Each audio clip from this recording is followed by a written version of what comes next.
Chapter 1 Betrayal.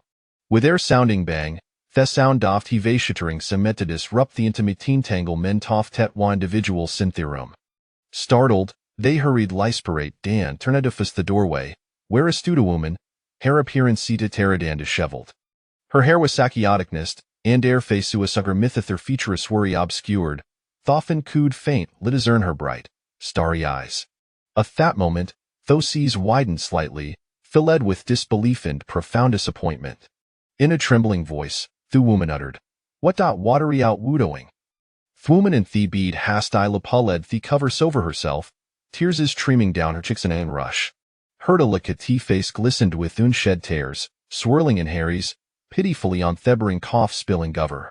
She stammered softly, "Sister, no, it's no like you." "Yes, Wuxie, please don't misunderstand. It's no tasio perceive. Let me explain." The man in Thebed interjected, hurriedly throwing go nagarment, leaping from Thebed to approach them at the door. Own arm encircled her waist while it hath arrested to her shoulder, forcibly turning her towards the living room. Thus, Lou Yuxire main doblaviasto theflating disdain and themonsi easand, the cryptic land cease exchanged between him. Upon entering the living room, Themanassis deathwomanine tosiatin the sofa, adopting an expression of sorrowful affection. Seizing Lou Wuxishand, implored, "Wuxie, you must believe nothing happened between me and Wushuing Git Wasmer you misunderstanding. You know it Trillalove you." "Trillalove? Then what was that I just witnessed? Lu Xiao, do you have any I da hat deitis today?" "Wuxie, il ria de told dweet some misunderstanding. It's no tassiasaw, Noratio think. Ignoto de mark sour 3 I iran iver saratogatherd. How cold to possibly forge it?" At that moment, Lu Wushuang, no fully dressed, stepped forward. She approached Luxi, fidgeting with the hemo-fair garment, and choked out, "Sister, it truly don't know what's happening to Ignoto deus the third anniversary of brother Xiao. And for that, brothers Oven specifically consulted meta prepare a surprise for you." Ash spoke, she exchanged an oinglance with Lu Xiao. Lu's eye pretended to have an epiphany, exclaiming, yes, sire. Even prepared a gift for ya. Look." Ha produced an exquisite little box from behind the sofa, opened it, and revealed a heart-shaped diamond necklace. Meanwhile, Lu Wushuan promptly offered a kupoftia, previously brewed, smiling brightly as hesed. "Sister, would you have a yakupov tea first? You enjoy it. This is quality tea, brother Zaya collect tettering is recent mission. See how thoughtful whole highs? And isn't this necklace beautiful? It's a token for affection for you, sister. Don't you lick it?" Without allowing for refusal, Shepard said the Tiakup until Luxishans. Resigned, Lu Yixianted it on to Cassip. Moments later, she felt darkness enveloping her, a wavy of dizziness washing over her, and just before she succumbed to consciousness, she caught LMC to diamond necklace gleaming brilliantly. Author's note. Asinovis writer, a humbliest for our understanding gone guidance. I for writing fall short, I welcome your suggestions for improvement, which I shall prompt lie address in the future. Chapter 2 The Cruel Truth. In a stadiophasic confusion, Lu Yuxi felt as though fat chilling liquid was being injected into her body. Shestra gled awaken, but their efforts proved futile. After a while, Lu Yuxi slowly regained consciousness. Shaking her head to clear the fog, she attempted to raise her and stow massage her racking temples, only to discover she was seen a dim, cramped basement, her hands and feet bound, and their mouth secured with tape. At that moment, the basement door creaked open, a faint yet blinding light flooding into the space. The figure entering was backlit, rendering theme indistinguishable until they stepped closer and dripped the tape from her mouth. Thesher pain from the tape's removal brought Terstolu Wux's eyes. She looked dupat the intruder and asked, "Wushuang? Why are you here? Where eyes Lu Xiao? Isha Haritu? Where you captured like him? Quickly, help me into these ropes, we need to escape." With a slight lift of urchin, Lu Wushuang sneered, "Mitter sister, should I say your Arnavir simply foolish? How long will you continue to devote yourself? You still wish to rescue him? Should I feel grateful? Buter into a curious a this moment, you findor self in such a predicament while listened, Kyrian scathed, speaking from a position of superiority? Don't you see? These entire scenario is meticulously orchestrated by him. This is Thetra gift hat brother Zio and prepared for ya, dear sister. Doyolakite? Luwuxa stared in shock. Kiri swide no. This can't be true. I you must be lying. Where eyes Lu Shao? In need to confront them. Ha promise said a loved mehuan isyavim. O dear sister, Dante whoever Lu can themirer? With yo current state, how cold Luzia possibly betractetoyu? His declaration saw flavuarimeral negamito him. Andy autokit seriously. No, that's impossible. Irrefusable Levite to Ivy introduced Luzioto, father he made promisey to care for him. Yes, and need to find father. Sister. Before Luwuxa cold finish, Luwushuing interrupted sharply. Sister. Don't be foolish, okay? Tobanist, he have known brother Lu Zilong before he outwovermit. He hassle waste loved and lime. If it weren't for the substantial inheritance left toy by or deceased biological parents, I would never have allowed brother Zai out a plate hisherid of affection with you. Oh, by the way, dear sister, haven't you will we suspect thoughty our parents' deaths were not merely an accident? Let me tell you how the truth our suspicions are entire like correct. Can you guess how Australia responsible for hate incident? You would nevergus. Your parents' demise was orchestrated by my father. Oh, I'm sorry, I forgot. Heist the fa theory you've always admired Dan believe it true likered for you. So, what do I think off this truth? How do ease it fiel to have him mistaken athi for our father?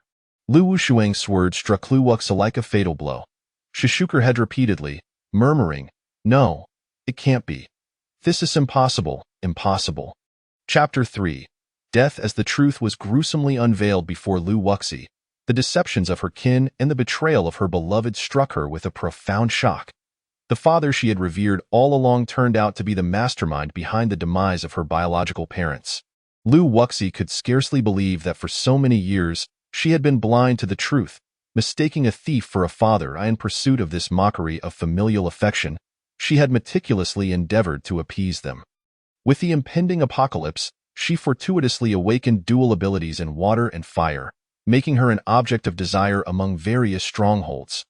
Yet, in a bid to safeguard this family, she rejected all the olive branches extended to her, bestowing all her acquired resources upon them, while she herself languished in hunger and cold. Reflecting upon it now, she realized she had merely been a servile lapdog in their eyes. Whenever she failed to provide them with sufficient supplies, they would inundate her with complaints and accusations. Conversely, when her utility was of value, they would extend a modicum of warmth, only for her to dutifully submit to their whims until her last shred of worth was wrung from her. At which point they cast her aside as if she were worthless refuse. Lu Wushuang glanced at her watched. Oh dear sister, I apologize for interrupting your contemplation, but time is of the essence. Oh, I forgot to mention, this is all thanks to you. You would never have guessed, but that bracelet I requested from you half a month ago is a treasure. It contains an immense space within. I told everyone I awakened spatial abilities, and as a result, numerous individuals from various bases have invited me to visit them. After discussing with father, it seems we will no longer require your assistance. Alas, dear sister, you have sacrificed so much for us, so I believe it is high time for you to rest. While you were unconscious, I administered an ability suppressant to you. You must be aware that those injected become utterly weak and unable to utilize any powers for 3 days. Fear not, dear sister. In your stead, brother Lu Shao and father will care for them. I shall take my leave now, but do not fret. Before long, you will receive a meticulously prepared gift from me. One that I am certain you will adore. With that, she departed, her laughter echoing in the as time ticked by. The cacophony of moans from outside the house reached Lu Wuxi's ears, and she understood that the so-called gift Lu Wushuang had prepared was none other than zombies. A horde of them had gathered outside, drawn by the scent of living flesh, relentlessly battering the door in their eagerness to indulge in this delectable feast. Despair washed over Lu Wuxi as she closed her eyes, knowing that the door could not withstand the onslaught for long. The zombies would inevitably breach it, leading to her ultimate demise, torn apart and consumed. She contemplated ending her own life, yet her hands and feet were tightly bound. And Lu Wushuang had sealed her mouth with tape. In that moment, even the act of biting her tongue to escape was beyond her reach. True to her fears, it was not long before the already precarious door finally succumbed to the weight of the horde. crashing open as a multitude of zombies surged in. To them, Lu Wuxi was merely a lamb awaiting slaughter, and they tore into her flesh, the sounds of their ravenous chewing and the stench of decay provoking nausea. Despite knowing this would be her fate, Lu Wuxi felt an overwhelming urge to scream. She loathed them. She despised that entire family, but most of all, she loathed herself. Is it destined that Wuxi shall remain without hope? She pondered, in a future life, I shall not be weak, nor shall I trust anyone again. I will not tread the same path. In my next life, I shall be a force to be reckoned with, unyielding against gods and demons alike. Chapter 4. Rebirth in the Apocalypse. Lu Wuxi gasped, abruptly sitting up in bed, her forehead damp with sweat, the strands clinging to her pale cheeks, her starry eyes reflecting a sense of bewilderment akin to a frightened fawn. She glanced around in a panic, only to find herself in a clean and tidy bedroom with a white ceiling, dark blue star-patterned wallpaper, a pink desk, and a brown sandalwood wardrobe. A gentle breeze stirred the sheer curtains. The purple wind chimes at the window tinkling melodiously, while warm beams of sunlight streamed through, casting a serene interplay of light and shadow across the bed. What a cozy scene it was. Lu Wuxi stared vacantly at the rippling waves of light, taking some time to regain her composure. She threw off the covers and slowly approached the floor-to-ceiling window, raising her gaze to the outside world. A clear, azure sky, soft white clouds, warm sunlight, and a gentle spring breeze. What a harmonious and beautiful sight, devoid of the oppressive gray skies and the grotesque forms of rotting zombies. Had she truly been reborn? Lu Wuxi mused in uncertainty. She placed a hand over her racing heart, turned, and picked up her phone from the desk, glancing at the calendar. April 23, 2021, 9:09. Indeed, she had been reborn, returning to 2 months and 3 days prior to the apocalypse. Lu Wuxi stepped into the bathroom, standing beneath the warm shower, allowing the soothing liquid to cascade over her, indistinguishable from tears. She turned off the tap, wiped her face dry, and gazed into the mirror. Her eyes still bore the innocence and vitality untouched by the ravages of the apocalypse. Her willow leaf brows conveyed a hint of coldness. Her delicate face, with exquisite features, a refined nose, and soft lips, added a touch of playfulness. Her long, lustrous black hair cascaded gracefully down to her waist. Lu Wuxi was taken aback. After 5 years in her previous life, she had nearly forgotten her original appearance. It turned out she was a goddess in her own right. She touched her hair, recalling how, upon the advent of the apocalypse, she had been compelled to sacrifice her precious locks for survival. This time, having returned from rebirth, she vowed not to mistreat her hair again, confident that she would navigate the apocalypse with greater resilience. Exiting the bathroom, she made her way to the study, tiptoeing to reach the top shelf of the bookcase, carefully retrieving a black box. Blowing off the dust, she slowly opened it to reveal a silver star bracelet resting within. She picked it up and caressed it gently. This bracelet was the sole relic left to her by her mother, which in her previous life had been given away to Lu Wushuang after a few coaxing words. The haughty words of Lu Wushuang as she lay dying echoed in her mind. Clenching her fists tightly, she resolved that in this lifetime, she would fiercely protect her mother's memento, ensuring that no one would seize it from her again. Lu Wuxi adorned her wrist with the bracelet and began to ponder intently. How had Lu Wushuang awakened her spatial abilities in her previous life using this item? Suddenly, a thought struck her. Could it have been when she accidentally cut her finger while helping Lu Wushuang move a vase, causing her blood to drip onto the bracelet adorning Lu Wushuang's wrist? She vaguely recalled witnessing a flash of silver light at that moment. Determined, Lu Wuxi took a small knife from the desk and made a slight incision on her fingertip. A droplet of blood fell onto the bracelet in no time. A silver light flickered, Lu Wuxi's vision blurred, and when she opened her eyes again, she found herself in a vast expanse, a realm of her own. On the left lay a broad stretch of unplowed land alongside a gently flowing crystal-clear stream. As far as the eye could see, it was flat and expansive. To the right, there was a foundation the size of an international football field and 2 warehouses the size of basketball courts. Inside the warehouses, rows of neatly arranged shelves stood, and at the back of the warehouses was a well connected to the clear stream. She cupped her hands to drink from the well. The water tasted sweet and delightful. Beholding the scene in this space, Lu Wuxi couldn't help but wonder. How long would it take to cultivate such a vast expanse of land? How wonderful it would be if it could complete the task automatically. With a mere thought, the land within the space began to till itself. Lu Wuxi, struck by inspiration, swiftly exited the space and fetched a cup of hot water to place inside. Author's note. Today, I will be fixing some bugs from the past. Heh. Chapter 5. Renaming. The next morning, upon awakening, Lu Wuxi opened her eyes. The first thing she did was to swiftly enter the space, retrieving the hot water she had placed there yesterday. Taking a sip, she found it still pleasantly warm. Through this experiment, Lu Wuxi discovered that time within this realm flowed at a standstill. This meant that regardless of how much time passed outside, the time within the space remained unchanged. Elated with this revelation, Lu Wuxi realized it meant she could store an abundance of food, including a variety of fresh and frozen meats. Prior to the apocalypse, seafood had been her favorite, and now, this space functioned as a portable refrigerator with excellent preservation capabilities. However, she wondered if this situation would allow for the cultivation of crops. She resolved to give it a try in the future.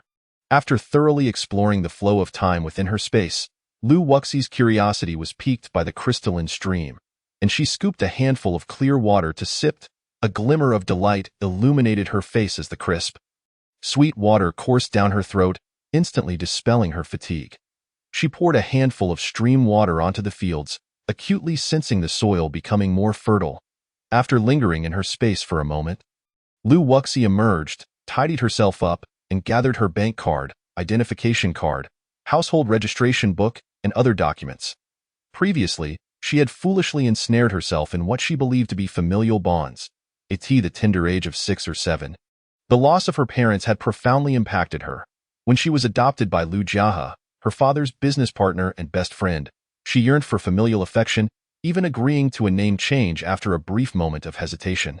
In the aftermath, they provided her with a household registration book, which bore only her name. What had they said back then?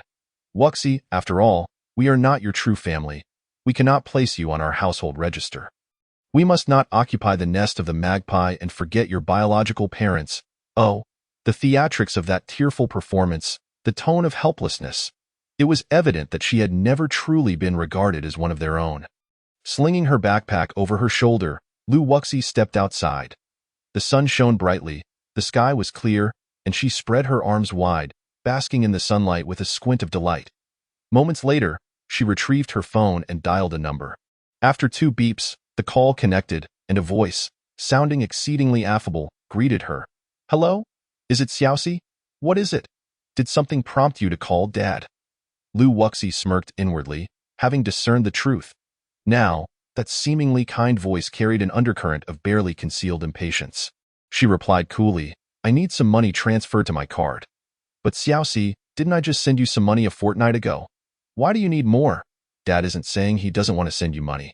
It's just, I have urgent expenses. As for the details, there's no need for you to be informed. All right then, since you've put it that way, I won't pry further. I'll transfer the money shortly. Hearing what she wished, Lu Wuxi hung up before the other party could finish. She took a taxi to the bank, checking her balance.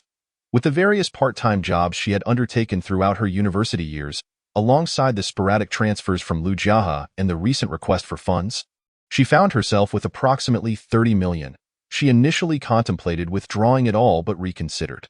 After all, the apocalypse had yet to arrive, and carrying such a substantial amount of cash would undoubtedly attract trouble. Besides, she could conveniently use her card for purchases, and certain seasonal items were more readily available online. Thus, she withdrew only a small portion. After securing her funds, Lu Wuxi proceeded to the household registration office. Presenting her household book and name change application, she recalled that her biological father's surname was Su, as in Suzy Dai in this rebirth. She did not wish to remain the hopeless Lu Wuxi Dai in this life. She would embody her own hope. She would be known as Su Chongxi. Chapter 6. Preparations for supplies. Having completed her name change, Lu Wuxi, now Su Chongxi, safeguarded her new household registration book and identification. Retrieving the apocalyptic preparation list she had compiled the previous day. For clothing, she prioritized a variety of garments suitable for different seasons, especially warm winter attire, down jackets, cotton hats, and insulated shoes. After a few months of the apocalypse, The weather would shift dramatically, with days becoming sweltering like summer and nights turning frigid as winter. Currently, being the season of the vernal equinox, Su Chongxi visited several large malls nearby, purchasing around 100 pieces of spring and summer clothing. As winter clothing was scarce in stores, she resolved to procure those online. Next, she intended to stockpile food and planned a visit to the wholesale market. The market she aimed for was rather remote. Bordering on the outskirts, a taxi ride took an hour and a half before she reached her destination. Upon entering, she immediately headed towards the seafood and meat market, taken aback by the bustling crowd. Various meats hung from hooks, while fish awaited slaughter on the counters, and tanks teemed with lively seafood and fish. With over 100 meat stalls, Su Chongxi's eyes gleamed as she began to peruse. Fresh pork? Yes, please. Premium belly pork? Absolutely. Live fish? Certainly. Large lobsters? Without a doubt. Seizing the opportunity while no one was paying attention, she discreetly slipped into a corner alley to store her purchases in her space, before continuing her rounds among the meat vendors. In no time, she had amassed over 100 pounds of meat and seafood. As for the stall owners, they were overjoyed with her substantial purchase, hardly paying her any mind. Next, Su Chongxi ventured to the nearby vegetable wholesale market. Repeatedly gathering dozens of baskets of vegetables and an array of spices, she then proceeded to the adjacent poultry market, collecting various types of eggs, and planned to buy a batch of chicks and ducklings to raise in her space, with the intention of eventually harvesting them for meat. Approaching a seemingly older middle-aged man, she inquired, "Hello, I would like to purchase a batch of poultry chicks. Little girl, are you alone? What kind of chicks do you wish to buy? Chickens, ducks, geese, pigs, cows, sheep? Whatever you have, I will take it all." The man chuckled, his eyes filled with skepticism, clearly doubting that a young girl could genuinely wish to acquire so many poultry. "You needn't concern yourself with that. If you have them, I hope you can prepare them quickly and deliver them to this address. As for the payment, rest assured, I will provide a portion as a deposit, and upon receipt of the goods, I will pay the remainder," Su Chongxi stated, handing him some cash and a note bearing the address of a warehouse she had rented on the outskirts, chosen for its discretion and size.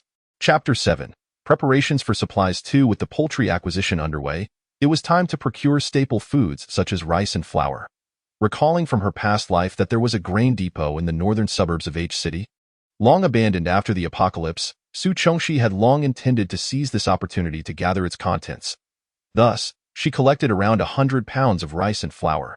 She also found a wholesale supermarket where she stocked up on compressed biscuits, bread, instant noodles, milk, yogurt, and various snacks. Having resolved her clothing and food needs, she turned her attention to shelter and transportation. Surviving in the apocalypse often resembled wilderness survival, necessitating a variety of outdoor survival gear, such as headlamps, flashlights, tents, sleeping bags, and even some weapons. Su Chongxi visited a weapons store. Due to stringent regulations in Huaguo regarding firearms, she could only purchase several Swiss Army knives, various knives, and a bow with arrows. As for vehicles and gasoline, acquiring a large quantity of fuel and sturdy vehicles seemed nearly impossible, prompting her to temporarily abandon that pursuit. However, scouting potential automobile dealerships and gas stations was essential. Before the apocalypse struck, she needed to identify key locations to secure cars and fuel while the majority remained oblivious to the impending chaos. Once her preparations were complete, Su Chongxi returned home. Upon entering, she collapsed onto the sofa, realizing that her body, unaccustomed to the rigors of the apocalypse, was woefully weak. She sighed inwardly, acknowledging the need to strengthen herself during the time leading up to the apocalypse. After resting for a moment, Su Chongxi rose and made a lavish dinner, feasting heartily before signing up for a martial arts class online. With everything tidied up, she retired early for the night. The following morning, upon awakening, Su Chongxi swiftly entered her space, splashed her face with well water, and inspected the warehouse, which was brimming with supplies. The shelves were neatly organized with a variety of items. Continuing her journey to the fields, Su Chongxi gazed upon the barren land and, with a hand on her forehead, muttered to herself, "Oh dear, how could I forget? I still need to purchase some seeds." Subsequently, she delineated a section of land in the northeastern corner, intending to rear some poultry. After a flurry of activity, Su Chongxi tidied up and prepared to venture out. Her first destination was the warehouse on the outskirts. The address provided yesterday.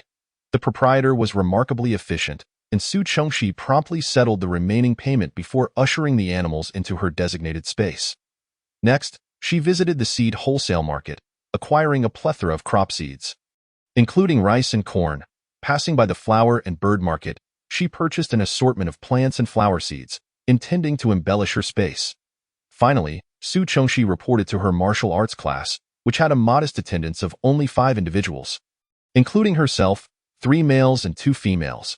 The instructing coach, a tall and robust man in his 30s or 40s, bore a stern countenance and showed no mercy in his teachings, irrespective of gender. One female student, unable to withstand the rigor, burst into tears, while the other male students lamented their plight.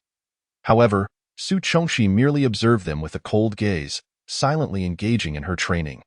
After the martial arts session concluded, Su Chengxi returned home for additional practice, undertaking a 10-kilometer run, military-style boxing, practicing punches and kicks, and various physical training exercises. In the evening, after a day filled with exertion, Su Chengxi collapsed onto the sofa, resting for approximately 20 minutes before hastily taking a refreshing shower and collapsing into bed, swiftly drifting into a deep slumber.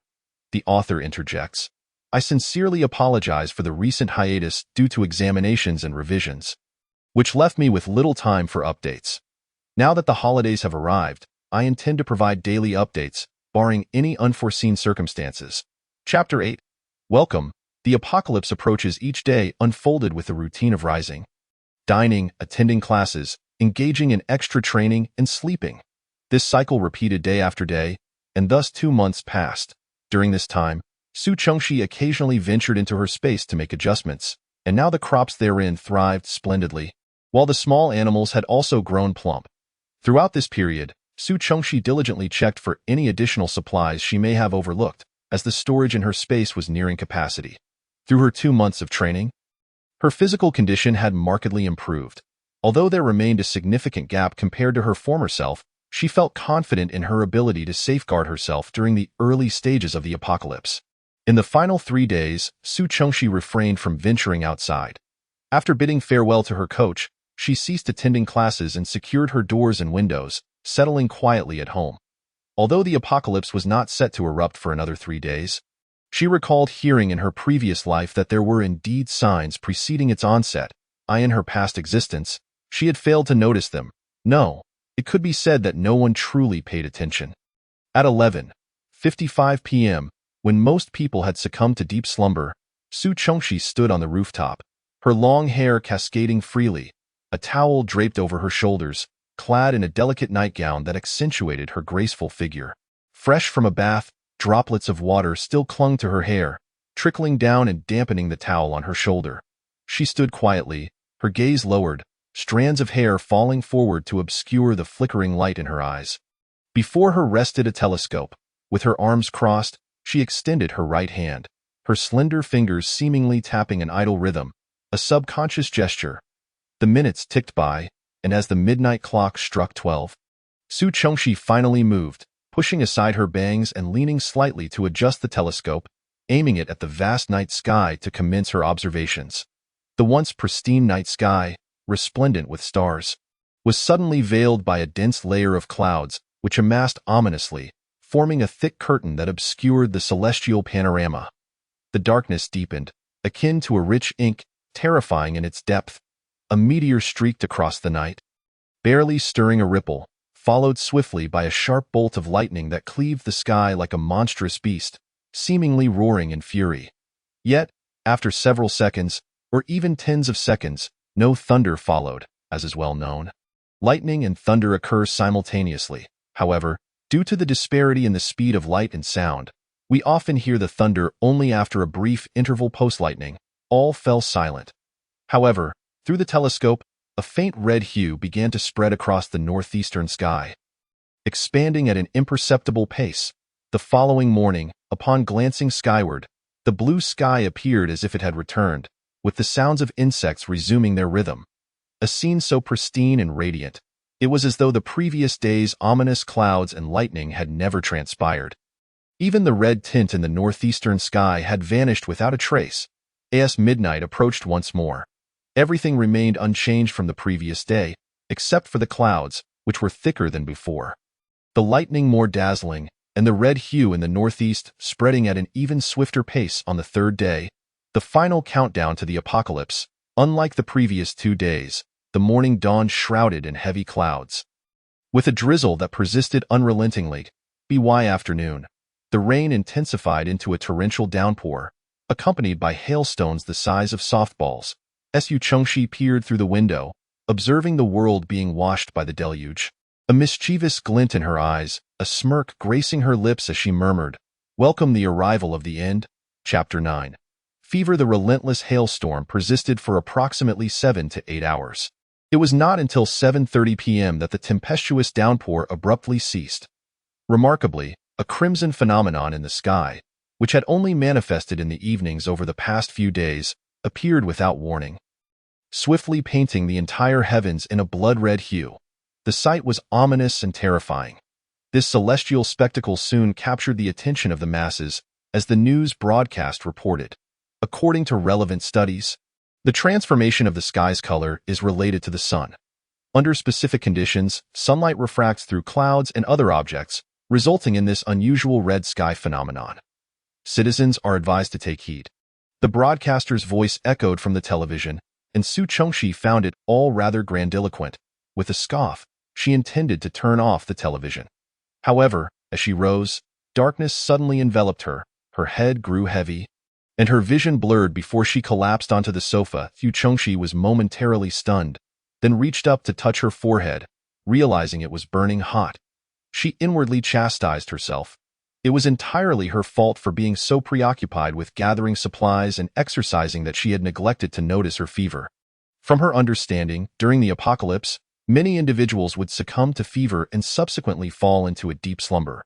Among these, half would transform into zombies, while the other half would awaken with extraordinary abilities. However, the duration of zombification was relatively brief, whereas the awakening of abilities could stretch on for an extensive period, particularly for those with more potent powers. Consequently, many awakened individuals would be consumed by the zombies that awakened before them or become one of the undead themselves.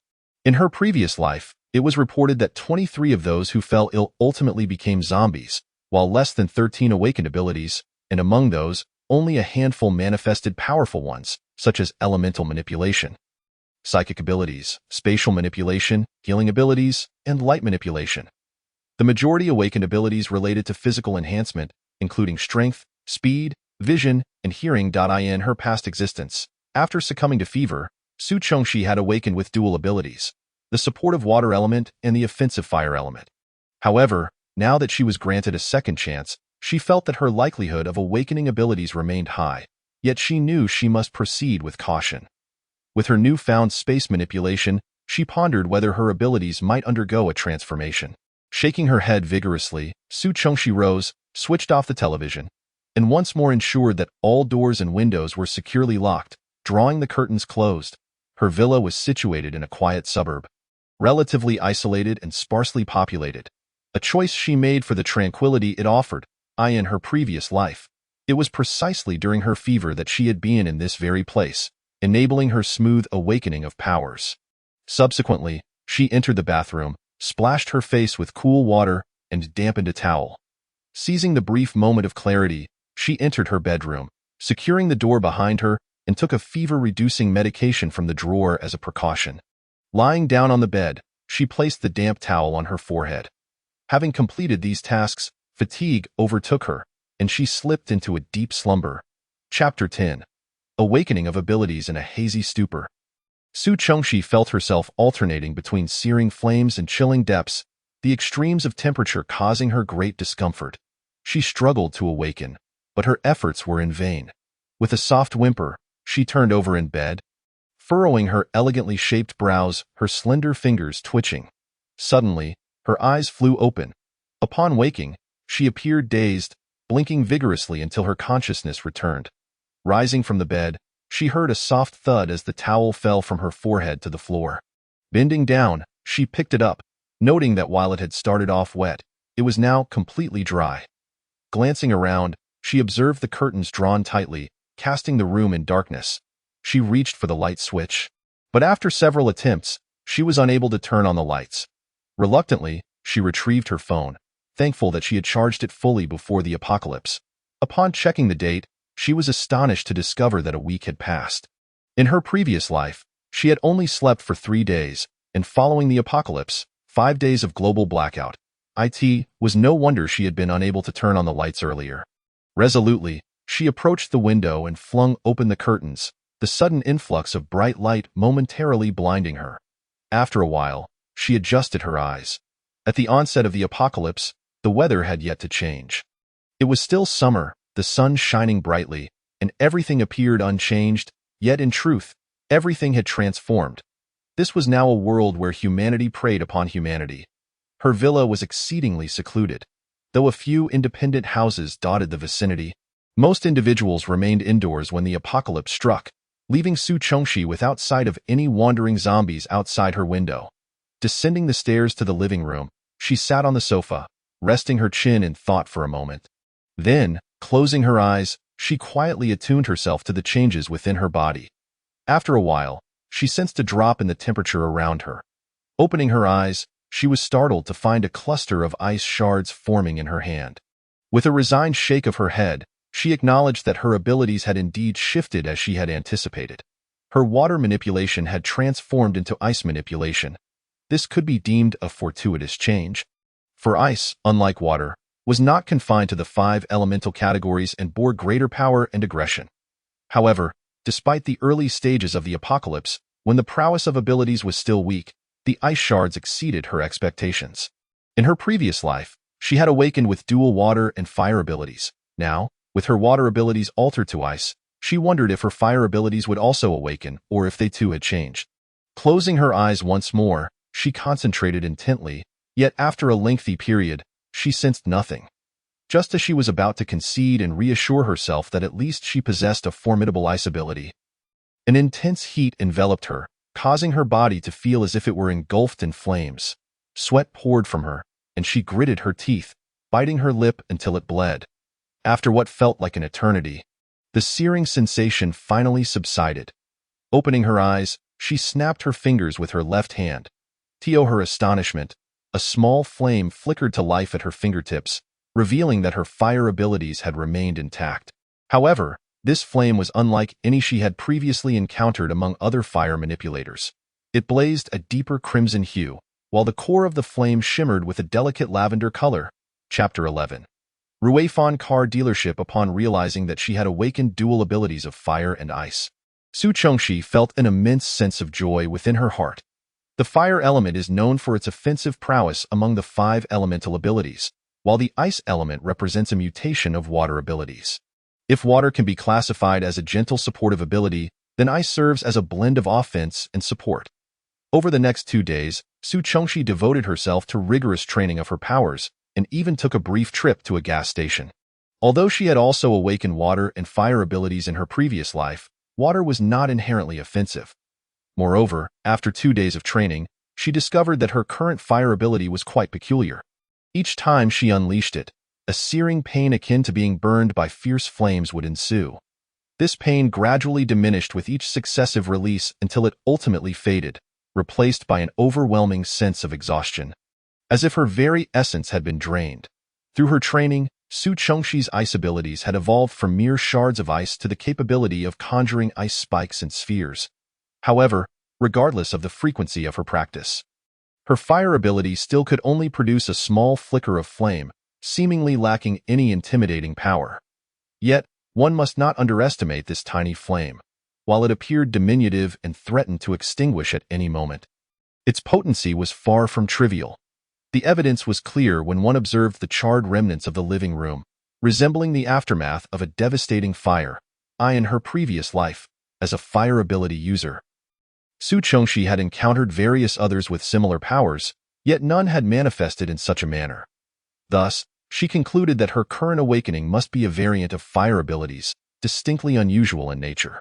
Su Chongxi silently resolved to masquerade as someone who had only awakened the ice ability in public, striving to avoid using her fire power, and would retreat to her spatial realm for training when she desired to hone it. After a brief preparation, she shouldered a backpack and drove out a sleek Audi from the underground garage. Once in the vehicle, she activated the navigation system, turned the steering wheel, and sped off. Along the way, she spotted clusters of zombies, their dull minds fixated on the sound of her CARD. At this early stage of the apocalypse, the zombies had yet to evolve, moving with sluggishness. Su Chongxi pressed the accelerator to the floor, swiftly leaving the zombies far behind. Even when confronted by small groups of them blocking her path, she showed no hesitation, crashing through them without a second thought. As she drove on, seemingly focused on the road ahead, her mind was preoccupied with thoughts. She had not anticipated that awakening her powers would take 7 days, and with the additional 2 days dedicated to training, she wondered if the car dealership she had scouted earlier had been thoroughly looted. Indeed, plans often fall victim to unforeseen changes. At last, she came to a sudden halt beside the Ruifan car dealership on the outskirts of the city. Stepping out of the vehicle, she approached the entrance wielding a hefty machete, striking down a zombie that lingered at the door with one swift blow. The force was so great that brain matter splattered forth. Fortunately, Su Chongxi dodged the spray just in time. After dispatching the zombies, she sauntered confidently into the dealership. As expected, many parking spots were vacated, leaving only 2 BMWs, a Lexus, and a Genesis, all of which bore the marks of having been ransacked. However, Su Chongxi remained unconcerned. What mattered more was her prior knowledge that the dealership's owner had a shady past in the underworld, having only recently cleaned up his act to establish this business. Ostensibly selling luxury vehicles, he secretly engaged in modifications and illicit trades. Based on her earlier findings, she was aware that the owner had recently received 2 contracts, with a delivery date set 3 days after the onset of the apocalypse, which elucidated her interest in this location. Despite her indifference towards the looted cars, her opportunistic nature compelled her to wave her hand, causing 5 vehicles to vanish in an instant. Chapter 12. The underground garage. The dealership was not particularly large. A quick glance revealed an exhibition counter, a small reception room in the back, and an office at the end of a right-side corridor. After a moment's contemplation, Su Chongxi strolled into the office. The room was modest, furnished with a desk, a sofa, a glass table, and a bookshelf, exuding a simple yet elegant charm. After surveying her surroundings for a while, she began to meticulously search for hidden mechanisms that might lead to a basement. Though the space was small and uncomplicated, she had a strong intuition that the entrance to the basement lay concealed within this office. After half an hour of fruitless searching, she sighed in frustration and slumped onto the sofa, her gaze darting around like an X-ray. Suddenly, her eyes fixated on a transparent glass cup atop the glass table. A flash of insight struck her. She recalled the peculiar feeling she had experienced earlier when she had attempted to move the sofa and inadvertently bumped into the table. Logically, the cup should have wobbled upon impact, especially considering its precarious position at the edge of the table, yet it remained utterly still. In her haste to shift the sofa, she had overlooked this inconspicuous glass cup. Reaching out, Su Chongxi attempted to lift the cup, only to find it seemingly glued to the table's surface. Experimenting, she spun the cup left and right twice, and with a resounding rumble, the bookshelf in the corner swung open, revealing a hidden passage. Just as I suspected, she thought to herself. Entering the underground passage revealed a series of stairs leading downwards. After descending what felt like dozens of steps, she finally stepped onto level ground. It appeared she had reached the basement. The darkness enveloped her, prompting Su Chongxi to retrieve a flashlight from her spatial realm, illuminating a dim corridor ahead. Walking along the corridor for about 3 to 5 minutes, she reached its end, where an electronic door awaited her. Beside it, an electronic lock required facial recognition. What a hassle, she muttered under her breath. With a swift motion, a small flame flickered into existence in her palm, which she then tossed towards the electronic door. The flame danced mischievously, as if granted permission to frolic. Though the door was a marvel of high-tech engineering, it proved no match for the ferocity of Su Chongxi's flames. After several minutes of futile resistance, the electronic door succumbed to the intense heat and melted away. With a determined stride, she stepped through the threshold. Upon entering the underground warehouse, Su Chongxi was left utterly astonished. Even with prior preparation, she had not anticipated the sight that unfolded before her. Dozens of modified armored Hummers and a few recreational vehicles, though unreinforced, could still prove convenient for travel. Furthermore, several BMWs, Benz S, and Audis were also present. The deeper she ventured, The more dark corners revealed numerous containers and opened wooden crates filled with firearms and ammunition. Su Chengshi's eyes sparkled at the sight of these unexpected treasures. A delightful surprise indeed. Chapter 13. The accident scene. It seemed that despite the owner's attempts to go straight, his past in the underworld had left him with a cache of military-grade weaponry. With a wave of her hand, Su Chengshi swiftly absorbed everything within the warehouse into her spatial realm. Afterward, she exited the underground storage, returning to the main dealership, where she summoned a BMW from her spatial realm, jumped into the driver's seat, and pressed the accelerator, crashing through the dealership's entrance without a second thought. As she drove, Su Chengshi initially intended to return home directly, but then she suddenly remembered her need to procure some medical supplies. Although she had spent the past 2 months addressing deficiencies, there were still some omissions, particularly in terms of medicine, which she had only recently considered during her training.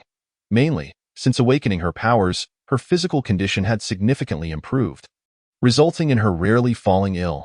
Nonetheless, it was prudent to stockpile some supplies, especially bandages and infection prophylactics, just in case. Turning onto a side road, she adjusted the steering wheel and headed toward the city center. Halfway through her journey, the sky grew increasingly dark. Su Chengshi switched on her headlights, and the surroundings gradually regained clarity. As she continued down the road, she encountered numerous car accidents. Some were mere fender benders, while others involved vehicles overturned, their occupants either dead or transformed into zombies, blood saturating the interiors. An overwhelming horde of zombies, drawn by the scent of blood, surrounded the wreckage. Fortunately, the road was wide enough, and since the accidents were off to the sides, they did not obstruct her path. Thus, Su Chengshi had no intention of intervening. With a reckless determination, she pressed the accelerator fully, the car darting forward like an arrow released from a bow. Even if there were still living people trapped inside those vehicles, Su Chengshi chose to ignore their curses and pleas for help. They were merely strangers to her. Their fate was of no concern. Even if one were to be scolded a few times, it would not cost them a single piece of flesh. In contrast, those individuals are destined to meet the grim fate of being devoured by zombies. After sprinting for approximately 10 minutes, they finally arrived at the city center, where the vehicle halted at an intersection. The very moment the brakes were applied, the sky appeared to become eerily pale. Su Chengshi leaned forward to look ahead, and at the center of the intersection lay the aftermath of a significant car accident. It seemed to have just occurred, with a bus colliding into a passenger vehicle, leaving the trailing cars unable to pass, effectively blocking the entire street. Several zombies trailed behind, likely drawn by the chaos. In a frenzied attempt to escape, the bus driver collided with the passenger vehicle. There must have been injuries within the bus, as the scent of fresh blood attracted more zombies. However, the passengers merely locked the doors tightly, their screams resonating through the windows, either shrieking or weeping uncontrollably. Although the zombies' hearing was not yet finely tuned, the cacophony of terrified humans was akin to a boiling pot, and Su Chengshi was certain that if this continued, it would undoubtedly attract even more zombies, sealing the fate of these people to be surrounded and devoured. Just as she had witnessed before, Su Chengshi had no intention of intervening, but the car accident had completely obstructed the intersection, hindering her progress. Chapter 14. Slaying zombies. Damn it. What a nuisance. Su Chengshi muttered a few curses under her breath, and without hesitation, she grasped her backpack, using it as a cover to retrieve her large machete and a dagger from her space. She tucked the dagger into her pocket, slung the backpack over her shoulders, and wielded the machete as she exited the vehicle. Su Chengshi weighed the machete in her hand and strode towards the scene of the accident. Resolutely advancing forward, she struck down a zombie with each swing of her machete, wielding it with an impressive ferocity. Suddenly, the bus window slid open, and a man's head protruded. Behind him, voices from within the bus could be heard cursing. "Are you out of your mind? Why on earth would you open the window? Don't you see that horde of zombies outside? If you want to get yourself killed, don't drag us down with you. Hurry up and close the window." Ignoring their pleas, the man instead waved his hand towards Su Chengshi, shouting, "Wow, heroine, you're amazing, so cool." At that moment, a zombie lunged forth. Its face was a grotesque mask of decaying flesh, its gaping maw dripping with putrid saliva, as if eager to consume the man before it. The man stood frozen in terror, frantically clawing at the bus window. He cried out, "What the hell? Mamma mia! Help! Heroine! Save me! I just finished my college entrance exams. I'm still a good young man. I don't want to die young." Su Chongxi furrowed her brow in annoyance at his frantic cries. Though she initially intended to disregard this fool, her gaze sharpened when she noticed a glimmer of green light flashing from the man's hands as he desperately gripped the window. Suddenly, a sprig of grass sprouted from the zombie's head. The air seemed to thicken, and Su Chongxi felt a flock of crows fly overhead. In mere seconds, she forcefully swung her machete, as the man continued to wail. The blade flew past him, embedding itself directly into the zombie's skull. The man's voice was abruptly silenced, his wide, terrified eyes now fixed on Su Chongxi, rendered speechless. With a swift motion, Su Chongxi extracted the machete from the zombie's head, releasing a torrent of rancid fluid that cascaded down the blade. She turned, her gaze sharp as she coolly remarked, "Noisy." Continuing forward, she targeted another zombie encircling the passenger vehicle.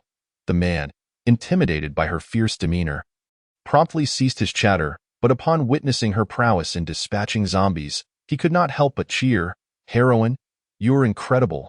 Go, heroine." With only one zombie remaining, fatigue began to set in for Su Chongxi. Her swing missed its mark, failing to sever the zombie's head and instead lodging the blade into its neck, rendering it stuck. The zombie, visibly enraged, lunged at her. Swiftly, Su Chongxi dodged, deftly retrieving her dagger from her pocket and plunging it into the creature's eye. Before conjuring an ice spike in her hand and driving it forcefully into the zombie's skull. Chapter 15. Lin Mu Yi. Su Chongxi's movements were fluid and decisive, showcasing her skill and a ruthless intensity. As the last zombie fell, the occupants of the bus scrambled out, crowding around her while maintaining a cautious distance, showering her with praise. "Thank you, young lady. You may look young, but you're remarkably fierce." Yes, we owe it all to you. We're truly grateful." Silence. Su Chongxi's icy gaze swept over the crowd, and they fell silent, fearful of inciting her wrath. She then inquired, "Can this vehicle be moved?" The crowd shuffled, and an older man was pushed to the forefront. Rubbing his hands together nervously, he replied, I'm the driver of this bus. We were all trying to escape the zombies when this passenger vehicle suddenly appeared." "Stop. I am aware of that. What I need to know is how to resolve this situation." "Can these vehicles be moved?" Su Chongxi interjected, cutting him off. "Well, yes, but it will take some time. How long?" It's hard to say." Upon hearing this, Su Chongxi prepared to turn and leave, abandoning the vehicle. As she started to walk away, the crowd rushed forward, desperate to detain her. "Young lady, are you really leaving? What will happen to us? Indeed, we must see this through. You can't just abandon us." Su Chongxi regarded them coldly, slowly raising her machete towards them. "Step aside." The crowd, intimidated by her fierce demeanor, instinctively parted to create a path. Only then did Su Chongxi stride forward, her voice icy as she declared, "Do not misunderstand. I never intended to save you." As she ventured further away, a voice called out from behind, "Heroine, please wait." Su Chongxi turned to find the man from before hastily approaching, and she brandished her machete at him. "I said not to follow me. Leave." The man raised his hands in a gesture of surrender. "Heroine, please spare me. Just let me accompany you. I'm a good young man. I haven't even begun to enjoy my youth. I don't want to die. These monsters look terrifying. Can you bear to see me, a pitiful soul, fall victim to them?" Exasperated, Su Chongxi opted for silence. Continuing to walk ahead, the man, self-aware, followed closely, chattering incessantly, "Heroine, what is your name? How old are you?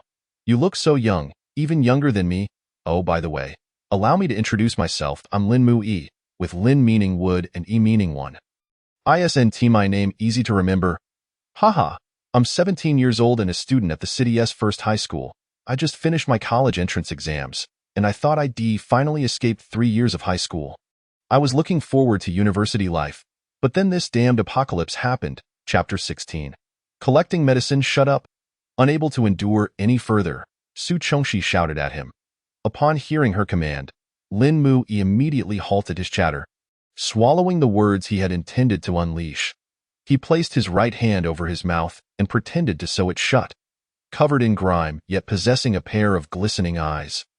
He resembled a forlorn puppy, gazing at Su Chongxi with an expression that seemed to plead. See? I've obediently closed my mouth. I'm being good, right? Su Chongxi found herself momentarily captivated by his eyes, clean and bright, reminiscent of her past self. Even after enduring a decade of apocalyptic hardships, her gaze had remained pure and luminous, filled with the brilliance of stars. However, upon discovering the truth, those eyes lost their light. Su Chongxi awkwardly averted her gaze and then inquired, "Do you wish to accompany me?" Though phrased as a question, her tone was decidedly assertive. Lin Mui blinked, replying, "Yes, heroic lady, you are so formidable, I wish to follow you." Su Chongxi reiterated, "I despise being held back, and I certainly will not protect you." "I am not someone who will slow you down," Lin Mui retorted defensively. "You claim you won't hold me back? Then what can you do? Can you slay zombies? No, rather I should ask, do you dare to kill zombies?" "I do not." Lin Mui puffed out his chest and declared with conviction, "I believe any normal person would be frightened when suddenly confronted by such monsters. I am merely an ordinary person, so of course, I cannot kill zombies. However, I will learn to overcome my fear of them, and I will learn to slay zombies. Moreover," he added, "I wish to follow you. And I do not require your protection. I will protect you." Su Chongxi fell silent, her unwavering gaze fixed on him, causing Lin Mui to break into a cold sweat. After staring at him for a good 10 seconds without uttering a word, Su Chongxi turned and walked away. Lin Mui stood frozen until he noticed Su Chongxi growing increasingly distant, seemingly with no intention of stopping. He called out, "Heroic lady," and hurriedly followed after her. In the distance, he spotted a pharmacy with only 2 or 3 zombies lingering at the entrance. Su Chongxi concentrated her abilities, extending one hand, from which 5 ice spikes erupted, shooting directly at the zombies by the door. Although Su Chongxi was somewhat fatigued, dispatching those 2 or 3 zombies was still a trivial task, and she easily dealt with them. Upon entering the pharmacy, she set her backpack down and prepared to gather supplies. At that moment, Lin Mui rushed in. Flustered, Su Chongxi continued her task without pausing, succinctly instructing, Pack what? These medicines? But what shall I use to pack them?" Lin Mui scratched his head, looking quite helpless. Su Chongxi did not respond. Suddenly, he exclaimed, "Heroic lady, wait for me," and dashed off. Taking advantage of his absence, Su Chongxi stealthily began tossing the medicines into her spatial pocket. After a while, Lin Mui returned, breathless, dragging along an extraordinarily large suitcase. Su Chongxi stared at the massive suitcase, momentarily taken aback, and signaled him with her eyes, questioning, "Where did you acquire that?" Lin Mui chuckled and explained, "I'm a student from the first middle school. As a student, I'm quite familiar with shops selling school supplies. I recalled there should be a store nearby that sells suitcases, and I just want to check. Fortunately, there were no zombies around that store, and I successfully retrieved the largest suitcase." After proudly stating his accomplishment, he looked at Su Chongxi with an expression that seemed to say, "Praise me. Come on, praise me." However, Su Chongxi was destined to disappoint him. She merely nodded slightly and gestured towards the medicines, indicating that he should hurry and pack. Lin Mui felt a twinge of disappointment, letting out a begrudging "oh," before silently beginning to pack items into the suitcase. Some boxed medicines were even unwrapped, stacked neatly inside the suitcase. Lin Mui diligently packed the medicines, failing to notice that Su Chongxi's bag appeared to be eternally bottomless.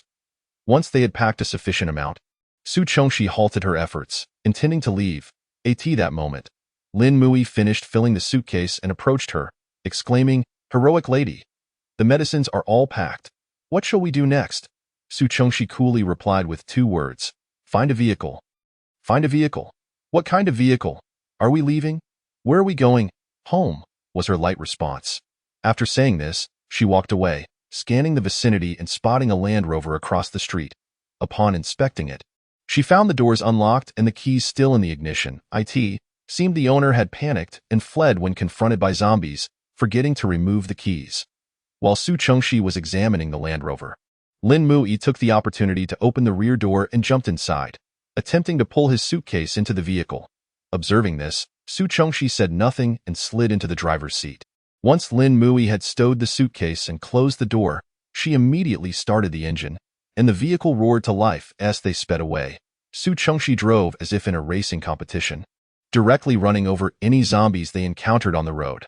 The high speed took a toll on Lin Mui in the backseat, turning his face pale and causing beads of sweat to form on his forehead.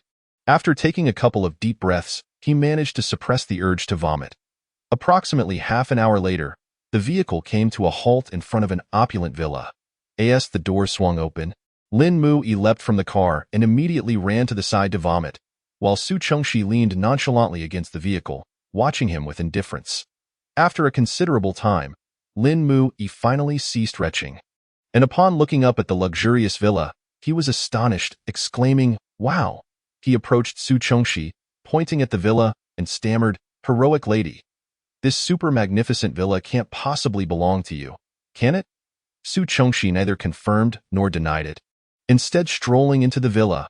Upon witnessing this, Lin Mui understood immediately that the magnificent villa truly belonged to his heroic lady.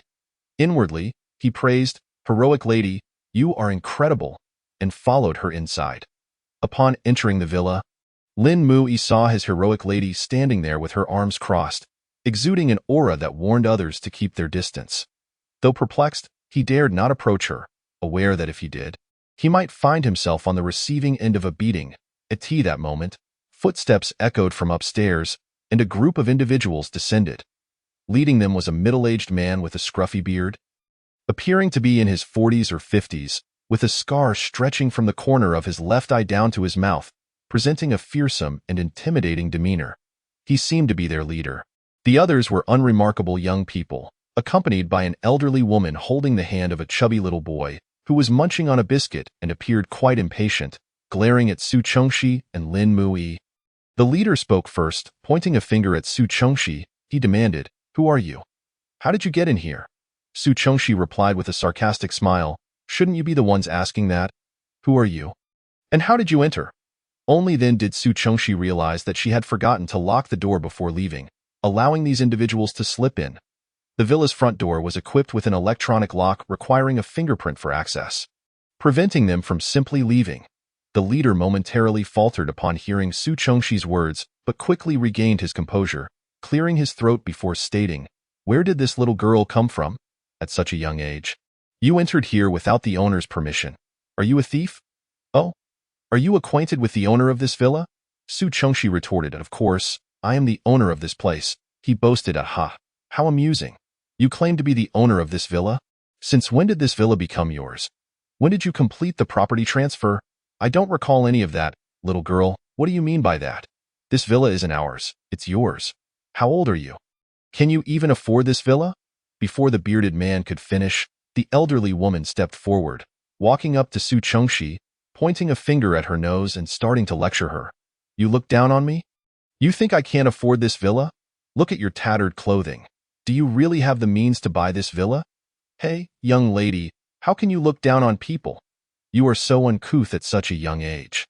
Is this how your parents raised you?" The elderly woman rambled on, her finger almost poking Su Chengxi's face. Lin Mui sensed that Su Chengxi's anger was rising, and the atmosphere turned increasingly tense. Yet, the elderly woman remained oblivious, continuing, "Young lady, one must not judge others by appearances. What if I am dressed poorly? Are you looking down on this old woman? Don't you know how your parents educated you?" Clearly losing her patience, Su Chengxi swiftly drew a large machete, pointing it at the elderly woman. "You believe you have the right to critique my parents? Furthermore, I detest being pointed at." Su Chengxi's voice was cold and menacing. Su Chengxi's sudden act of drawing a blade evidently startled the group before her. The elderly lady, taken aback by the glint of the blade so close at hand, swallowed hard yet endeavored to maintain an air of authority as she attempted to admonish Su Chengxi. Fortunately, the burly man with the beard swiftly restrained her, bowing and scraping as he addressed Su Chengxi with a conciliatory tone. "Young lady, let us speak amicably, shall we? I must admit, my memory has failed me. Upon your remark, I took a closer look and indeed, this is not my home. I've simply wandered into the wrong place." Observing that Su Chengxi showed no inclination to lower her weapon, the bearded man continued, "Sister, why don't we set the knife down for now? As I said, we merely made an error. It's all a misunderstanding. A misunderstanding. Yes, yes, indeed, just a misunderstanding. So, you acknowledge that this villa is not yours? Yes, yes, no. I meant to say I accept that this villa does not belong to us. My poor memory led me to mistakenly claim it as my OWN. Go be honest. Your villa does bear a striking resemblance to mine. Which is why I made the error. Very well, since you acknowledge this is not your home, shouldn't you be leaving now? Su Chengxi inquired. The elderly lady interjected, My dear, I see you've just returned from outside. You must be aware of the dangers that lurk beyond. There are monsters everywhere, and if you force us out, what will happen to us? And if you encounter those monsters, what concern is it of mine? Furthermore, do not misinterpret my intentions. I do not wish to expel you, but given your acknowledgement that this villa is not yours, should you not vacate immediately? Young lady, is that how you speak? Are you truly asking us to go out there? That would be tantamount to sending us to our doom.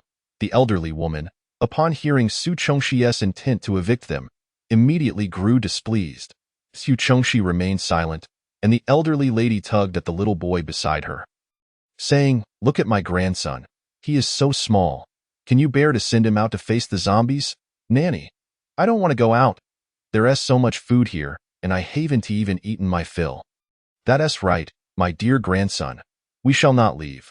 We will stay right here. I refuse to believe that a mere little girl can dictate our fate. Hey, you claim to be the owner of this place? Then you must know where the good food is. Hurry up and show me. Find me more. I'm hungry. The little boy waved his chubby hand dismissively at Su Chengxi, treating her as if she were his servant. I shall give you one last chance. Leave, now, immediately. Su Chengxi issued her final ultimatum. The elderly lady, hands on her hips, spat angrily, You little brat, do you think you can threaten me? I'll tell you this. I intend to stay right here. We entered first, so this place belongs to us. Is that so? You refuse to leave? It appears you are quite fond of my villa. Since you wish to remain here, then let it be a permanent stay. With a wicked smile, she raised her hand, and with a swift motion, the elderly lady collapsed into a pool of blood. Help! Murder! Murder! The remaining individuals scattered like startled birds, each one fleeing through the door. Chapter 20. Expulsion before long. All those in the house had fled, leaving only the little boy, who stood there, momentarily frozen in shock. Su Chengxi knelt down, offering him a gentle smile and speaking softly. Little one, they've all left. Why are you still here by yourself? Oh, are you waiting for your grandmother? But she has passed. She will never awaken again. Feigning concern, she continued, What shall we do now? Your grandmother cannot wake up, and you are alone. What will you do? Summoning all his courage, the little boy shouted at Su Chengxi with fury, It's you. You killed my grandmother, you wicked woman. May you meet a terrible end. Su Chengxi merely smiled and replied, In that case, I kindly ask you to leave. Little one. Upon hearing that Su Chengxi intended to expel him, the little boy threw himself on the ground, kicking and screaming. No, I refuse to go. What right do you have to drive me away? Do you not wish to leave? Lin Mu Yi, you sought to follow me, did you not? Here is your chance to prove your worth. Throw him out. After a long pause with no response, Su Chengxi cast a cool glance over her shoulder at the others. What is the matter? Do you not wish to act?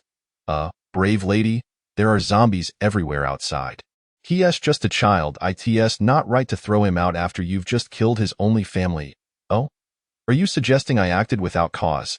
Is it that you cannot bear to see a child harmed? Since you are so concerned for his well-being, why not take him in yourself? Brave lady, if I were to take care of this child, would that mean he could stay? No, what I mean is, either you throw this child out, or you take him with you and leave this place. Brave lady, you must be joking. Did you not agree to let me accompany you? How could you possibly expel me now? Surely you're jesting. You, so beautiful, kind-hearted, and understanding, how could you bear to send me away? Lin Mu Yi, I believe it is time I clarify a few points. First, I am not joking, nor do I enjoy jesting. Second, I never agreed to let you follow me. I simply deemed it unnecessary to acknowledge you. Furthermore, I am quite annoyed by your incessant chatter. Were it not for that, I would have already dealt with you. Third, I am not kind in the slightest. Kindness has no place in this world of chaos. With that, She swiftly grasped the still rolling child, marched to the door, and unceremoniously tossed him far outside, disregarding his cries as she turned back toward the villa. Just as she pivoted, she found Lin Mu-yi standing before her, having approached without her noticing. Hearing the child's distant wails, he frowned deeply, his expression reflecting disapproval. He opened his mouth as if to speak, but ultimately said nothing. Instead, brushing past Su Chongxi and hastening toward the sobbing child, Su Chongxi shrugged indifferently, reaching for the villa's door to close it. That moment, Lin Mu-yi, without pausing, called back, "Thank you, brave lady." Su Chongxi paused briefly before responding. "Allow me to advise you. Evil does not always receive its due recompense, and kindness does not guarantee rewards. Be wary in all your dealings." Chapter 21. Preparing to leave with that, she paid no further heed to the reactions of the two in the distance. Swiftly inputting her fingerprint, and with a resounding thud, the villa's door was firmly shut. Lin Mu-yi stood frozen in place, watching as the door to the villa slowly closed, lost in thought until a pair of small hands tugged at his shirt. "Hey, what are you thinking about? You've been kicked out by that wicked woman too, right? Do not speak carelessly. Brave lady is not a bad person. Please, spare me. If she isn't a bad person, then what could she possibly be? By the way, I'm hungry. Hurry up and find me something to eat." To the little boy, Lin Mu-yi had entered the villa alongside Su Chongxi. Moreover, when Su Chongxi was about to kill his grandmother, he had not intervened. In truth, when Su Chongxi made her move against the elderly lady, Lin Mu-yi had considered stopping her, but he had not anticipated that she would actually go through with it. He had been momentarily stunned, leaving him unable to react. Nevertheless, the little boy cared not for his hesitance or his lack of action. In his mind, Lin Mu-yi was simply another accomplice of Su Chongxi. Ever since the apocalypse began, his grandmother had taken him from place to evade danger. Not long ago, they had encountered the group led by the bearded man, and subsequently found refuge in this villa. Claiming it as their own, the villa was filled with delightful food, and there were no zombies in the vicinity. He was loath to leave. Although Su Chongxi had killed his grandmother, he did not feel particularly grieved. He merely labeled her a villain to avoid being expelled. He had not anticipated that Su Chongxi would not only cast him out, but would also expel Lin Mu-yi alongside him. Though he held no fondness for either Su Chongxi or Lin Mu-yi, he understood the importance of pragmatism. Lin Mu-yi appeared useful, especially now that he was hungry and could be commanded to fetch food. He saw nothing wrong with his tone. To him, it was only natural. After all, he was a child and therefore, Lin Mu-yi ought to take care of him. With everyone expelled, the villa fell into a profound silence. Su Chongxi made her way to the bathroom, utilizing her powers to fill a bathtub to the brim, then harnessing her fire abilities to heat the water, luxuriating in a warm bath. After her bath, feeling utterly refreshed, Su Chongxi collapsed onto the sofa, her mind racing. Though her villa was situated in a prime location and she had amassed substantial supplies, merely resting on her laurels would lead to emptiness. Having been reborn, she could not afford to remain complacent, living a life of ease and isolation. The betrayal of her past life, the death of her parents, these are memories she cannot forget, nor will she allow herself to forget. Heaven has granted her a chance for rebirth, and she must not live this life as pitifully as she did in her previous existence. She is determined to carve out a remarkable path in this apocalyptic world. Memories from her former life flicker through her mind. In her past, as the apocalypse began, she returned to the Liu family villa out of concern for them, and together they fled to City B. Along the way, she awakened her supernatural abilities, ensuring their safe arrival at the B City base. In this life, she has yet to seek them out, but she is certain their destination will remain unchanged. Although they lack her protection on this journey, the Liu family is affluent, being the wealthiest in City L, and there will undoubtedly be military escorts to ensure their safe passage to City B. Albeit with some hardships along the way. Chapter 22. The eerie town. With her decision made, Su Chongxi is not one to procrastinate. She promptly resolves to head to City B. Consulting her map, she recalls that in her previous life, the Liu family prioritized safety, opting for a longer but seemingly secure route. This time, however, she chooses to take a shortcut. She plans her route, noting that to reach City B from City L, she must traverse 4 provinces, City Z, City C, City Y, and City S. After mapping out her journey, Su Chengxi collects every item in the villa that could be useful and stores them in her spatial pocket, almost intent on relocating the entire villa into her space. Once she thoroughly checks her backpack, she exits the villa and climbs into the Range Rover parked at the entrance. She opens the car door. Her eyes land on the large suitcase in the back seat. A moment of silence envelopes her, before she drags the suitcase down and opens it to find it filled to the brim with medicine. Without a word, she tosses both the suitcase and its contents into her spatial pocket before re-entering the vehicle and setting off once more. By midday, Su Chengxi parks the car in a cleared area, retrieves a pack of compressed biscuits and a box of yogurt from her spatial pocket, consumes them, and resumes her journey. As dusk approaches, she recalls spotting a small town on the map not far ahead, suitable for an overnight stay. True to her expectations, after walking approximately 7 kilometers, she finds a quaint town. Seeking a discreet corner, she stores her vehicle in her spatial pocket and ventures into the town. Upon entering, an odd sensation washes over her, yet after a careful inspection, she detects nothing amiss. She begins knocking on doors, hoping to find a place to spend the night, but no one answers her calls. Just as she is about to give up at the last house, a crisp voice from within inquires, "Is there a monster outside?" The soft, sugary tone attempts to sound imposing, and Su Chengxi cannot help but chuckle. Feigning a sinister demeanor, she replies, "Indeed. I am the monster. Let me in quickly." After a brief pause, the sound of shuffling footsteps emerges from inside, and with a creak, the door swings open at a boy, around 8 or 9 years old. Steps out, barely reaching her waist. He is an adorable bundle of sweetness, captivating enough that one cannot tear their gaze away. This is Su Chengxi's first impression of the little boy. His delicate features exude an air of aloofness, with a handsome face framed by long lashes casting shadows beneath his eyes. His fair skin glows subtly, and his deep brown eyes sparkle with a myriad of colors. They hold a clarity yet conceal a rare defiance for a boy his age. His long lashes rest gently upon his eyes, and his nose is straight and proud, hinting at a stubborn personality. Standing there, this small figure with his large, glistening eyes seems capable of melting hearts. Externally calm, Su Chengxi internally exclaims, "What to do? He is so adorable." Chapter 23. Xinxingchen. In that moment, the atmosphere grows quiet, almost as if one could hear a pin drop. Two pairs of eyes lock in a silent standoff. Ultimately, it is Su Chengxi who breaks the silence. She crouches down, gently ruffling the boy's hair, her voice unexpectedly tender as she asks, "Little one, are you alone? Where are your parents? Aren't they home?" The boy frowns and swats her hand away, mumbling, "I have a name. I'm not just little one Otto."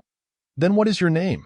The boy turns and walks back inside, disregarding her question. Su Chengxi narrows her eyes, resembling an enchanting sprite of the night, her lips curving into a teasing smile as she follows him inside. As she surveys the room, she finds nothing unusual.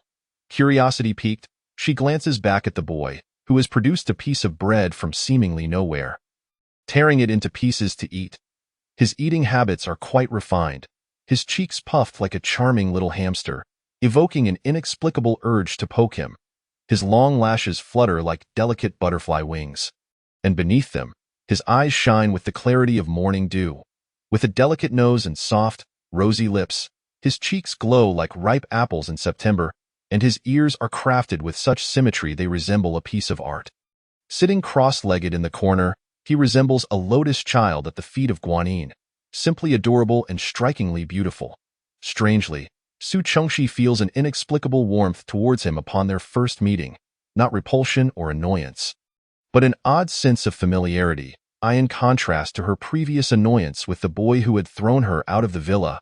She finds herself irresistibly drawn to this little one. She muses that if her parents had not met with that tragic accident, perhaps her younger brother would have been born by now, and he might have been just as cute as this little boy. Sweetly calling her sister.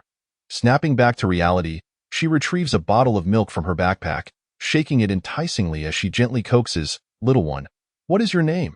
If you tell me, I will share this milk with you. You must be feeling choked eating only bread." The boy looks up, scrutinizing her for a moment. Once assured of her good intentions, he mumbles, "Xinxingchen? Xinxingchen? What a lovely name." Su Chengxi repeats, her voice warm. The boy shoots her a proud, haughty glance, as if to say, Of course my name is the best. Amused, she continues, and where are your parents? Why are you all alone? He rolls his eyes. How would I know? Before Su Chongxi can press further, he declares, I'm not from here, so I don't know what's going on. Then where are you from? S city. S city? That's quite a distance. How did you?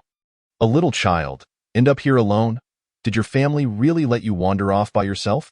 After a moment, Su Chongxi feigns realization. Oh, I see. You must have sneaked out by yourself. The boy, flustered, retorts, No, it's not like that. I am not sneaking out. Oh? So you're saying you left without telling anyone, but it wasn't a secret. You left a note at home? Yes, and I hadn't even gone long before Han Gij found me. The boy replies, sounding slightly wronged. What? You were caught by your Han Gij, and he didn't send you back home? No, I was supposed to find him when I snuck out, and when he discovered me. I refused to go back, and so Han Gij, tired of your pestering, agreed to take you along? Not at all. Han Gij wouldn't find me annoying. They were on a mission this time, so they were in a hurry. That's why they brought me along to save time. Then why are you alone now? I accompanied Han Gij and his companions on a mission, and midway through, we encountered a rather peculiar zombie. This particular zombie was unlike any we had previously encountered. It was significantly more formidable, exhibiting unusually agile movements, in stark contrast to the sluggishness characteristic of other zombies. Han Gij and his group were unable to overpower this creature, and ultimately, we dispersed, leaving me to take refuge alone in this small town. More formidable than the others, swift in its movements? Could it possibly be a level 2 zombie? Su Chongxi pondered. In the early days of the apocalypse, zombies were merely classified as level 1, moving slowly, devoid of intelligence and driven solely by instinct to consume human blood and flesh. As time progressed, zombies began to evolve. Level 2 zombies exhibit enhanced physical attributes, such as remarkable speed or immense strength, while Level 3 zombies possess 2 enhanced traits.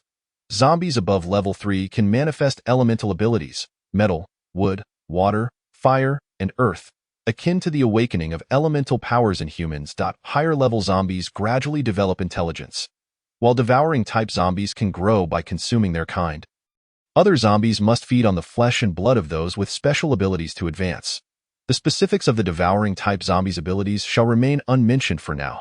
It is only fair that as zombies can evolve, so too can those with special abilities. They can cultivate their powers, but this requires a high level of comprehension. Otherwise, self-cultivation can be exceedingly slow. Moreover, there exists another method.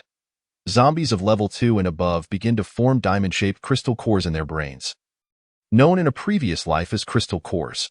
These cores come in various colors, each corresponding to different abilities, allowing those with powers to absorb energy from the cores based on their own attributes.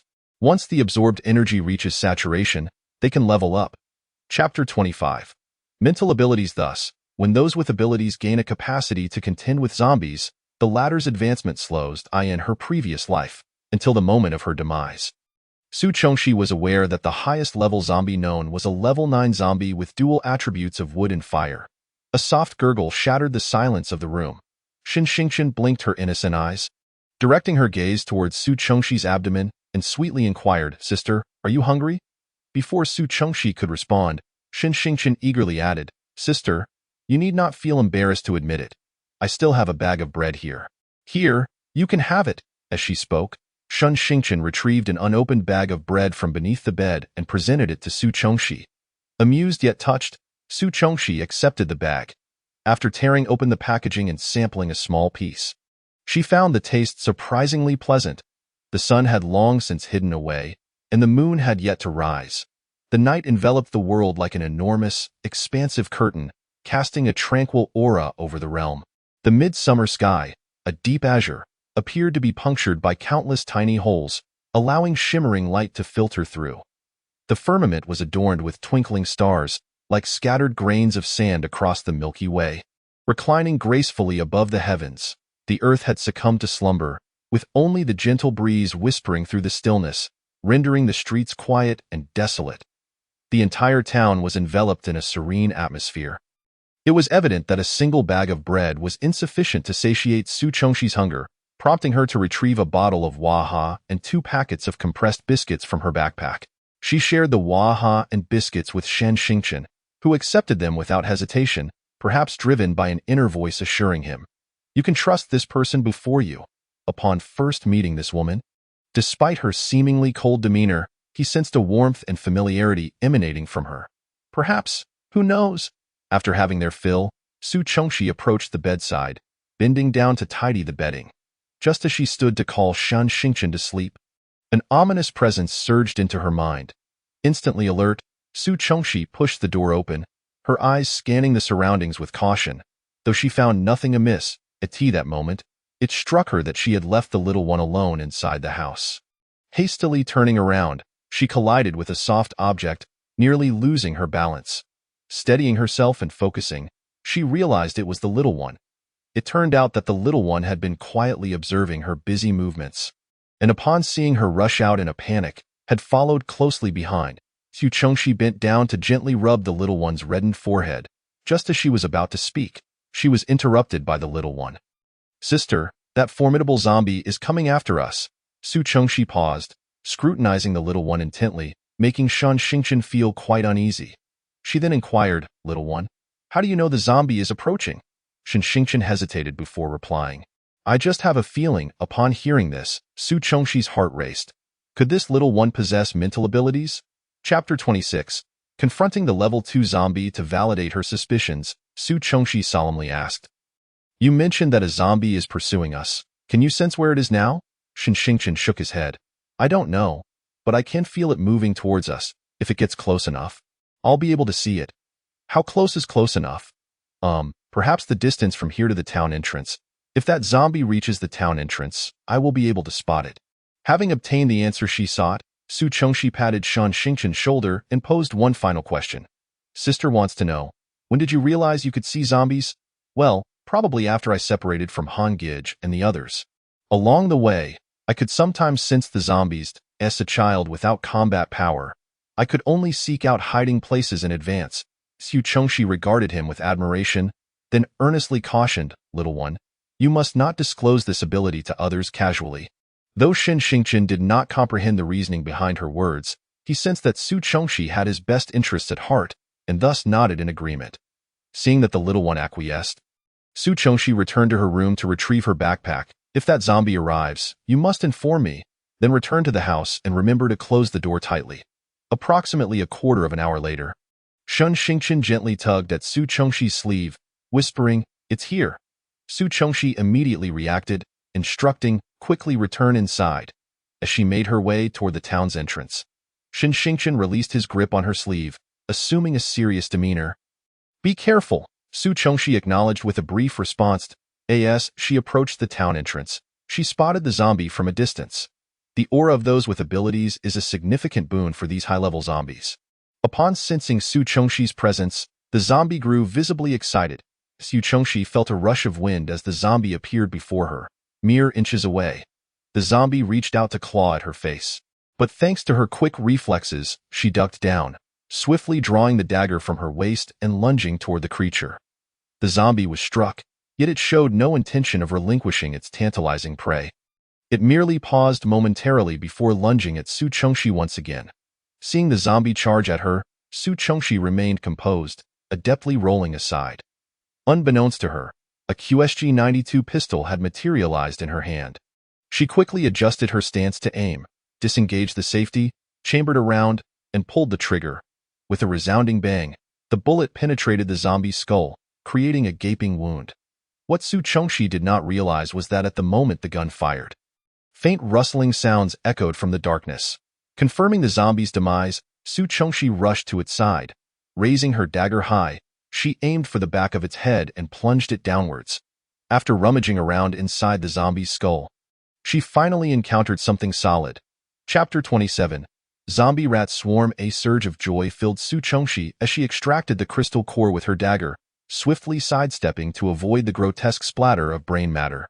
With a thud, the crystal core fell to the ground. Su Chongxi picked it up. It was a transparent white crystal, free of impurities, sparkling beautifully in her previous life. Su Chongxi had always wondered, why did such a grotesque and terrifying creature as a zombie harbor something so pure and exquisite within its brain? It was only in the final moments of her life that the realization dawned upon her. All things must have a beginning. Flesh rots to give rise to insects, and fish decay to spawn pests. As stated in the treatise on learning, the roots of the orchid and the sephora are exquisite, yet the gradual decay renders them unapproachable to the noble and unadorned by the common. The essence of the fragrant herb is inherently beautiful, but due to its contamination with refuse, it becomes undesirable to the refined and unworthy of adornment to the ordinary. Its intrinsic nature is not devoid of beauty. It is merely tainted by filth. Conversely, this perspective leads us to no doubt about the existence of the crystal core. Perhaps, in the apocalyptic era, the true horror lies not in the zombies, but rather in the hearts of men. Upon retrieving the crystal core, Su Chengxi was not in haste to absorb it. Instead, she cast it directly into her spatial realm. Normally, the absorption of the energy contained within a crystal core is a simple task. Yet Su Chengxi had been diligently cultivating her abilities, resulting in a saturation of her power. By absorbing this crystal core, she could elevate her abilities to level 2 or even 3. However, the advancement through the crystal core necessitated a secure environment or the presence of a protective companion.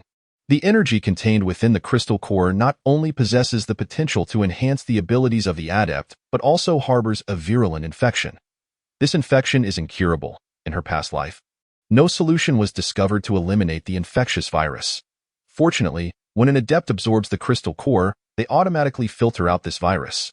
Yet, during the process of upgrading, the accumulated energy within the adept's body erupts in an instant, creating an invisible magnetic field that collides with the energy contained in the crystal core, amplifying the infection in an imperceptible manner. A moment's carelessness could result in the virus being inhaled into the body. Once this infection is absorbed, the consequences could be mild, leading to the depletion of powers, or severe, resulting in transformation into a zombie, with the rate of mutation surpassing that of infection from a zombie's bite. It is evident that this small town is not a suitable place for the absorption of crystal cores. After a brief tidying of the surroundings, Su Chengxi returned to the house. Upon entering, her thigh was suddenly embraced, and upon closer inspection, it was none other than the little glutinous rice dumpling. With a mix of amusement and exasperation, Su Chengxi remarked, "All right, I have returned. Will you not let go? Did you get hurt?" "No, I am unharmed. I have already eliminated that zombie, and now you can rest assured." Taking the small hand of Xin Xingqian, Su Chengxi led him towards the bed. At midnight, Su Chengxi was suddenly roused by a small hand pushing against her. "Sister, wake up, sister!" As she opened her eyes and sat upright, just as she was about to inquire about the little dumpling's distress, she heard a rustling sound from outside. In an instant, Su Chengxi was fully awakened. Zombie mice. By the sound, there was more than one. It was likely a horde of them. Moreover, it was evident that the area had been surrounded by the swarm. Chapter 28. Level 3 abilities. Even Su Chengxi could not help but feel a twinge of panic, while Xin Xingqian's face turned pale with fear. "Sister, outside, outside!" In a fleeting moment of confusion, Su Chengxi quickly compelled herself to regain her composure and reassured Xin Xingqian. "Do not be afraid, little dumpling." Xin Xingqian swallowed nervously and stammered, "I am not afraid. What kind of monsters are outside? They seem more terrifying than zombies." With a grave expression, Su Chengxi replied, "They are zombie mice." In the aftermath of the apocalypse, humanity undergoes mutations. The fortunate mutations result in the emergence of abilities. There are numerous types of abilities, just as you, little dumpling, can sense and perceive zombies. If I am not mistaken, it is likely a psychic ability. However, the unfortunate mutations lead to transformation into zombies. Not only humans undergo mutations, flora and fauna are also subject to changes, with outcomes that can be both beneficial and detrimental, as exemplified by the dreadful transformation of the zombie mice outside. "What should we do now?" Xin Xingqian inquired again. A single zombie mouse is not particularly frightening, yet now a horde surrounds them. The delay in their advance likely indicates they are awaiting the arrival of the Rat King. Su Chengxi pondered, in the current predicament, we cannot simply wait for fate, but with the swarm surrounding us, it is difficult to break free. Suddenly, Su Chengxi recalled the white crystal core she had just stored in her spatial realm. After much contemplation, she made a cautious decision. With a thought, she pretended to retrieve the crystal core from her backpack. Seeing Su Chengxi produce a sparkling crystal, Shin Xingqian curiously asked, "Is that a crystal?" "It's so beautiful that it is a crystal core from the zombie's brains." Shin Xingqian was still filled with questions. But this was not the time for further inquiries. Su Chengxi approached the door, raised her arm, and slowly unleashed her ice abilities. She continued until she sensed her energy waning, then withdrew her hand. Su Chengxi enveloped the door before her with thick layers of ice, and then guided Shan Xingqian to the innermost corner of the room. Taking out an opened bottle of mineral water from her bag, she drank several mouthfuls, and soon felt her energy gradually recovering. Indeed, she was drinking well water from her spatial realm. Once her abilities were fully restored, Su Chengxi imparted a few words of instruction to Shen Xingqian before beginning to meditate and absorb the crystal core. Time was of the essence. She had to advance her powers before the Rat King arrived. As time trickled by, it felt as though mere minutes had passed, yet it could have been a century. Su Chengxi felt an intense chill enveloping her entire being, as if she were standing upon an icy expanse. Surrounded by an endless sea of silver, with a biting cold rendering her lost, at that moment, the swarm outside began to stir. The Rat King had arrived. Receiving the Rat King's command, the horde began to batter the door. With each violent impact, the ice layer on the door began to chip away. Finally, unable to withstand the strain, the door was breached. Yet the swarm did not surge in all at once. A small zombie mouse was the first to push through, its claw poised to strike Shen Xingqian's face. Terrified, he shut his eyes tightly, only daring to open them moments later. Before him, the zombie mouse collapsed with a crash, a shard of ice protruding from its abdomen.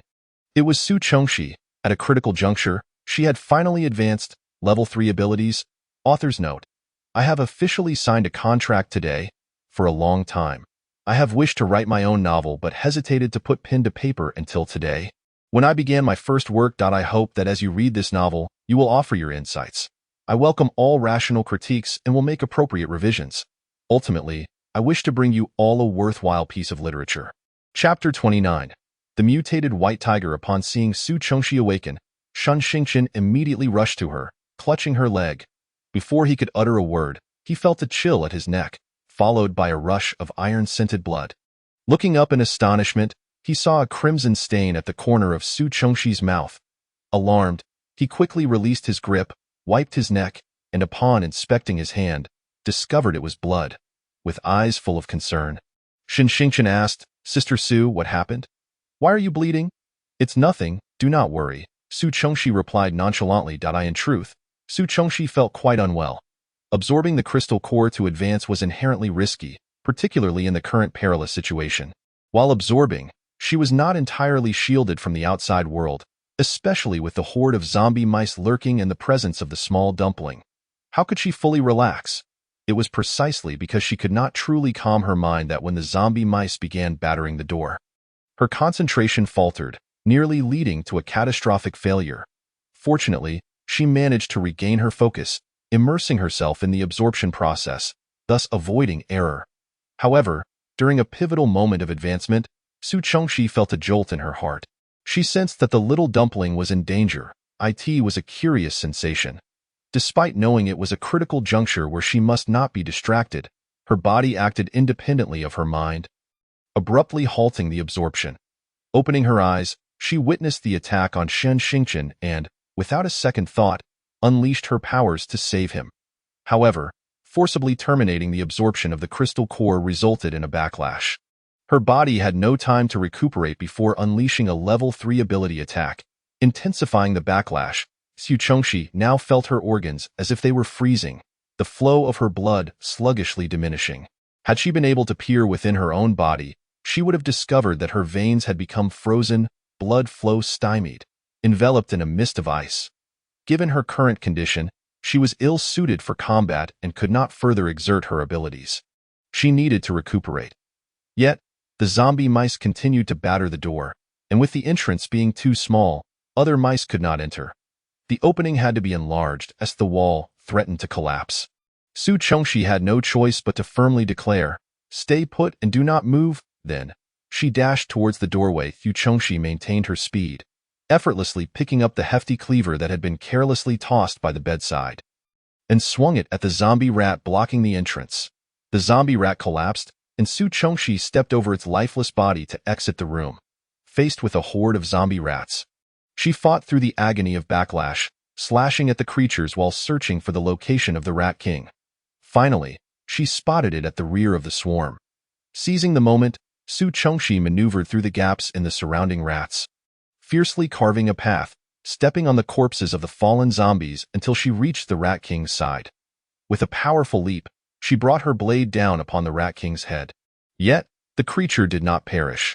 Without granting it a moment to react, Su Chongxi swiftly retrieved a Japanese dagger from her spatial pocket and plunged it into the Rat King's heart. With a thunderous crash, the Rat King finally fell, but in her moment of triumph, she failed to notice a zombie rat lunging at her from behind. As she turned, all she could see was the claws approaching her. And in a daze, she instinctively tried to evade, but her abilities had been utterly exhausted, leaving her drained. Just before losing consciousness, she heard a commanding roared eye in her foggy mind. She thought, "Why does that sound so much like a tiger?" Chapter 30. Intermediate abilities. After Su Chongxi fainted, a majestic white tiger suddenly appeared. With the zombie Rat King slain, the horde of zombie rats, already leaderless, scattered in panic upon the emergence of the mutated white tiger. The tiger, the king of beasts, remained a formidable foe whether before or after its transformation. Once the hordes had dispersed, the mutated white tiger gracefully approached Su Chongxi, circling her once before decisively sitting down beside her. Meanwhile, Shun Xingqian, unable to quell his concern for Su Chongxi, ventured out to see what had transpired. What he witnessed was astonishing. The ground was strewn with the corpses of zombie rats, and Su Chongxi lay beside one, while a gigantic white tiger sat beside her, elegantly grooming itself. Perhaps Shun Xingqian's gaze was too intense, as the mutated white tiger cast a disdainful glance in his direction before nudging Su Chongxi with its head. Strangely, Shun Xingqian seemed to comprehend its intent. Slowly, he approached, exerting all his strength to lift Su Chongxi, and the white tiger immediately leaned in, allowing him to place her atop its back. The white tiger, bearing Su Chongxi, walked gracefully into the house, with Shun Xingqian closely trailing behind. Together, they gently laid Su Chongxi on the bed as she lay there. Su Chongxi muttered deliriously, "So cold, so cold," hearing her incessant cries of coldness. Shun Xingqian became frantic. The white tiger, however, paid him no mind, leaping onto the bed and lying beside Su Chongxi, its massive form pressing against her. Time passed, and eventually, Su Chongxi stirred awake. With a soft sound, she opened her eyes to a world of fluffiness. Shaking her still foggy head and propping herself up, her vision gradually cleared, revealing the enormous mutated white tiger beside her. Upon seeing the tiger, Su Chongxi was unperturbed.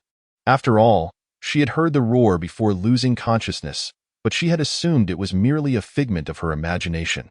As she moved her body, she realized it was stiff, and any motion sent a chill of pain coursing through her limbs. A muffled groan escaped her lips, prompting Shun Xingqian to rush over and inquire, "Sister Su, how are you?" Su Chongxi shook her head and gestured for water. Without hesitation, Shun Xingqian retrieved a bottle of mineral water from his backpack, opened it, and handed it to her. Su Chongxi drank deeply, and as she finished, a white crystal nucleus appeared before her. Confused, she followed the paw that held the nucleus to the white tiger beside her and softly asked, "Is this for me, from the previous Rat King?" The tiger, displaying an astonishingly human-like understanding, nodded and gently placed the crystal into Su Chongxi's hand.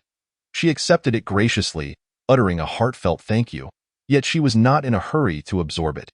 After a few minutes, bolstered by the rejuvenating effect of the spatial spring water, Su Chongxi regained some strength and appeared considerably healthier. It was then that she began to absorb the crystal nucleus. This time, the process went smoothly, and in no time, she had completely absorbed it. Su Chongxi opened her eyes, feeling the surge of energy within her body, and a smile graced her lips. To her astonishment, she had just advanced to level 4 abilities, making her an intermediate ability user. Ability users were classified into 3 tiers. Chapter 31. Naming by she intermediate ability users were those ranked from level 4 to 7, while those above level 7 were referred to as advanced ability users. In her past life, Su Chongxi had endured a decade of apocalypse and had only barely broken through to level 7 at the brink of death. achieving the status of an advanced ability user. The renowned figures of her previous world, Nan Yin, Bei Han, Dong He, and Shibai, were all advanced users whose specific abilities remained shrouded in mystery, but it was certain that each of them was formidable. Now, with the apocalypse having only begun a little over half a month ago, Su Chongxi had already reached level 4, an astonishing pace of advancement, with the horde of zombie rats dispersed and the immediate threat neutralized. This small town was now safe. Thus, Su Chongxi, along with Shun Xingqian and the White Tiger, took 2 days to recuperate.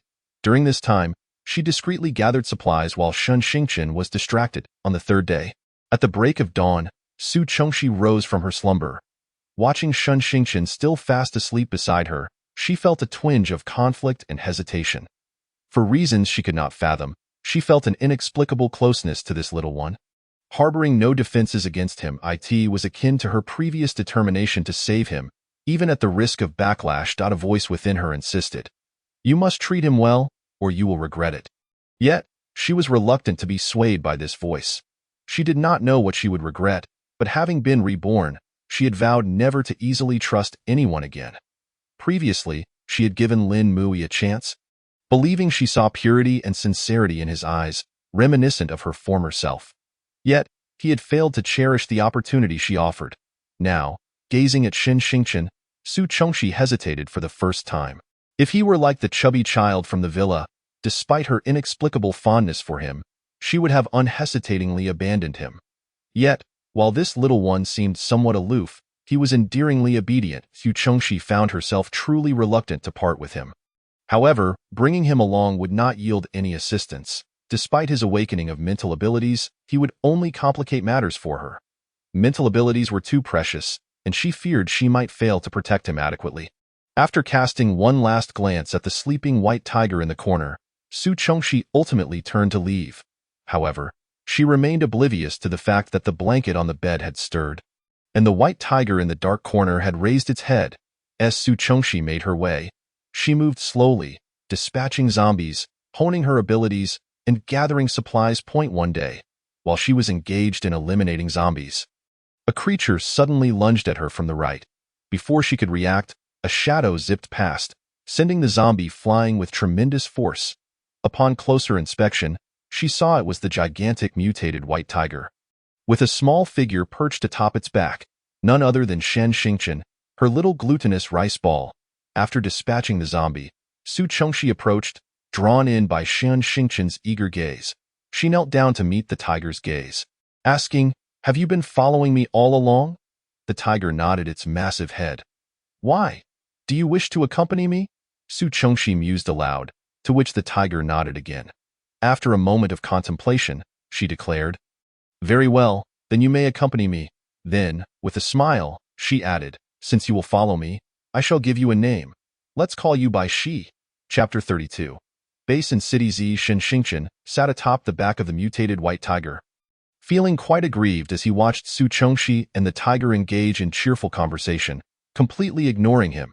As Su Chongxi continued to converse with the tiger, he could no longer contain himself and interrupted. I'm sorry, Sister Su." Upon hearing this, Su Chongxi finally looked up at him, her expression curious. "Why do you say sorry?" "Because, whether facing zombies or zombie rats, I haven't been able to help at all. And I've only caused you trouble." He paused, then added earnestly, "But I will practice my mental abilities diligently. I promise I can help you in the future, so please, don't leave me behind." "Do you think I didn't take you with me for that reason?" Su Chongxi's tone, though questioning, conveyed certainty. Shun Xingqian remained silent, his large, glistening eyes fixed on her, as if to say, "Isn't that the case?" Seeing the little glutinous rice ball in front of her, Su Chongxi sighed softly and ruffled his little head. "You don't need to help me. Just take care of yourself." At her words, Shun Xingqian's eyes sparkled with delight, disregarding the hands still tangled in his hair. And he exclaimed, "So, does that mean I can be with you?" "Yes, I want to leave you behind." Upon receiving a positive affirmation from Su Chongxi, Shun Xingqian erupted into jubilant cheers. By the way, why have you been trailing behind me all along?" she inquired. "Well, actually, I had already awakened before you, Sister Su, when you were about to leave that day. By Shi, was also awake. Therefore, We have been following you ever since. Su Chengxi nodded in understanding. Shen Xingchen then asked, Sister Su, where are you headed? To City B. We will pass through City S and I shall escort you home. After a brief pause, Su Chengxi rose and looked at Shen Xingchen, inquiring, have you rested well? If so, we shall set off. All right, let us go. Shen Xingchen eagerly nodded. Bai Shi also let out a sound of agreement, nodding in assent, as the waning moon concealed itself behind the clouds. The dusk began to cast its hues across the horizon. Su Chengxi led Shen Xingchen and Bai Shi, taking their time as they made their way, ultimately arriving in City Z before darkness fell. Prior to entering City Z, Su Chengxi discreetly separated Shen Xingchen and turned to Bai Shi, asking, in your current state, it is impossible to bring you inside. Can you shrink in size? Bai Shi shook its large head in refusal. After contemplating for a moment, Su Chengxi decisively stored Bai Shi within her space. Unlike humans, animals pose no threat to Su Chengxi even if they uncover the secret of her space. Upon Shen Xingchen's return and noticing Bai Shi's absence, she inquired, where is Bai Shi? It has left, Su Chengxi replied. Huh? Shen Xingchen exclaimed incredulously. In its current form, it cannot enter the base of City Z. It will wait for us outside. With this explanation, Shen Xingchen finally comprehended the situation. Su Chengxi took Shen Xingchen's hand and approached the entrance of the base. City Z sprawled out expansively, with towering buildings rising majestically, creating a veritable forest of architecture. The grand structures stood tall, rectangular, cylindrical, and triangular, interspersed and proportionate, silhouetted against the backdrop of blue skies and white clouds, forming a mosaic of geometric patterns. Following the establishment of the base, the city gate was fortified with a saddle wall. Crowned by a clock tower, with a plaque of the City Z base shimmering under the sun. 18 towering, robust granite pillars supported the eaves, exuding an air of magnificence. Chapter 33. Entering the base, Su Chengxi observed that the city gate was enclosed by a series of barriers, leaving only a narrow passage on the right, with a row of soldiers stationed on either side. She guided Shen Xingchen to the registration desk. The individual in charge of registration was a young man, appearing somewhat disheveled yet possessing a gentle demeanor, likely in his early 20s. Before the apocalypse, he was a quintessential introvert, and within his social circle, he had never encountered such an enchanting girl. Moreover, in these dire times, most individuals were too preoccupied with evading zombies to concern themselves with their appearance. Nevertheless, despite having battled zombies along the way, Su Chengxi, endowed with water-based abilities, could cleanse herself at will, rendering her not only clean but even more beautiful than before the apocalypse. Approaching the handsome young man, Su Chengxi softly spoke, Hello. We are here to register. The close proximity of her beauty struck him like a bolt from the blue, akin to the melodious song of a yellow oriole emerging from the valley.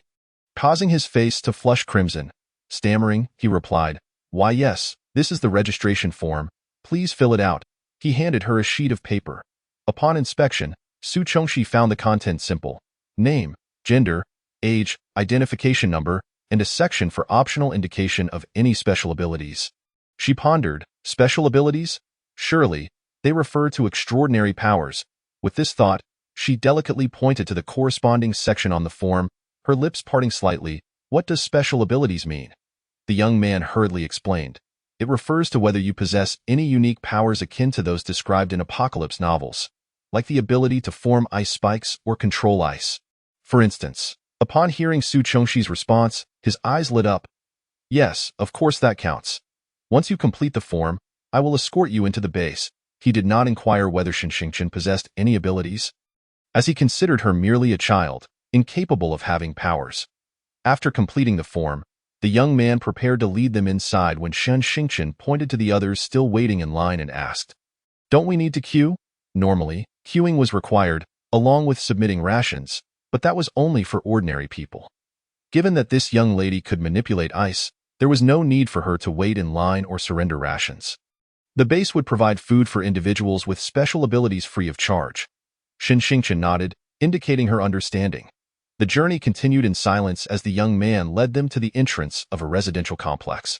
Shen Xingchen tugged at Su Chengxi's sleeve, asking, Sister Su, are we going to live here?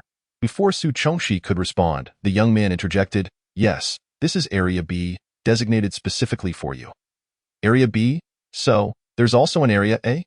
Shun Xingqian quickly realized. Area A consists of villas, inhabited by the prominent figures permitted by the base. If Miss Su were alone, I could assist in applying for shared accommodation in Area A. But since you are accompanied by a dependent, a regular person, that complicates matters. Unless you can provide some supplies to the base, which would require a significant contribution. Moreover, considering you have a child with you, I believe it would be more advantageous for you to have an independent space in Area B rather than sharing a villa in Area A. Chapter 34. The couple across the hall, Su Chengxi nodded slightly, expressing her agreement. Although her space contained ample resources, it was not convenient to access them at present. Furthermore, her desire for a villa stemmed from the wish for privacy. If sharing was necessary, there was little justification for expending resources. With this explanation, Shun Xingqian ceased her inquiries. Noticing that both had no further objections, the young man produced a set of keys and handed them to Su Chengxi. Building 3, Unit 6, Apartment 501. Here are the keys. My name is Zhang Jia. Should you require anything in the future, feel free to seek me out.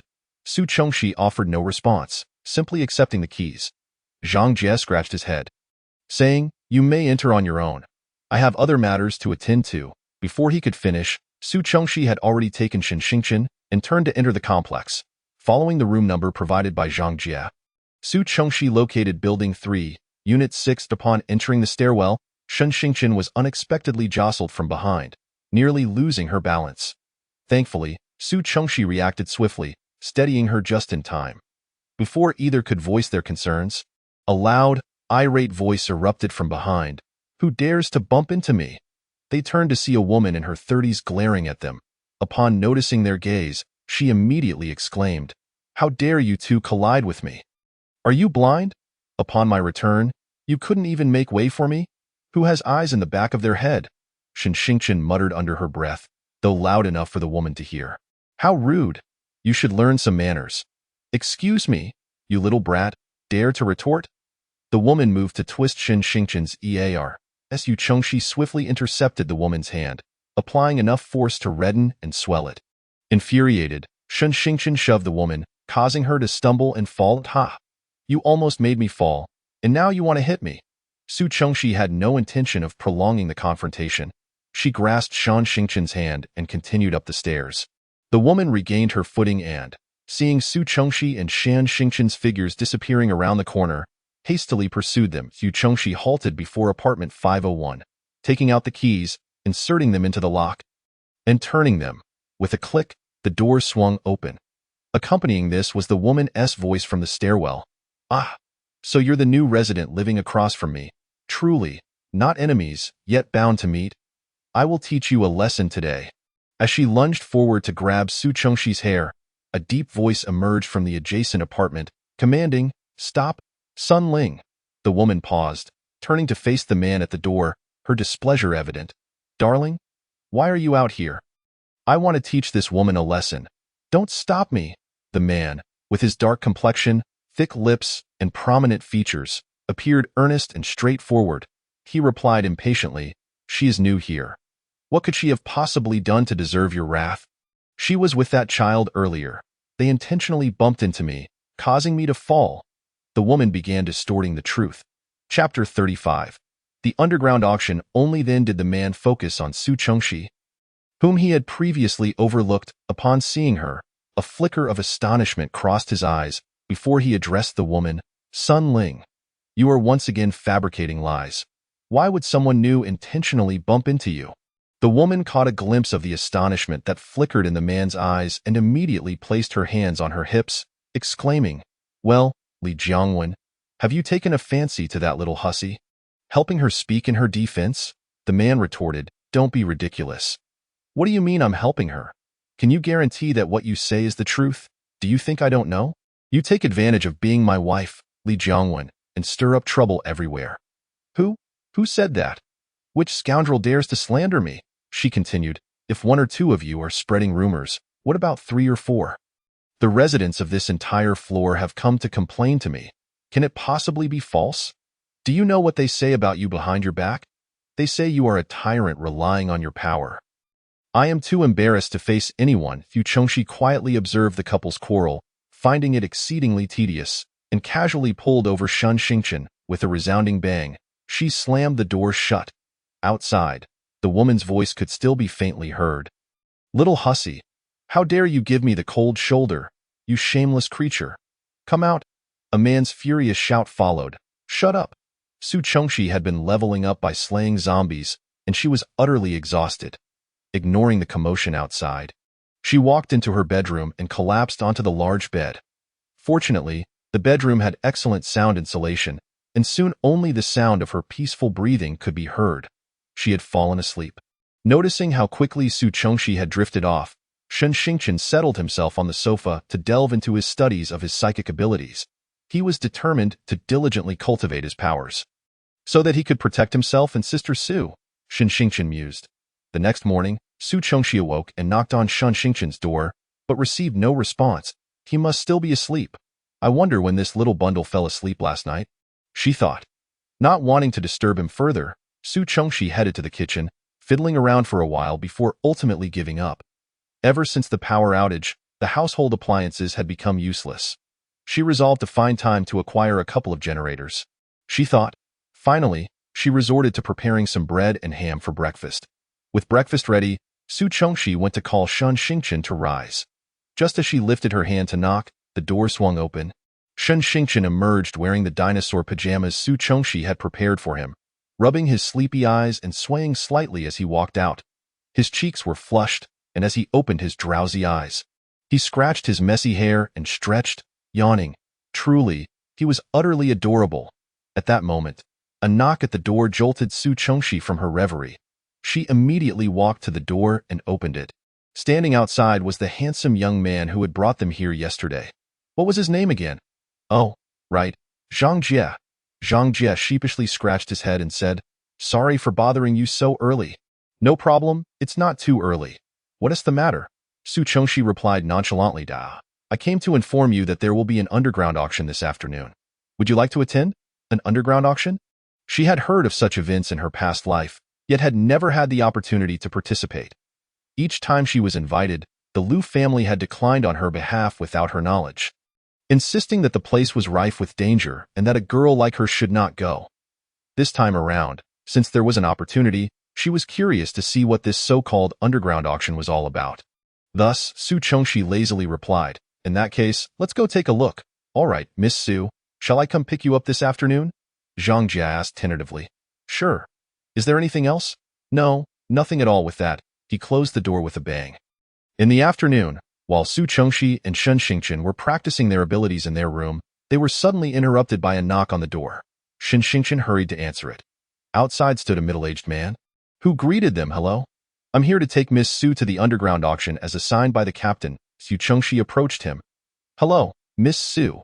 Captain Zhang Jie is tied up with something and has sent me to escort you to the auction." The man added. "All right, let us go," she said, taking Shun Xingchen's hand and quickly stepping out of the door, shutting it behind them. Upon reaching the auction venue, Su Chongxi observed a myriad of individuals accompanied by their companions, approaching the entrance where they presented their invitations to the attendant for inspection. Only after a thorough check were they permitted entry. Each person's face bore an expression of smug satisfaction, as though this was a high society gathering from the pre-apocalyptic world. Obtaining an invitation was indeed a matter of pride. Su Chongxi regarded the crowd, immersed in their fantasies, with a sense of detachment, finding them both ridiculous and pitiable. The middle-aged man did not present an invitation. Instead, he calmly stated to the attendant, "This Miss Su is invited to the auction by Captain Zhang Jie." Upon hearing this, the attendant quickly nodded and bowed. "Ah, so she is a guest of Captain Zhang Jie. Please, come in." Ignoring the attendant's obsequious demeanor and the astonished gazes of others, Su Chongxi and Shun Xingchen walked forward with an air of composure. Just as they were about to step through the door, a nonchalant voice echoed from afar, "Oh, who might this be? So important that you don't even need an invitation to enter." As the words fell, a young man with bleached hair approached, sporting a flamboyant hairstyle and dressed in an ostentatious long black coat, swaggering with an air of arrogance. His long, disheveled hair nearly concealed his small eyes, and a smirk adorned his lips, though it was a rather unconvincing guise that made him appear more sleazy than charming. Trailing behind him were 3 or 5 similarly unruly youths, each sporting outrageous hairstyles, yellow, purple, green, like a riot of colors. The middle-aged man stepped in front of the two, his expression stern yet composed. Young Master Zhao. These two are guests of Captain Zhang. So it's Zhang Jia. Since when did he become so influential? Does he not need an invitation to bring his guests in? Young Master Zhao, please mind your words. Captain Zhang is merely exercising his rights. His rights? What rights does he possess? Who granted him such authority? If that's the case, can I bring my little followers in too? He glanced at the attendant, who looked quite troubled and unsure of how to respond. Young Master Zhao, this permission is granted by the base leader. Please do not cause further trouble. Nonsense. Permission from the base leader? I might as well be his son. Miss Su, this young Master Zhao is the son of our base leader, Zhao Woba. It seemed the attendant noticed the confusion in Shan Xingqian's eyes and hurriedly explained to Su Chongxi. Shan Xingqian acknowledged with an "oh." While Su Chongxi merely nodded indifferently, the argument continued between the two parties. The middle-aged man spoke again. Young Master Zhao, while you may be the base leader's son, the leader has not granted you this privilege. Our captain was indeed authorized by the leader.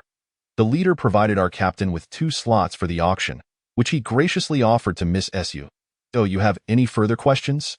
If not, please do not trouble this attendant any longer. If you genuinely wish for your companions to attend, you may request permission from the base leader. Good, good, good, Zhao Woba exclaimed thrice, his face contorting with rage. His eyes bulging in fury, Su Chongxi could no longer endure the incessant noise. After tolerating for long enough, she turned abruptly, her calm tone laced with an icy disdain. Are you finished? Who do you think you are to speak to young Master Zhao like that? Before the middle-aged man or Zhao Woba could respond, a purple-haired thug at Zhao's side interjected eagerly. However, upon catching sight of Su Chongxi's appearance, a look of profound astonishment crossed Zhao Woba's face.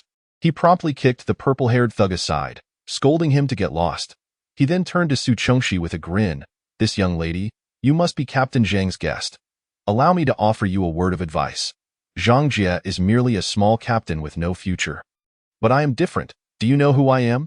I am Zhao Woba, the son of the base leader. What do you say? Would you consider leaving him to follow me instead? Zhao Woba?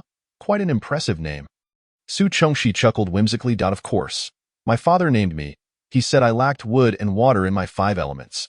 The character Woba belongs to wood, signifying control and governance, and my father said that one day, this base would be under my management. And as for the character Ba, it belongs to water and is derived from my father's favorite poet's line, looking longingly at Chang'an from the banks of the Ba. My father even had the name calculated by a fortune teller. They said that with this name, I would be destined for great wealth and prosperity throughout my life. But honestly, I don't care much for wealth. I just feel this name suits my temperament perfectly. Don't you agree, beautiful? Zhao Woba, believing himself to be quite handsome, casually swept his hair back and proudly declared, Indeed. Su Chongxi nodded in agreement, exclaiming, Indeed. Hearing him incessantly say my dad this, my dad that, one cannot help but think the name is most aptly chosen. Zhao Woba? Go consult my dad. In her past life, she had encountered only one mama's boy. Could it be that this Zhao Woba is the legendary daddy's boy? Su Chongxi pondered silently. Miss Su, we should make haste into the venue. The auction is about to commence. A middle-aged man's voice interrupted her musings. Indeed. Let us proceed, she replied. With that, Su Chongxi led Shan Xingqian into the auction hall, closely followed by the middle-aged man. Zhao Woba, shouting after them, called out, Hey, beauty, wait for me, beauty, as he hurried in pursuit. Chapter 38. The transparent crystal core. Only Zhao Woba's entourage remained, standing in place, exchanging glances and uncertain of their next move. What if we wait here for young Master Zhao to emerge? Suggested a green-haired minion, raising his hand. Meanwhile, upon entering the auction hall, Su Chongxi and her companions were immediately approached by someone who escorted them to the front desk.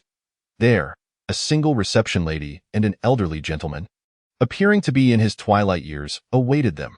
The reception lady began to explain, Ladies and gentlemen, our auction bears little difference from those held before the apocalypse. Most of our items still originate from that era, such as antiques and jade. After all, even in the face of calamity, we must respect the value of these relics. This esteemed elder by my side is none other than the renowned appraiser. Master Zhu 1, she continued. The principal distinction from previous auctions is that this time, we do not transact in currency, but rather in supplies. So, may I inquire, do you have any items you wish to auction? If not, I can direct you to your seats in the auction hall. Listening to the receptionist's incessant chatter, Su Chongxi found it utterly absurd. They prattled on about respecting the value of antiques, yet ultimately resorted to bartering with supplies instead of currency. People can be so hypocritical, masquerading their pragmatic natures behind a veil of lofty principles. Her interest in the auction diminished significantly, however, observing Shan Xingchen's enthusiastic demeanor. She feigned retrieving a jade ruby from her backpack, an item she had unwittingly acquired from a nearby antique shop during a prior visit.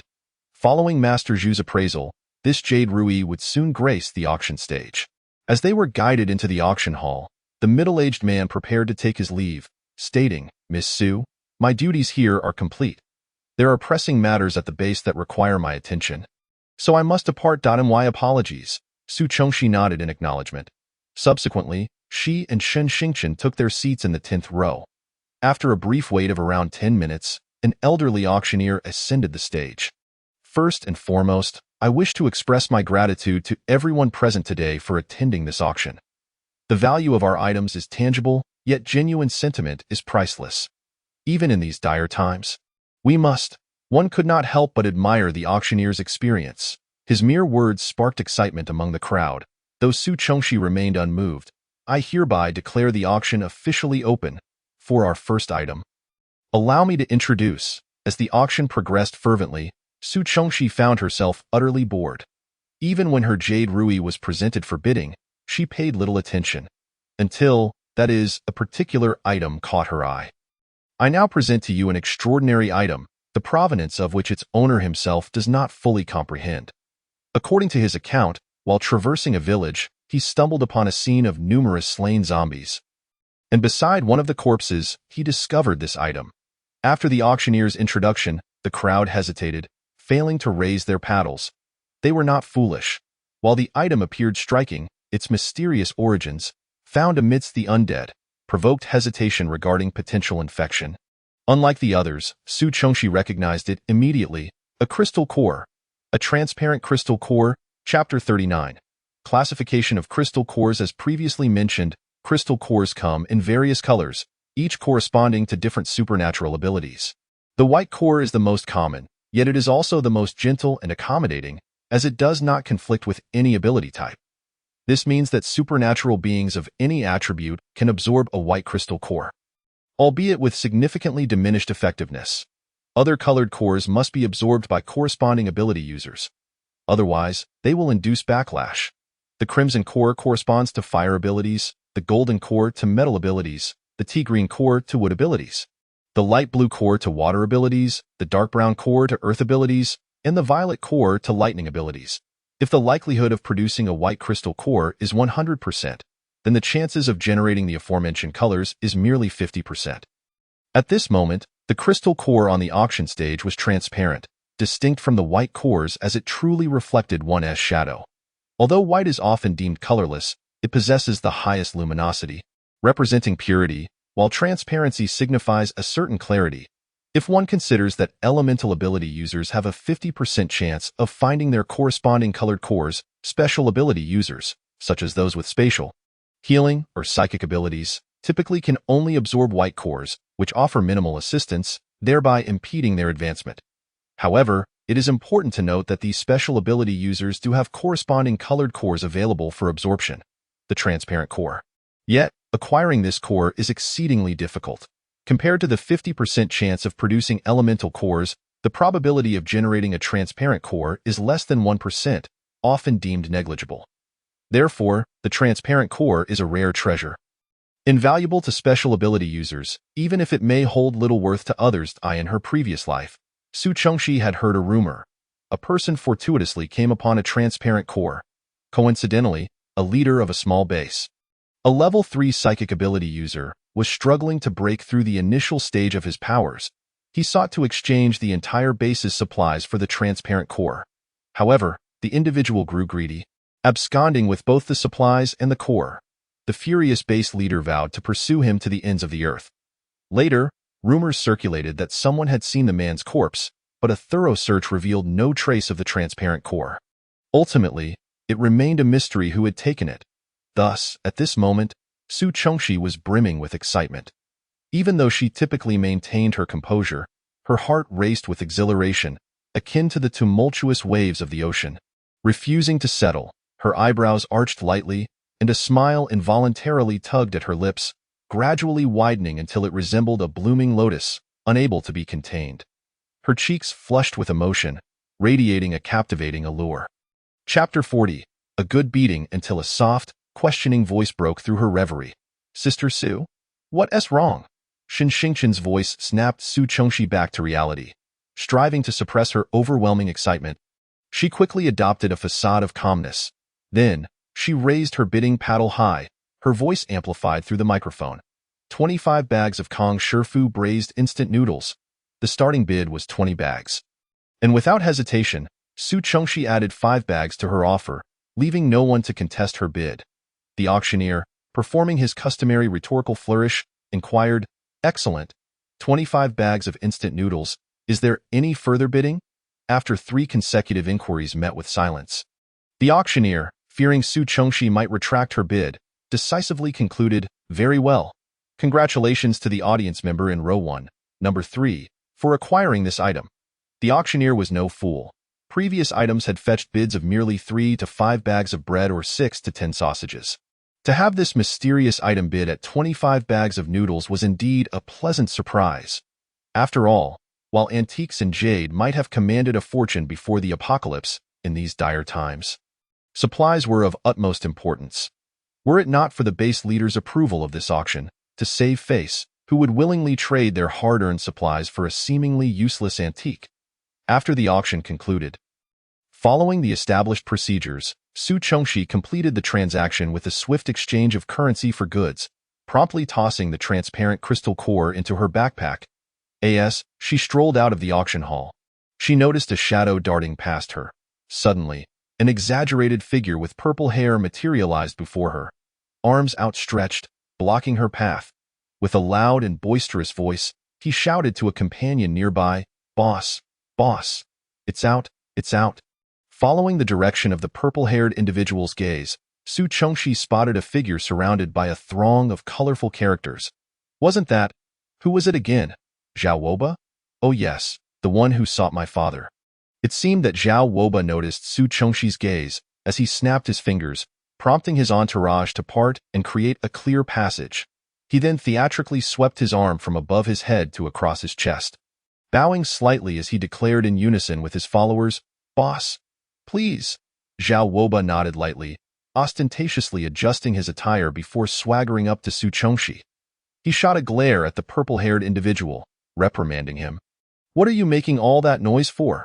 Learn to be more composed like your boss." He then cleared his throat and addressed Su Chengxi. "Miss Su, I extend to you a sincere invitation to visit my home. Might I have the honor of your presence?" Upon finishing his invitation, Zhao Woba stood confidently, his demeanor implying that he was certain Su Chengxi would not decline. However, Su Chengxi had no intention of engaging. She merely attempted to sidestep him and leave. Zhao Woba, taken aback by her disregard, impulsively reached out to grasp her arm. The moment his hands clutched her, Su Chengxi's expression darkened. Swiftly, she pivoted, yanked his hand away, and delivered a sharp kick to his midsection. The ensuing chaos was a cacophony of thuds and shouts. Moments later, a fresh pig head emerged from the fray. Chapter 41. Teaching a lesson to the delinquents, Su Chengxi's swift and powerful maneuvers left her onlookers in stunned silence. Taking a while to comprehend the scene before them, they watched as Zhao Woba was sent sprawling by Su Chengxi's spinning kick. A red-haired individual rushed over, catching Zhao Woba just before he hit the ground. He turned to Su Chengxi, exclaiming, "Damn! You're really asking for trouble. Our boss has taken a liking to you, and yet you dare to lay hands on him? You've got some nerve, brothers. Charge! This little wench has dared to strike our boss. We must teach her a lesson." With a wave of his hand, the nearby thugs surged forward. Su Chengxi regarded the approaching mob with a disdainful smile. Planting her feet firmly, she executed a left hook followed by a right. then transitioned seamlessly into a defensive stance, spinning around to deliver a stunning roundhouse kick, sending one thug flying. The red-haired individual, supporting Zhao Woba, shouted from the sidelines, "Hey, Lee Sanner, watch your back, damn it, I warned you. Behind you, pay attention. Ada, move left, quickly. Restrain her hands. Hey, Wu Liuzai, grab her face, damn it.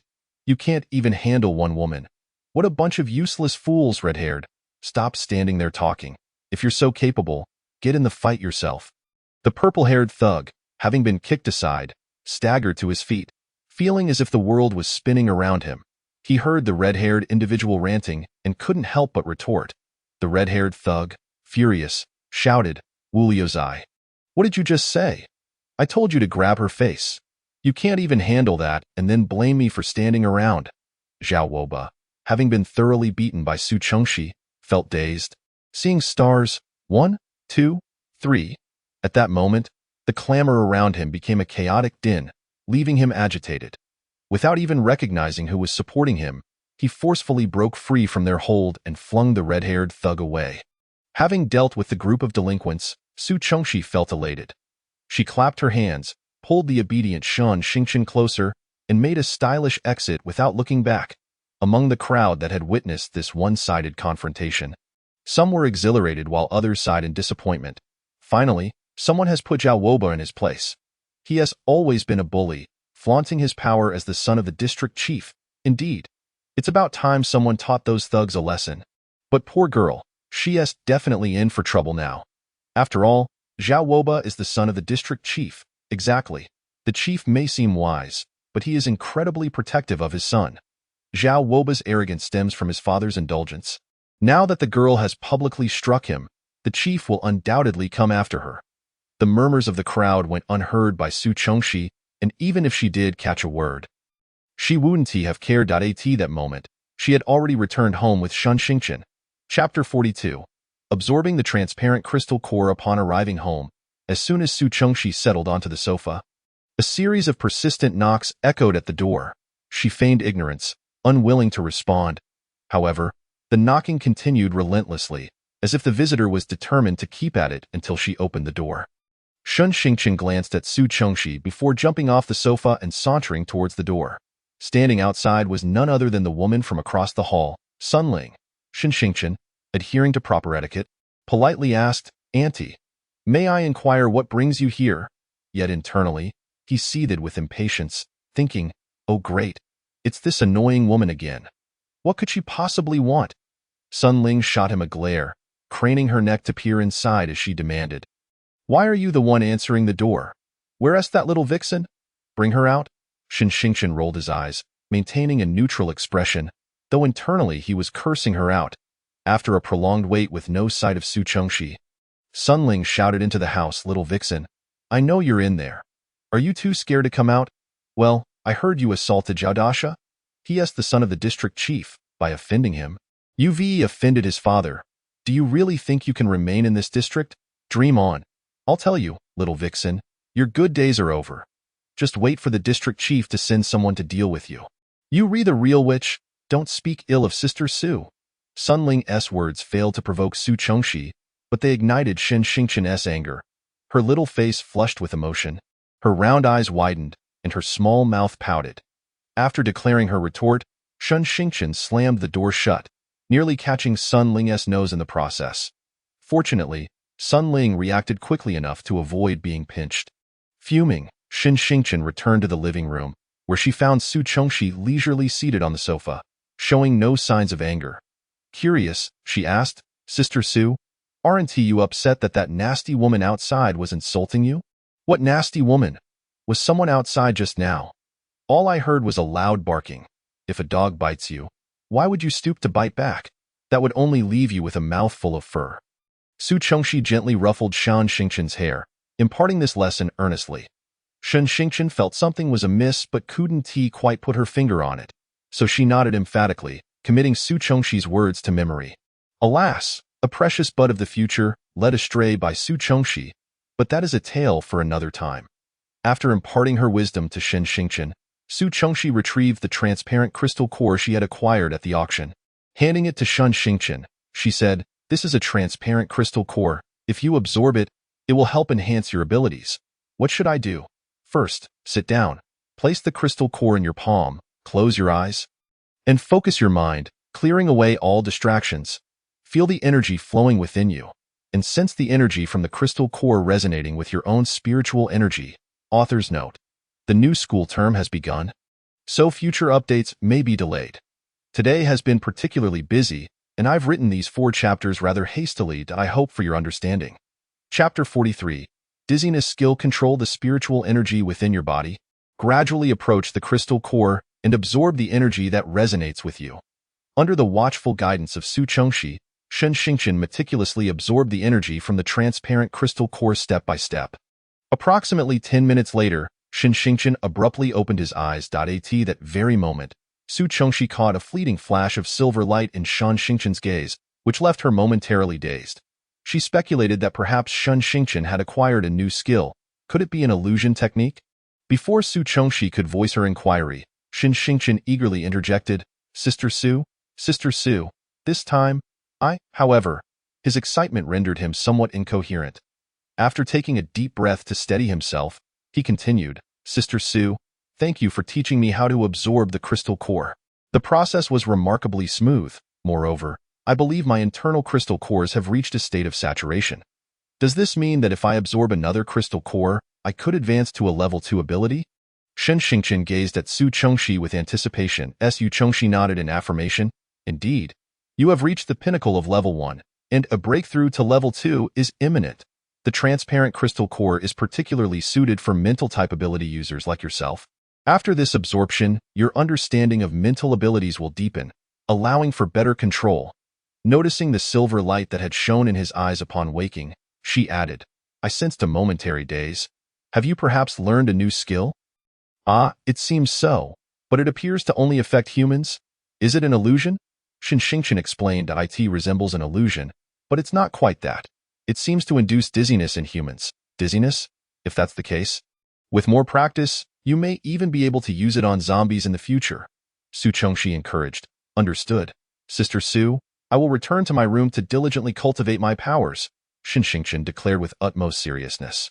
Having said that, he attempted to dash towards his room, only to be pulled back by Su Chengxi, who admonished him earnestly, "Come back.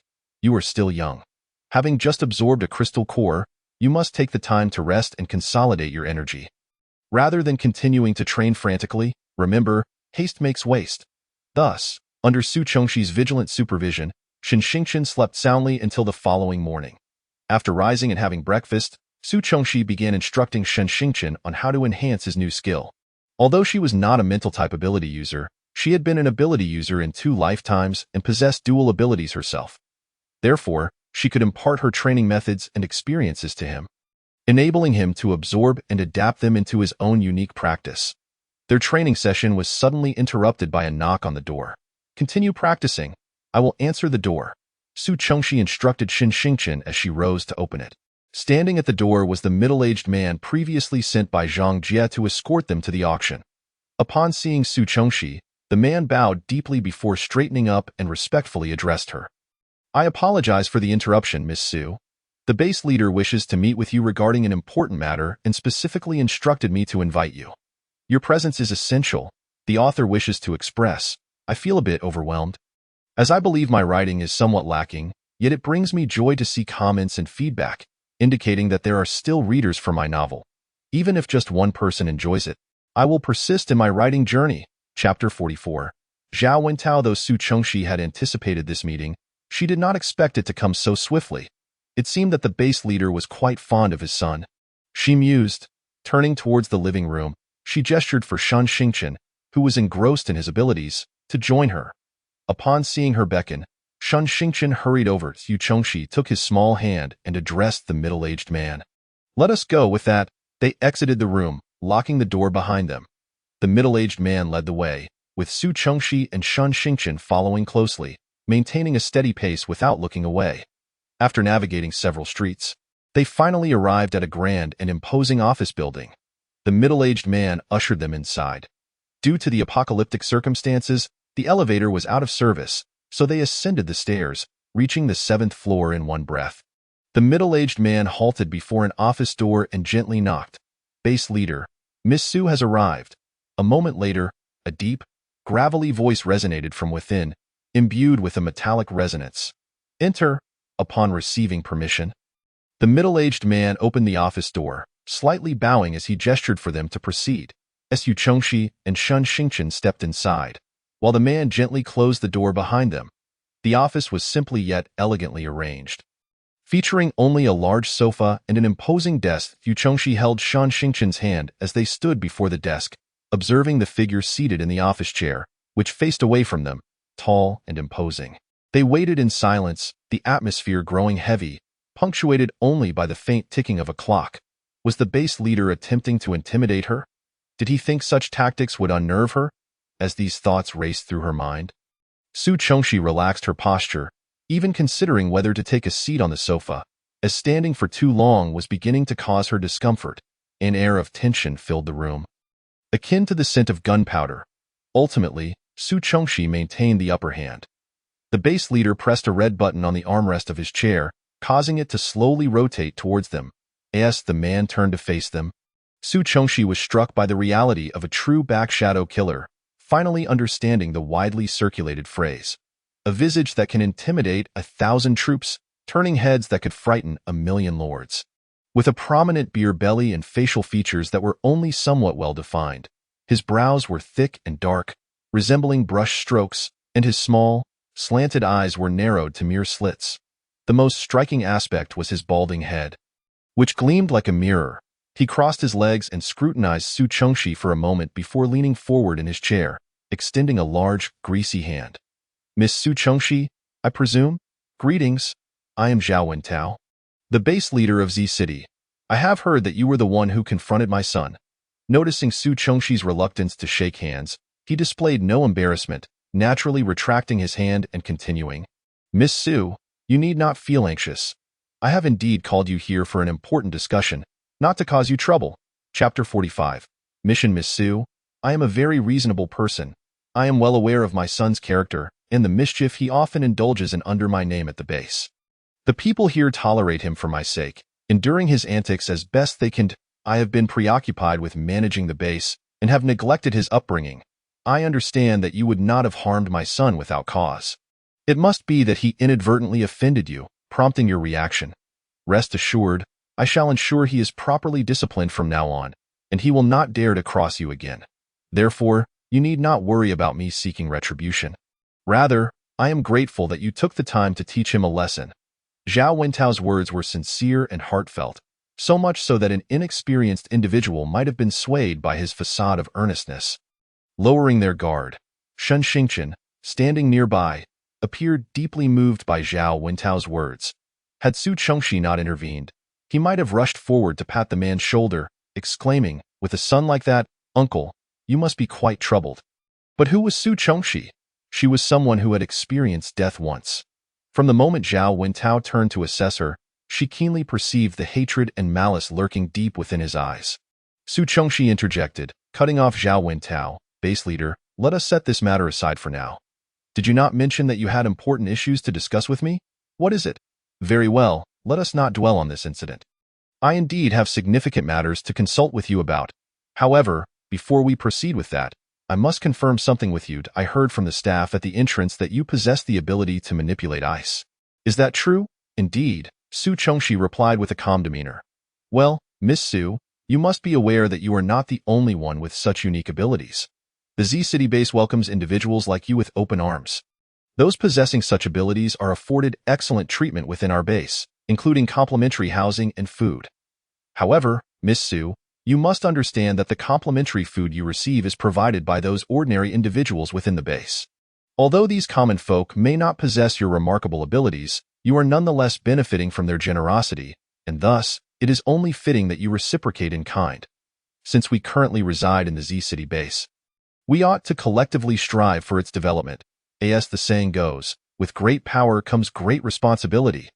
The reason I have summoned you today, Miss Su, is in the hope that you will contribute to the construction of the base. After all this, what is the matter?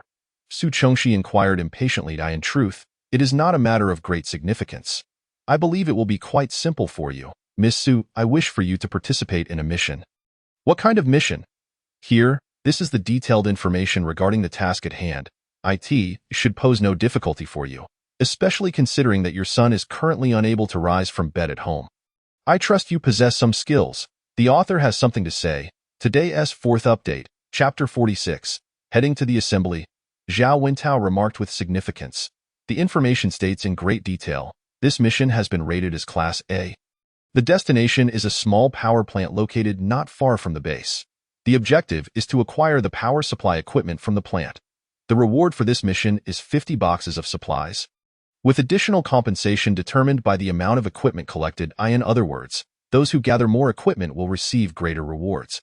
However, the risk associated with this mission is that it is rumored a formidable zombie resides within the power plant.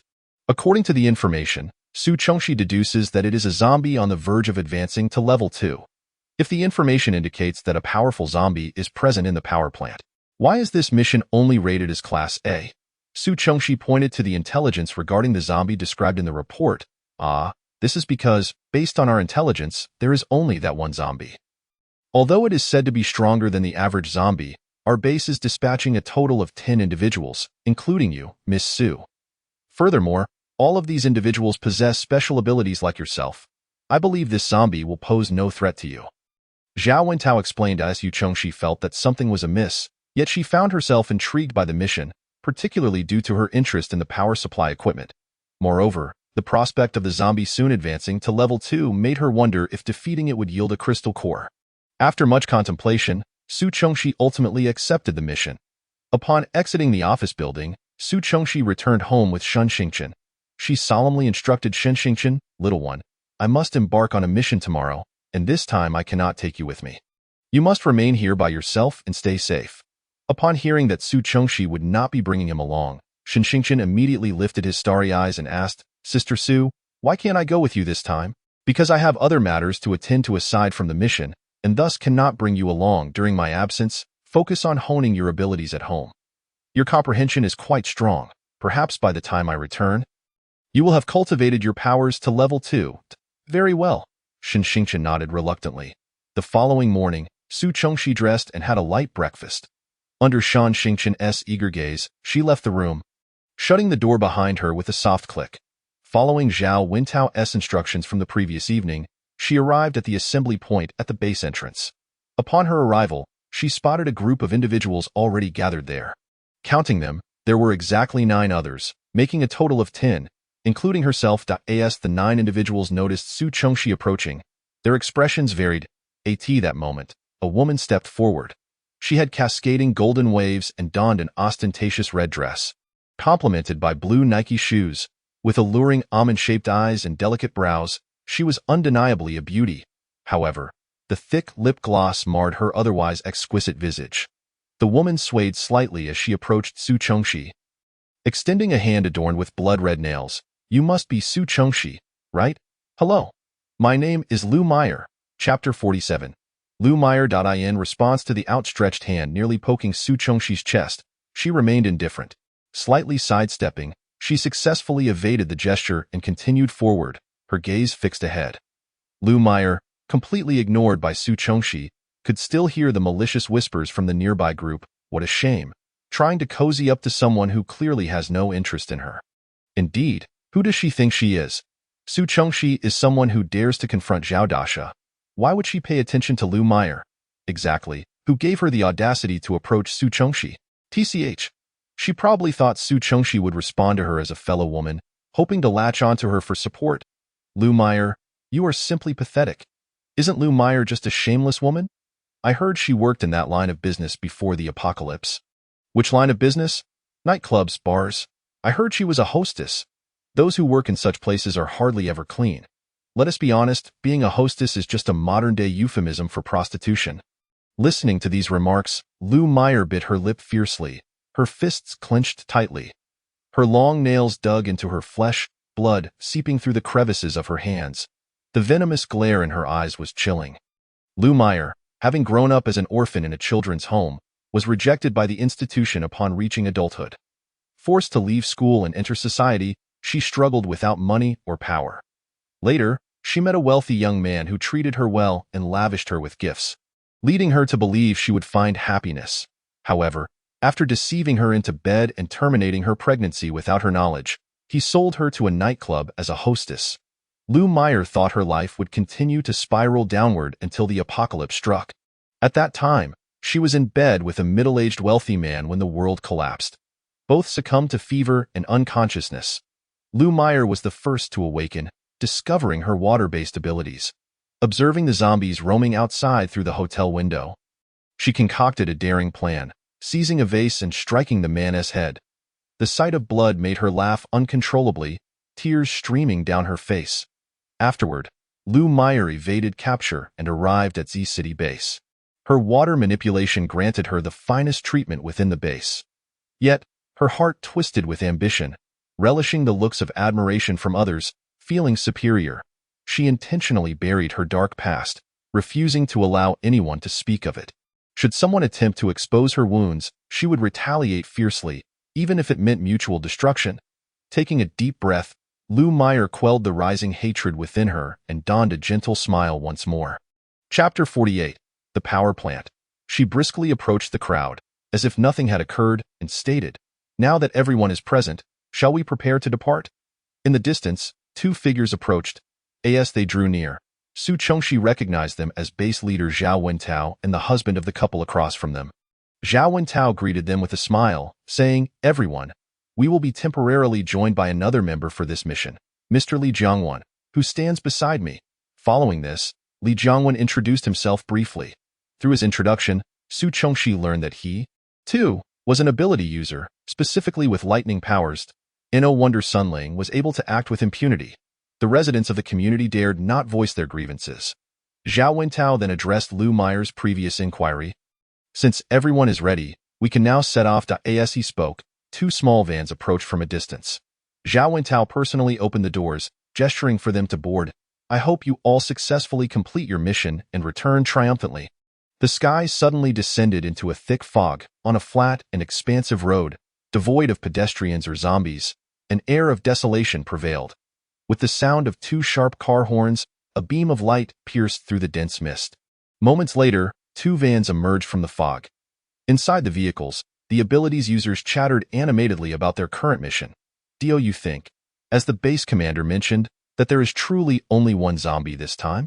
I've heard this one is particularly formidable. The documents state there's just one zombie. Can we really not handle a single one with our numbers? If that's the case, this mission should be quite simple, right? Still, we ought to exercise caution.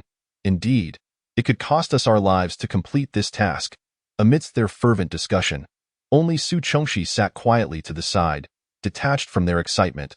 Eventually, weariness seemed to settle in, and the vehicle fell into silence, though this tranquil atmosphere did not last long. "Are we nearly there? It should be soon. Look, isn't that it up ahead?" A young man suddenly pointed towards a building ahead, exclaiming loudly. With a screech, the vehicle came to a halt, its wheels grinding against the ground in a jarring sound. The driver exited first, opening the doors for the rest, saying, "Everyone, we have arrived at our destination. I will wait for you here." The group filed out but stood frozen in place. Su Chongxi stepped out without a glance at the others and proceeded ahead. The others exchanged glances, and upon seeing Su Chongxi take the lead, they began to follow her towards the power plant. Upon locating the entrance, they lined up to enter through the main gate. Inside the power plant, silence reigned as they traversed the parking lot into the main building. The group made an effort to tread lightly, avoiding any unnecessary disturbances. They entered a dark room, and amidst the darkness, someone accidentally activated a switch. With a loud click, the room was suddenly illuminated. It turned out to be the switch for the backup power supply. Chapter 49. The workshop key. The unexpected brightness startled everyone. "What is going on? Don't touch anything recklessly. What if we trigger something we shouldn't?" "Right, I'm sorry. I didn't mean to. Let us search for the workshop key." Amidst the commotion, Li Jiangwen spoke up. The moment he did, it was as if the group had found their anchor, and silence fell over them. "All right. Let us all follow Brother Li's lead and search separately." Thus, the group began to rummage through the cramped, damp room. Su Chongxi was also scouring the area. Suddenly, her gaze fell upon a drawer on the table. which bore a large lock. Approaching the drawer, she weighed the lock in her hands. It was not a combination lock, but one that required a specific key to open, and it felt somewhat heavy. Su Chongxi considered using a machete to cut it off. However, with so many people around, she preferred to keep her powers concealed. Therefore, she asked, "Is there anyone here who can manipulate metal?" "I can," came the immediate response from the young man who had accidentally turned on the backup power switch. "All right, why don't you come over and see if you can unlock this?" The young man jogged over, eyeing the lock uncertainly. "This lock looks quite sturdy. I'm not confident I can fully open it." "No worries, just give it a try. You don't need to manipulate the entire lock. Simply bend the metal at the lock's opening to release it." "Okay, I'll give it a shot." He extended his hand towards the lock, concentrating his abilities on the metal before him. The others quickly gathered around, watching intently as the lock gradually opened. With 2 clicks, the lock popped free and fell to the ground. Seeing the lock was now open, Su Chongxi stepped forward and pulled open the drawer. Inside lay a black box, which opened easily as it was not locked. Within the box rested a silver key. "This must be the workshop key," someone remarked. "Indeed, it likely is. Thank you, Miss Su, for discovering this key," Li Jiangwen said. Su Chongxi paid little heed to the flattery, instead picking up the key and twirling it between her fingers before stepping out of the room. The remaining individuals exchanged glances, uncertain of what to do next. One person grumbled, "Seriously, is Su Chongxi that arrogant?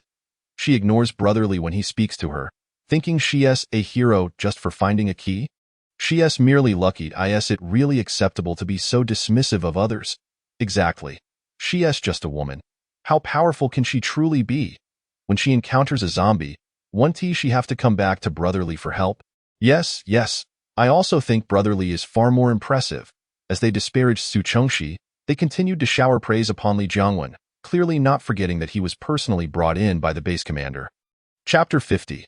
Encountering a zombie, Lu Meyer leaned against the wall with her arms crossed, quietly observing the ugly faces of the group.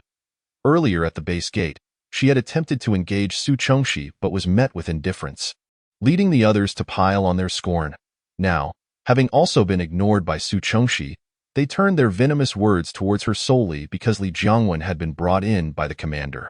How fickle humanity could be, Lu Meyer thought, a mocking smile creeping across her face.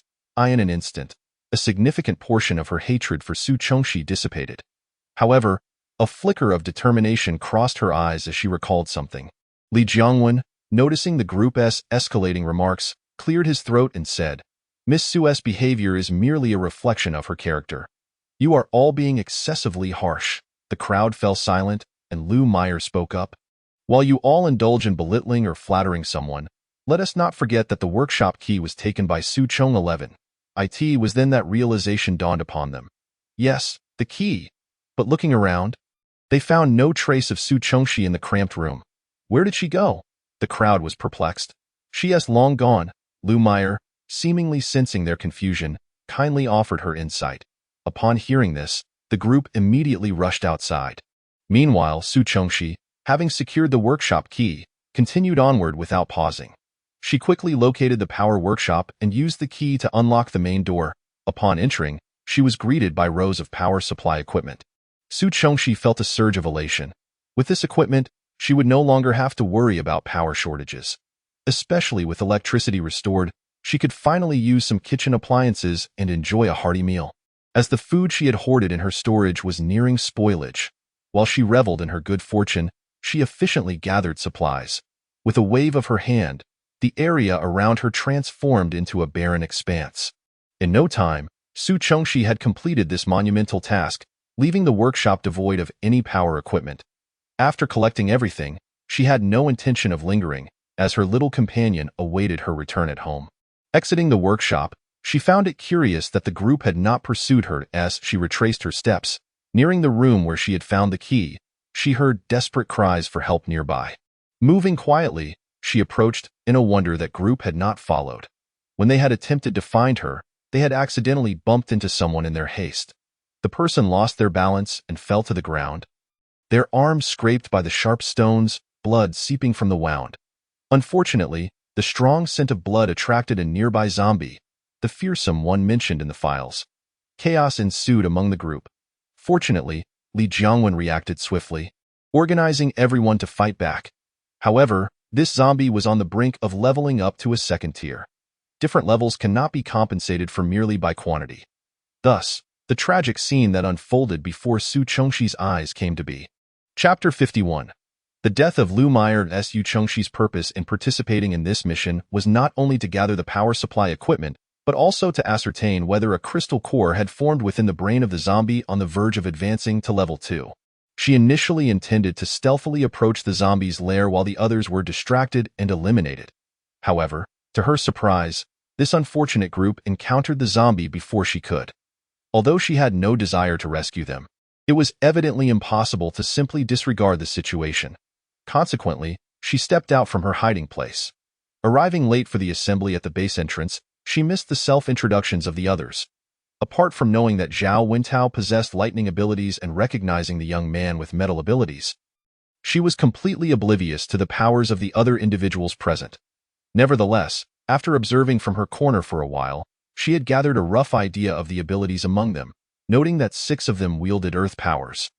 Comprising a significant majority, she strode forward briskly, conjuring several ice spikes while methodically organizing the group. Those who can manipulate earth, you are responsible for erecting an earthen wall to fend off the zombies' attacks. The rest of you shall focus on offense.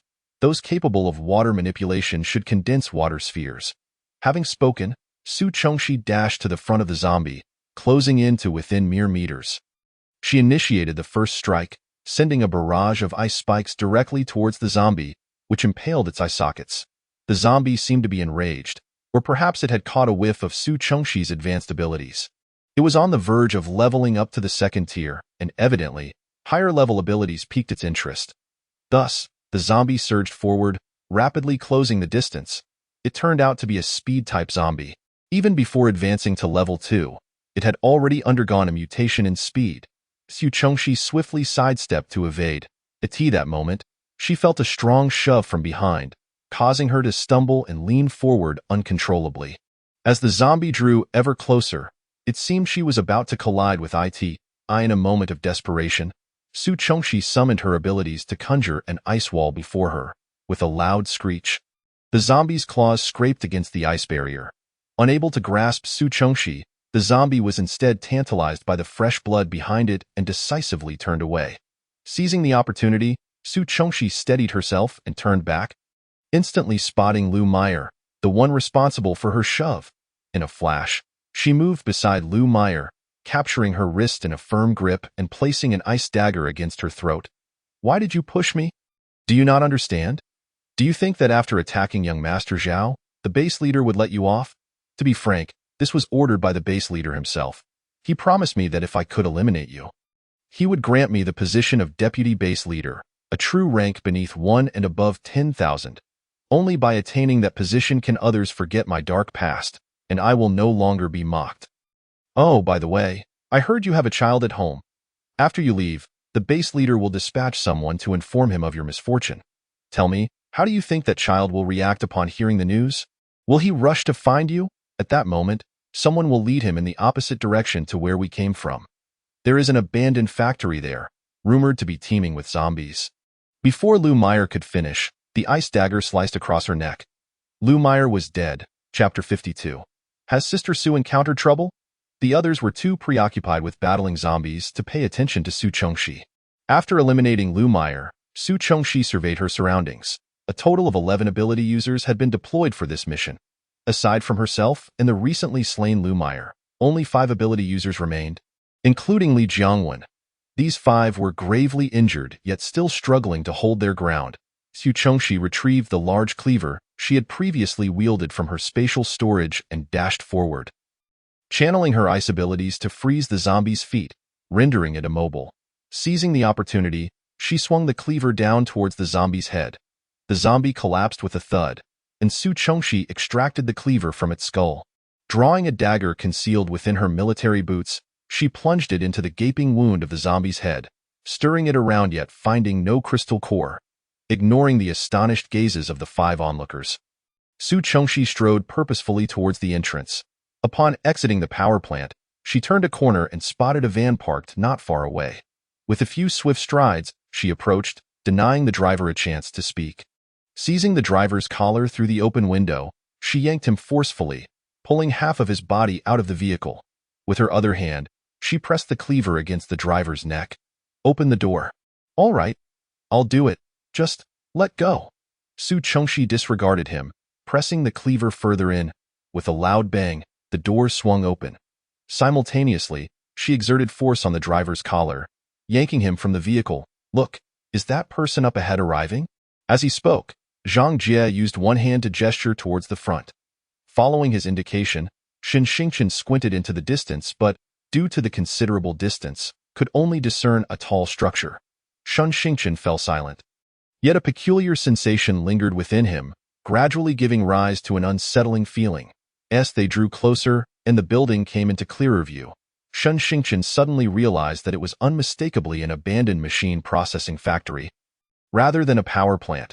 Shen Xingchen struggled, attempting to leap from the vehicle, but at that moment, a large hand firmly restrained him. It was Zhang Jie, who had reached around from behind and seized the collar of Shen Xingchen's clothing. With a vigorous motion, he flung Shen Xingchen aside, causing him to tumble off the motorcycle. Zhang Jie repeatedly pressed the horn, producing a series of sharp honks. Beep, beep. The sound pierced through the air. Shen Xingchen landed heavily on the ground, struggling to rise, only to be greeted by a wave of dizziness in his blurred vision. He could barely make out Zhang Jie speeding away on the motorcycle. In a daze, he faintly heard the departing words, "I'm sorry."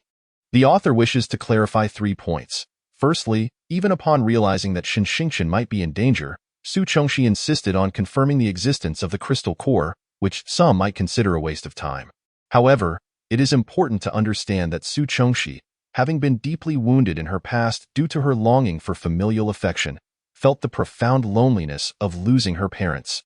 The revelation of their death struck her with a heavy blow, making it difficult for her to trust others in this life.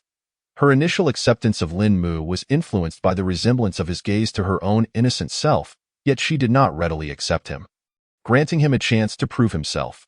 Although Shen Xingchen is but a child, Su Chengxi remained guarded, driven by an instinctual urge to protect him, despite her heart still being cold.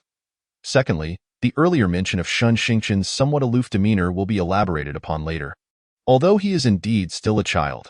Lastly, while some may ride motorcycles with flair, it does not imply that a homebody cannot also ride one. Chapter 54. Shen Xingchen's outburst. Shen Xingchen shook his head, and the world around him gradually came into focus. Suddenly, he heard a cacophony of growls drawing nearer and nearer. Whipping his head around, he beheld a horde of zombies emerging from the abandoned machine processing factory, encroaching upon him. Shen Xingchen was momentarily paralyzed by fear. His mind blank, he wished to unleash his supernatural abilities, but his thoughts were in disarray. He could not discern whether it was the terror of facing zombies for the first time or the anxiety of activating his powers in combat that stymied him. He found himself unable to summon his abilities. As the zombies closed in, Shen Xingchen finally snapped back to reality and turned to flee. However, this movement only incited the zombies further. How could they allow their prey to escape? Yet, these zombies were merely first level, sluggish in their actions. Although Shen Xingchen's legs were somewhat short, he managed to create some distance between himself and the pursuing undead. However, one can never predict whether tomorrow or an unforeseen event will arrive first. And for Shen Xingchen, it was clear that the unexpected had come first. He sprinted forward at a speed akin to a 100-meter dash, occasionally glancing back to gauge the proximity of the zombies. In his haste, he failed to notice a large rock beneath his feet. His left foot stumbled against it, causing him to lose balance and fall forward. Thud. He landed in a rather undignified manner. Rising to his feet, he soon realized an even graver truth. He had twisted his left ankle. Shen Xingchen felt utterly despondent. Every movement of his left foot sent a piercing pain shooting upwards. He cast a glance back at the zombies, who, despite their sluggishness, were relentless in their pursuit of the delectable morsel before them. Enduring the agonizing pain, he limped forward, each step eliciting a sharp intake of breath. Drip! A bead of sweat trickled down his face, splattering on the ground below. Uncertain whether it was sweat or tears, in the distance, a small figure limped forward, each droplet glistening under the sun's rays, creating an almost poetic tableau. Yet, trailing behind this small figure was a swarm of grotesque, decaying zombies, shattering the beauty of the scene. Suddenly, the small figure seemed to falter, perhaps exhausted, swaying slightly as it struggled to maintain balance before ultimately crashing to the ground once more. The zombies did not relent. One among them moved slightly faster than the others, closing the gap to mere meters. Shen Xingchen felt despair wash over him, yet he was unwilling to succumb to death. In a moment of desperation, he unleashed his full supernatural potential, directing a mental assault at the oncoming zombies. The zombies staggered momentarily, as though an invisible barrier had obstructed their advance. However, Shen Xingchen felt his powers drain away, leaving him utterly depleted. Chapter 55. Returning for revenge with his abilities exhausted and his strength waning, he began to topple backward. Suddenly, a hand caught him, gently lowering him into a warm embrace that carried a faint, refreshing scent reminiscent of tea. Shen Xingchen perceived a darkening haze before his vision faded, and just before losing consciousness, he caught a glimpse of a delicate face framed by anxious, reproachful, and icy eyes. Su Chongxi carefully laid him upon the ground. As Shen Xingchen succumbed to unconsciousness, the invisible barrier keeping the zombies at bay dissipated, allowing them to surge forward like a swarm. Su Chongxi activated her ice-based powers, erecting a series of ice walls before Shen Xingchen. She then plunged into the throng of zombies, unleashing her abilities to freeze them in place. Those nearest were encased in ice, while those farther away found themselves immobilized. Subsequently, Su Chongxi commenced a relentless assault, conjuring ice spikes with a flick of her wrist and launching them at the zombies. She even endeavored to create ice arrows. Once only 5 or 6 zombies remained, she ceased her supernatural output, opting instead for her large machete. With a swift motion, she dispatched the remaining zombies, their heads rolling upon the ground. As the last zombie's head fell, silence enveloped the area. The ice walls that Su Chongxi had conjured during the skirmish had already dissipated upon her ceasing the use of her powers. She lifted the still unconscious Shen Xingchen into her arms and made her way toward the van parked nearby. Opening the rear door, she placed Shen Xingchen inside before taking her seat in the driver's position. Half an hour later, Shen Xingchen slowly regained consciousness. As he opened his eyes, his vision gradually focused on the gray interior of the vehicle.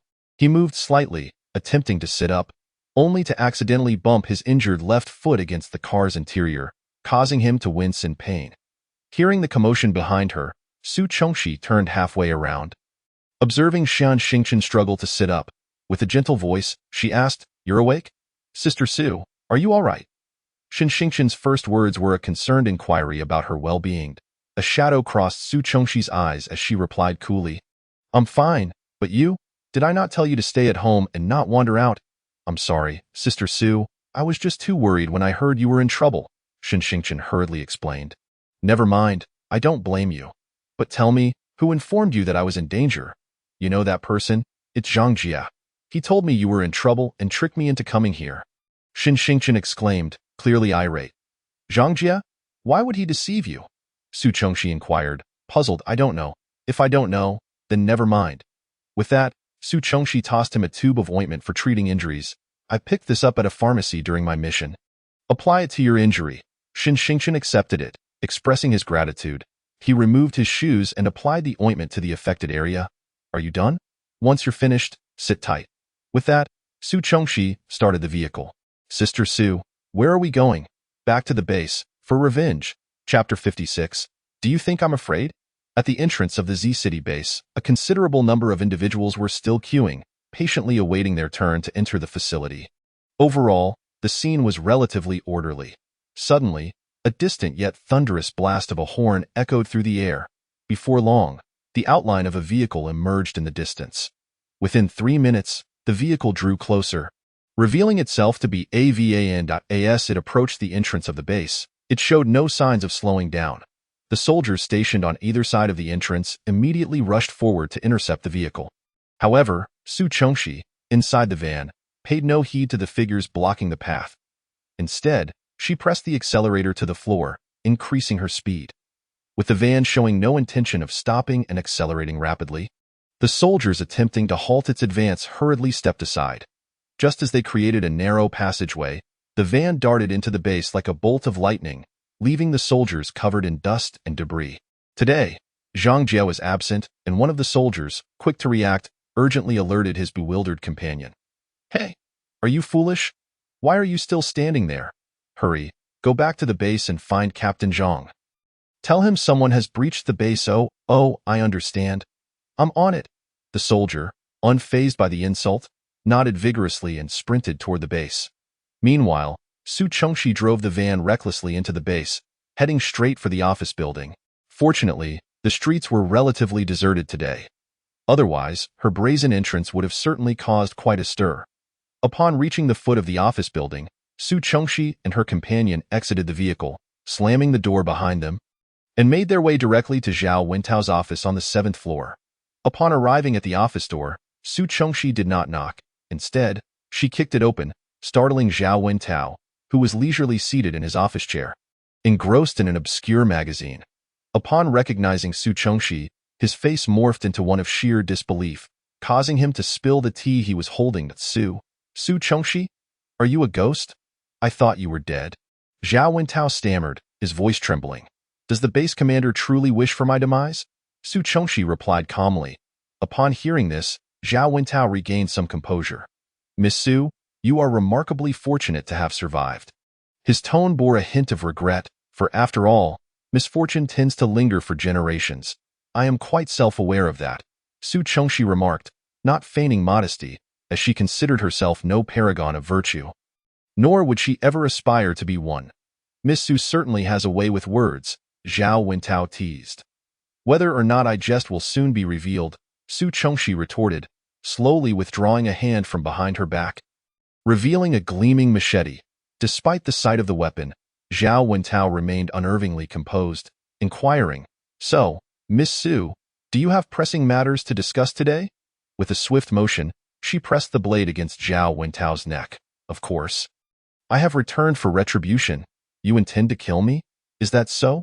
Su Chengxi, do you truly dare to take my life? This is Z City base. We are in my office. Do you believe a single call from me won't summon help? Do you think you can escape then? Zhao Wentao scoffed. You think I lack the courage? The author wishes to convey. Due to a full schedule yesterday, I was unable to update, hence I took a day off. Chapter 57. For you deserve death, Commander Zhao. You are gravely mistaken. There exists nothing in this world that I am afraid to do. Su Chengxi's tone was imbued with confidence and arrogance. Moreover, Commander Zhao, you ought to ponder this. Who will respond faster to a call, your men or my blade? As she spoke, the knife pressed deeper, slicing through skin and drawing forth a trickle of blood, resembling a serpentine crimson ribbon cascading down slowly. With a soft thud, it splattered upon the ground, transforming into a vivid crimson blossom. 1 drop, 2 drops, 3 drops. Zhao Wentao was genuinely taken aback. He had not anticipated Su Chengxi would dare to strike. Panic washed over him, erasing the self-assured demeanor he had previously displayed. Ultimately, the darkest recesses of the human soul harbor the most profound fear of death.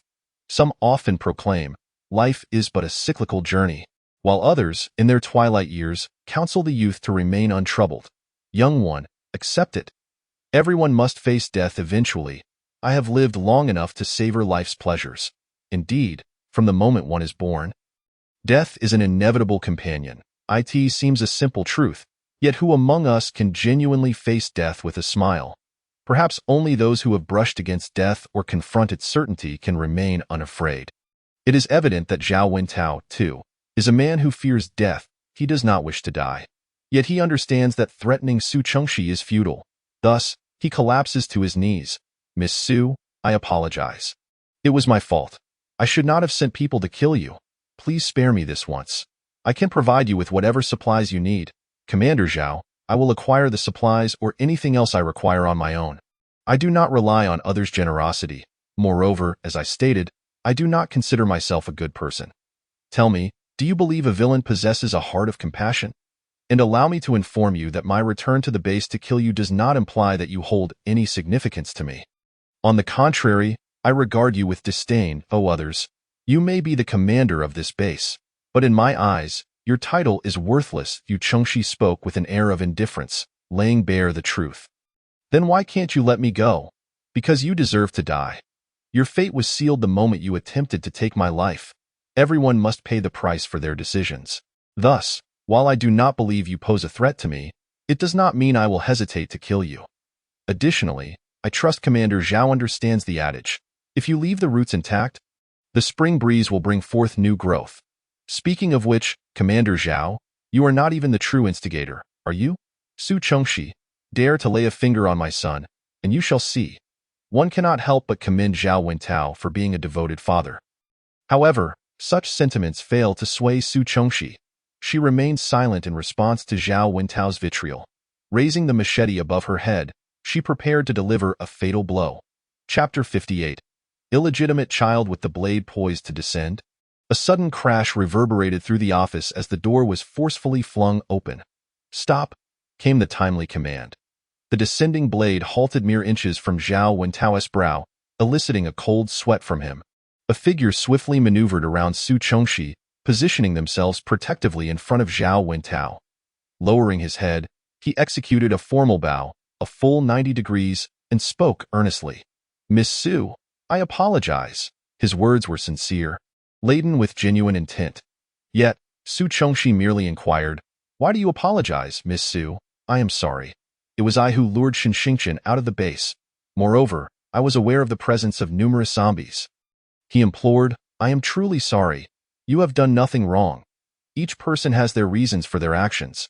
At least, in that moment, you believed what you were doing was right, so there is no need for an apology.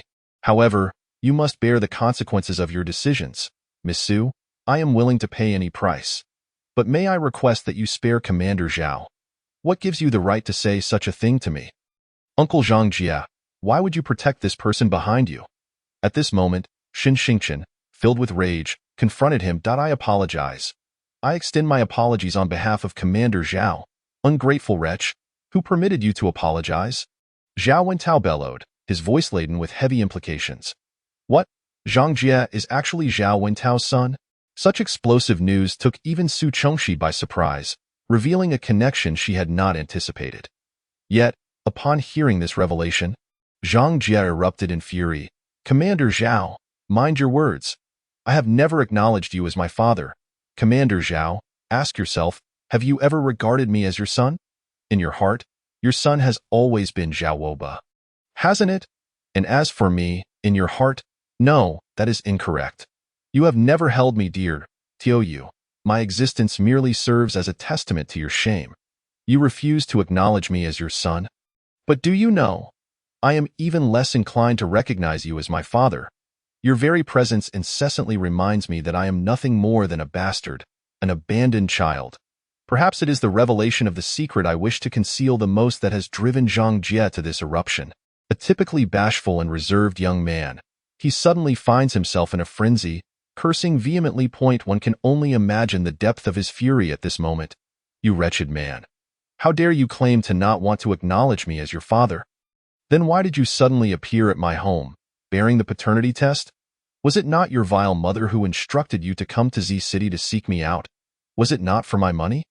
Enough. How dare you even mention my mother? What right do you have to speak of her? What right do you have to insult her, to belittle her? Do you think everyone is like you?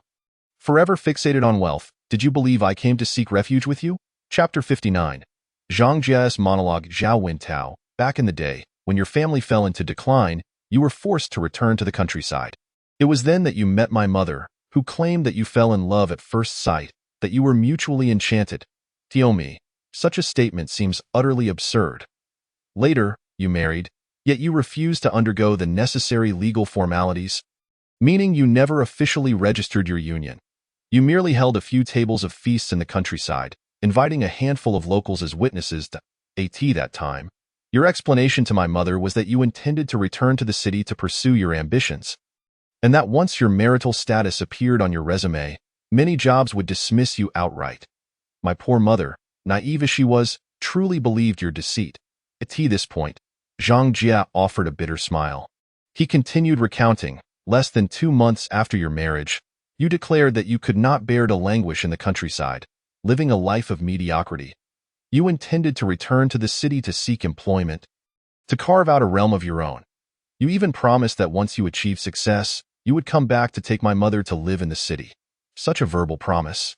Yet my mother waited a lifetime without ever receiving it. To support your decision, she gave you all her savings. And what was the outcome? The very next day, you left without a word and never returned. Not even once. My mother discovered 3 days after your departure that she was pregnant. She bore me and toiled to raise me. From an early age, I understood I was a child without a father. Yet my mother always reassured me, saying, "You have a father. He will return to see you." Perhaps even then, my mother recognized the truth. Father, you would likely never return. In truth, I cared little for the absence of a father. Having my mother was more than sufficient. Later, I studied diligently and gained admission to the finest university in Z City. On the day of enrollment, as my mother accompanied me, we inadvertently encountered you. Alongside another woman, sending Zhao Woba to school. Though my mother said nothing, I could feel her entire being tremble. The following year, a major news story broke. The wife of Z City's wealthiest man, Zhao Wentao, had died. That same year, my mother was diagnosed with leukemia, with a prognosis of no more than a year to live. The third year, my mother truly passed away. Before her death, she expressed her greatest concern for me, handing me the paternity test and instructing me to seek you out. She had loved you dearly. Even in her final moments, she defended you, telling me not to blame you. She urged me to recognize you as my father, to take care of you. Reluctant to defy my mother's dying wish, I sought you out, yet upon discovering that crimson marriage certificate in your room, I realized I was the true illegitimate child. How laughable. A bitter, sardonic smile curled at the corners of Zhang Jie's lips. You wretched man. After hearing Zhang Jie's monologue, Zhao Wentao appeared enraged, his face paling, his chest heaving violently as he gasped for air. He struggled to articulate a response, merely repeating the word wretched over and over. Chapter 60. Finally departing. Were it not for my mother's dying charge to care for you, do you think I would have hurried here upon hearing news of Miss Su's return to the base? Eager to plead for your sake? Zhang Jie scoffed coldly. However, I have now regretted that moment. Miss Su intends to kill you, and I should not intervene. I know that this time, I am destined to meet my end. Yet I made a promise to my mother. How could I go back on my word? If Miss Su spares you, how could I continue to look after you? Rather, let us perish together. That way, I can still care for you on the road to the underworld. Wouldn't you agree? Zhang Jie asked with a gleeful smile. Before Zhao Wentao could respond, he interjected, addressing Su Chengxi. Miss Su, I apologize for previously wishing to ask you to spare Zhao base leader's life. Those who commit wrongs must bear the consequences. Miss Su, even if you kill me, I will harbor no resentment. Likewise, if you choose to take Zhao base leader's life, I shall not stand in your way. Su Chengxi regarded him with a profound gaze before averting her eyes. With knife in hand, she approached Su Chengxi, observed as one after another. Figures emerged abruptly from the slopes on either side, swiftly encircling her and her companion. Shun Xingqian glanced at the individuals surrounding them. There was quite a number, both men and women. Some bore expressions of fierce hostility, while others exuded a roguish demeanor. Drawing closer to Su Chengxi, he whispered, Sister Su, do you think they intend to rob us? Perhaps, Su Chengxi replied, her tone calm and undisturbed. One of the men approached, surveying Su Chengxi and her surroundings. He then turned and dashed forward, shouting at the top of his lungs, Boss, just 2 people, and one of them is a pretty girl. A path was cleared for him among the crowd. With her keen eyesight, Su Chengxi spotted a large tree some meters away, under which stood 3 individuals, 2 women and 1 man. The man who had just scrutinized Su Chengxi was running towards them. Upon reaching the tree, the man exchanged words with the trio. The man among them cast a glance in their direction before making his way over, with the 2 women following closely behind. As they approached, Su Chengxi discerned their features clearly. The man was reasonably handsome, tall and robust, with bulging muscles in his arms, yet he possessed a pair of enchanting peach blossom eyes. The 2 women trailing him were strikingly different. One could barely be described as delicate, her appearance unremarkable and her figure average, while the other was alluring, dressed in an exceedingly provocative manner, her low-cut outfit drawing the gaze of those nearby. Noticing the flicker of astonishment in the man's eyes upon seeing Su Chengxi, it was evident that he had developed an interest in her. The alluring woman immediately draped herself over the man's arm, rubbing against him and attempting to nestle into his embrace, her voice dripping with feigned sweetness. Brother Luo, the artifice of her tone was so exaggerated it sent shivers down the spine. Did she not see the ordinary-looking woman behind her rolling her eyes? Yet, the man appeared quite taken with this display, gently patting the woman's shoulder as he said, "All right, Maisie, enough of that." Hearing this, the woman understood and obediently withdrew her arm, casting a triumphant glance at Su Chongxi. The man then turned his attention back to Su Chongxi, discreetly appraising her from head to toe, before nodding slightly. A natural smile spread across his face as he extended his right hand, saying, "I apologize for my subordinate's lack of decorum. Their sudden appearance must have startled you. My name is Chen Luo, and may I ask how to address this beautiful lady?" In response to Chen Luo's overtures, Su Chongxi chose to ignore him entirely. Chen Luo remained unperturbed, merely waving at the man who had been running errands. The man understood and stepped forward, addressing Su Chongxi, "Miss, we were indeed in the wrong for startling you. We are not here to rob. Rather, in this apocalyptic world, humanity faces a significant crisis. We should unite and support one another. Wouldn't you agree?" As he spoke, he reached for the backpack on Su Chongxi's back, suggesting, "Miss, traveling alone with a child is unsafe. How about you hand over your supplies and join us, our leader?"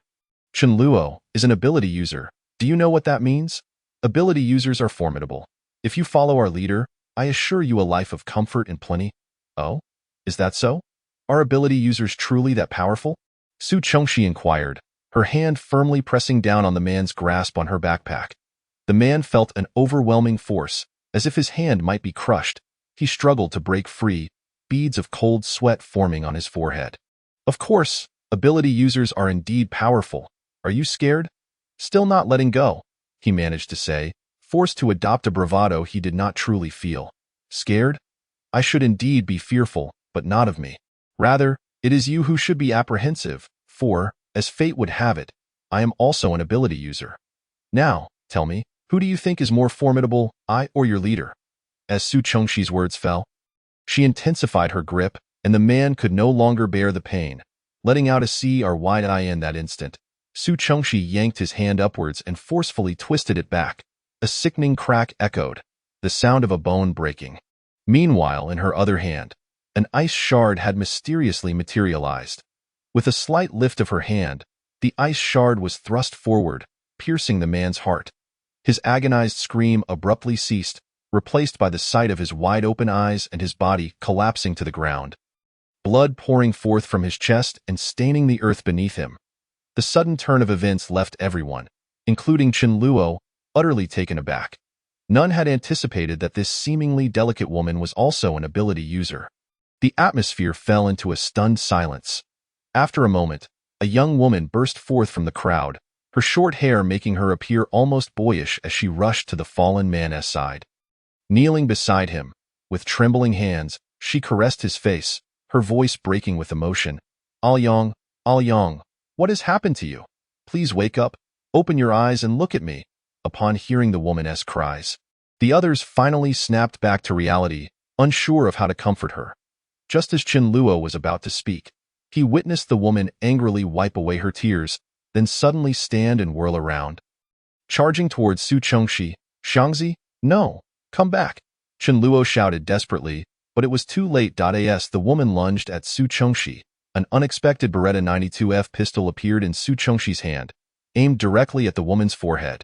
With a sharp crack, the bullet was fired, slicing through the air with a sound that, while subtle, resonated ominously in that moment. Su Chongxi twirled the gun in her hand, and the others, upon realizing she possessed a firearm, froze in fear, acutely aware of the potential danger of provoking her. The two parties were at an impasse until the ordinary-looking woman stepped forward, addressing Su Chongxi. "Miss, we initially judged you by your appearance and underestimated you, which was our mistake. However, I can see that you are a person who knows right from wrong." Al Yang and Shangzi acted inappropriately. One insulted you and attempted to rob you. The other sought to harm you. Their deaths are a consequence of their own actions, and we cannot allow their misdeeds to implicate the rest of us. Oh, are they not under your leader Chen Luo's command? Were their actions not sanctioned by him? Su Chongxi inquired with a hint of amusement. Although Aoyang and Xiangzi are indeed Qinluo's subordinates, each person possesses their own thoughts, and he cannot control their every action.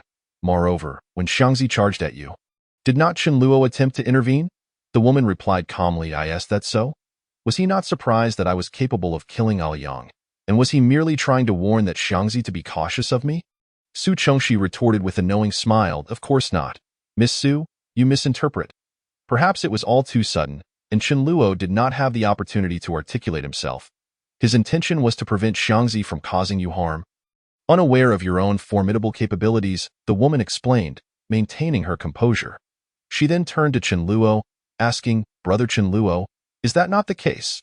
At that moment, Qinluo was still lost in the echoes of the gunshot. His mind a blank, the woman raised her voice slightly, "Brother Qinluo?" Still, he did not respond. Furrowing her brow, she increased her volume, almost shouting, "Brother Qinluo?" This finally jolted him back to reality. "Huh? Jinling, what did you just say?" "I said that when Brother Qinluo intervened, it was not out of concern for Xiangzi, but to prevent her from hurting this lady," she reiterated. Yes, you are correct. I intervened precisely to protect this lady from harm." Qinluo hastily affirmed, having understood Jinling's subtle Cue. Su Chongxi merely scoffed lightly. "I see you are headed towards the Sea City base. Why not travel with us? To be frank, my home is also in Sea City. My father holds a position of influence in City C, and I can assure you that he will certainly arrange favorable treatment for you." Mississippi Qinluo sincerely extended the invitation. "No need." Su Chongxi replied curtly with just 3 words. Before leading Xian Xingqian forward, as the two approached, a crowd instinctively parted to create a path for them. Qinluo reached out a hand, attempting to retain Su Chongxi's presence with words of persuasion. However, Jinling swiftly pulled back his hand, her expression a mixture of frustration and exasperation as she exclaimed, "Are you foolish? Their departure signifies they won't pursue the matter further. Why would you want to keep them here? Do you wish for them to teach you a lesson? As fellow ability users, do you really think you stand a chance against them?" Jinling's rapid-fire questions left Qinluo speechless. The woman referred to as Maisie attempted to interject in defense, but was silenced by a fierce glare from Qinluo, resulting in a reluctant huff as she closed her mouth in defeat. Su Chongxi had little interest in the unfolding drama behind her. After half an hour, she had successfully escorted Xin Xingqian out of the mountain and down to its base. By this time, dusk had gradually descended. Spotting a small village in the distance, Su Chongxi suggested they seek lodging for the night. Upon entering the village, they were pleasantly surprised to find it remarkably tranquil and serene. Devoid of any signs of a zombie infestation, it felt as though they had stepped back into a peaceful, law-abiding society, far removed from the apocalyptic chaos. Su Chongxi knocked on the door of the first house they encountered. With a creak, the door swung open, sounding as if it had not been maintained in years. Standing behind the door was an elderly woman, her face a tapestry of wrinkles, though her eyes retained a glimmer of clarity. Wrapped in a white headscarf, upon seeing the two at her doorstep, she inquired, "What brings you here?" "Good evening, grandmother. We intend to travel to the base in City C, but as nightfall approaches, my sister is concerned about the dangers of traveling in the dark. We were hoping to stay at your home for the night, if it would not be too much trouble," Xin Xingqian responded, casting a glance at Su Chongxi before speaking up. "Oh, I see. Traveling in the dark is indeed perilous. If you don't mind my humble abode, you are welcome to stay the night, rest well, and regain your strength for tomorrow's journey." The elderly woman smiled warmly, unfazed by the state of her home. Xin Xingqian's charming demeanor elicited a smile from the grandmother, who readily agreed. With a playful smile revealing her dimples, Xin Xingqian replied, "We wouldn't dream of complaining. We are truly grateful for your kindness." "Grandmother!" Su Chongxi remained silent but nodded in agreement. "Come in quickly. Don't linger at the door," the elderly woman urged, stepping back to allow them entry. Due to the narrow doorway, Xin Xingqian went in first, followed closely by Su Chongxi. Upon entering, Su Chongxi immediately noticed a large round table at the center of the room, upon which sat a steaming pot of noodles. Xin Xingqian, spotting the food, eagerly asked, "Grandmother, were you just eating? Were you cooking noodles?" "Yes, the noodles were just cooked and I hadn't had a chance to eat yet." "Perfect timing, as you must be hungry after your travels. Please, sit and join me for dinner." "Grandmother, Are you all alone in the house? Why did you prepare so much food? Su Chongxi suddenly inquired. Yes, it's just me, the old woman. However, I made extra noodles not just for myself. A child will be coming over soon. He is a mute due to an accident in his childhood. His parents abandoned him here, claiming they needed to go to the city for work to pay for his treatment, but everyone in the village knows they simply didn't want him anymore. Poor child, he has been bullied by other kids, unable to speak or defend himself. One day, I saw a group of children throwing stones at him, so I chased them away. That child has been ever so grateful since, always coming to help me with my chores. The first time I saw him, he was so thin and frail.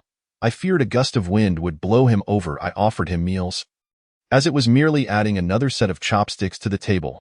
A tea first, he refused, but when I told him I couldn't afford to pay him, he finally agreed. The elderly woman sighed as she recounted her story. Noting that Su Chongxi had no intention of sitting down, she suddenly realized and continued, "Oh dear, are you worried there won't be enough noodles? Fear not. I prepared an extra batch today, and that child doesn't eat much. So please, eat your fill. If it's not enough, I can always cook more." The elderly woman's hospitality was met with a polite refusal from Su Chongxi to no, there's no need to trouble yourself. We wouldn't want to waste your kindness. We had a hearty meal at noon and are not hungry at all. Before the grandmother could insist further, a series of knocks echoed at the door. That must be the child, she said as she rose to open it. He usually arrives around this time. The moment the door swung open, a figure darted inside, seemingly oblivious to the presence of Su Chongxi and Shan Xingchen, rushing straight to the table and grabbing chopsticks to dive into the noodles with abandon. His ravenous display suggested he hadn't eaten in ages, and anyone watching might think he was feasting on a delicacy. After devouring the noodles, he finally turned around, his eyes widening in disbelief when he spotted Su Chong 11. Su Chongxi raised an eyebrow, equally surprised, for the newcomer was none other than Lin Mu-yi. After a moment of astonishment, Su Chongxi remained silent, while Lin Mu-yi appeared visibly agitated, stepping forward to grasp her sleeve tightly, attempting to communicate but only managing a series of incoherent sounds. Seeing his frustration, he released her sleeve and began gesticulating wildly. Yet Su Chongxi found herself at a loss to comprehend his gestures. The elderly woman, noticing the commotion, intervened, gently scolding, "Mu-yi, what are you doing? These two are our guests for the night. You mustn't frighten them." She ushered him towards the door, adding, "You've eaten enough, and night is falling. Hurry home now. I have guests to attend to." Despite being nearly 80 years old, the elderly woman possessed surprising strength, managing to push Lin Mu-yi to the door. He turned halfway, eyes fixated on Su Chongxi, reaching out with his hands while continuing to vocalize his distress. With a resounding thud, the door closed, though faint knocking could still be heard from the other side. After what felt like an eternity, the knocking subsided into a whisper before vanishing completely. Once Lin Mu-yi was outside, the elderly woman turned to Su Chongxi and Shan Xingchen, her expression one of sincere apology. "I am terribly sorry. I hope he did not frighten you. Was that the child you mentioned who grew up in the village and became mute?" Su Chongxi inquired, her curiosity piqued. "Indeed, that is the very child I spoke of, grandmother.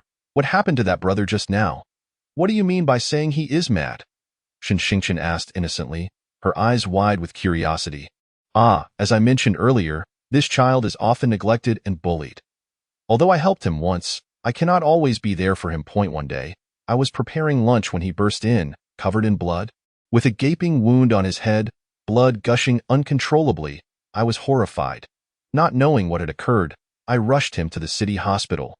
When I later returned and spoke to the village head, I learned that the very children I had chased off had returned to torment him once more, feeling humiliated and seeking revenge. They called him a child that even his parents didn't want. A mute, and assaulted him with stones. There were adults passing by, but when that large stone was hurled, it was too late for the adults to intervene. All one could do was witness the child's head being struck, blood gushing forth in a tumultuous flow. Then, as if suddenly possessed by madness, the child lunged at the one who had thrown the stone, toppling him to the ground, and seized a nearby rock to strike him. Others rushed forward to pull the child away, but they found it impossible to budge him. Instead, the child bit fiercely into someone's ear, causing them to scream in agony. Chapter 67. Climbing over the wall. From that moment on, the child frequently exhibited bouts of insanity, instilling fear in the villagers. No one dared to bully him anymore, yet no one was willing to acknowledge him. Only I, this old woman, dared to prepare meals for him every day. The old lady shook her head and chuckled. So, where does he reside? Su Chengxi inquired. Why do you wish to know that? The old lady responded with a hint of wariness. It's nothing significant, merely a matter of curiosity.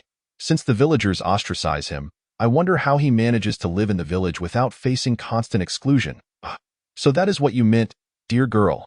In truth, that child once lived in the village. However, after that incident, the villagers became frightened of his outbursts and spoke of expelling him. I, being a mere old woman, had to plead with the village chief to allow the boy to stay. But he insisted that the child could not reside within the village. Behind our village, there is a small hill. Thus, I suggested to the child that he move up to the hill to live. The old lady spoke, seemingly feeling guilty for having to send Lin Mu-yi to reside on the hill. Having obtained Lin Mu-yi's address, Su Chengxi ceased her inquiries. She exchanged a knowing glance with Shan Xingchen, who understood immediately. Grandma, it's getting late. Shouldn't we be heading to bed? We still have to continue our journey tomorrow. Oh dear, I completely forgot about that. You should rest early as well.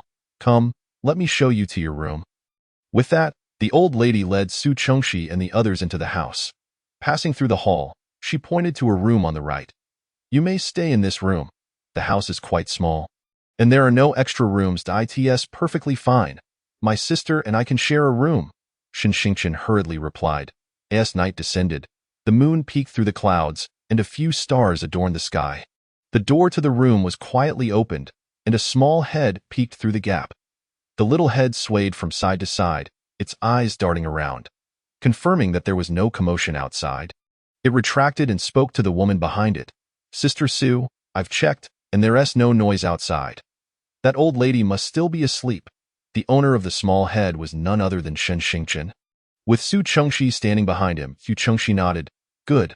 Let us set off now. Remember to be as quiet as possible. Understood. Sister Su. With that, Shan Xingchen pushed the door open a little wider and tiptoed outside, followed closely by Su Chengxi. Upon reaching the main entrance, Shan Xingchen found himself in a dilemma. The door was locked, and any attempt to push it would surely make a noise. How could they escape? Seeing Shan Xingchen's troubled expression, Su Chengxi gently tapped the back of his head and said, Make not a sound. Then, she swiftly lifted him and tossed him gently over. By the time Shan Xingchen regained his senses, he found himself perched atop the wall. Thankfully, he had covered his mouth in time. Otherwise, he would have surely cried out. Su Chengxi then stepped back a dozen paces. With a running start, she approached the wall, lifted her left leg, hooked her toes, and pushed off with her right leg, effortlessly landing on the wall. I'll go down first. After that, you jump down, and I'll catch you, Su Chengxi instructed Shan Xingchen before leaping down. Chapter 68. By she appears. Shan Xingchen watched as Su Chengxi effortlessly leaped down and landed safely. He cautiously raised his left leg, twisting his body around to face Su Cheng 11, eye in the darkness. With the wind blowing, he saw her hair being swept into a beautiful arc. Su Chengxi slowly extended her arms, appearing ready to catch Shan Xingchen at any moment. He glanced down at the height of the wall, estimating its drop in his mind. Tentatively, he lowered one foot but ultimately withdrew it, speaking in a hushed tone, Sister Su, I'm scared. At that moment, the wind ceased and silence enveloped the world. Thus, although Shan Xingchen's voice was soft, it reached Su Chengxi's ears clearly. Noticing the slight tremor in his voice, she did not scold him but instead reassured, It's all right, don't be afraid. Just jump down. I will catch you securely. If it helps, you can close your eyes. When I count to 3, you jump without worrying about anything else. Realizing that lingering in fear would only delay Su Chengxi's mission, he closed his eyes and said, All right, Sister Su, when you say 3, I'll jump. You must catch me. Okay. I'll begin now. 1, 2, 3. As the word 3 fell from her lips, Shan Xingchen jumped down with his eyes tightly shut. 3 seconds later, he felt a warm embrace steadying him. Following that, he was gently placed on the ground. As his feet touched the earth again, the tension in his heart finally eased. Let us go, Su Chengxi said. taking Shan Xingqian's hand as they made their way towards the back mountain. Guided by Shan Xingqian, the two navigated seamlessly to the base of the rear mountain.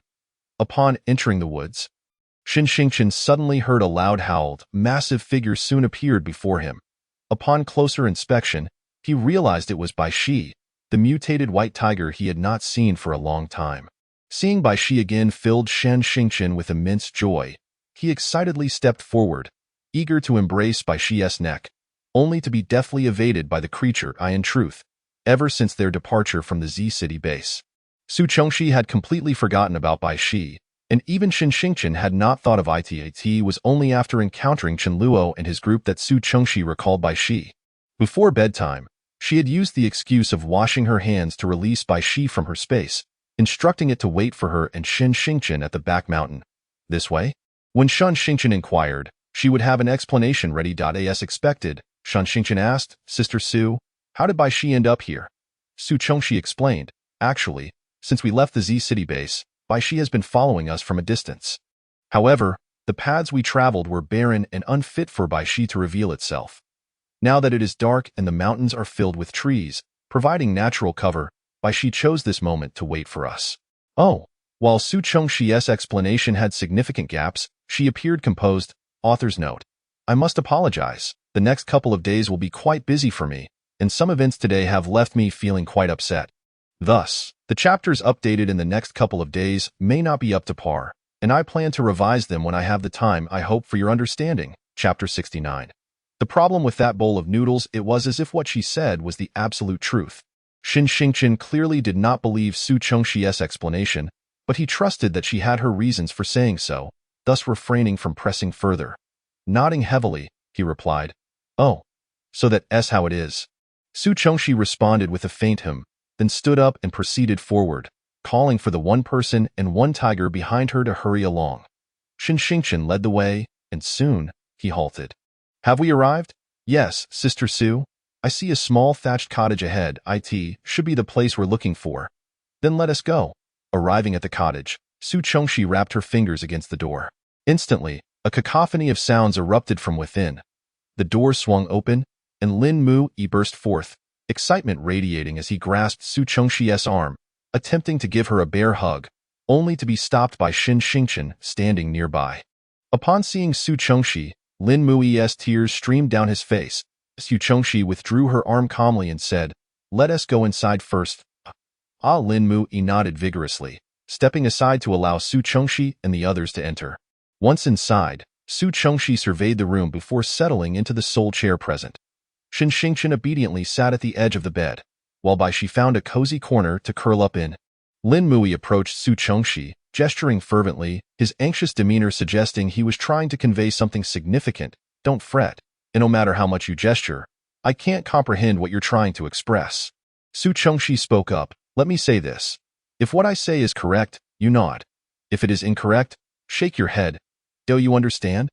Lin Mu nodded heavily. "I am unaware of what transpired after your departure. But your mutism is not due to any other cause. It is the result of poisoning, is it not?" Lin Mu nodded affirmatively. Su Chongxi continued to inquire, "And the one who poisoned you is from this village?" Another nod. "The noodles you just had were problematic?" Su Chongxi asserted, not as a question but with certainty. Upon entering the old lady's home, Su Chongxi had detected a faint, peculiar smell, which must have emanated from that bowl of noodles. Gradually, the scent dissipated into the air. "You must have been poisoned with more than one toxin. There is another that causes you to have fits of madness, and that bowl of noodles serves as both poison and antidote. The antidote likely alleviates your madness, yet it exacerbates your mutism, does it not?" Lin Mu nodded frantically, then gently shook his head. He gestured with a simple motion, prompting Su Chongxi to tentatively suggest, "So, you are saying it does not worsen your mutism, but merely prevents it from improving?" This time, Lin Mu did not shake his head. He nodded continuously. Su Chongxi pondered for a long moment before speaking. "So, this mutism is something that can resolve itself after a period of time? Yet, having just consumed the noodles, you will remain in this state for quite a while." Chapter 70. Bai Shi becomes small. That I wonder if there exists another antidote that could simultaneously cure your madness and mutism? Su Chongxi mused aloud. Unexpectedly, Lin Mu nodded vigorously. Yu Chengxi immediately straightened in her seat. Oh? There really is an antidote? Where is it? Lin Mu then began to gesture, but this time his motions appeared quite intricate. Sitting on the bed, Shen Xingqian suddenly exclaimed, Sister Su, you can conjure an ice spike, and then let this big brother use it to write on the ground. Although we might not see the words clearly, we can guess their meaning. Su Chengxi cast a look of approval at Shen Xingqian, and then conjured a long ice spike in her hand. With a decisive snap, she broke it into 2 segments. Handing one piece to Lin Mu extended his hand to take it, gripping the ice spike as if it were a pin, and began to write on the ground, as Su Chengxi adjusted the intensity of her power while conjuring the ice spike. She intentionally moderated its coldness, ensuring Lin Mu would not feel chilled while holding it. Lin Mu painstakingly inscribed 3 characters on the ground, but unfortunately, not a single mark remained on the surface. At that moment, Shen Xingqian declared, I see it now. Big brother is writing the village chief's house. Lin Mu nodded. Su Chengxi rested her chin in thought and decisively stated, in that case, little dumpling, you and Bai Shi should go to the village chief's house to retrieve the antidote. Lin Mu, you will describe the precise location of the village chief's house and what the antidote looks like to little dumpling and Bai Shi in as much detail as possible.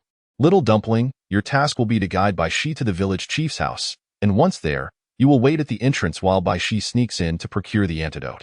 Su Chengxi delineated their responsibilities clearly. What? You want Bai Shi to steal the antidote? He is so large. Won't he be discovered? Shen Xingqian voiced her doubts. Oh, is that so? Su Chengxi cast a meaningful glance at Shen Xingqian. Then, with a loud puff, a cloud of smoke erupted from the corner where the giant mutated white tiger Loy's the smoke cleared. The image of the white tiger had vanished, replaced by a small, plump white cat. The white cat approached Shen Xingqian with graceful steps. Lin Mu looked utterly astonished, while Shen Xingqian's mind was a flurry of questions. Who am I? Where am I? What just happened? Did a living tiger turn into a living cat? Su Chengxi promptly explained to prevent Shen Xingqian from entering an existential crisis. In this post-apocalyptic world, humans can awaken supernatural abilities, so Bai Shi's mutation allowing him to change forms is merely a bit more extraordinary. Is it not? But Bai Shi couldn't transform before, so why the sudden change now? Perhaps it's because Bai Shi has been following us and hunting mutated creatures on his own.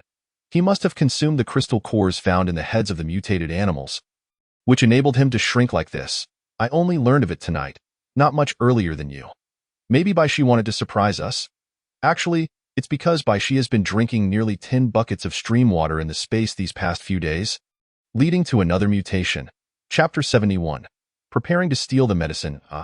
If that's the case, if Bai Shi can change size at will, then when we enter the base, we won't have to leave him outside.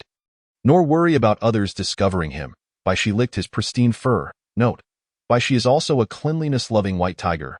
Disdainfully rolling his eyes at Shen Xingqian, thinking, Kid, this tiger does not remain outside the base. I enter the space. You unobservant human, do you even know what space is? It's filled with abundant spiritual energy and is so comfortable. Plus, there is sweet water to drink. It's because I drank that water that I underwent a second mutation. I wish I could spend my entire life in that space, rather than face those disgusting zombies. Are you envious of me, kid? Even if you are, it's of no use. You can't enter. Alas, I do feel a bit sorry for you, kid.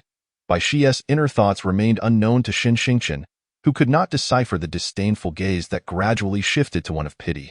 As Su Chengxi heard Shen Xingqian's question, she nodded in agreement. Yes, we won't have to worry about Bai Shi being discovered anymore. Having resolved the concern of Bai Shi's large size complicating their theft of the antidote, Su Chengxi inquired, now, are there any other issues? No one responded, and Shen Xingqian shook his head. Very well, Lin Mu, please write down the location of the village chief's house and the appearance of the antidote. Su Chengxi instructed, handing Lin Mu the other segment of the ice spike.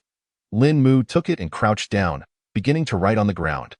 The village chief's house is at the east end of the village. Take a left, it's the third house. Shen Xingqian read aloud, one word at a time. With each word he spoke, Lin Mu nodded. The antidote is an oval-shaped, deep brown pill. Lin Mu nodded again. The pill is kept in a small white porcelain bottle. Another nod. The bottle is inside a black wooden box located under the village chief's bed. Yet another nod. Once Lin Mu had conveyed all the necessary information, Su Chongxi asked Shin Xingqian, "Did you remember everything?" "Absolutely," Shin Xingqian confidently declared, patting his chest. "Then you shall set off. Be swift and cautious. Do not let anyone discover you. If you are found, retreat immediately and prioritize your safety," Su Chongxi cautioned. "Understood, Sister Su," Shin Xingqian replied. Calling over the still grooming Bai Shi, "We're leaving." Bai Shi lowered his paw from grooming, elegantly rolling his eyes as if to say, "This tiger is aware. You really are an oblivious little human. Did you not see me tidying my pristine fur?" Following that, he gracefully made his way to the door, casting a glance back at Shin Xingqian. "Aren't you coming along? You truly are lacking in perception. Human boy, I've finished grooming my beautiful white fur, and you're still standing there like a fool." Meanwhile, Shin Xingqian pondered, "Did Bai Shi just look down on me? Am I being scorned by a tiger again? How many times has this happened?" Chapter 72. The Zombie Pit. After Shin Xingqian and Bai Shi left, Su Chongxi finally had the opportunity to scrutinize Lin Mu closely. He wore a tattered military green long-sleeve shirt on his upper body and a pair of dark blue jeans riddled with large holes on the lower half. His hair was a disheveled mess, resembling a bird's nest. Initially, he had appeared as a bright young man just finishing his college entrance exams, soon to enter university, sunny and slightly naive, especially with the twinkle of starlight in his eyes. However, now the light in his eyes had extinguished, and he emanated a heavy aura of gloom. While Su Chongxi was observing Lin Mu, he suddenly let out an excited "ah" and pointed fervently at the door. Su Chongxi, puzzled, asked, "At the door?" Lin Mu continued to exclaim "ah," nodding vigorously.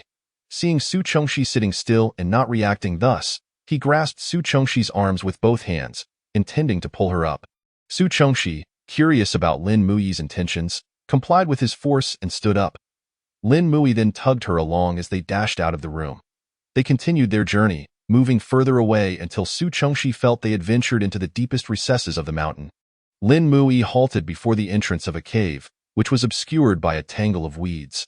Had Lin Mui not stopped, Su Chongxi might have overlooked it entirely.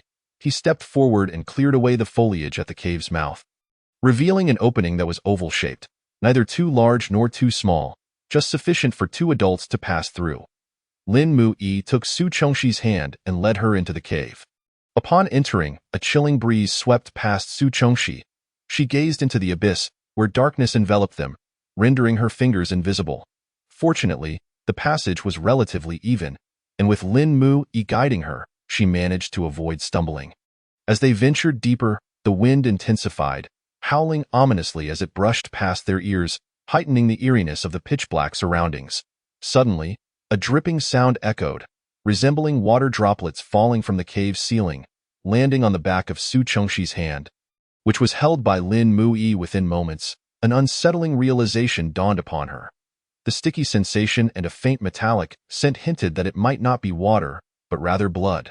With this troubling thought in mind, they finally approached the tunnel's end, where a glimmer of light beckoned them closer. As they neared, the brightness returned, yet upon witnessing the scene before them, Su Chongxi felt a momentary shock. However, her surprise was fleeting. After all, having endured a decade of darkness in her previous life, what kind of horrors had she not faced? Before them lay an enormous pit. Taking a few more steps forward, they halted beside it. Peering down, their eyes widened at the sight of a dense throng of zombies, numbering nearly 100. Su Chongxi cast her gaze upon her own hand and confirmed her suspicion. It was indeed blood, not water. These zombies, upon catching the scent of blood and the unique aura of a supernatural being, should have stirred to life, as it was their primal instinct. Yet, to her astonishment, they remained still, eyes closed. Their decayed hands hanging limply at their sides, exuding an eerie tranquility. Chapter 73. The ongoing heist. A sense of foreboding washed over Su Chongxi as a bold hypothesis formed in her mind. Were these zombies perhaps being kept here under some form of control? Their demeanor suggested that someone was indeed commanding them. Though this notion seemed far-fetched, Su Chongxi found solace in her past experiences.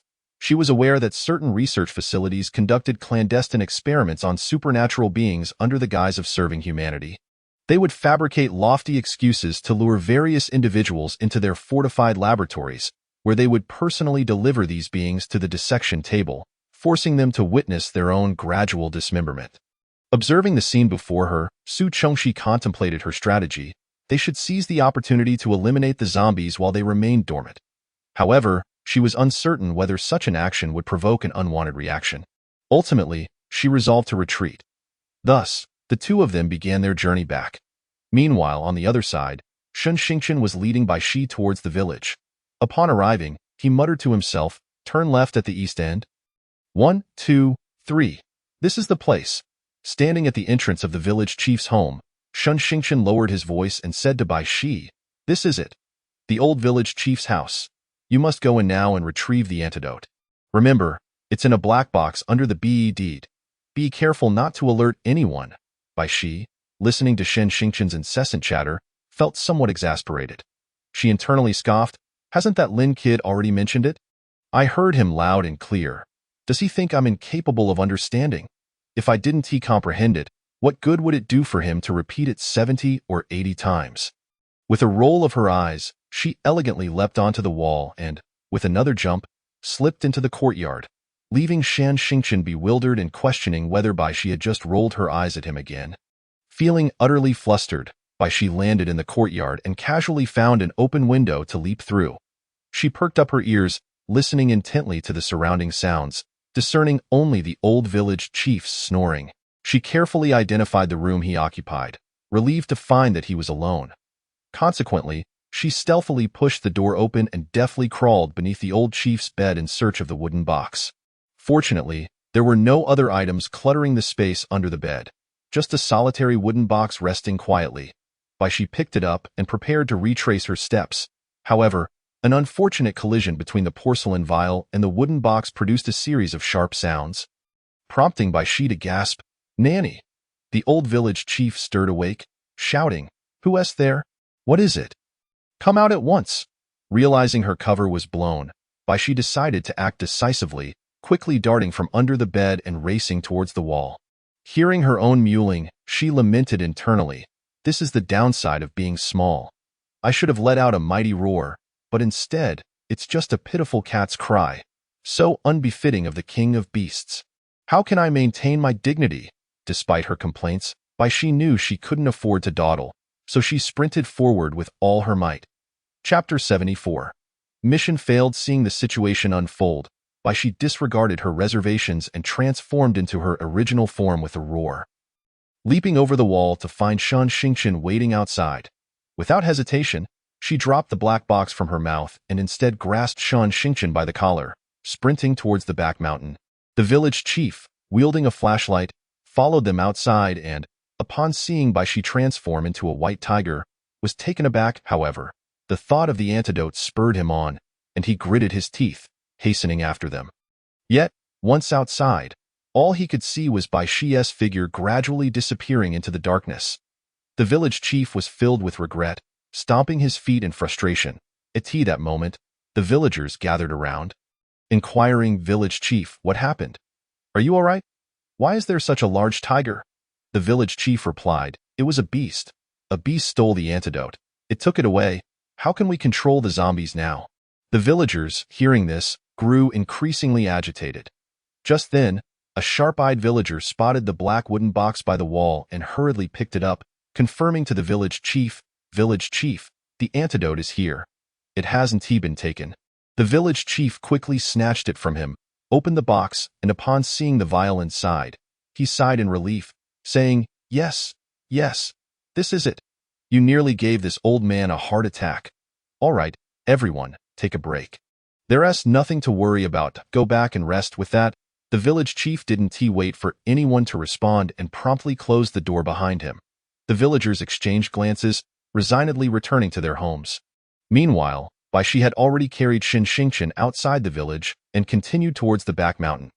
With the antidote still unattainable, it seemed they would have to devise another plan. Su Chongxi and Lin Muyi had returned to Lin Muyi's thatched cottage.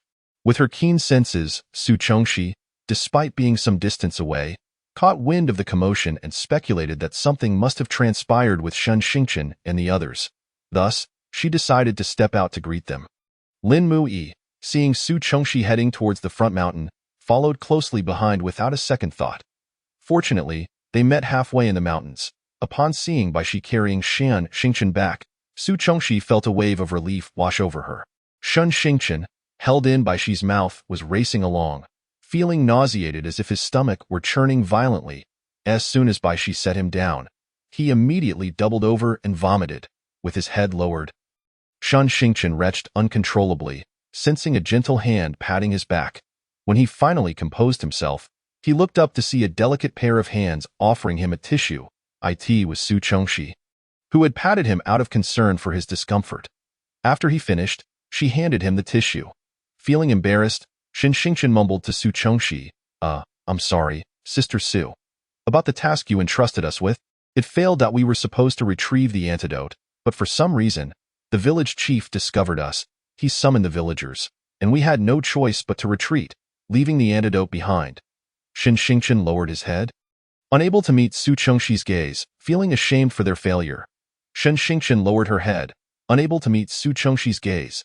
Su Chengxi gently caressed Shan Xingchen's head and said, It's all right, I have also stated that safety is paramount.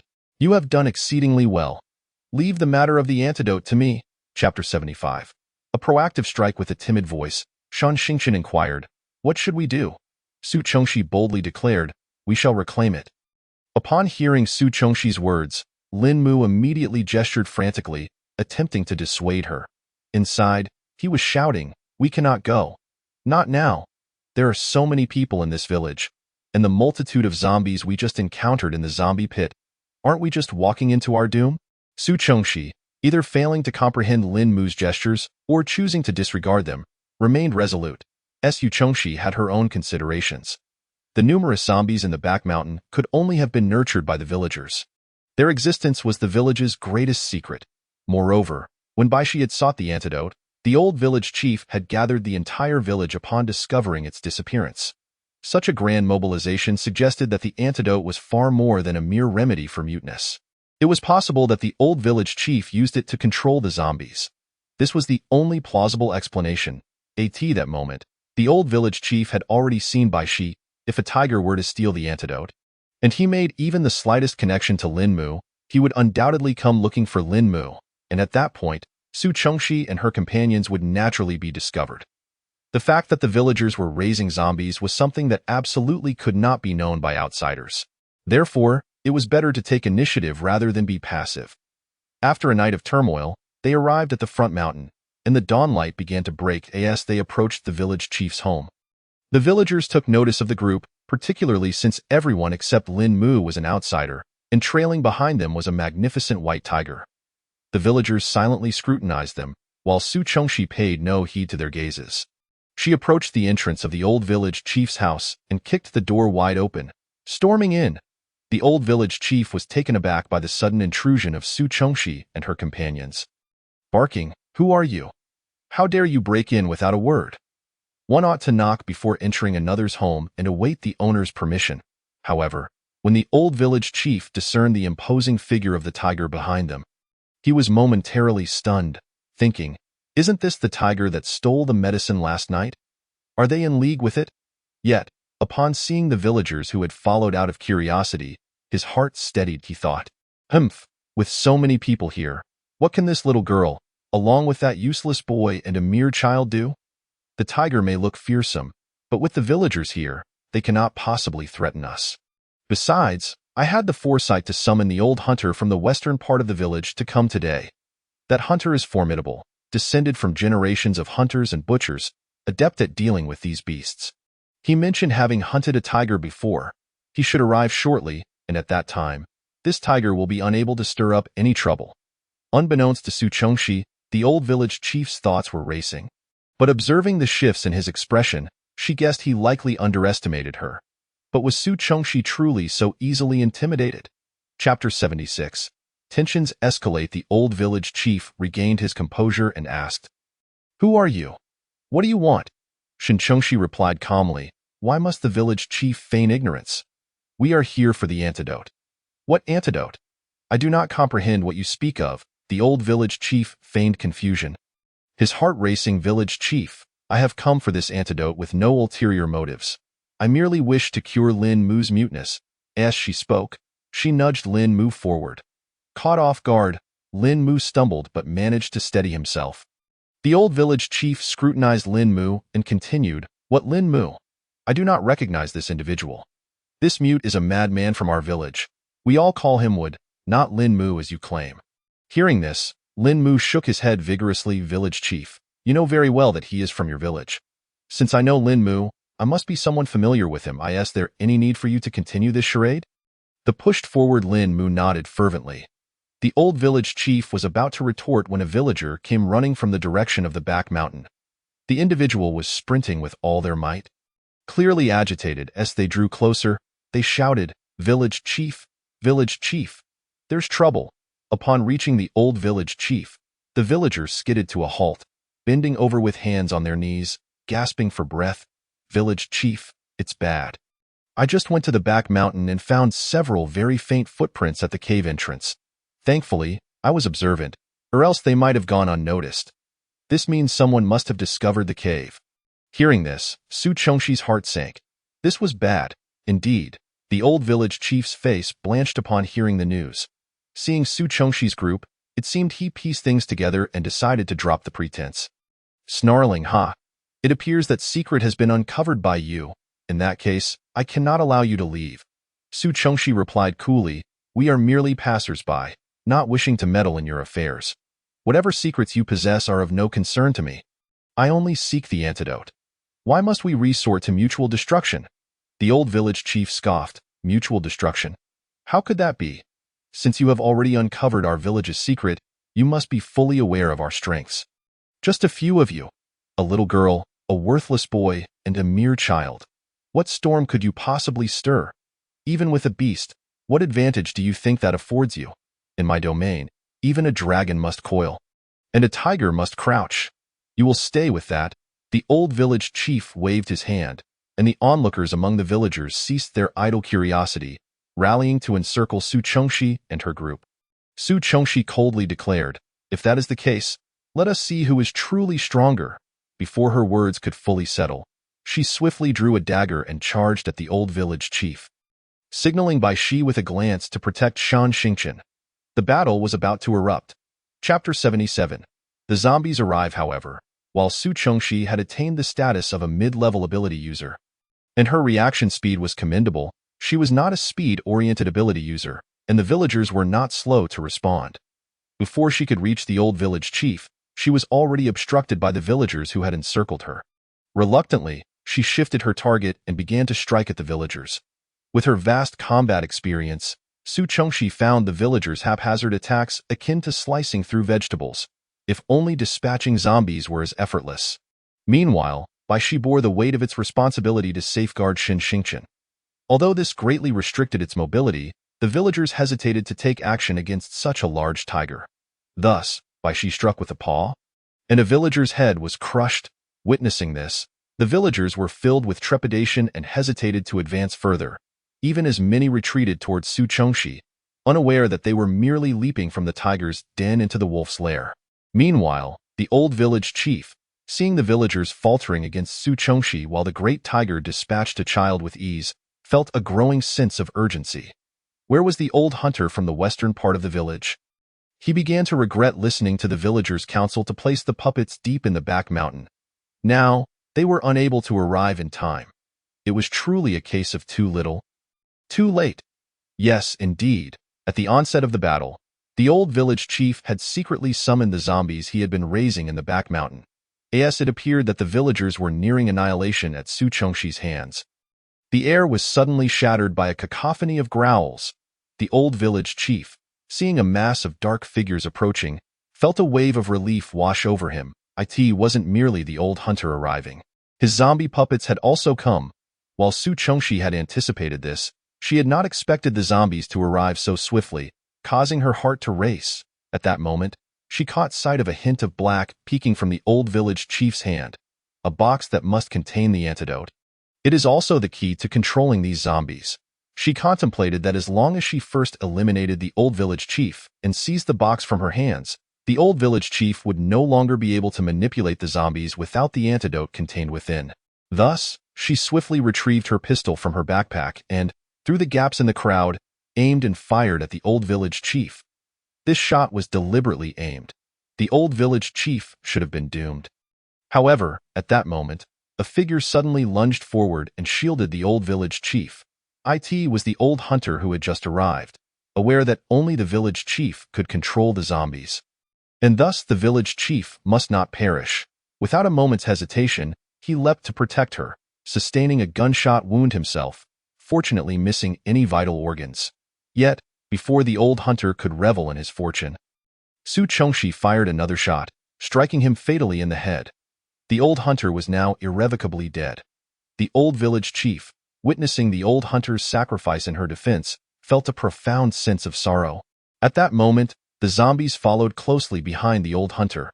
Hence, she hastily intensified her covert control over the zombie puppets. The zombies emitted increasingly piercing howls, forming an impenetrable barrier around the old village chief, shielding her completely. Subsequently, the old village chief commanded the zombies to charge towards Su Chongxi and her companions. Chapter 78. Breaking through obstacles. Faced with the horde of advancing zombies, Su Chongxi could not afford to waste any ammunition. She pulled the trigger, executing a headshot. Although these zombies were merely first tier, their sheer numbers were overwhelming. For the time being, she was alone and felt little fear. If it came to it, she could simply retreat into her space. However, with Shen Xingqian and Lin Muyi at her side, she found herself somewhat restrained. Ultimately, bullets would run out, and she could no longer draw her pistol from her space. Thus, she continuously unleashed her ice-based abilities. Ice arrows formed in her hands, shooting forth relentlessly towards the zombies, with several piercing through the skulls of the undead. Meanwhile, she continued to swat zombies away with her claws, and Lin Muyi, astonishingly, had successfully awakened his wood-based powers. Initially, Su Chongxi had surmised that Lin Muyi's sudden growth of grass on his head indicated a wood ability awakening, although he himself was unaware of it at the time. Observing his current demeanor, he appeared adept at wielding his powers, having already advanced beyond the first tier. He was now a second-tier ability user. He manipulated the willow trees lining the road, causing their branches to stretch forth unexpectedly, ensnaring a nearby zombie. The creature was immobilized, and she swiftly followed up with a powerful strike, crushing its skull and spilling its brain matter everywhere. A gruesome sight. This was the first time Lin Muyi and Baishi collaborated. Yet their teamwork was seamless, while Shen Xingqian appeared particularly relaxed under their protection. As one zombie fell, another leapt forward. The zombies seemed endless. Continuing like this was not a viable strategy. Once more, Su Chongxi directed her gaze towards the old village chief, who was encircled by zombies. Due to the horde, Su Chongxi could only see the white scarf wrapped around the old village chief's head. She resolved that the village chief must be eliminated first. Turning to glance at Shen Xingqian behind her, she hesitated slightly but ultimately shouted to Lin Muyi and Baishi, who were busy dispatching zombies, "I will go kill the village chief first. Baishi, stay close and cover me. Lin Muyi, provide remote support for Baishi as I advance. Little one, protect yourself." In this manner, with Baishi's protection absent, Shen Xingqian found himself at greater risk. Yet, given the current situation, this was truly the best solution. Thus, Su Chongxi dashed forward, Baishi following closely, swatting away any obstructing zombies. Lin Muyi kept a vigilant eye on Su Chongxi's situation, occasionally using his control over the willow branches to strike at the zombies blocking their path. Soon, Su Chongxi broke through the barrier and reached the perimeter surrounding the old village chief. The old village chief, shrouded in the horde, remained oblivious to the outside world, feeling no concern, convinced that Su Chongxi and her companions could not possibly defeat the zombie puppets he commanded. The surrounding zombies merely needed to protect him. With so many soldiers on the battlefield, the others merely needed to safeguard the rear. Little did he know that the enemy had already infiltrated his stronghold. To be prudent, Su Chongxi utilized her ice abilities to completely freeze the throng of zombies. During this time, any zombies attempting to advance were swatted away by Baishi. Chapter 79. Obtaining the antidote with the zombies neutralized. Su Chongxi's control over her abilities accelerated. Before long, she had frozen the entire horde. She kicked forcefully, followed by a spinning kick. In no time, All the zombies obstructing the old village chief were sent flying. Su Chongxi swiftly approached the old village chief, coldly gazing at him. The old village chief moved his lips to speak, but before he could utter a word, a dagger plunged violently into his heart. Thud! The old village chief collapsed onto the ground. Su Chongxi immediately pried open the old village chief's hand and seized the box he had been clutching. She was about to return to Shan Xingqian's side when, unexpectedly, chaos erupted. Without Baishi's formidable presence, Lin Mui alone could not withstand the onslaught of zombies. Gradually, he became increasingly exhausted. At some point, a barrier of zombies had separated him from Shan Xingqian. Once Lin Mui realized this, he attempted to reach Shan Xingqian, but found himself unable to pass through. Su Chongxi, accompanied by Baishi, was also engaged in dispatching zombies while making her way back. Meanwhile, on Shan Xingqian's side, 2 or 3 zombies had already surrounded him. Unable to wait for reinforcements, he had to fend for himself. Just as the zombies' claws were about to descend upon him, a recollection surfaced in his mind. Su Chongxi's earlier words. The reason you were able to wait for me to rescue you at the abandoned machinery factory was that you unleashed your potential in a crisis, learning a new skill, the mental barrier. This skill should only be attainable upon reaching the second tier of abilities. This indicates that you had already broken through at that moment, becoming a second-tier ability user. However, you were not quite aware of how to utilize your powers. Hence, you did not perceive your breakthrough. Only by truly mastering your abilities can you fully ascend to the second tier. These words echoed in his mind. Shan Xingqian gradually calmed his thoughts. Feeling a unique power coursing through his body, stronger than anything he had previously experienced. Suddenly, he opened his eyes wide, just in time to see the claws of the zombies halted mere inches from his face, poised to burst his eyeball. It was as if an invisible barrier had formed between him and the zombies, preventing them from advancing any further. He sighed in relief, knowing that he had succeeded. He had finally become a true second-tier mental-type ability user. At that moment, Su Chongxi arrived just in time. She fired ice arrows from behind, taking down the remaining zombies. Baishi followed closely behind. Su Chongxi shouted, "Let Baishi carry you." Shortly thereafter, Lin Mui successfully charged in from the opposite side. Swiftly, Su Chongxi opened the black box, retrieving the porcelain vial inside. She uncorked the vial, pouring the contents into her palm. As the antidote emerged, it released an extraordinarily potent fragrance, inciting the surrounding zombies to become even more frenzied. With no time to ponder, Su Chongxi cupped Lin Mui's chin in her hand, applying slight pressure to force his mouth open. With her other hand, she promptly tossed the antidote into his mouth. "Swallow it, quickly!" Lin Mui barely had time to chew before swallowing it down. The antidote destroyed the corpses, liberating the zombies from their control, and they instantly reverted to their motionless state. Chapter 80. Lin Mui's encounter. One move quickly. The zombies will awaken soon, Su Chongxi shouted.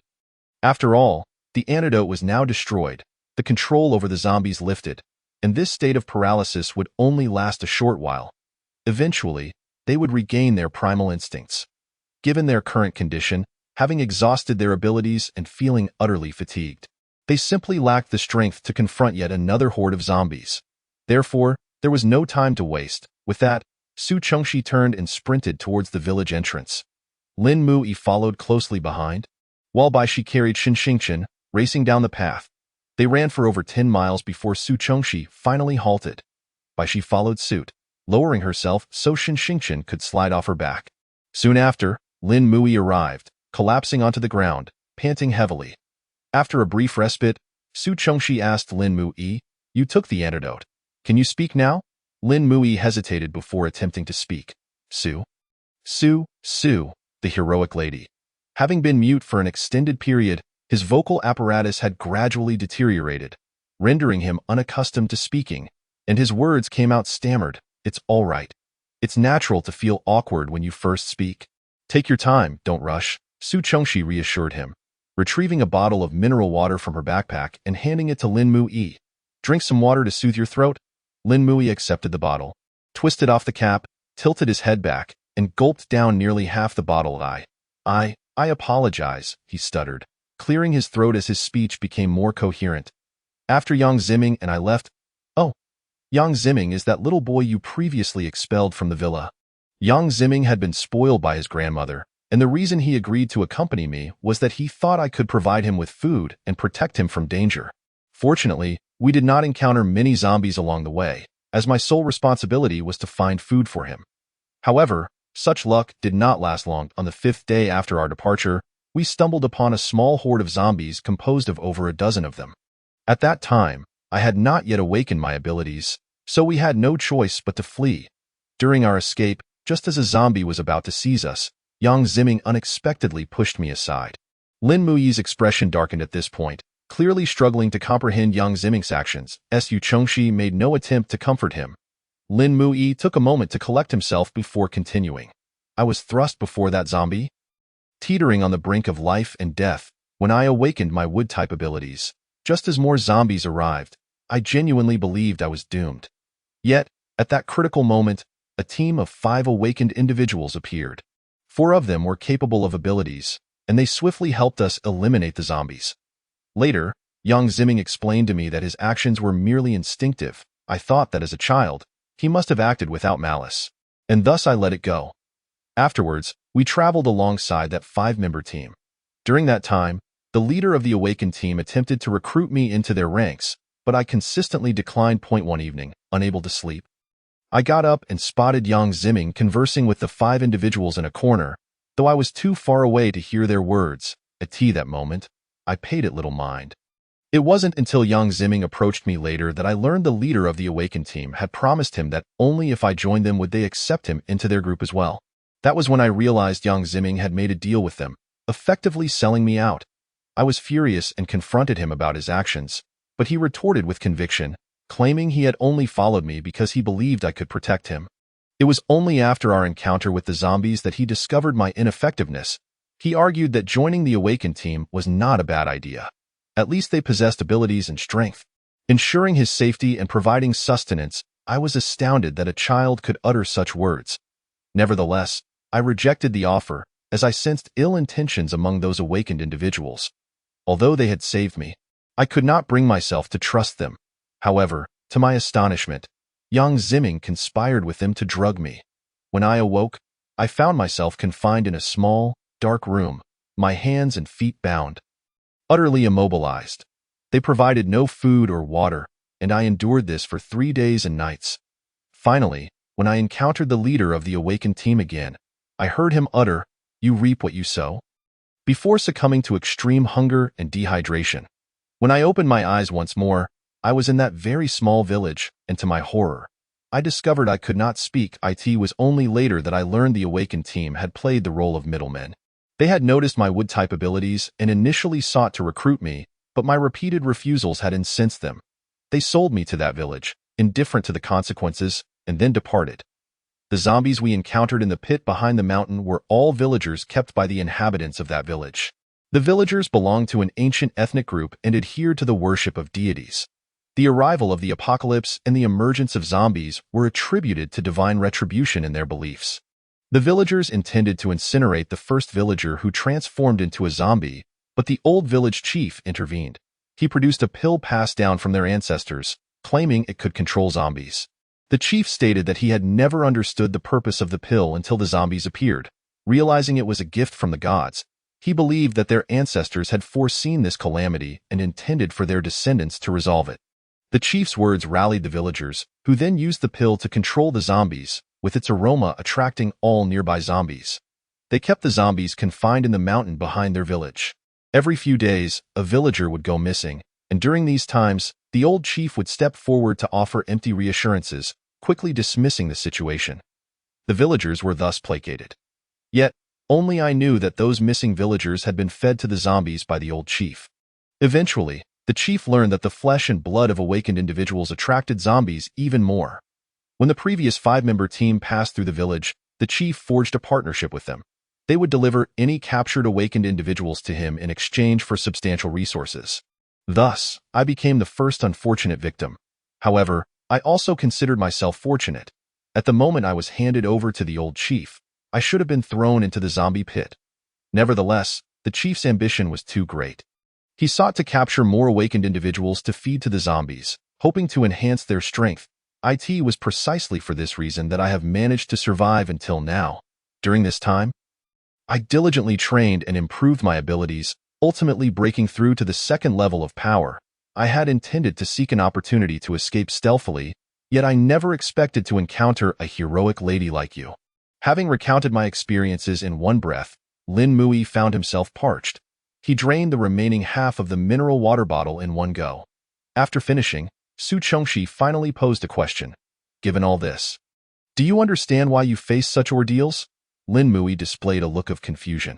Observing this, Su Chongxi sighed gently and shook her head. Did I not warn you before? Do you remember? Lin Mui stammered, I do not recall. Since we had crossed paths once more, Su Chongxi resolved to bring Lin Mui under her wing. Some truths, therefore, needed to be clarified. Thus, she patiently began. I previously cautioned you that evil does not always beget evil, nor does good always yield good. You must understand that we are in an apocalyptic world now, not the law-abiding and peaceful era of the past. Even in a lawful society, blind kindness does not guarantee favorable outcomes, let alone in the current circumstances. The apocalypse is a brutal, chaotic, dark, and cruel era. The survival rule of the apocalypse is that the strong prevail. In this world, it is not status, wealth, background, or power that matters, but strength. As long as you are strong enough, you set the rules of this world. To survive in the apocalypse, you must suppress your laughable compassion and refrain from trusting anyone easily. If you wish to live a remarkable life, you must strive to enhance your strength. Sometimes, the blade in your hand must be aimed not only at zombies, but also at fellow humans. Do not speak to me of shared humanity or the cruelty of bloodshed. What does it mean to share blood? Just because we are all human, does that make us all kin? In my view, that is utterly hypocritical and absurd. Even if we are blood-related, what of it? Historically, have there not been instances of fratricide and patricide? If you cannot bear to kill them, do you assume they will refrain from killing you? On what grounds do you believe they will spare you? The brutality of the apocalypse magnifies human ambition and the darkness buried deep within. Laws cannot restrain humanity. In this world, it is either you perish or I do. That is the competition of the apocalypse. Nature selects the fittest. The laws of the food chain remain immutable. As she spoke, Su Chongxi cast a glance at Bai Shi and Shan Xingchen. Her words were not solely directed at Lin Mui, but were equally intended for them. Each tier of the food chain has fixed quotas. If you remain at the bottom for too long, you will eventually be eliminated. Should you wish to ascend, someone will inevitably be replaced by you. As you ascend higher, an increasing number of individuals will inevitably be eliminated by your hand. Thus, are you not, in a sense, an indirect executioner? In this apocalyptic world, you need not actively take lives. I do not wish for you to be tainted by the darkness that envelopes this era. Nor do I desire for you to become a mindless killing machine. However, if one does not wrong me, I shall not wrong them. But if one dares to infringe upon me, they shall be dealt with swiftly. Su Chongxi expressed many thoughts, uncertain of how many of her words would resonate with them. But this is reality. The law of survival in the apocalypse. It is undeniably ruthless, yet adaptation is imperative. After a moment of rest, Su Chongxi and her companions rose once more, preparing to set off again. Along the way, Su Chongxi had intended to replenish their supplies, for they had extracted numerous valuable items from their backpacks today. If they did not restock soon, it would become increasingly difficult to conceal other belongings under the guise of their packs. However, the path they traversed was quite remote. After hours of walking, not even a single supermarket sign had come into view. Thus, Su Chongxi quickened her pace, eager to reach the Sea City base. Suddenly, the sound of gunfire echoed in the distance, unmistakably emanating from just ahead. This route was the closest to Sea City, and Su Chongxi had no intention of diverting. The group pressed on, and within 3 minutes, an abandoned gas station appeared before them, the gunfire continuing to erupt from within. Su Chongxi entered the gas station, where a figure stumbled out, colliding with her. His face was smeared with blood, and upon seeing Su Chongxi, he urgently exclaimed, "Young lady, there are many zombies inside. You should flee quickly." Casting a glance to the side, he was taken aback. "Hey, little Xingxing, what are you doing here? Luanji, what brings you here? Is Hangu inside?" Xingxing, having recognized Luanji, spoke in a flurry of concern.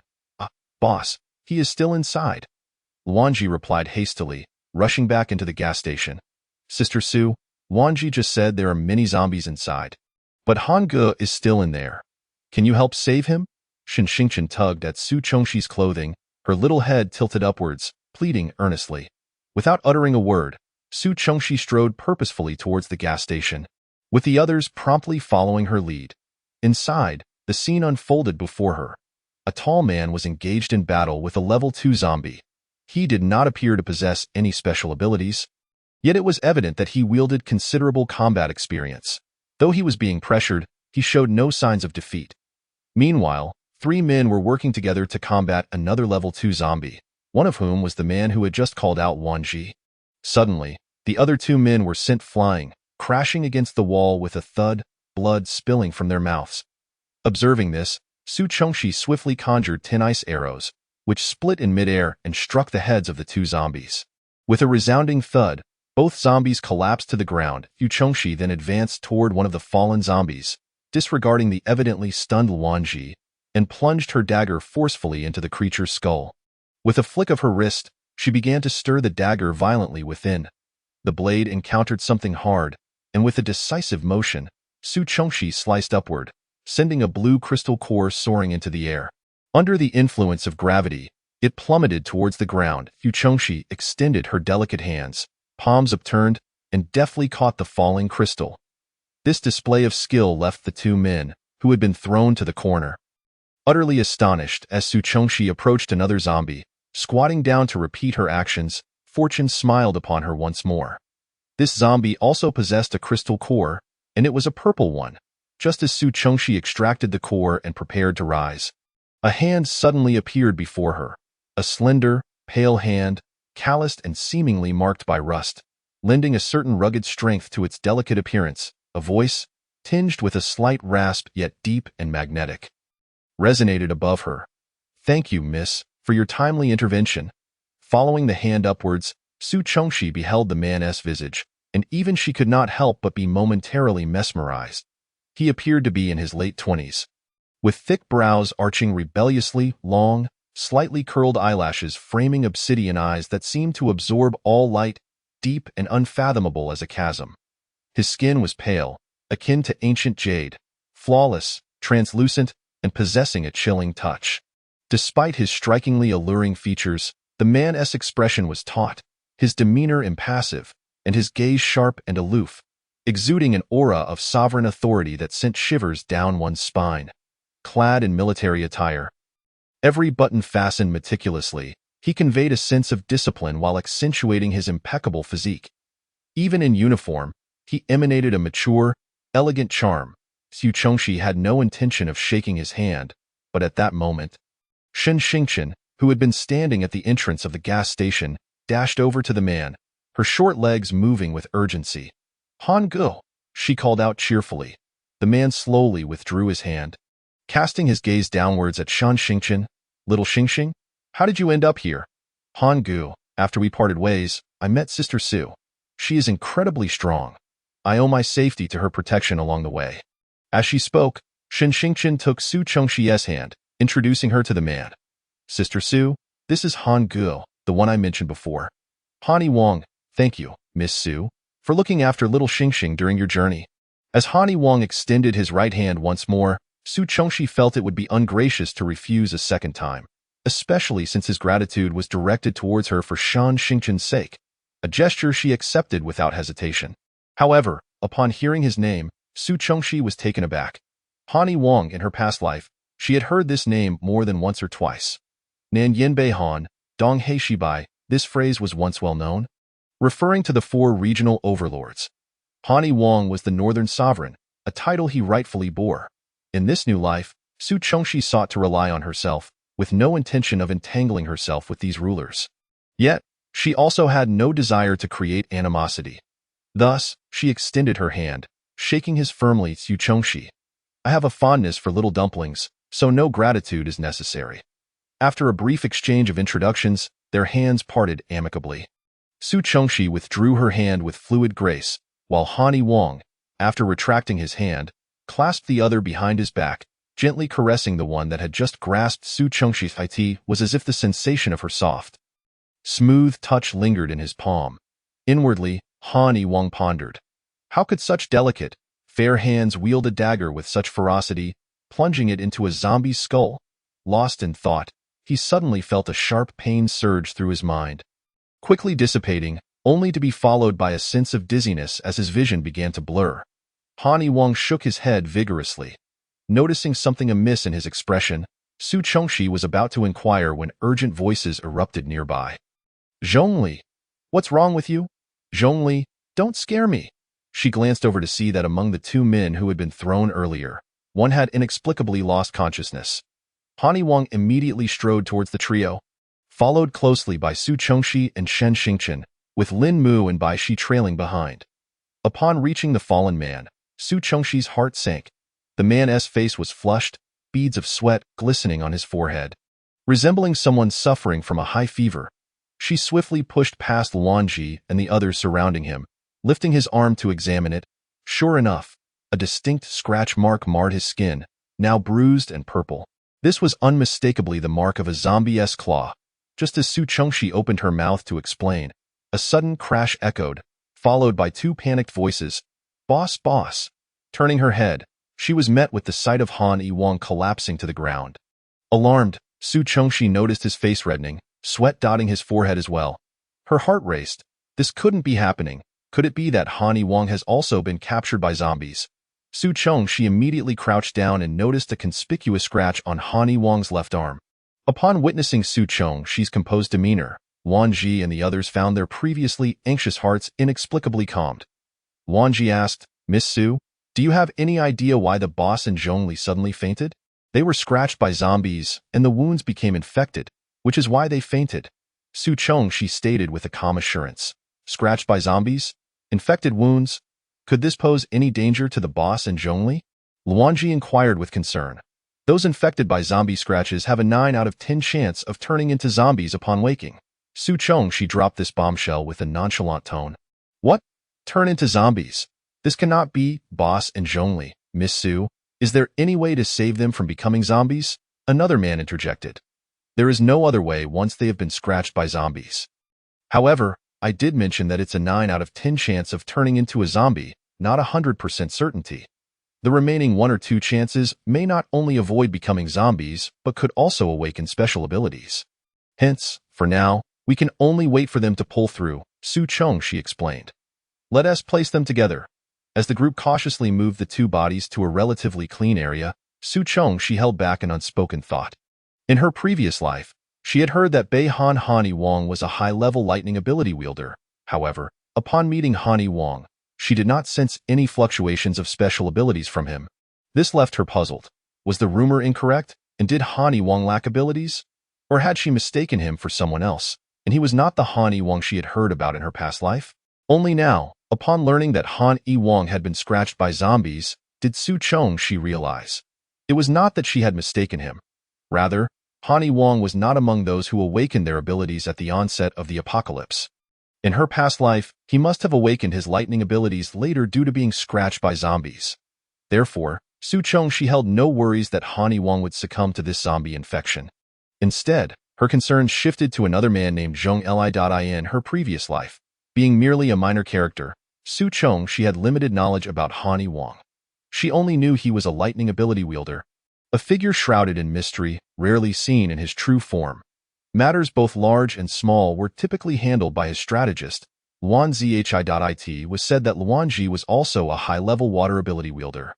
Su Chongxi sensed his ability fluctuations when she encountered him at the gas station entrance.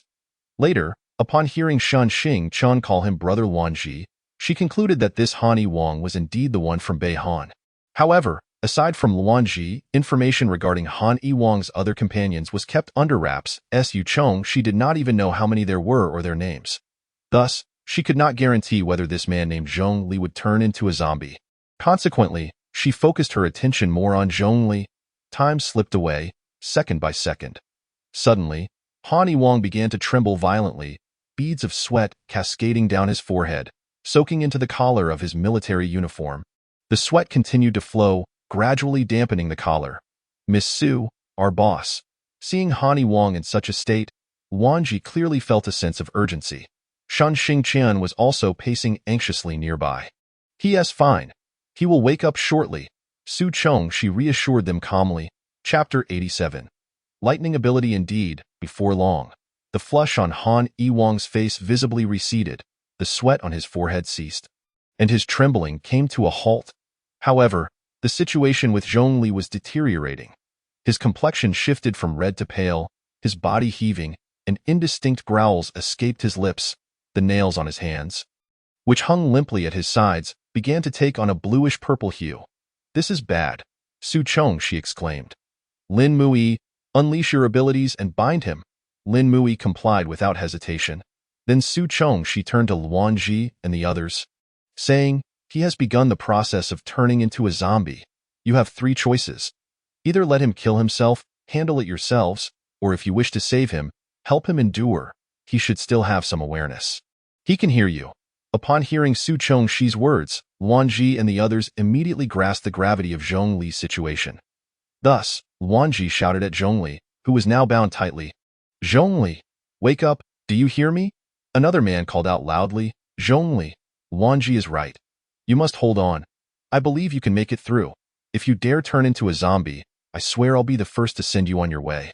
While the two continued to urge Zhongli to awaken, Han Yi-Wang's fingers twitched, and then his piercing gaze suddenly opened.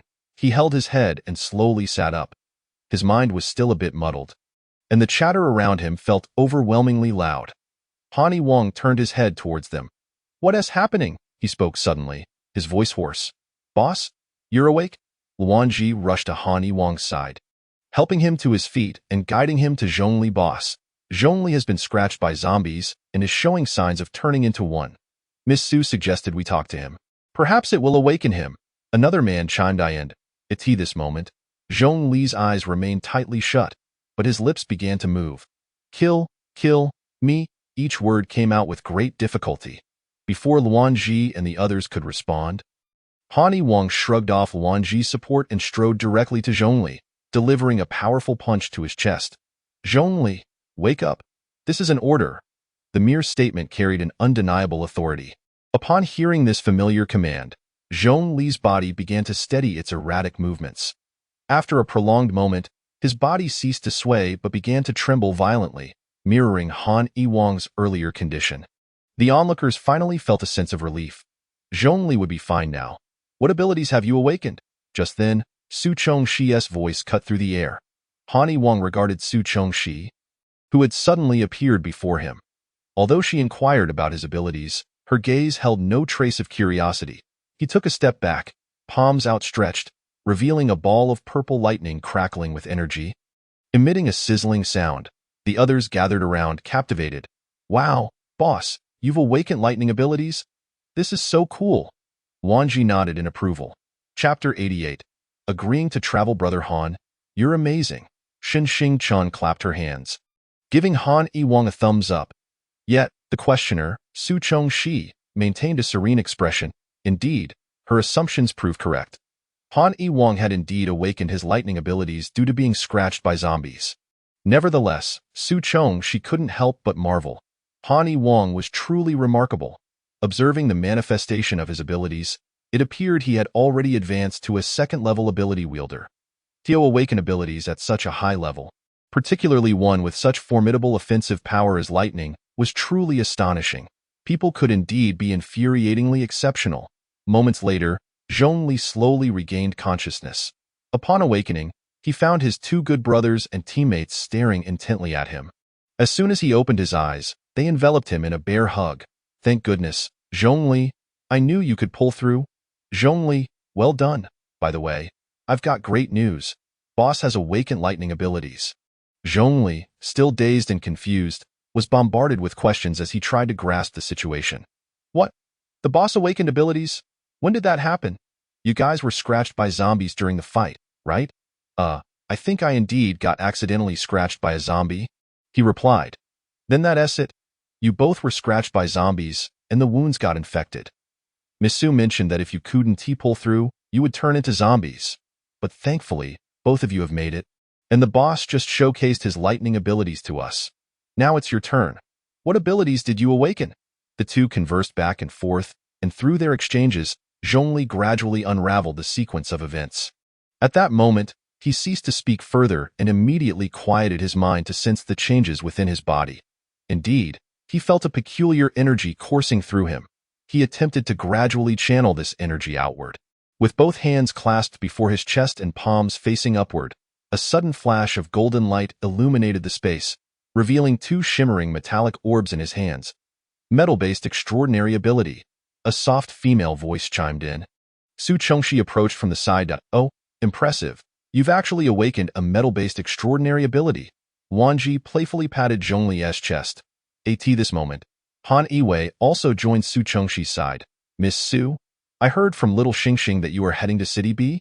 Since our mission here is complete, we will be returning to City S as well. How about we travel together? Before Su Chengxi could decline, Shun Xingchen dashed over from a distance, tugging at Su Chengxi's sleeve. Sister Su, you promised you wouldn't leave me behind again, right? Let us go with Brother Han. Okay. All right, with a resigned sigh, Su Chengxi acquiesced. Since they would be journeying together, it would be prudent to introduce themselves to foster mutual understanding. Luan Ji took the lead. This is our leader, Han Yiwei, he announced, pointing towards Han Yiwei. He possesses a secondary lightning-based extraordinary ability. Luan Ji was about to continue with his introductions when Han Yiwei interrupted. Wow, impressive, leader. To awaken a secondary ability right from the start, you're far stronger than that Luan Ji.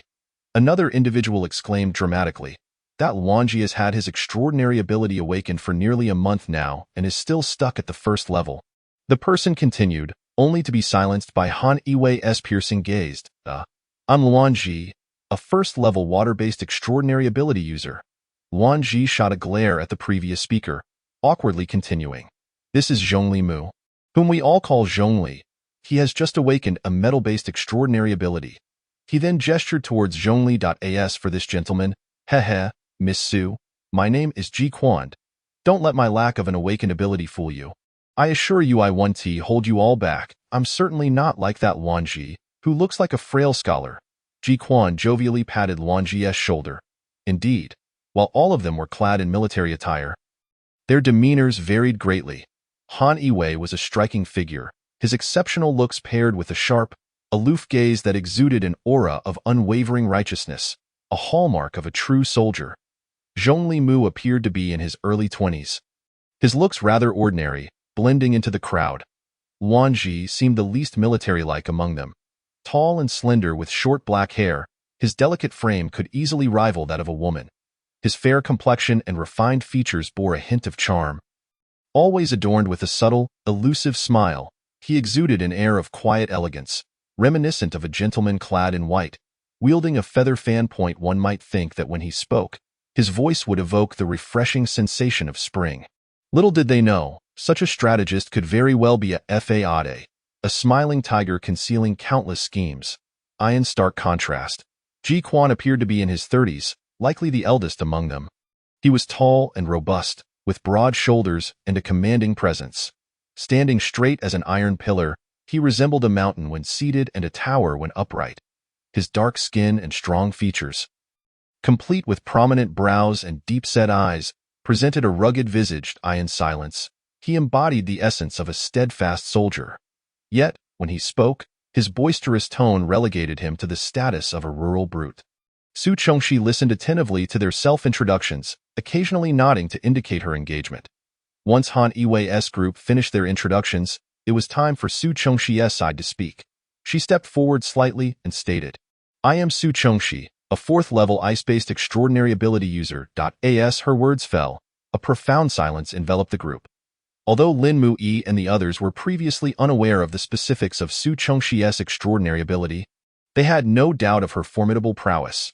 Thus, their initial surprise quickly faded into their usual composure. In contrast, Han Yiwei's group remained in stunned disbelief, their eyes fixed on Su Chengxi. The smile on Luan Ji's face vanished. While Zhongli Mu appeared dazed, Han Yiwei maintained his impassive demeanor, though a flicker of astonishment flashed in his eyes. What the heck? A gruff voice broke the silence. Ji Quan's eyes widened in shock. His mouth agape as if he could swallow 2 large eggs. Miss Su, you are the hidden powerhouse. No wonder you dispatched 2 zombies in an instant. 4th level ability. You're even more impressive than the leader. he exclaimed with unabashed exaggeration as Yu Chengxi remained silent, neither refuting nor engaging with his remarks. Next came Lin Mui's introduction. I am Lin Mui, a second-level wood-based extraordinary ability user. His introduction was succinct, perhaps reflecting the impact of their earlier experiences. A hint of detachment lingered in his tone. Hee, I don't need an introduction, right? Brother Han, Brother Ji, Brother Luan, Brother Zhongli, little Xingxing certainly doesn't need one. Shen Xingchen chimed in, grinning. At this moment, Shen Xingchen turned to Su Chengxi, his eyes questioning. Seemingly anticipating his inquiry, Su Chengxi gently nodded in agreement. The others, perplexed by their silent exchange, were left in utter confusion. However, Han Yiwei and Luanji appeared to share an unspoken realization, their eyes glinting with insight. Brother Han, the news I'm about to share may surprise you, Shen Xingchen teased, a playful smile revealing his dimples. What news could possibly astonish you to that extent? Ji Quan responded skeptically. Cough cough. I am now a second-level psychic ability user, Shen Xingchen declared, hands clasped behind his back, speaking deliberately. Little Xingxing, is that true? When did you awaken your ability? And it's a psychic ability too. And at second level already. Ji Quan burst out, bewildered. The rest of the group turned their attention to Shen Xingchen, acutely aware of the uniqueness of psychic abilities. How could Shen Xingchen have advanced to the second level so swiftly? Honestly, it's thanks to Sister Sue's assistance. Otherwise, I wouldn't have progressed so quickly, Shen Xingchen admitted, a hint of bashfulness in his tone. Han Yiwei regarded Su Chengxi pensively, lost in thought. How could this be? Little Xingxing has awakened an ability, and it's a second-level psychic one at that. Even Luanji has a water-based ability, let alone Zhongli, who just awakened his metal-based ability to so. Does this mean I'm the only one without an ability? Just then, a wail erupted. Ji Quan lamented, pounding his chest in despair over his lack of an extraordinary ability.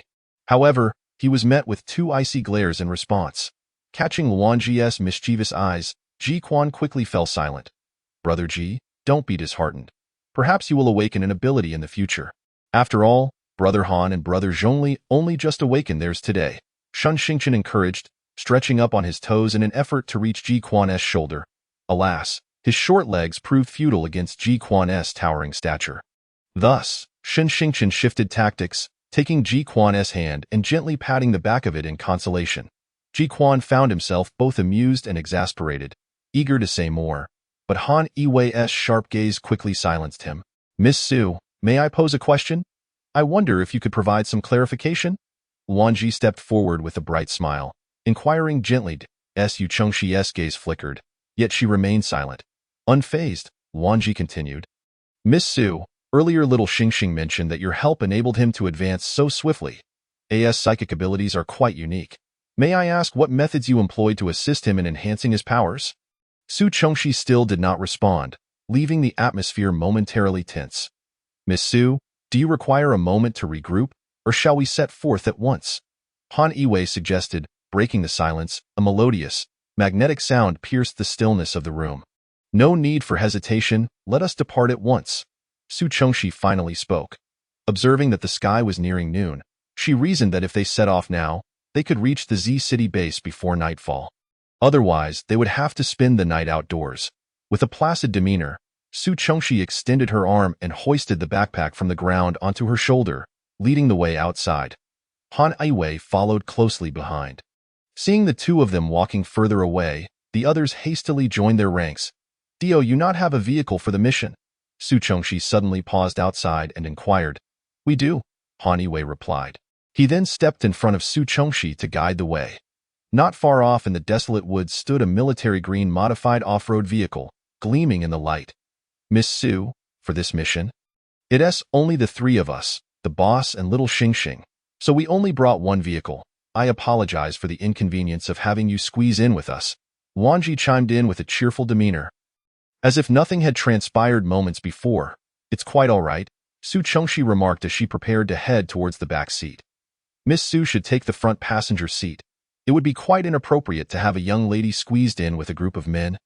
Zhongli Mu said softly. Su Chengxi was about to decline, but noticed that Han Yiwei had already opened the door to the front seat. If you don't mind, could you please hold on to little Xingxing? Very well, Su Chengxi conceded, stepping over to Han Yiwei's side. bending down to slide into the vehicle and settling little Shen Xingqian on her lap. Shortly thereafter, Han Yiwei returned to the driver's seat and entered the vehicle. The others squeezed into the back seat, with Zhongli Mu being the first to climb in.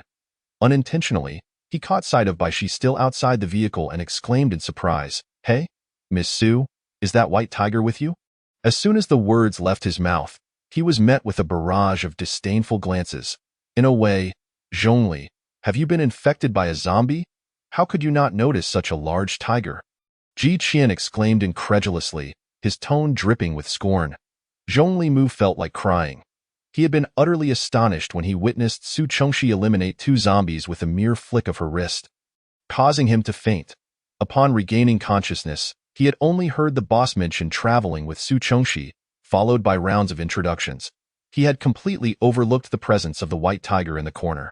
Suddenly, a realization struck him. Wasn't he the boss also out cold at that time? He pondered, lifting his gaze to the man in the driver's seat. The man seemed to sense his scrutiny and abruptly turned his head, startling Zhongli Mu into sitting up straight. "Her name is Bai Shi," Su Chengxi's gentle voice resonated. "After the apocalypse, not only do humans transform into zombies or gain abilities, but flora and fauna also undergo mutations. Then, since humans can experience 2 types of mutations, what about this Bai Shi?" Luanji pressed on after hearing Su Chengxi's explanation. Bai Shi's mutation is certainly of a beneficial nature.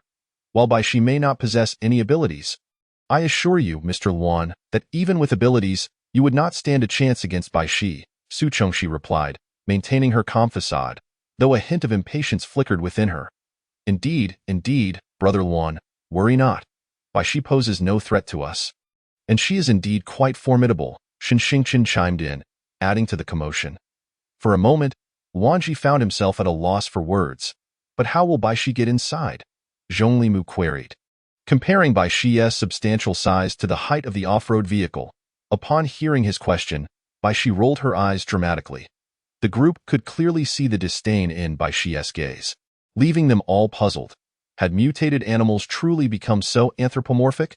Shen Xingqian chuckled at Bai Shi's eye roll, realizing that she was not exclusive in her disdain. A peculiar sense of satisfaction welled up within him. Just as everyone was captivated by Bai Shi's exaggerated expression, her form suddenly shrank in the blink of an eye. She transformed into a diminutive white kitten, landing softly in Shen Xingqian's embrace, nuzzling against him and finding a cozy spot to curl up. Han Yiwei appeared unfazed by Bai Shi's abrupt transformation into a small white cat. His gaze towards Su Chengxi remained tranquil and deep as a still pond. "Now that we're all settled, let us be on our way," he declared before pressing the accelerator, setting the vehicle in motion. The journey was far from smooth, yet Su Chengxi felt no jolt within the confines of the vehicle. She couldn't help but marvel inwardly, truly, this was a military vehicle. Its quality was assured, and its stability was impeccable.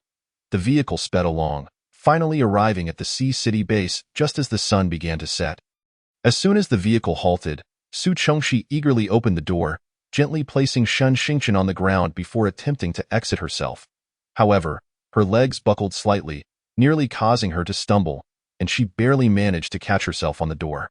She hadn't anticipated that this seemingly small bundle would be so heavy, and her legs had grown numb during the journey. Su Chengxi mused to herself. Once the tingling in her legs began to subside, she released her grip on the door. The others in the vehicle gradually disembarked. Han Yiwei approached Su Chengxi and inquired, "Are you all right?" "I'm fine," Su Chengxi replied, her tone still as calm as ever. Once everyone had exited, she took Shen Xingqian's small hand in hers and led him toward the entrance of the Sea City base. Upon reaching the entrance of the Sea City base, they were greeted by a palpable sense of historical gravitas. Unlike Z City, which is steeped in modernity, Sea City boasts a heritage that spans centuries. Z City can merely be described as a city that has flourished in recent times. In contrast, Sea City has a history stretching over 100 years. Before them stood an ancient edifice, exuding an air of elegance. The architecture, grand and imposing, resembled the ironclad walls of a battlefield. The eaves elegantly curved upward, intricate and captivating, reaching towards the heavens. The green tiles shimmered with a captivating sheen, reminiscent of towering structures that seemed to rise from the earth, their sharp edges sketched against the sky with a touch of grace. Atop the crimson lacquered gate hung a plaque, crafted from black gold silk nanmu. Inscribed with the flowing characters Xuanwu Pass.it, is said that the Sea City base was formerly known as Xuanwu Pass. A site of great historical significance and strategic importance in northern Sichuan.as, the northern gate tasked with guarding the capital. It has long been a focal point of military contention. Xuanwu Pass also served as a frontline battleground and a protective barrier for the capital. The three characters on the plaque were pinned by the emperor himself, a mark of imperial favor. A tremendous honor in those times. In her previous life, Su Chongxi had never set foot in Sea City, and witnessing the grandeur of the structure for the first time left her awestruck. First glance. Through the imposing architecture, she could almost envision ancient battles, dark clouds looming over the city, armor glinting under the sun, and the haunting sound of horns echoing through the autumn air, evoking a scene fraught with nostalgia. On either side of the base's entrance, rows of soldiers stood guard. Not far off, two inspection windows could be seen, one for men and the other for women, each with long lines of people. Su Chongxi glanced at the lengthy queue, contemplating whether to cut in. The man with a sharp face and a gaunt appearance observed the group from a distance, his eyes darting hungrily over the handsome men and beautiful women, each dressed splendidly. Rubbing his hands together, he approached Su Chongxi and her companions. Upon reaching them, he broke into a wide grin, revealing yellowed teeth, the stench of neglect wafting toward them. "Hey there, beautiful, and you fine gentlemen. I assume you wish to enter this Sea City base. As you can see, the line here is quite lengthy. Nightfall is approaching, and if you don't get in soon, you'll be forced to spend the night on the streets. Do you have a way for us to gain swift entry into the base?" Su Chongxi inquired, her expression unchanging. The sharp-faced man rubbed his hands together again and replied, "You've guessed correctly. Beautiful, though I may appear as a beggar, I do have a method to help you bypass the queue. I can see that among you, at least a few must possess abilities." His eyes twinkled with mischief. "Oh, so what you're saying is that as long as one has abilities, they can cut in line to enter the base?" Han Yiwei's deep voice interjected. The man turned his gaze to Han Yiwei. "Indeed, to cut in line, possessing abilities is one aspect, but you also need someone to vouch for you. My name is Zhao Chong, and I don't have any grand skills. Before the apocalypse, I was just a petty thug. However, inquiring about certain matters requires a certain finesse." The sharp-featured man patted his chest and spoke with an air of pride. "Having spent over half a month loitering at the entrance of this base, I have acquired some connections to help you out." Chapter 94.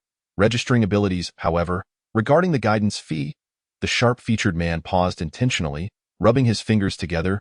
The implication was evident. Su Chongxi remained silent. Instead, Han Yiwen pondered for a moment before instructing Zhong Limu to retrieve some supplies from the vehicle. Upon receiving the supplies, the already aging face of the sharp-featured man instantly blossomed into a smile. "Hey, wait for me a moment," he said, tightly clutching the supplies to his chest and dashing off. Before long, he returned, panting heavily. "Got it, all sorted. Now follow me for registration." "What about our vehicle?" I'm afraid I can't help with that.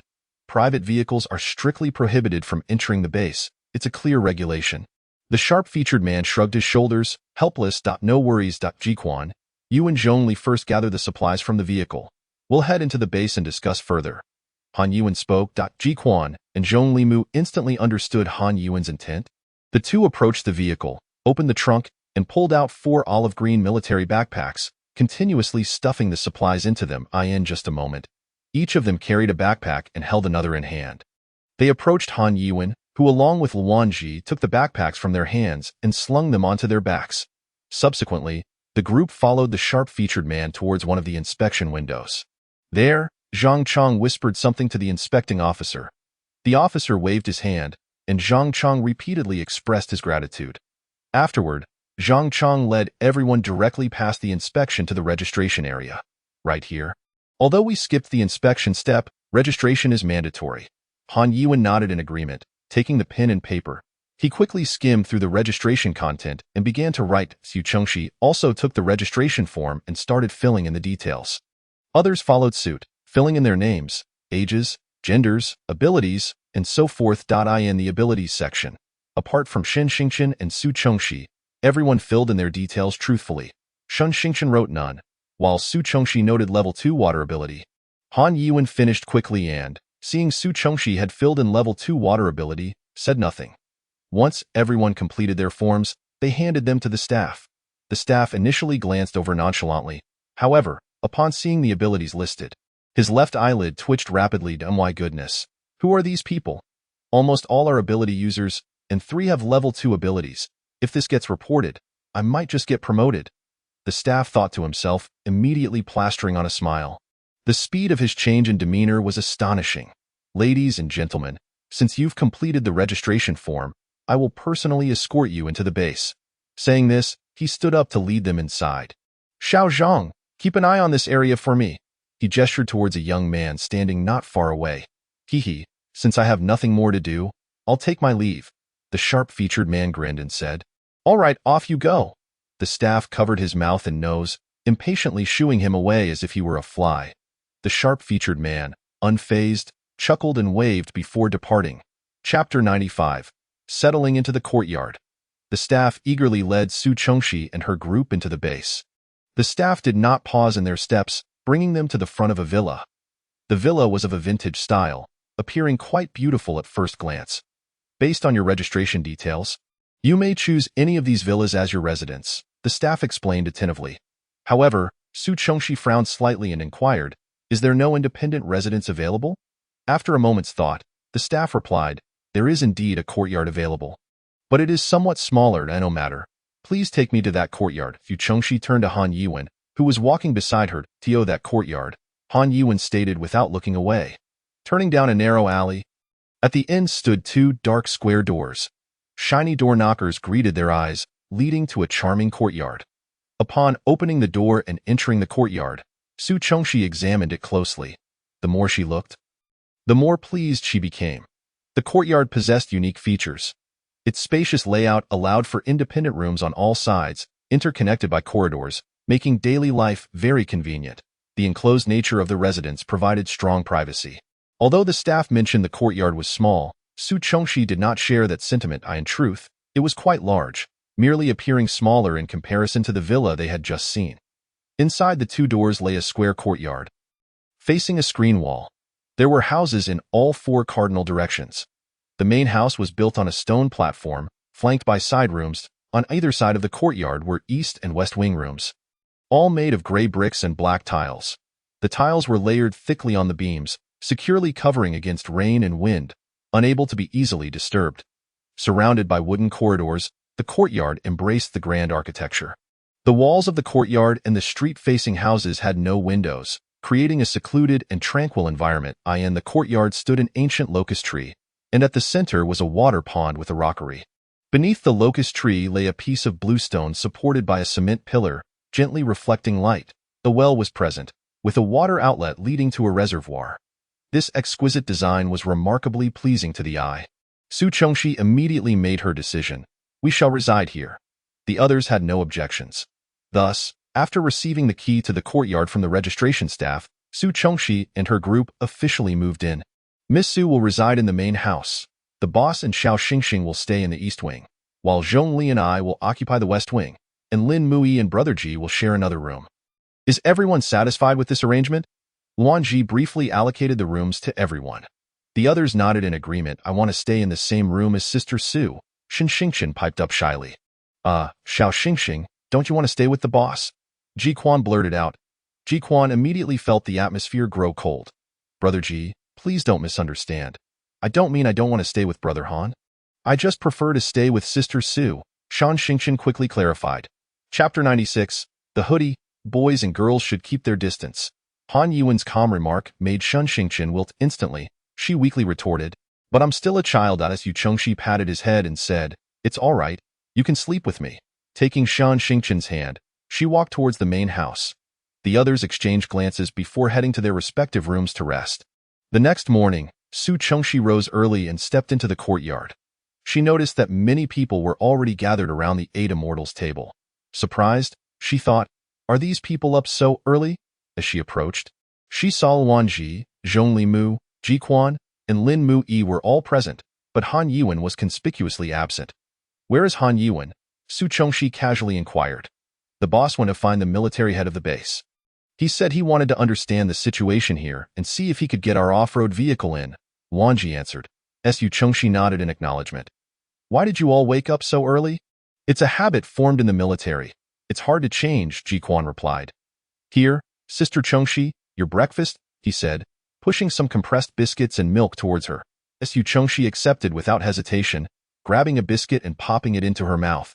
At 1:15 p.m, the large door of the courtyard was pushed open. Sunlight elongated the shadow of the newcomer. The handsome face of a man gradually became clear. Boss, you're back? Wanji and the others immediately stood up. At that moment, a sweet and charming young girl stepped out from behind the man. She appeared to be around 18 or 19, petite in stature, with long, dark brown wavy hair that swayed gently. Her hair, slightly curled, was casually pinned back with a few strands. With an oval face, a delicate nose, and a fair complexion, she wore a bright smile that curved at the corners of her mouth. Beneath elegantly arched eyebrows lay a pair of captivating, luminous eyes, their dark irises resembling two glistening crystal grapes. Her subtle makeup is complemented by delicate crystal earrings tinged with a hint of pink, while the W-shaped pendant bracelet on her wrist sparkles with radiant brilliance. The feather necklace adorning her neck dances gently in the breeze. She dons a charming cartoon t-shirt on her upper half. Paired with pristine white cropped pants, the hems fashioned in this year's trendiest corn tassel style. On her feet are a pair of similarly white and pink chunky ankle boots, adorned with fluffy pink pom-poms and a delicate crystal chain dangling from the cuffs. The overall impression she exudes is one of innocence and charm, epitomizing the quintessential good girl of the school. However, the moment she speaks, the favorable impression she leaves on others is utterly shattered. Hey, so you live here? I told you to come with me, yet you obstinately refuse. Is this even a place for residence, given its diminutive size? A flicker of disdain crosses Han Yi's eyes as she coolly replies. Since this place is so small, Miss Wei, you should hasten to leave to avoid tarnishing your sight. With that, she strides confidently toward the courtyard. Wei Yi, in a huff, stomps her foot and pouts angrily, declaring, I refuse to, unless you come with me. She attempts to follow Han Yi into the courtyard as Su Chengxi, wishing to avoid involvement, rises to retreat to her room. However, her movement catches Wei Yi's attention. Upon recognizing Su Chengxi's features, a wave of deep jealousy washes over her. She points a finger at Su Chengxi and, in a petulant tone, exclaims, Hey, you, woman, stop right there. What do you mean by this?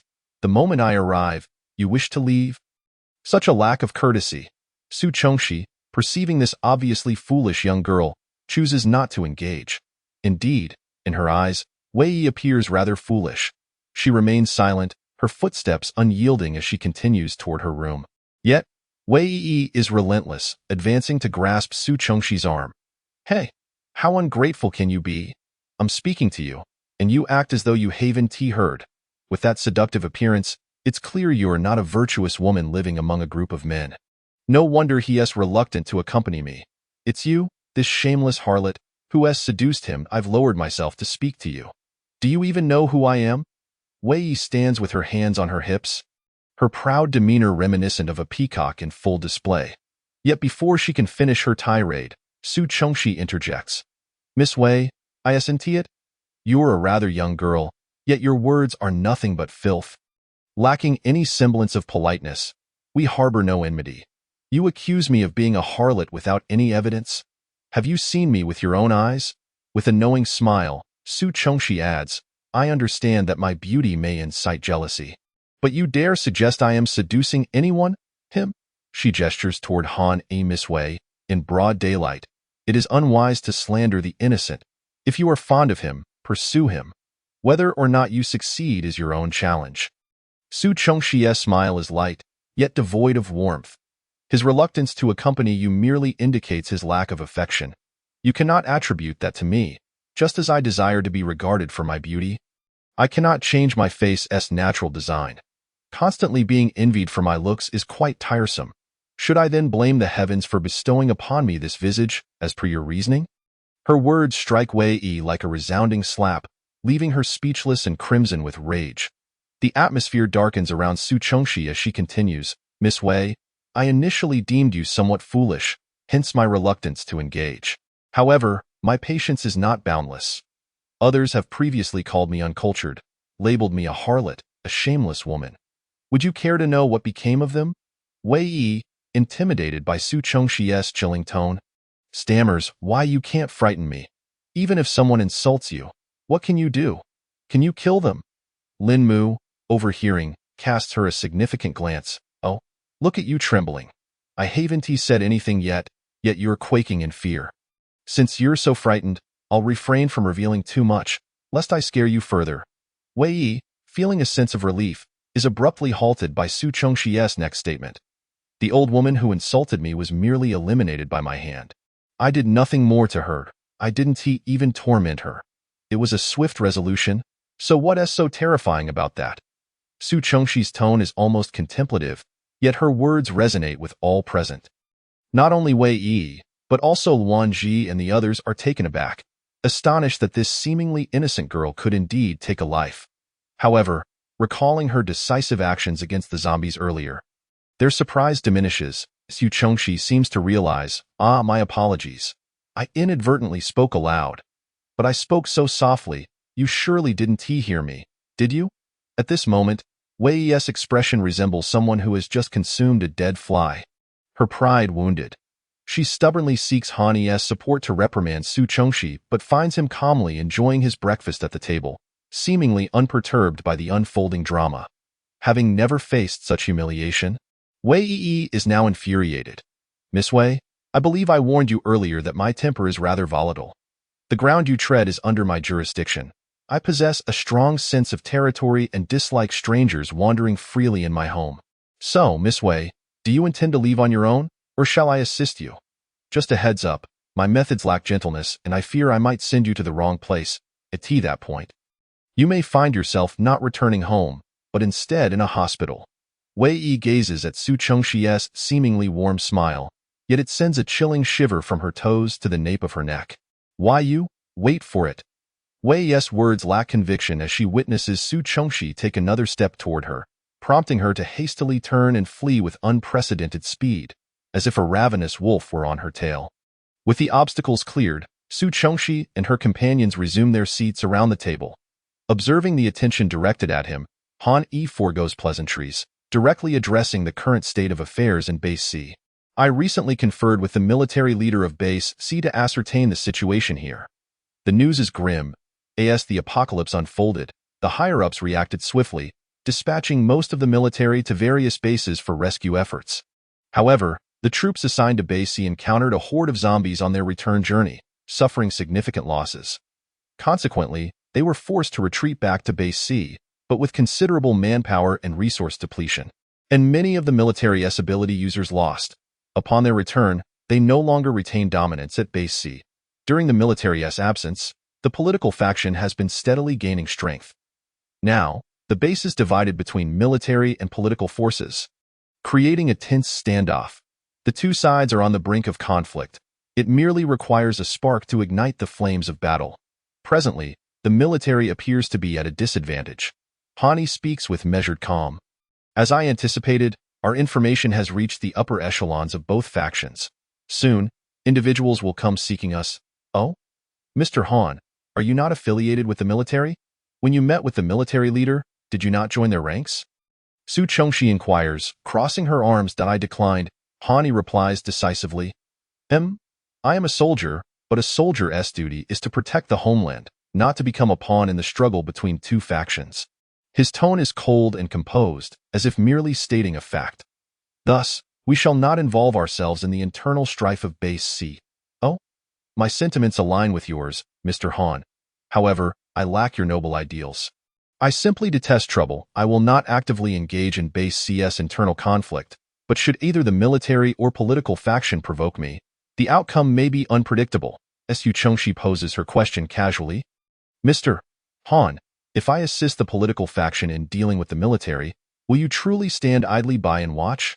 "I will not." However, Su Chongxi was taken aback by the resolute response from Han Yuan, momentarily rendered speechless. The sun rose in the east and set in the west, marking the perpetual cycle of day and night. 3 days slipped by in the blink of an eye. During this brief interlude, Su Chongxi experienced a remarkable tranquility. She occasionally accompanied Xin Xingqian on leisurely strolls, yet most of her time was devoted to honing her own abilities or guiding Xin Xingqian in the mastery of her powers. On this particular day, Su Chongxi was immersed in her training within her room. The rapid upgrades to her abilities had left her foundation unstable. Thus, she needed to seize this opportunity to solidify her groundwork. She resolved to refrain from further enhancements for the time being. Just as she was deeply engrossed in her practice, a cacophony of noise erupted from the courtyard.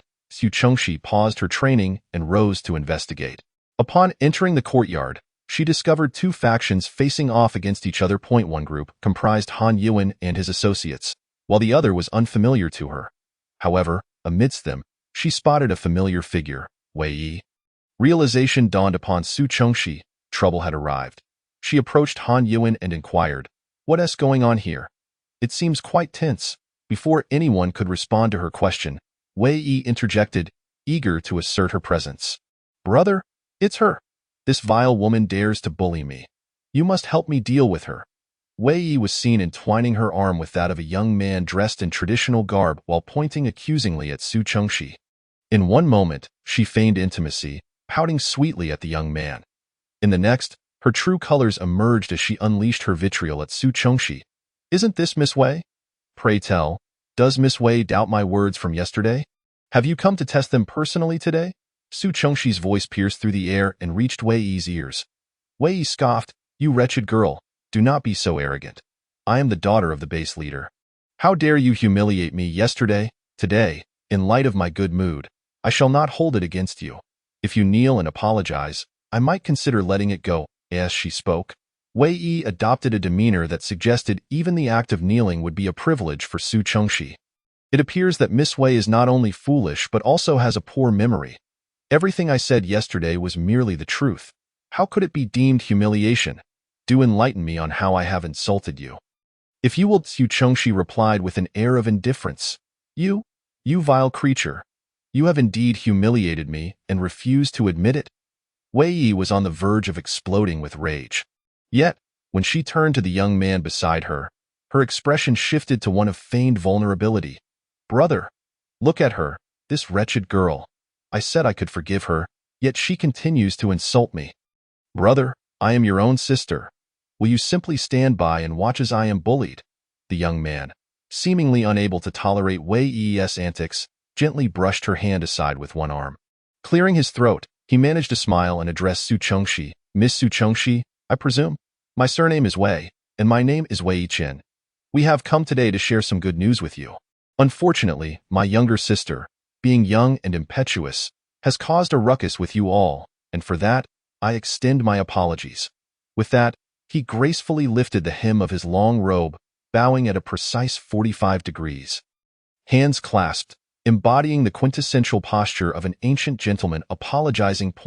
One could not help but feel that there was a certain facade to his demeanor. Indeed, it struck one as hypocritical. If such attire were donned by Luan Ji, it would truly embody the image of a refined gentleman. However, on Wei Yichen, it merely appeared somewhat lacking. Since Mr. Wei has said so, considering Miss Wei's tender age, we shall refrain from further discourse. However, I am curious to know what this good news entails. Su Chongxi replied coolly. "It pertains to your registration records, which my father has reviewed. Among the 5 ability users, 3 possess secondary abilities. Miss Su, am I correct in my assertion?" It seemed that the residents of Sea City Base had no semblance of privacy whatsoever. Su Chongxi scoffed. "Miss Su is jesting. Our Sea City Base highly values the privacy of its residents. However, the registration forms must be verified for the security of the base." Su Chongxi nodded slightly, choosing to remain silent thereafter. "To be candid, my father is the leader of the Sea City Base, and having verified your records, he has taken an interest in you. He wishes for you to join the ability user team."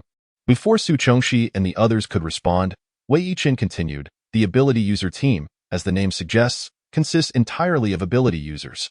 The purpose of forming this team is to fully harness the powers of its members to jointly safeguard the Sea City Base." "Oh, indeed. Inviting you to join the ability user team is certainly not an attempt to confine you. On the contrary, you would enjoy considerable freedom to act as you wish. Moreover, joining the team comes with numerous benefits. including complimentary meals provided by the base thrice daily. Your only obligation would be to undertake missions and exterminate zombies. Wei Yichen rambled on enthusiastically about the virtues of joining the ability user team. His voice becoming hoarse from the exertion, Yu Chengxi finally smiled faintly. Mr. Wei, there is no need for such elaborate persuasion. Regarding your faction's power struggles with the military, we prefer not to involve ourselves. The Sea City base is merely a stopover for us. We do not intend to linger here. Therefore, Mr. Wei need not go to such lengths to persuade us. The ability user team? Safeguarding the base? It sounds noble, but are you certain this team is genuinely committed to protecting the base? Are they not merely pawns in your struggle for power? Su Chengxi's words were sharp and incisive. Wei Yichen's countenance shifted dramatically. Previously, he had maintained an air of suave composure. Now, his face darkened ominously. Miss Su, since you are so well informed about the current state of the base, you must be aware that the military strength is vastly inferior to ours. Indeed, the ability user team was established by my father. The majority of ability users have joined this team.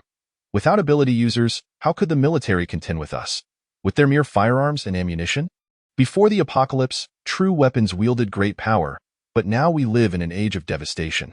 How much of that can they truly possess? Sooner or later, they will run out. Miss Su, you are a clever individual. You should know how to choose wisely. Wei Yichen laid bare the intentions of their visit. However, Mr. Wei, I have already stated that Sea City is merely our transit point. We do not wish to become embroiled in the internal strife of your base. I can assure you, we will not align ourselves with any faction. However, should you continue to pursue this matter, I cannot guarantee that my decision will remain unchanged. Thus, it would be prudent for you to depart. Su Chengxi's words, though calm, carried an undeniable firmness that brooked no dissent. Wretched girl, do you truly believe you possess any power? My brother offers you the honor of joining the ability user team. Yet instead of expressing gratitude, you dare to threaten us? Wei Yi's furious voice pierced through the tension. Overcome by rage, she attempted to lunge at Su Chengxi, only to be restrained by a pair of strong hands. Brother, do not hold me back. Let me teach that wretched girl a lesson. Do not create further chaos. Do you seek to invite punishment upon yourself? Wei Yichen, having faced rejection from Su Chengxi twice, felt his dignity crumbling. That moment, his sister's interference ignited his pent-up frustration. The Wei siblings, having been sold by human traffickers at a young age, were perhaps bound by their shared struggles. Wei Yi, fearless in most respects, held a singular fear, her brother. Realizing the gravity of her brother's anger, Wei Yi instinctively quieted, adopting a submissive demeanor. Since Miss Su has declined so firmly, I shall not press the issue further. However, Wei Yichen purposefully paused before adding, although Miss Su claims that the Sea City base is merely a stopping point, you must adhere to the base's regulations for every day you remain here. Otherwise, rest assured, Mr. Wei, we will certainly not violate the base's rules. This was Han Yuan's interjection.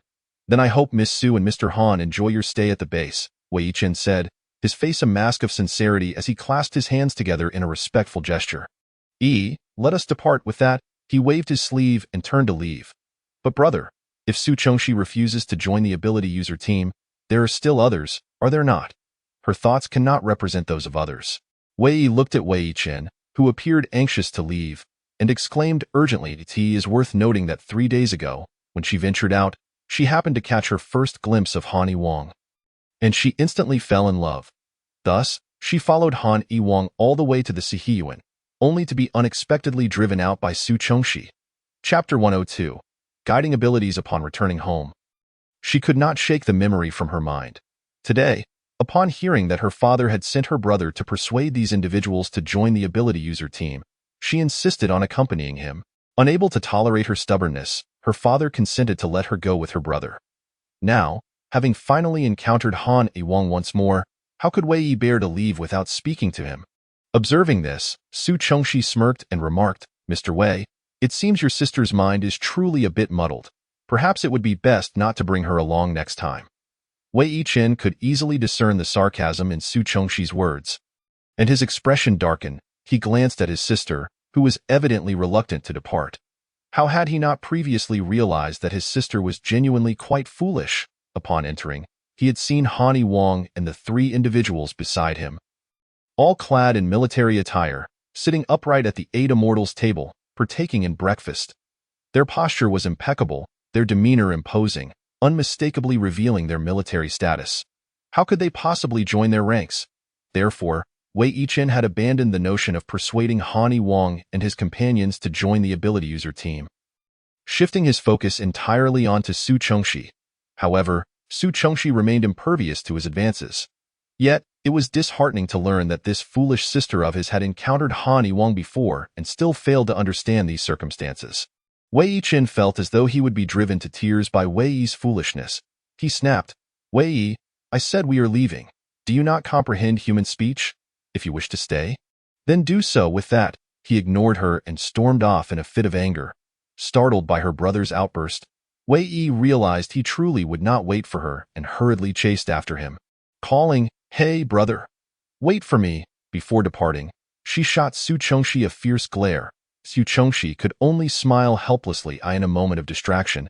She was confronted by an extraordinarily handsome face, Han Wang, who had somehow approached her unnoticed. Su Chengxi found herself momentarily dazed. When she regained her composure, she cursed inwardly, a beautiful disaster. Raising an eyebrow, Su Chengxi inquired, "Does Mr. Han have something to discuss?" Han Wang gazed intently at her and responded, "Indeed, I wish to request Miss Su's assistance." "What assistance do you require from me?" Su Chengxi asked, surprised. "I would like to seek your guidance on my ability training." Han Wang stated candidly, "Mr. Han, each person's abilities are unique. The methods I employ for my own training may not be applicable to you," Su Chengxi explained. "Since everyone's abilities differ, why then can Miss Su guide Xiao Xingxing, whose abilities seem to differ from yours as well?" Han Wang's tone remained calm and unaccusatory, merely stating a fact. "Of course, this is indeed a fact. Xiao Xingxing's abilities are of the mental variety, which are certainly distinct from ours. I merely shared my training methods and insights with Xiao Xingxing. Beyond that, I have not done anything else. After all, each individual's training methods are uniquely their own," Su Chengxi elaborated slowly. "Given that, could Miss Su provide me with guidance akin to what you offered Xiao Xingxing?" Han Wang pressed on. After a moment of contemplation, Su Chengxi acquiesced. Chapter 103. A woman's repellent. Their voices were low. Thus the few individuals still seated around the Eight Immortals table remained unaware of their conversation. After a while, they observed Su Chengxi turning to return to her room, while Han Wang approached them. Zhong Limu immediately raised an eyebrow at Han Wang and teasingly asked, "Boss, what were you just discussing with Miss Su?" Wan Ji and Ji Quan appeared equally eager, their eyes sparkling with curiosity. It was no wonder. They were genuinely intrigued. After all, their boss was known for his disinterest in women. Had he ever been seen in the company of a female? Had he ever initiated a conversation with one? The three exchanged glances and shook their heads in unison. Ridiculous. How could that be?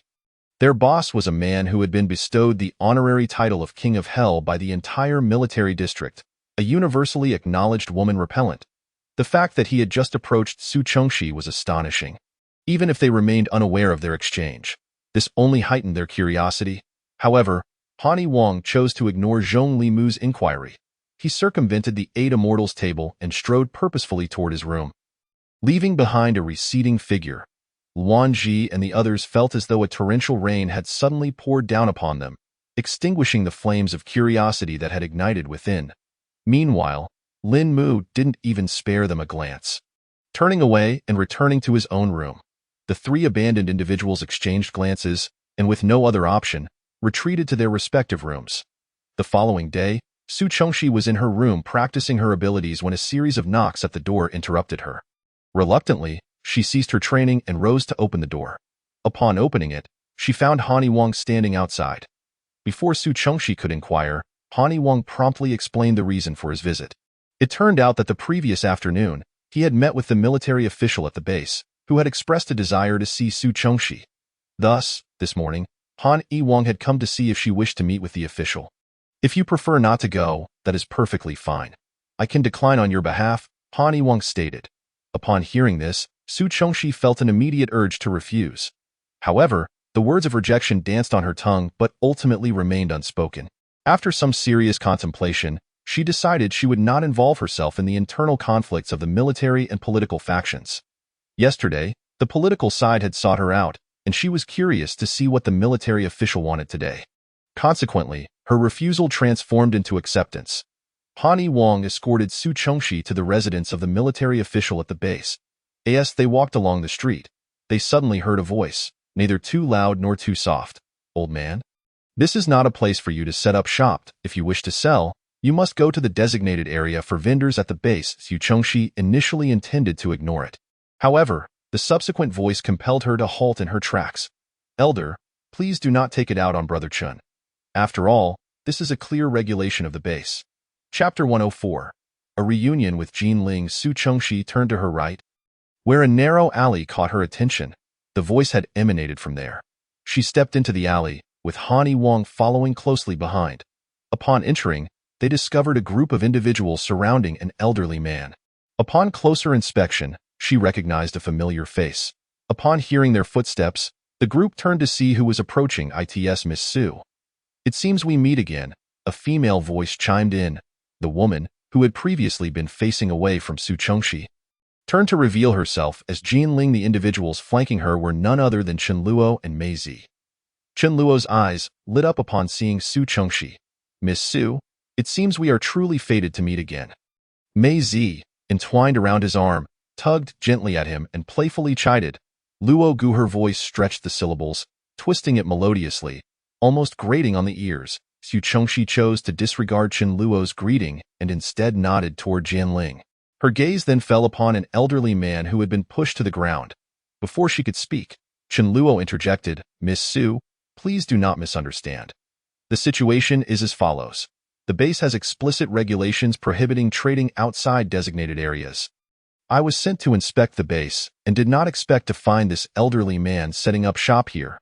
I was merely communicating with him when he stumbled and fell. This is truly not my fault."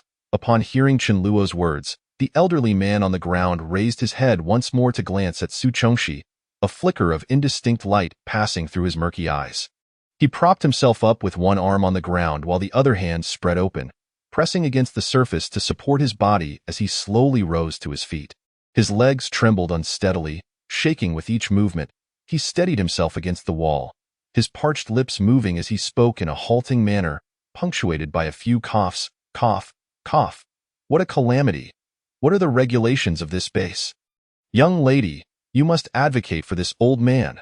The old man looked at Su Chengxi, his voice filled with palpable agitation. One hand moved behind his back, tapping gently, while the other covered his mouth as he coughed heavily, as if he were about to expel his very lungs. "Cough, cough. To set up a stall, one must surrender half of their supplies. How do we mere common folk manage that? As for someone like me, I can only find a more secluded spot to peddle my wares, and even then, few customers come by. Is it easy for me, an old man? Yet this young fellow just charged in with a whole group, without a word, and smashed my goods to pieces. Dio, you think I could stand idly by and watch my things be destroyed?" I approached him to reason, but to my surprise, they wouldn't listen to my explanation and even pushed me down. At my age, my health is already frail. With such a shove, my bones might just fall apart. The old man's words were laden with emotion, evoking sympathy from all who heard. Yet Su Chengxi remained unmoved. While the old man's claims were not entirely unfounded, she had indeed heard some of the base's regulations before. His dramatization was merely a ploy to elicit her sympathy and seek her intervention on his behalf. However, it was clear that his calculations had gone awry. Su Chengxi was not someone easily manipulated. Why should she, a stranger, come to his aid? At that moment, a calm voice interrupted from the side, belonging to Jin Ling. "Sir, rules are rules that if you have grievances, you may voice them, but violating the base's regulations disrupts order. We are entitled to prevent your infractions. We have made multiple attempts to dissuade you, yet you refuse to listen. Regrettably, we had to resort to more extreme measures. While some disputes arose during this process, it was never our intention to push you, for which we sincerely apologize." Jin Ling's response was remarkably diplomatic. She expressed sincere regret while firmly asserting her authority, elevating the matter to one of base order. Su Chengxi silently acknowledged her astuteness.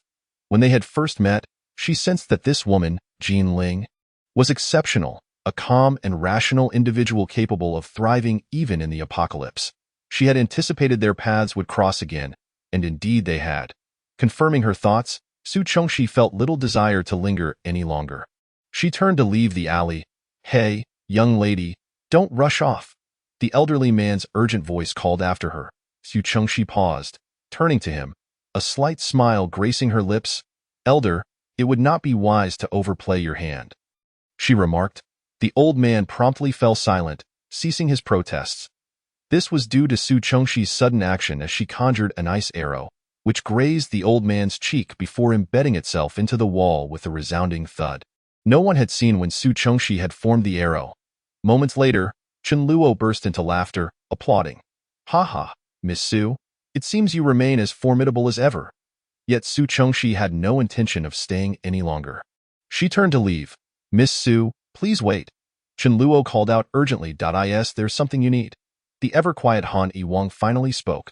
However, Chen Luo ignored him completely, continuing to address Su Chongxi loudly. "Miss Su? Although you are impressive, you are new here and likely unfamiliar with many things. Feel free to ask me anything. I assure you I will provide comprehensive answers, quickly familiarizing you with every corner of this base." Poor Captain Han was left utterly disregarded. As I mentioned before, I do have acquaintances at this base, one of whom is my uncle, Wei Changhong, Chen Luo declared proudly, patting his chest. "Wait, Wei Changhong? He is your uncle?" Su Chongxi inquired, curiosity piqued. Chen Luo nodded vigorously. "Indeed. So Wei Yichen and Wei Yi are your cousins." The author notes, "Due to the start of the school year yesterday, I will update today, and if time permits, I will post 2 more chapters before evening." Chapter 106, The H-City Mission. "Yes. Miss Su knows them as well?" Chen Luo pressed. "We met briefly," Su Chongxi replied calmly, nodding. "Then, Miss Su," Chen Luo began, yet Su Chongxi turned and briskly departed. Before leaving, she cast a meaningful glance at Jin Ling, who stood composedly nearby. The two remained silent during their journey until they reached their destination. Han Yiwang knocked on the door. A powerful and authoritative voice rang out from within. "Enter." Han Yiwang stepped in first, followed closely by Su Chongxi. Inside, an elderly man, well past 50, stood by the window, clad in military uniform, his posture unwavering. Despite his advanced age, he maintained a straight back, his square face and sharp, piercing eyes retaining their vitality. The old man bore a stern expression, exuding an air of steadfast authority. Beside him stood a young man, just shy of manhood, also in military attire, standing with equal poise. However, this man possessed a gentler demeanor, a warm smile gracing his lips.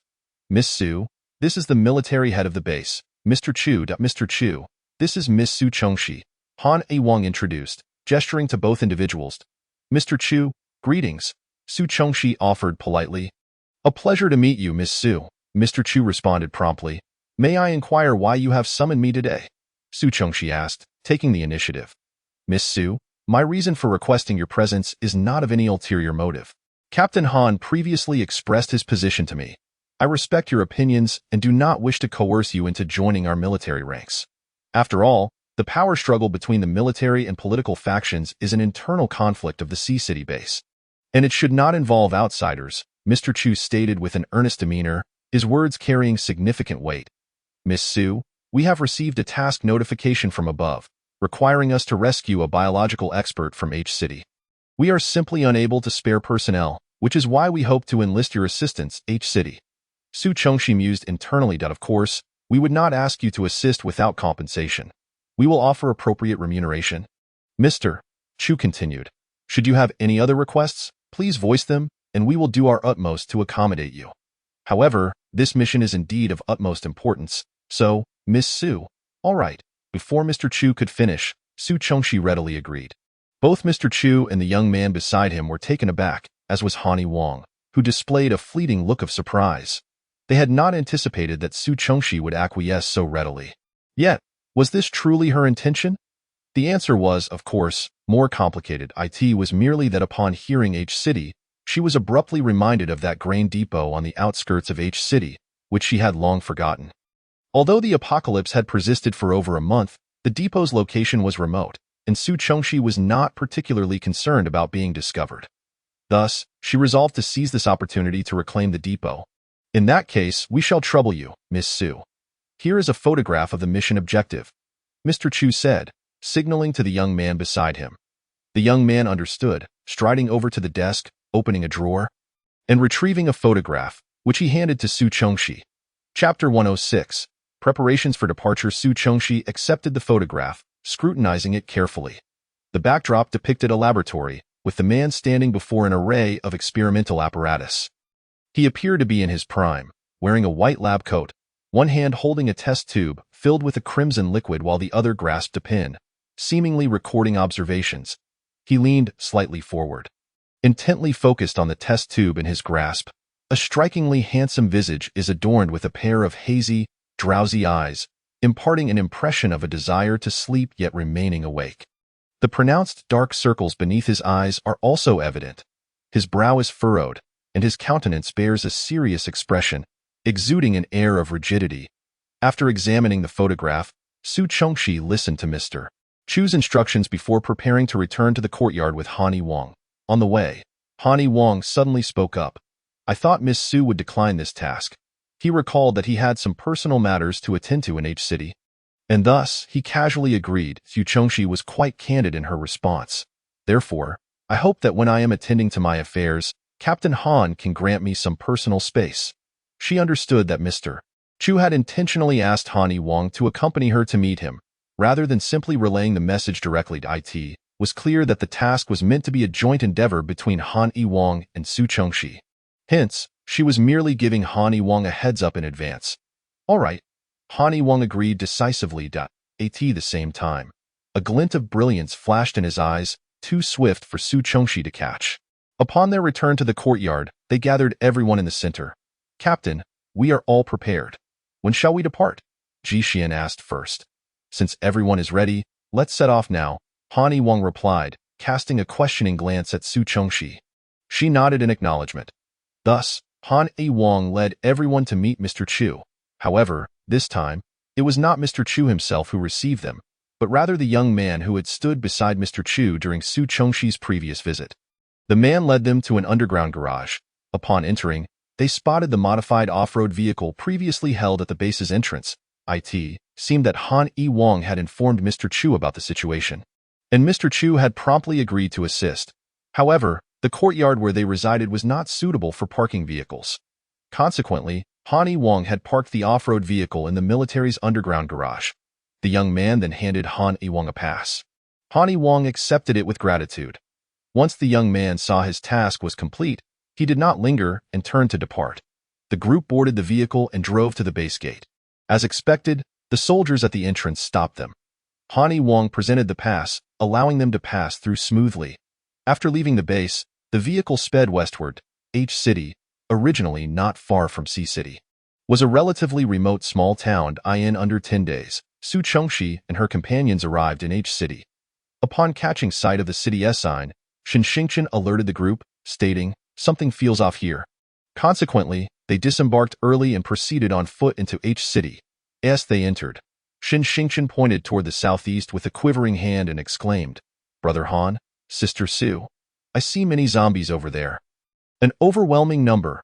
Han Wang immediately extended his hand, palm open, and a pair of binoculars landed in his grasp. He swiftly trained the binoculars on the southeast direction before passing them to the others. After taking their turns, the group collectively gasped in shock. Su Chongxi had anticipated that this mission would be no simple task, yet she was unprepared for the sight before her in the southeast. A department store was besieged by a dense throng of zombies, likely numbering in the thousands. Su Chongxi had a premonition that their target was highly likely to be within that very department store. Author's note: I personally feel that this chapter was not well written. I will attempt to update more frequently over the weekend. Chapter 108. Dividing into 4 paths. If this is indeed the case, then describing this mission as merely not simple is a gross understatement. It is undeniably exceedingly challenging. The intelligence received indicated that the target was last seen near a department store in H City. However, there are 5 department stores in total in H City, and we lack clarity on which one the target specifically appeared at. Given the current circumstances, it would be prudent to search the other department stores in H City first. After a moment's pause, Han Wang spoke up. The others nodded in agreement. In truth, each member harbored a vague suspicion. Why?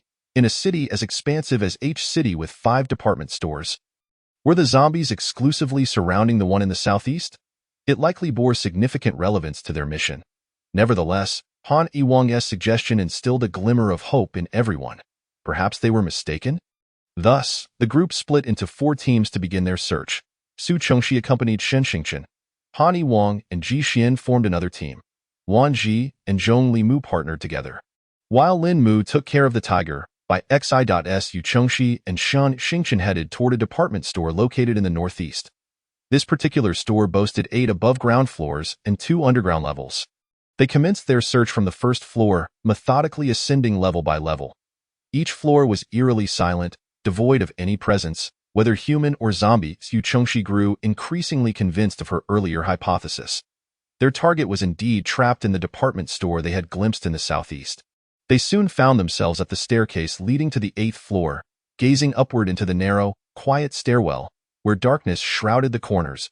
As Su Chongxi grasped Shan Xingchen's small hand, preparing to ascend to the 8th floor. Shan Xingchen suddenly tugged at her sleeve.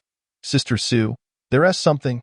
Su Chongxi, reacting swiftly, sidestepped and pulled Shan Xingchen aside. With a thud, a dark figure tumbled down from above, rolling to a halt before Su Chongxi. Stirring up a cloud of dust, coughing, Shan Xingchen covered her mouth with one hand while fanning the air with the other in an attempt to disperse the dust.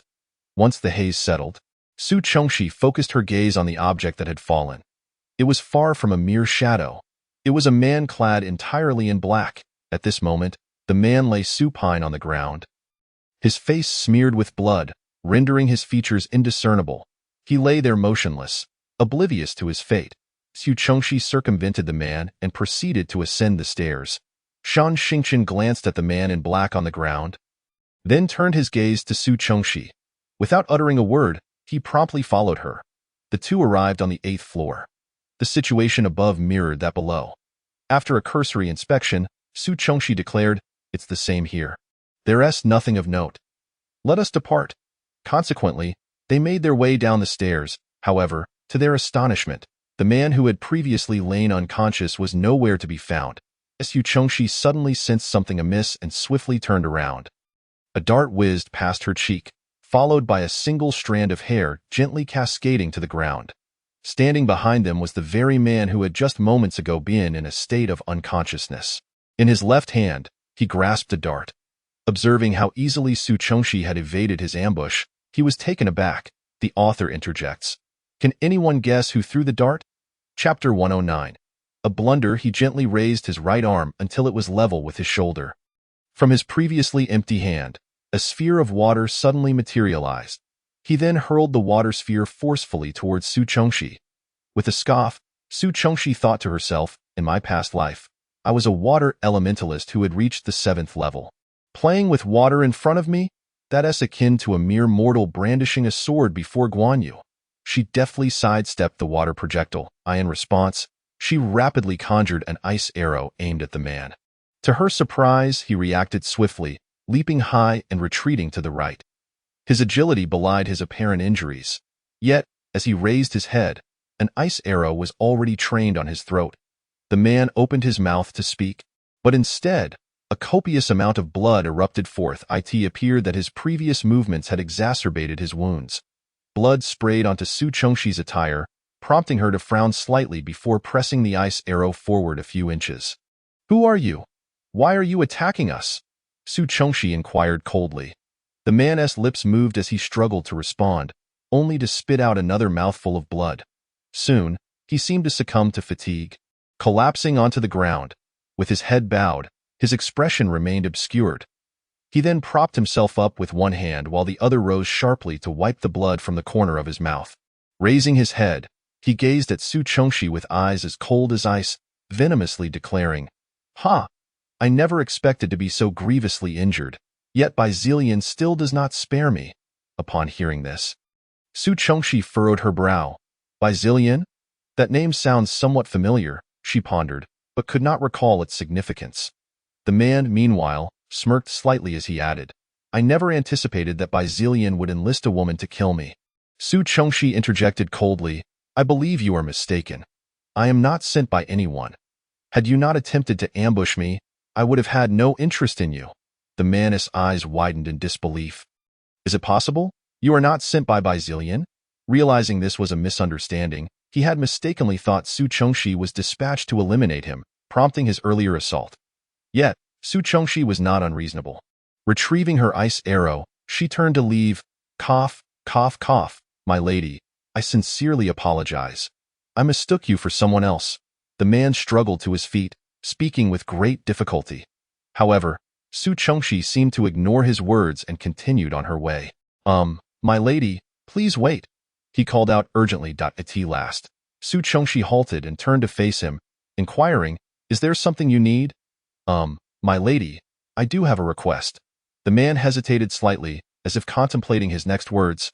Before finally resolving to speak, he'll be frank. My current predicament is the result of another's machinations, and thus, I seek vengeance. His hands clenched into fists, his gaze fierce, exuding an aura of determination. Oh, you seek revenge? What does that have to do with me? Su Chongxi replied coolly. I wish to collaborate with you. Might that be possible? The man explained. The author adds, Haha, did you guess last chapter's assignment? I feel this chapter's concluding dialogue could use some improvement. Any suggestions would be welcome, and I shall revise it. Chapter 110. By Xiling, why should I collaborate with you? What can you offer in return? The man paused momentarily before resolutely stating, As long as you, my lady, are willing to lend me your assistance, my life shall henceforth belong to you. Oh, your life? How precious is your life? What would I do with it? Su Chongxi replied nonchalantly. Then tell me, what must I do for you to assist me? He pressed, gritting his teeth. By Zillion, are you by Xiling? Su Chongxi crossed her arms, lost in thought. The man, still anxious about what demand she might make, was taken aback by her unexpected question. He stood momentarily stunned before quickly responding, Yes, I am by Xiling, and why, lady?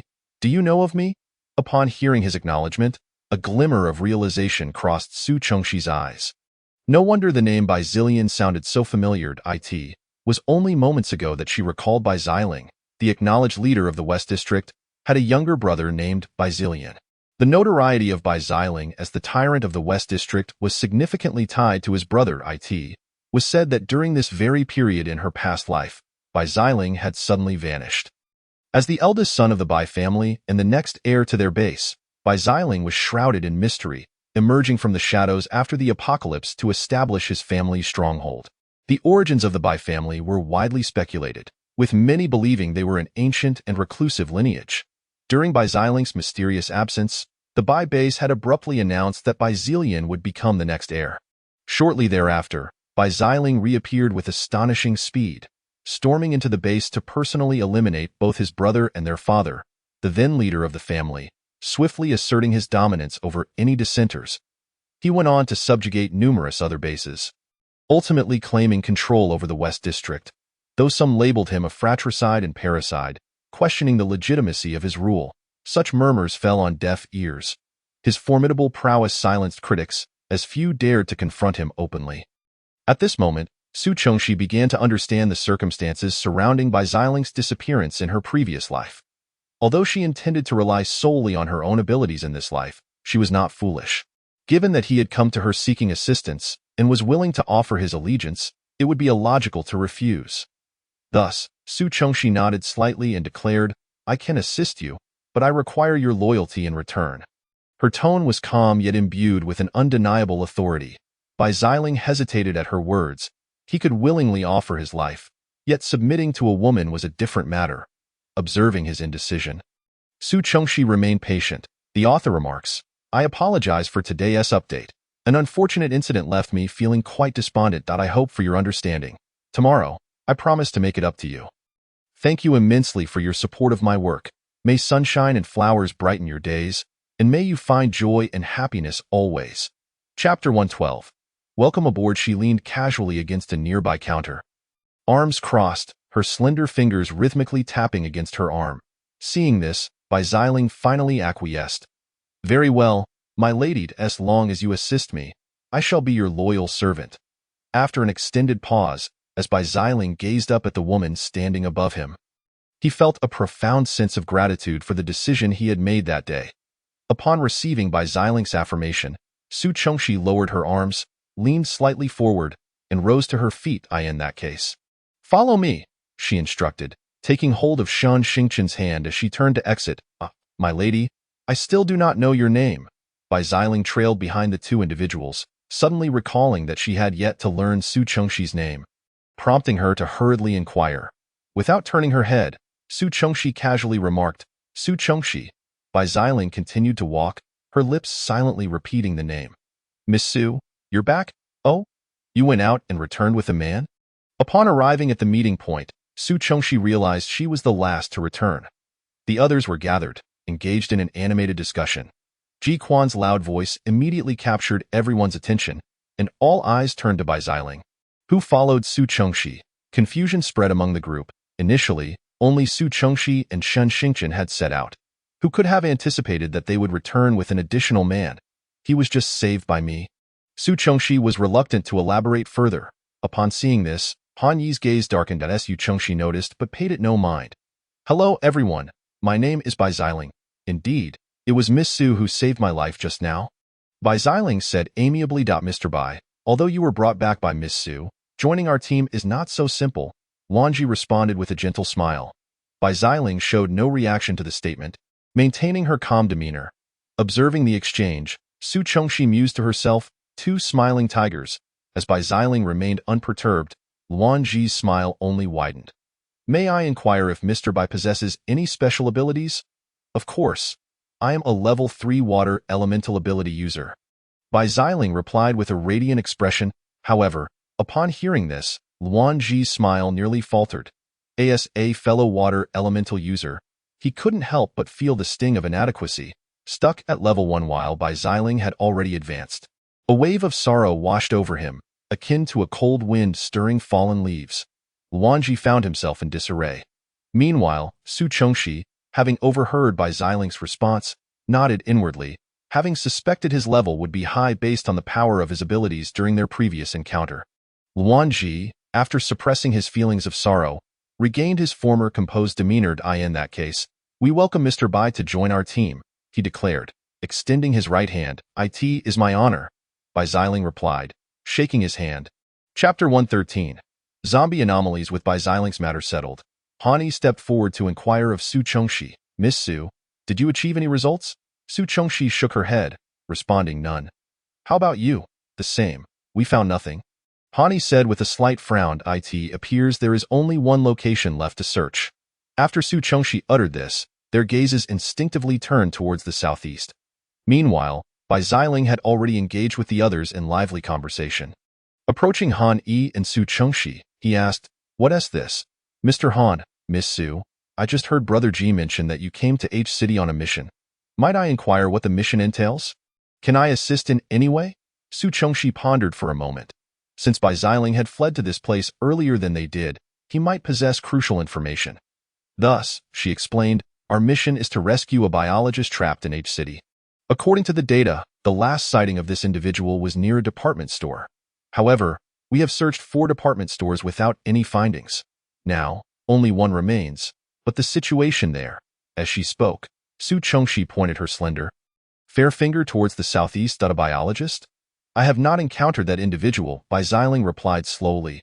However, I do have some knowledge regarding the department store in the southeast. Oh? Could you share what you know? Han Yi asked.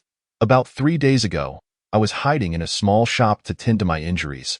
Suddenly, I heard a cacophony of roars, an overwhelming, earth-shattering sound. Through the window, I saw nearly 1,000 zombies lined up, orderly making their way towards the southeast. Perhaps I was in a daze at the time, but I stealthily followed them. Here, Bai Xiling let out a self-deprecating smile. In reality, he had been fleeing from Bai Zili and, coupled with a secret he had inadvertently discovered, he felt utterly disheartened. Oddly enough, the zombies seemed oblivious to his presence. Marching forward without a glance, he trailed behind them all the way to the department store. Pausing for effect, Bai Xiling continued, I witnessed those zombies surrounding the department store. They seemed eager to rush inside yet hesitated, as if held back by some unseen force. The group fell silent after hearing Bai Xiling's account. After a moment, Han Yi broke the silence. So, Mr. Bai did not enter the department store. Bai Xiling, unperturbed, smiled slightly. Indeed, I did not venture inside. However, he added with a shift in tone, I can assure you that if you wish to enter the building, it can be done quite simply.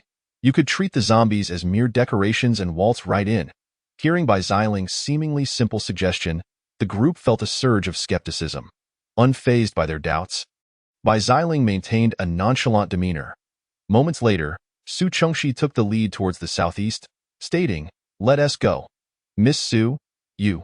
Wan Ji's words trailed off as he observed Shen Xingchen eagerly latching onto Su Chengxi's hand, while their leader followed closely behind. Author's note.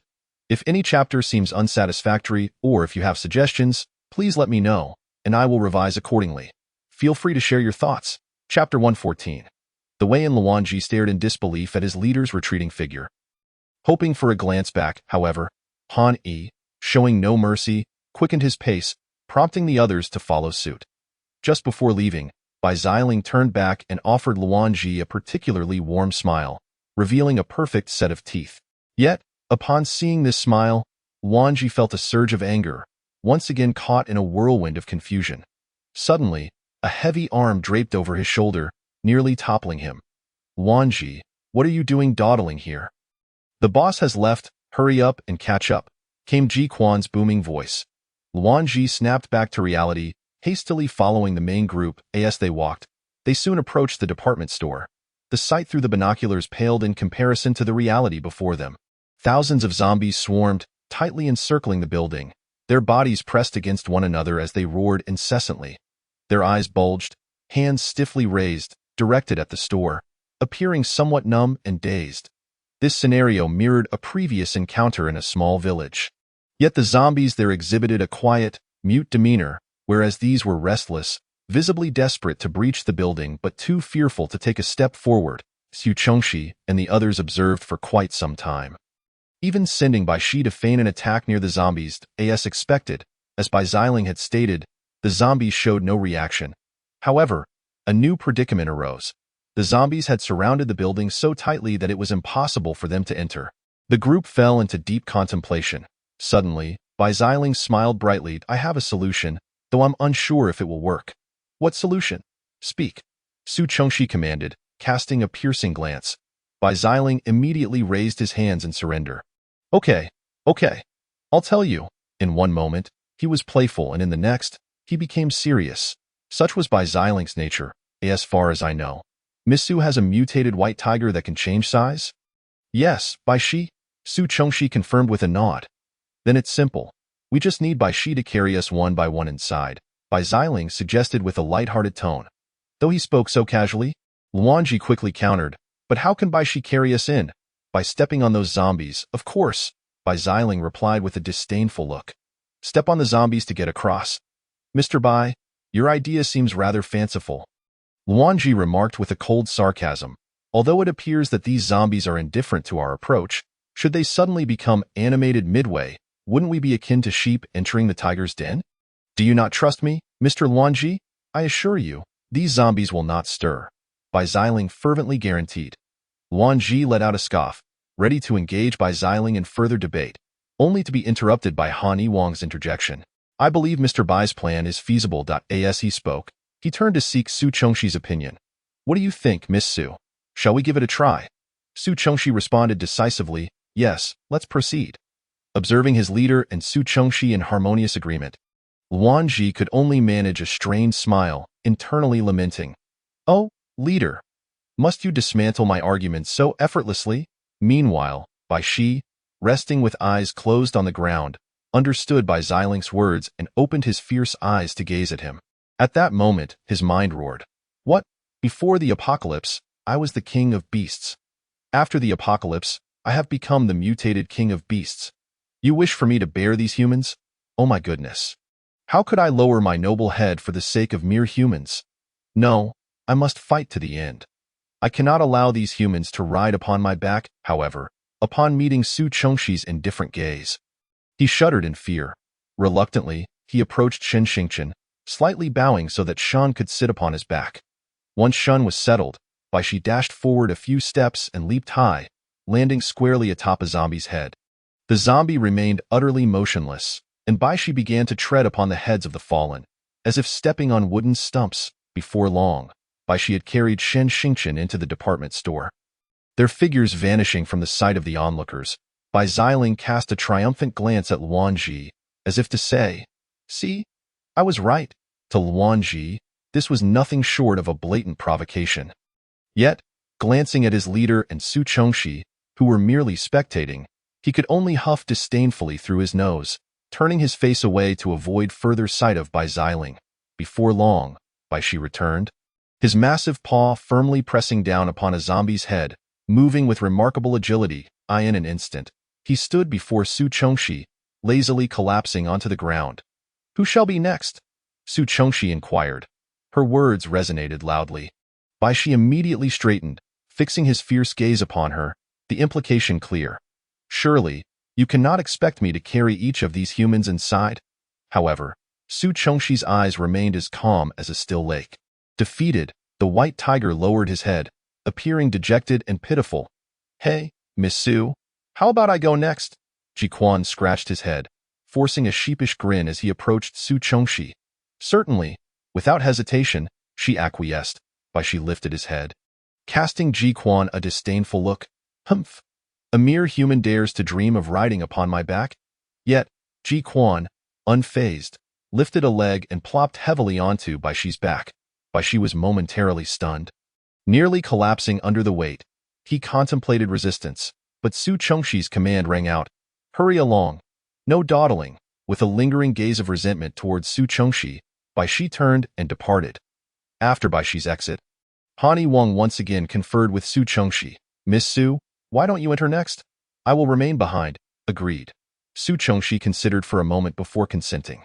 This time, for reasons unknown, Baishi's pace was slightly slower than before. Upon Baishi's return, Su Chongxi wasted no time and swiftly mounted his back. Unlike with others, Baishi did not resist Su Chongxi's presence. Rather, he seemed to revel in it. Once inside the department store, Su Chongxi noticed the faint yet discernible claw marks on Ji Quan's face. Meeting Su Chongxi's knowing gaze, Ji Quan appeared slightly awkward but offered no explanation for the scratches. Yet, could Su Chongxi truly be oblivious? It was evidently impossible. She soon realized why Baishi's speed had diminished on this occasion. After dismounting Su Chongxi, Baishi, despite his reluctance, complied with his transportation duties under the pressure of her gaze. 1 trip, 2 trips, 3 trips on the final journey, Baishi bore Han Wang. As Han Wang's feet touched the ground, Baishi let out a howl, transforming into a small white cat. In a flash, he darted into a corner, covering his face with his paws, facing the wall, leaving his rear exposed to the crowd. At that moment, Baishi's thoughts were, "Oh, heavens! How can you treat me this way? I, the noble king of beasts, am forced to allow one human after another to ride upon my back. How can I maintain my dignity? How can I face anyone again?" In a brief moment, Baishi adjusted his mindset. When he turned around, striding gracefully towards the group, he transformed back into the imposing king of beasts, or rather, the regal white cat, facing the curious and bemused gazes of the onlookers. Baishi remained composed, or at least appeared so. Upon reaching Su Chongxi, Han Wang finally spoke.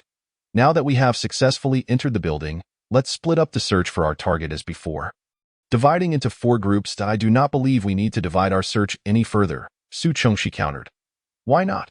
"Miss Su, you must understand that searching separately would yield greater efficiency," Han Wang stated matter-of-factly. "Because I know where our target is hiding," Su Chongxi replied with calm assurance. "How do you know this, Miss Su?" Wanji inquired. "Oh, I misspoke. It is not I who knows, but rather little Tuanzi informed me." Su Chongxi answered cheerfully. At this, the group's attention shifted to Shen Xingqian. "Upon entering this building, I felt a peculiar sensation. I could see that there were no signs of our target on any of the floors. However, when my mental energy reached the basement, it felt as though it was being obstructed, unable to penetrate further.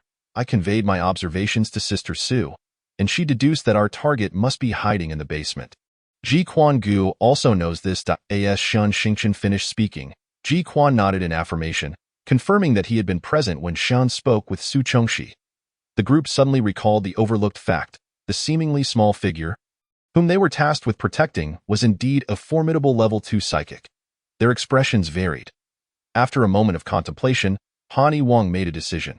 In that case, let us not waste any time and head directly to the basement. Thus, the group made their way towards the basement. That moment, in the basement, in a shadowy corner, a man dressed in a deep brown suit was intently examining an oval-shaped rainflower stone shimmering with rainbow hues through a magnifying glass. His suit bore numerous tears and was tattered, hanging loosely on him. His once jet-black hair had grown unruly, obscuring his brow and eyes, yet he seemed entirely unperturbed, wholly absorbed in the stone before him. In another corner, 3 or 4 individuals huddled together, whispering amongst themselves. A middle-aged man in his 40s spoke up. "Do you think those zombies outside have left? Will we ever be able to get out? Are we going to die here? You wish. Those creatures are still out there. They would never leave on their own," replied a middle-aged woman, also in her 40s, in a peculiar tone, casting a sidelong glance at the man's precious stone. "What are we to do? What is this country doing? Why haven't they sent in the military to rescue us? They keep proclaiming they are serving the people, yet here we are, trapped for 3 days without a soul coming to our aid." The middle-aged man grumbled in annoyance. Suddenly, a man adorned with gold-rimmed glasses addressed the 2 young men who had remained silent in the corner. "I wonder what your teacher is thinking? He truly is a peculiar individual. It's merely a stone. Is it really necessary to guard it so fiercely? He fails to consider that if it weren't for that mysterious stone in his possession, how could we possibly be surrounded by thousands of zombies, forced to hide here? He desires to conduct experiments and study that stone. Why must he involve you? Aren't you his disciples? Can he truly bear to watch you accompany him to your doom?" The 2 young men, both around 28 or 29, reacted quite differently to the words of the bespectacled man. 1, possessing an unremarkable appearance, momentarily appeared dazed upon hearing this, before awkwardly smiling and falling silent. In contrast, the other, who had a cherubic face, grew displeased. "Our teacher is not a peculiar person. He has stated that the stone is extraordinary, containing immense energy. We cannot afford to lose it. He needs to conduct in-depth research. Right, Zhao Shixiang?" After saying this, the cherubic-faced man turned to the ordinary-looking Zhao for confirmation. It turned out that Zhao Shixiang was indeed the unremarkable young man. Both were disciples and assistants to the man obsessed with the stone across from them. Confronted with the cherubic-faced man's inquiry, Zhao Shixiang replied, "Junior brother, I must say that this gentleman's opinion is not without merit." "Senior brother?" The cherubic-faced man frowned. Meanwhile, the bespectacled man adjusted his gold-rimmed glasses, a glimmer of amusement flickering in his eyes. "Ahem!" A cough interrupted what the cherubic-faced man was about to say. Upon hearing the cough, he immediately sprang up, rushing to the side of the man. He placed a hand on the man's shoulder and gently patted his back. Inquiring with concern, "Teacher, how are you? Are you all right?" The man did not respond but weakly waved his hand. Witnessing such a display of master-disciple affection, Zhao Shixiang offered a sarcastic smile. He then rose, not approaching the 2, but instead heading to another dark, secluded corner. He reached into his pocket, retrieving a white paper packet, then bent down to take the last bottle of mineral water from his backpack. Slowly, he twisted off the cap, pouring the white powder into the water. After securely closing the bottle and ensuring the water wouldn't spill, he held it in one hand and gently shook it until the powder completely dissolved. The man believed his actions went unnoticed, unaware that a pair of eyes had observed him from beginning to end. "Master, seeing you cough so severely, please drink some water to soothe your throat." A bottle of mineral water suddenly appeared before the man and the cherubic-faced individual. Upon seeing Zhao Shixiang standing before them, the cherubic-faced man acted without hesitation, snatching the bottle from his hands, twisting off the cap and aiming it towards the man's mouth. Yes, master, you must drink some water." The man, upon hearing this, did not refuse. After taking several sips, he found his throat considerably improved. Just as he was about to speak, he felt the world spinning around him, extending a finger to point at Zhao Shixiang.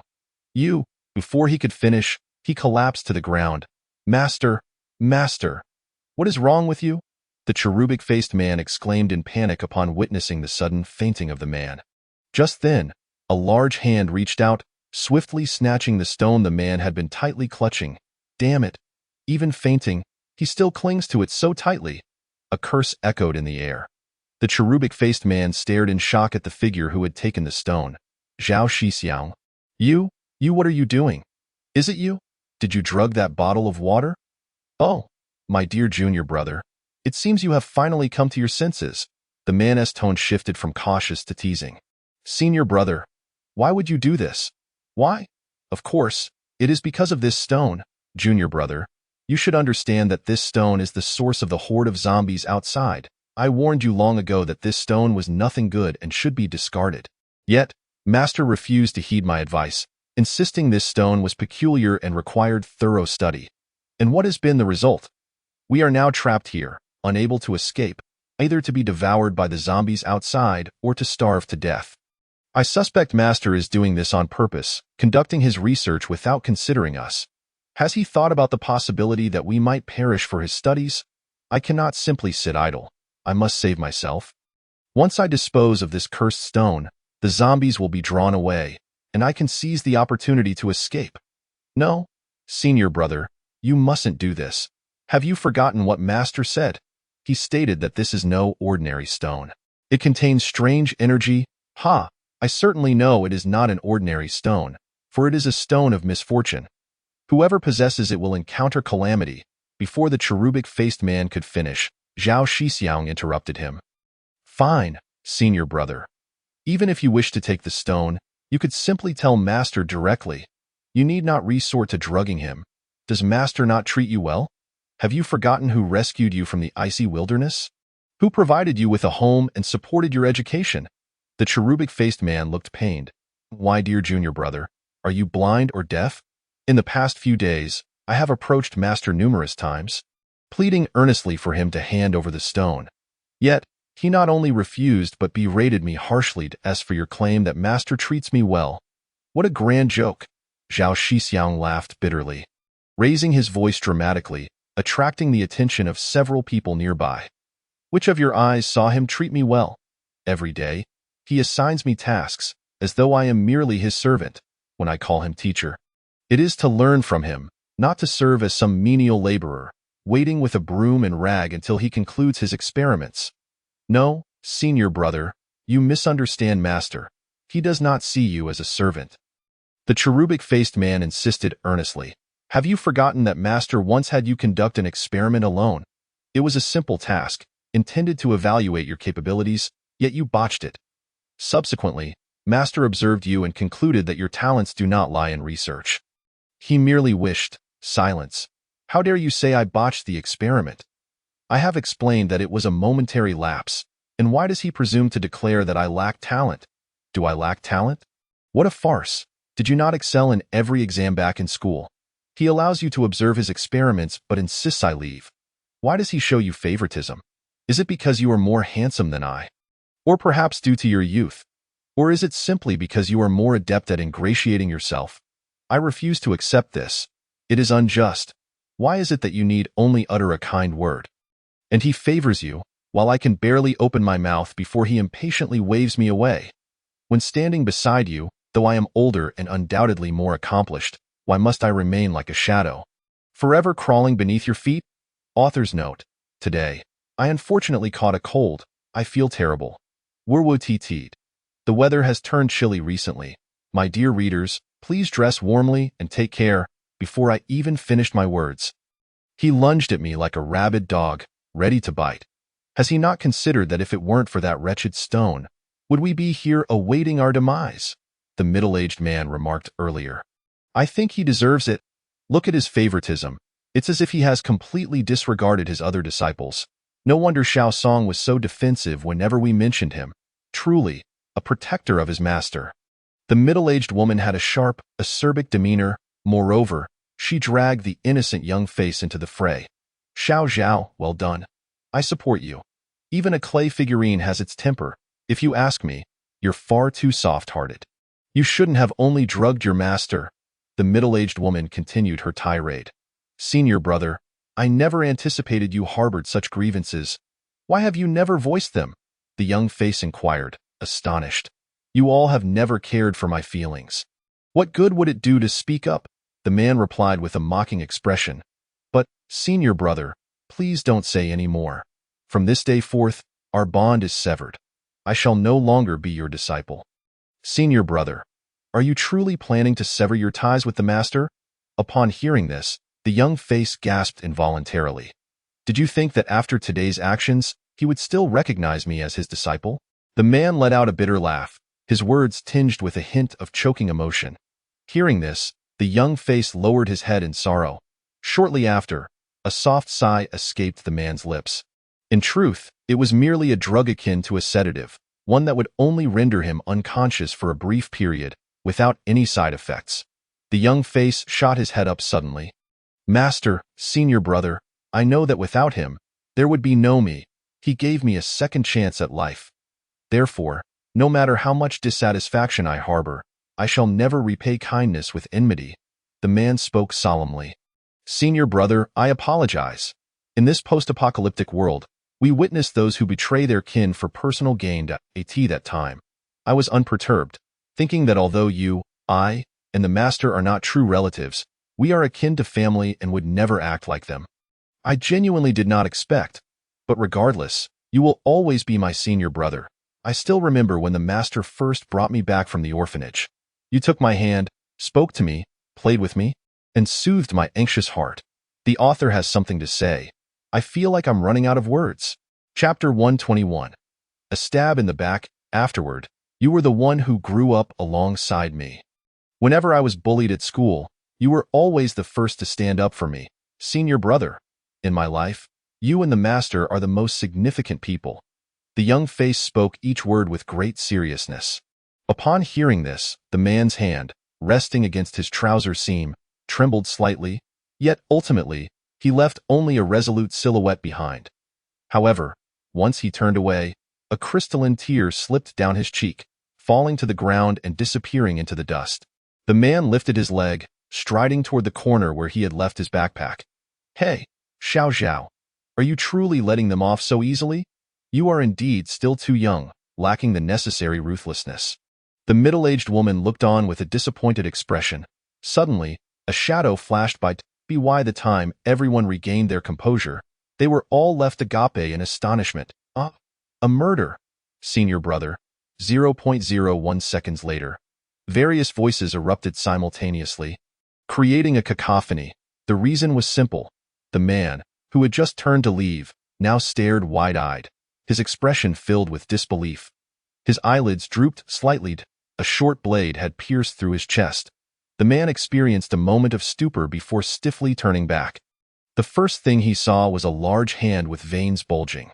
Looking further up, he spotted a pair of gold-rimmed glasses. It turned out that the one who had stabbed him in the back was the bespectacled man who had subtly sown discord among the trio. And this bespectacled man was a speed-type ability user. Although his ability level was merely 1, it was evident that he had been concealing his powers, allowing him to catch the man off guard. Upon noticing the man's awareness of him, the bespectacled man flashed a gentle smile. Well, Xiao Zhao, what kind of look is that? Oh, I see now. Are you perhaps wanting to thank me? Oh dear, how could I accept such gratitude? If I recall correctly, I didn't do much at all. Let me think. Oh, I remember now. Was it not I who mentioned that your master intended to drag you all down with him? Sigh, that was merely a trivial remark. Hardly worth mentioning. If you hadn't already built a rift in your heart, my words would not have succeeded in sowing discord so easily. Senior brother. The bespectacled man was about to continue his lengthy monologue when he was abruptly interrupted by a furious shout. The smile in the bespectacled man's eyes remained as he executed a nimble turn, raising his leg. The sound of a kick echoed as the young face was sent flying to the ground. Despite the bespectacled man's lean appearance, his kick bore considerable force. The young face, having spent years in the laboratory, was indeed frail. The impact made him feel as though his very insides had shifted, rendering him incapable of rising for a long while. Then came another thud. It turned out that as the bespectacled man turned, he effortlessly withdrew the short blade from the man's body. Blood gushed forth as Zhao, the senior brother, collapsed to the ground. After kicking the young face away, the bespectacled man crouched down, repeatedly striking Zhao's cheek with the short blade, bringing a chilling sensation. Truth be told, Xiao Zhao, I truly must thank you. Chapter 122. A critical moment. Had it not been for you, I would have had no means to acquire this exquisite rainflower stone. With that, the man snatched the stone from Zhao's grasp. It turned out that the bespectacled man was indeed a subordinate of Bai Zili. Initially, he was part of the team tasked with hunting down Bai Xiling, but midway, he received other orders. This directive was to find a way to obtain the rainflower stone. He had previously considered attempting to approach the man and catch him off guard to seize the stone. However, given that Zhao was also a level 1 Earth-type ability user, and the man treated the stone like a precious treasure, never letting it out of his sight, it became increasingly difficult. Ever since that middle-aged man mentioned discarding the stone, the man had not allowed strangers to come near him. Thus, he devised a plan to sow discord. Using Zhao to lower the man's guard, and at the moment Zhao's defenses wavered, he would strike unexpectedly to claim the rainflower stone. It appears this method has indeed borne fruit. The bespectacled man toyed with the stone in his palm, occasionally letting out a soft sigh. Truly beautiful. After a while, seemingly satisfied, the bespectacled man slipped the rainflower stone into his pocket. Well then, Xiao Zhao, no need for thanks, I'll repay you. I have decided to grant you a swift and painless death. With that, he raised the short blade high, this time aiming for Zhao's heart. Without giving anyone a chance to react, the blade began to descend. No, senior brother, a panicked voice from behind cried out. Just at that critical moment, the basement door was forcefully kicked open. A dart flew through the air, piercing the back of the bespectacled man's hand and completely penetrating it. Hiss! The dart's entry caused the man to instinctively gasp in pain. Consequently, the bespectacled man involuntarily released his grip, causing the short blade to clatter to the ground.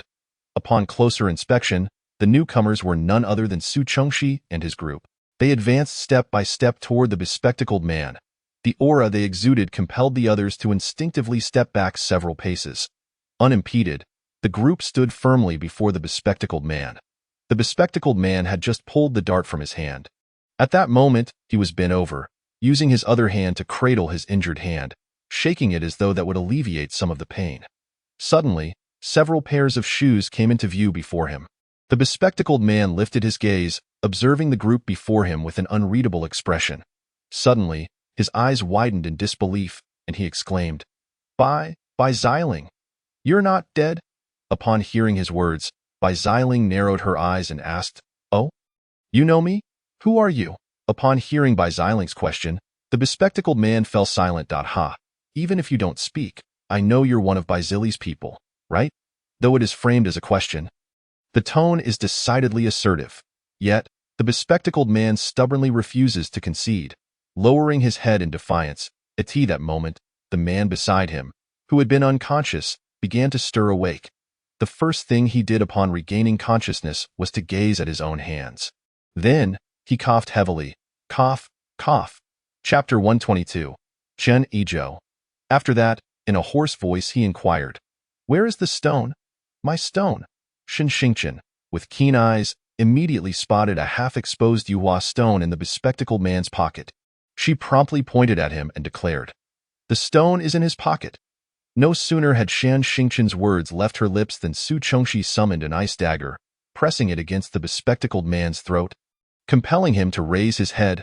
Hand it over. Su Chengxi extended a hand. The bespectacled man attempted to feign ignorance. However, as the ice dagger advanced by an inch, he was forced to acquiesce, using his unscathed hand to extract the Yuhua stone from his pocket and place it into Su Chengxi's grasp. Upon seeing the Yuhua stone, the man rushed forward. Yet, Su Chengxi closed her fist, concealing it behind her back. The man's face immediately turned ashen when he failed to seize the stone. At that moment, Hani looked forward, retrieving a photograph from his arms and presenting it before the man, speaking in a solemn tone. Excuse me, are you Professor Chen Yizhou? I have been sent to rescue you. The man did not even glance at the photograph and retorted irritably. I am Chen Yizhou. However, upon hearing that Han Yi was sent to rescue them, Chen Yizhou ceased his desire to claim the Yuhua stone, though his gaze remained fixed intently on Su Chengxi. Yet, Su Chengxi paid him no mind. What a joke, she thought. She had merely taken on this task as an afterthought. If Chun Izhou was alive, she would rescue him and fulfill her mission. If he were to perish, it would be his misfortune, of no consequence to her. Thus, Chun Izhou's fierce glare was of no concern to her. Su Chongxi's focus remained unwaveringly on the bespectacled man. Showing no signs of distraction, however, from Chun Izhou's demeanor, Su Chongxi discerned that the Yuhua stone, gleaming with rainbow hues, was undoubtedly extraordinary. Speak. Why did you take this stone? The bespectacled man remained silent. Tisk. Su Chongxi frowned slightly, conjuring several more ice arrows in her hand. She drove one ice arrow forcefully into Taich. He is better suited to adapt to this cannibalistic apocalypse. He wears his military uniform day in and day out, his identity as a soldier unwavering. The soldier's duty is indeed to protect the homeland, there is no doubt about that. However, this does not imply that he is obliged to save every individual he encounters. It is crucial to remember that he is, first and foremost, a human being, an ordinary person. Only then is he a soldier. The apocalypse and the battlefield share some similarities, yet they are distinct in many ways. On the battlefield, the distinction between friend and foe is evident, and retreat is not an option. For behind you lie your country and your home. In contrast, the apocalypse is chaotic and dark, devoid of law and order, where allegiances are ambiguous. Perhaps, apart from oneself, everyone else is an adversary. The reason he still dons this military attire is that it symbolizes his pride as a soldier, a sentiment that will never waver. Yet, this does not mean that his identity as a soldier will bind Hani Wang. Until the order of the apocalypse is restored and the darkness of human hearts is purged, the principle to adhere to is that one must act in self-interest, lest one be doomed. You mention this is indeed the apocalypse, Zhong Limu muttered softly. Although it was a murmur, everyone heard it.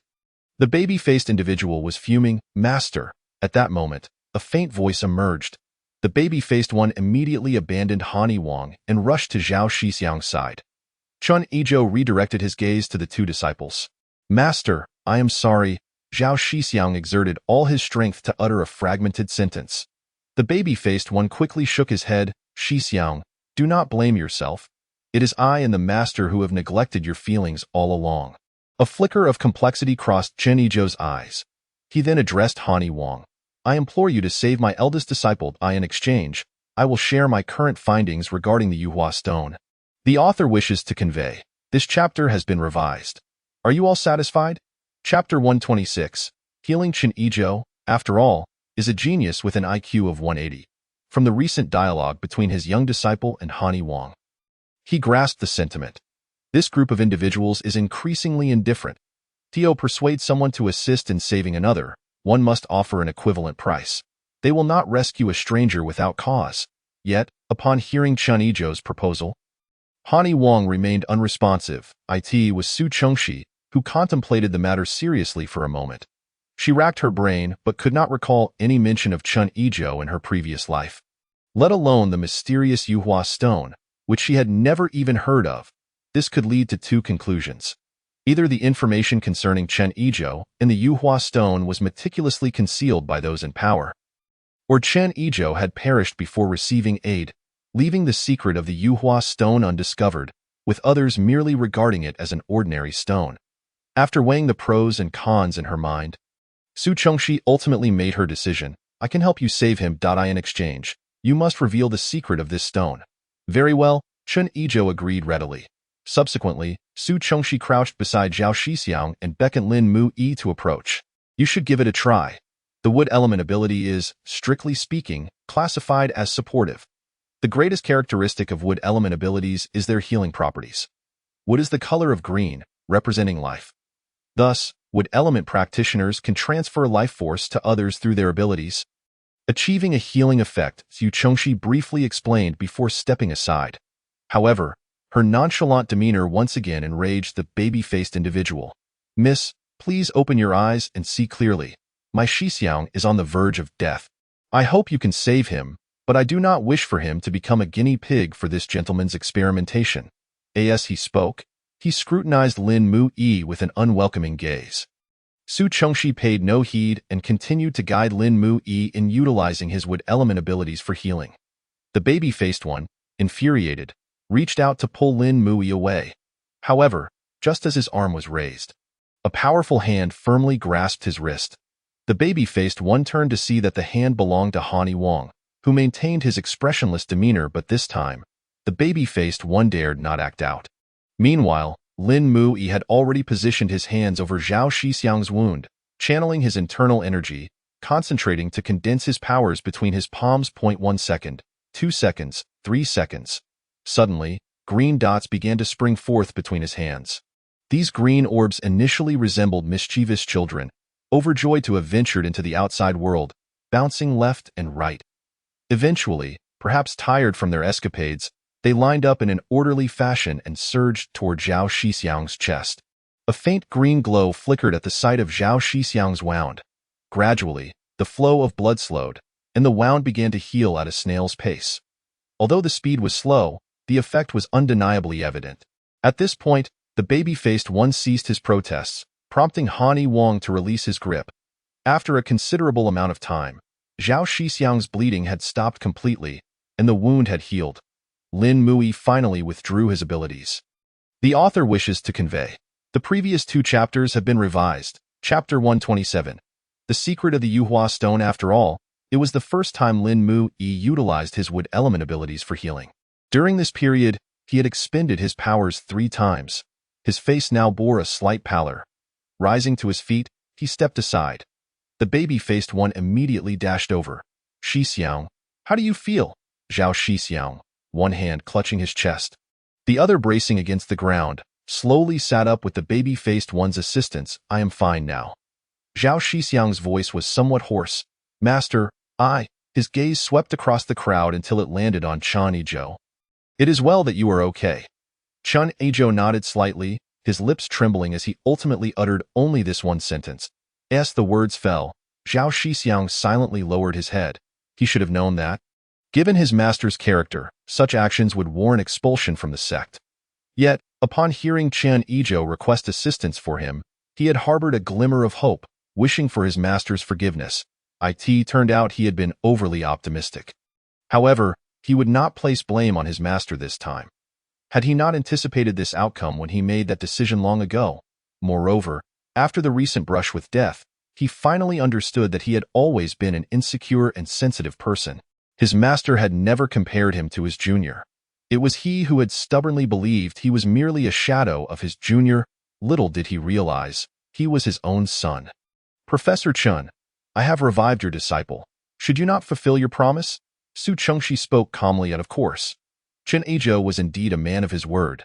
At that moment, Hani Wang approached the 2 individuals. Shall we discuss this outside? No. Hani Wang's inquiry was met with an emphatic refusal from Chen Yizhou. Su Chengxi appeared somewhat puzzled. The 3 then moved to a nearby corner, where Chen Yizhou began to recount the secrets of the Yuhua stone. In truth, I acquired this stone quite by chance. At the time, it appeared unremarkable, nothing like the luminous object it is now. Rather, it was entirely black. Upon hearing this, Su Chengxi produced the Yuhua stone from her hand. The oval-shaped stone was now radiating a dazzling rainbow glow. Just 3 days ago, we fled into this department store to escape the zombies. Initially, the stone exhibited no unusual traits until we entered the basement. Chen Yizhou paused momentarily before continuing. The moment we stepped into the basement, this Yuhua stone began to glow. Subsequently, I noticed that the zombies pursuing us retreated as if they had encountered something terrifying. But they did not leave. Instead, they waited outside the building. It was then that I realized this Yuhua stone was far from ordinary. Thus, I began to study it. After several days of research, I discovered that this Yuhua stone harbors an immense power, one that possesses an extraordinary allure for zombies. This so-called ultimate attraction means that as long as this stone is present, all other beings and entities are rendered inconsequential in the eyes of the zombies. Sure enough, since that day, an increasing number of zombies have gathered outside the building. Chapter 128. The strange basement. I cannot yet ascertain the full extent of this power. However, I am certain that should the zombies acquire this stone, the consequences would be unimaginable. After Chen Yizhou solemnly delivered his final statement, the atmosphere became thick with tension, as if the air itself had solidified. Han Yuan's expression was taut, and even Su Chengxi furrowed her brows slightly. Neither of them doubted the veracity of Chinijo's words. After all, they were acutely aware of the situation outside.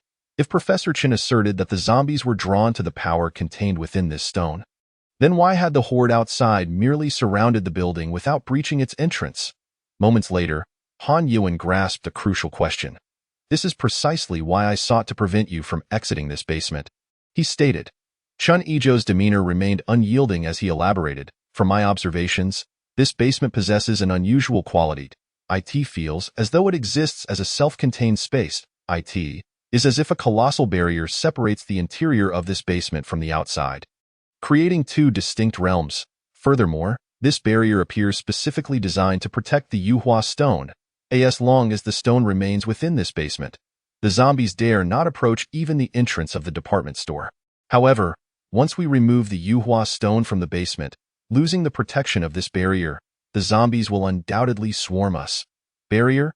A psychic ability? Su Chongxi murmured. No, it cannot possibly be an ability, she retorted. Oh? What makes you so certain? Professor Chin? Su Chongxi countered. Since the news of psychic abilities surfaced half a month ago, I've conducted some research on the matter. If it were a psychic ability, there would undoubtedly be fluctuations of energy surrounding the individual.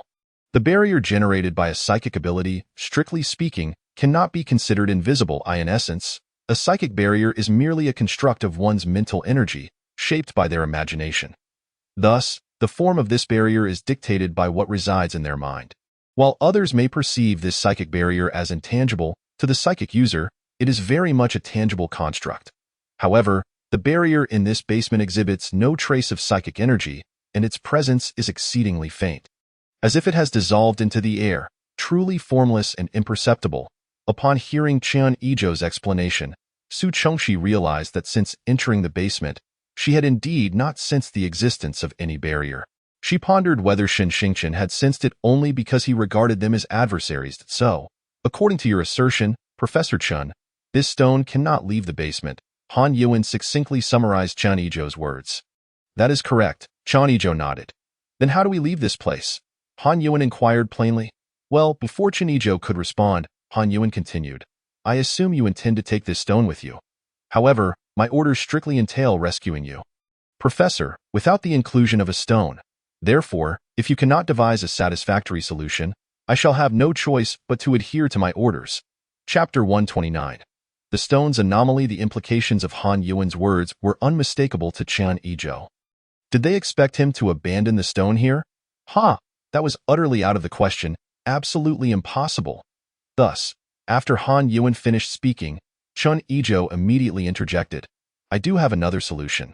We can cast the stone into a vacuum environment, which would isolate its emanating energy. A vacuum environment?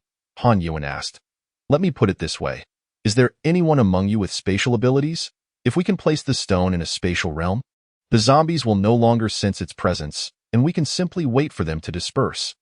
Chun Ijo's suggestion was undoubtedly simple, yet Han Yuan frowned, realizing that none of their group appeared to possess spatial abilities. While Han Yuan grappled with this dilemma, Su Chongxi's eyes flickered with a glimmer of insight upon hearing the mention of space. Although she herself did not possess spatial abilities, she certainly had access to space. However, Su Chongxi had no intention of revealing her own capabilities. Regrettably, we lack any spatial ability users, Han Yuan stated solemnly. Aside from that, I have no alternative. Chun Ijo sighed in resignation. Consequently, the trio returned to the group to confer with the others. Boss, why don't you all retreat first while I stay behind to hold them off? Ji Quan suggested, fist clenched and arm swinging emphatically. In a way. Before Han Yuan could respond, Wan Ji and Zhong Limu vociferously objected in unison. Han Yuan remained silent, clearly acquiescing to their sentiments. Then how about we just leave this cursed stone here? Ji Quan proposed. Absolutely not. Chun Ijo vehemently opposed this suggestion. Han Yuan shot him a piercing glare. I believe I have made myself quite clear. Chun Ijo was somewhat taken aback but maintained his stance. Mr. Han, I understand your position. However, I reiterate that this stone must not fall into the hands of the zombies. And there are numerous secrets within it that I have yet to unravel. I must take it back for further examination. Han Yuan's eyes darkened, and he fell into silence. Well, nothing can be done. And that can't be done either. What on earth are we supposed to do? Clearly, After deliberating for quite some time, they had failed to reach a conclusion. That moment, the Yuhua stone in Su Chongxi's hand began to exhibit changes. The radiant colors suddenly extinguished, revealing it to be a pitch-black stone, just as Qin Yizhou had described. While the group was still in disbelief, the Yuhua stone abruptly resumed, emitting a spectrum of colors. However, this time, the hues did not appear simultaneously but rather flickered in rapid succession. Red, orange, yellow, green, blue, indigo, violet. The frequency of the 7 colors flashing was so rapid, with intervals of less than 0.1 seconds, that it was almost blinding. Not good. Qin Yizhou's expression shifted dramatically upon witnessing this phenomenon. The 2 disciples, who had been mere bystanders, and the middle-aged couple also wore expressions of alarm. What is happening? Han Yuan urgently grasped Qin Yizhou's sleeve. Maintaining his composure, we've encountered this situation before. When the Yuhua stone exhibits anomalies, it indicates a malfunction in the barrier, and the zombies will breach our defenses imminently. Moreover, the duration of this anomaly is uncertain. Author's note: brain cells are dying. Chapter 130. The ventilation duct. The previous occurrence of the Yuhua stone's flickering was not nearly as frenetic. They had been fortunate that the stone's anomaly ceased just as the zombies were about to invade. However, this time, Qin Yizhou's words trailed off, but the group understood all too well that moment. A series of increasingly ferocious roars emanated from outside. The enraged howls of the zombies. The ground trembled beneath them, and their hearts sank in unison. Boss, what do we do now? Those zombies must have already broken in, and we can't exit through the main door. Zhong Limu's voice quivered slightly with panic. Han Yuan quickly surveyed the basement. Suddenly, his gaze fixed on a ventilation duct in the northeast corner of the ceiling. He strode purposefully towards it. Unfortunately, the ceiling was too high for even Han Yuan to reach. At that moment, Ji Quan and the others caught up from behind. Han Yuan slightly crouched and called out, "Get on!" Ji Quan understood immediately and stepped onto Han Yuan's shoulders. Han Yuan stood slowly. Providing ample height, Ji Quan forcefully removed the ventilation cover and tossed it aside, peering inside. "Boss, it looks narrow. It can probably only fit one person at a time. Time is of the essence, and we have no other escape route. We must leave through here," Han Yuan stated gravely. As they spoke, Su Chongxi swiftly lifted Shen Xingchen and passed him to Ji Quan. "Let the little one go first." Ji Quan said nothing, merely reaching out to take Shen Xingchen. Lifting him high, Shen Xingchen cooperated, stretching out his small hands and kicking his short legs as he swiftly climbed into the duct. Ji Quan, follow right after. After sending Shen Xingchen off, Han Yuan instructed Ji Quan, still perched on his shoulders. "Why should he go first?" Ji Quan protested. "Exactly. Why should he? I certainly don't want to stay behind to feed the zombies. My senior brother has only just recovered from his injuries. Why shouldn't he be allowed to go first?" Han Yuan's words ignited a wave of dissent among them. Faced with a life-or-death situation, they seemed to have forgotten Su Chongxi's earlier violent demeanor. Clamoring to leave as quickly as possible, Su Chongxi's expression hardened, and she formed an ice spear in her hand. "If you keep making noise, you'll all be left behind." Her frigid tone jolted the group into silence, preventing any further protests. Once Ji Quan had also squeezed into the duct, Han Yuan crouched slightly to allow Qin Yizhou to step onto his shoulders. Then he slowly stood up, allowing Qin Yizhou to reach the vent. Subsequently, Qin Yizhou scrambled into the ventilation duct with both hands and feet.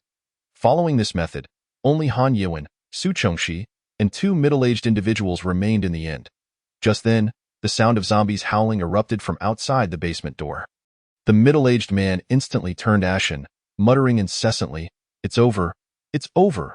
The zombies are coming in. I told them to let me go first, but they refused and even threatened me. Damn. What kind of soldiers are these?" No sooner had he uttered these words than the zombies burst through the door. Instantly, chaos ensued. However, the man's curses and the woman's screams failed to attract the attention of the zombies. The undead charged straight toward Su Chongxi. The two had no choice but to harness their abilities to confront the zombies. Chapter 131. Exposed space. She realized that this was due to the stone in her hand. Unless she tossed it into the space, these zombies would continue to pursue her. Su Chongxi hesitated, when suddenly a tall figure appeared before her. The man turned around, his military uniform torn, revealing a stark scratch on his fair chest. Fortunately, there was no blood. Don't dawdle. The man spoke indifferently. Su Chengxi's eyes reflected a hint of astonishment and hesitation before returning to calmness. She raised her gaze to the two people huddled in the corner. The middle-aged couple was now glaring fiercely at Su Chengxi, their expressions filled with a desire for the two to be devoured by the zombies. Then, under Han Yuan's watchful gaze, the rainflower stone in Su Chengxi's hand vanished into thin air. At that moment, the zombies paused momentarily in their movements. Seizing this brief opportunity, Su Chengxi swiftly conjured several ice spikes that shot directly toward the two individuals in the corner. Simultaneously, she formed a thick ice wall. This series of actions unfolded in the blink of an eye. After completing these maneuvers, Su Chengxi's complexion had turned ashen. Meanwhile, the ice arrows struck the arms of the two individuals with tremendous force, causing blood to spurt forth. The zombies, enticed by the scent of blood, turned and headed toward the source. Some of the zombies, unwilling to retreat, were halted in their advance by Su Chengxi's ice wall. Observing the scene beyond the ice wall, accompanied by the middle-aged couple's crude curses, Su Chengxi felt no remorse for dragging them into this predicament. Han Yuan remained equally unfazed. He merely crouched down, his voice still devoid of emotion. "Get up!" Su Chengxi cast him a complex glance, but made no attempt to refuse. She understood that her ice wall would not hold for long. Su Chengxi safely squeezed into the ventilation duct. After crawling a few steps forward, she halted in her tracks. In the darkness, she heard a rustling sound behind her. "Captain Han?" Su Chengxi called softly. A nasal HM responded to her inquiry. Thus, Su Chengxi continued to crawl forward. After an indeterminate duration of crawling, a glimmer of light finally appeared before her. She quickened her pace and emerged from the opening, only to be surrounded immediately. "Miss Su? You've finally come out. You have no idea. We were almost driven mad when we realized you and the boss didn't follow. Miss Su, where's the boss? Did he not come with you? Sister Su, are you all right? I told you the heroine would emerge." The chorus of voices left Su Chengxi's head spinning. Coupled with her recent exertion of abilities, she felt dizzy and unsteady, on the verge of collapsing to the side. At that moment, a large hand firmly gripped her waist, pulling her into an embrace. Upon witnessing this scene, the crowd collectively pondered. Who am I? Where am I? What am I doing? Not only the others, but even Han Yuan found himself momentarily stunned. He had just emerged from the ventilation duct and witnessed Su Chengxi teetering, and he swore he had merely intended to steady her. Now, Su Chengxi's eyes were clear, and her mind regained focus. She immediately struggled to break free from Han Yuan's embrace. As she moved, Han Yuan realized and promptly released her, awkwardly clearing his throat. Chapter 132. Racing Against Time. Apologies. Miss Su, I only saw you about to fall. Though he appeared outwardly composed, the faint flush behind his ears betrayed his discomfort. Su Chengxi simply replied with a light "It's nothing." Then, under everyone's watchful eyes, she calmly retrieved a bottle of water from her space. Since Han Yuan was already aware of the secret of her space, she saw no reason to conceal it further, especially since they would need to journey together from here on out. It would be impractical to sneak into her space each time when others were not paying attention. As for Chen Yizhou and his two apprentices, she was genuinely intrigued by that rainflower stone. Given Chen Yizhou's obsessive nature as a researcher and his fondness for that stone, she might not complete this mission after all. Regarding the two apprentices, if they were sensible, she would allow them to leave safely. If they were foolish, then it would be their misfortune. In any case, her stance was clear. No matter what, she would not allow them to follow her. Upon witnessing Su Chengxi conjure a bottle of water from thin air, the surrounding companions were left astounded. However, they understood that everyone had their secrets, and masks were a necessity for survival. Some secrets would naturally reveal themselves when the time was right, so why pry further and disturb the peace? Moreover, who would dare to question Su Chengxi? As they exchanged glances, they all shook their heads in unison, subsequently directing their attention to Han Yuan. Yet, our esteemed Captain Han was still grappling with his own chaotic thoughts, leaving him no time to consider others. Furthermore, even if one were to ask, would Su Chengxi divulge the truth? That remained uncertain.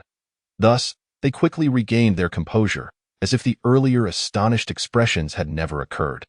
Just as the baby-faced individual was about to speak, a word slipped out, only to be swiftly silenced by Brother Zhao's quick hand covering his mouth, disregarding the gazes of those around her. Su Chongxi twisted open the bottle cap and gulped down several large swigs of water. Han Yuan noticed liquid trickling down Su Chongxi's chin and into her collar. His gaze darkened momentarily before he hurriedly averted his eyes, surveying the surroundings. Once Su Chongxi finished drinking, Han Yuan finally spoke. "This is the rooftop?" "Yes, boss." Although Su Chongxi had stored the rainflower stone in her space, effectively cutting off its aura, the nearly 1,000 zombies outside continued to surge into the building. It would not be long before this structure would be entirely overrun. Therefore, they had to escape from this department store without delay. Currently, they found themselves on the rooftop of the mall. The rooftop was quite spacious. Approaching the edge, one could gaze down and see the zombies congregated below. These were the same zombies that had surrounded the building before. After sensing the absence of the rainflower stone, some of the zombies staggered away. However, given the sheer number of zombies that had initially besieged the building, even with a fraction departing, a considerable number remained intent on breaching the structure. From this perspective, the ground below still appeared to be a dense mass, sending shivers down their spines. Chapter 133. A dangerous plan. Why are there still so many zombies? What should we do next? Seeing the scene below, the baby-faced individual exclaimed in shock. However, unexpectedly, no one responded to his query. For a moment, everyone was at a loss for a viable solution, descending into a brief silence. Suddenly, Bai Xiling stroked his chin and adopted a mysterious demeanor, saying, "Ahem, I have thought of a plan, though I'm unsure if it will work." Instantly, everyone turned in unison to focus on Bai Xiling. "What is it? Speak up, don't keep us in suspense." Receiving a frosty glance from Su Chongxi, Bai Xiling felt compelled to hasten his words. "Actually, my plan is quite simple. Look, there's a residential building across from us. Isn't Lin Brother capable of wood-based abilities? Have him create 2 vines to wrap around the railing of the 5th-floor balcony right below us. Then, Miss Su can cover the vines with a thin layer of ice. We could then slide down the vines. Have you lost your mind? Vines cannot possibly support human weight. If the vines break midway, we would fall directly into the jaws of the zombies." Before Bai Xiling could finish, the baby-faced individual shouted loudly, "Exactly. The success of this plan hinges on Lin Brother's abilities. No, this plan is far too dangerous." "I cannot agree." The baby-faced individual shook his head vigorously. "Then I have no other options. Unless you have a better idea?" Others wore equally solemn expressions. It must be said that this method was indeed perilous and utterly reckless. However, time was of the essence. Aside from this approach, they appeared to be utterly at a loss. Thus, Han Yi and Su Chongxi exchanged a glance and solemnly nodded in agreement. Time was pressing, and this was their only viable course of action. "If you are afraid, then stay here and await your demise," Su Chongxi stated with a steely demeanor.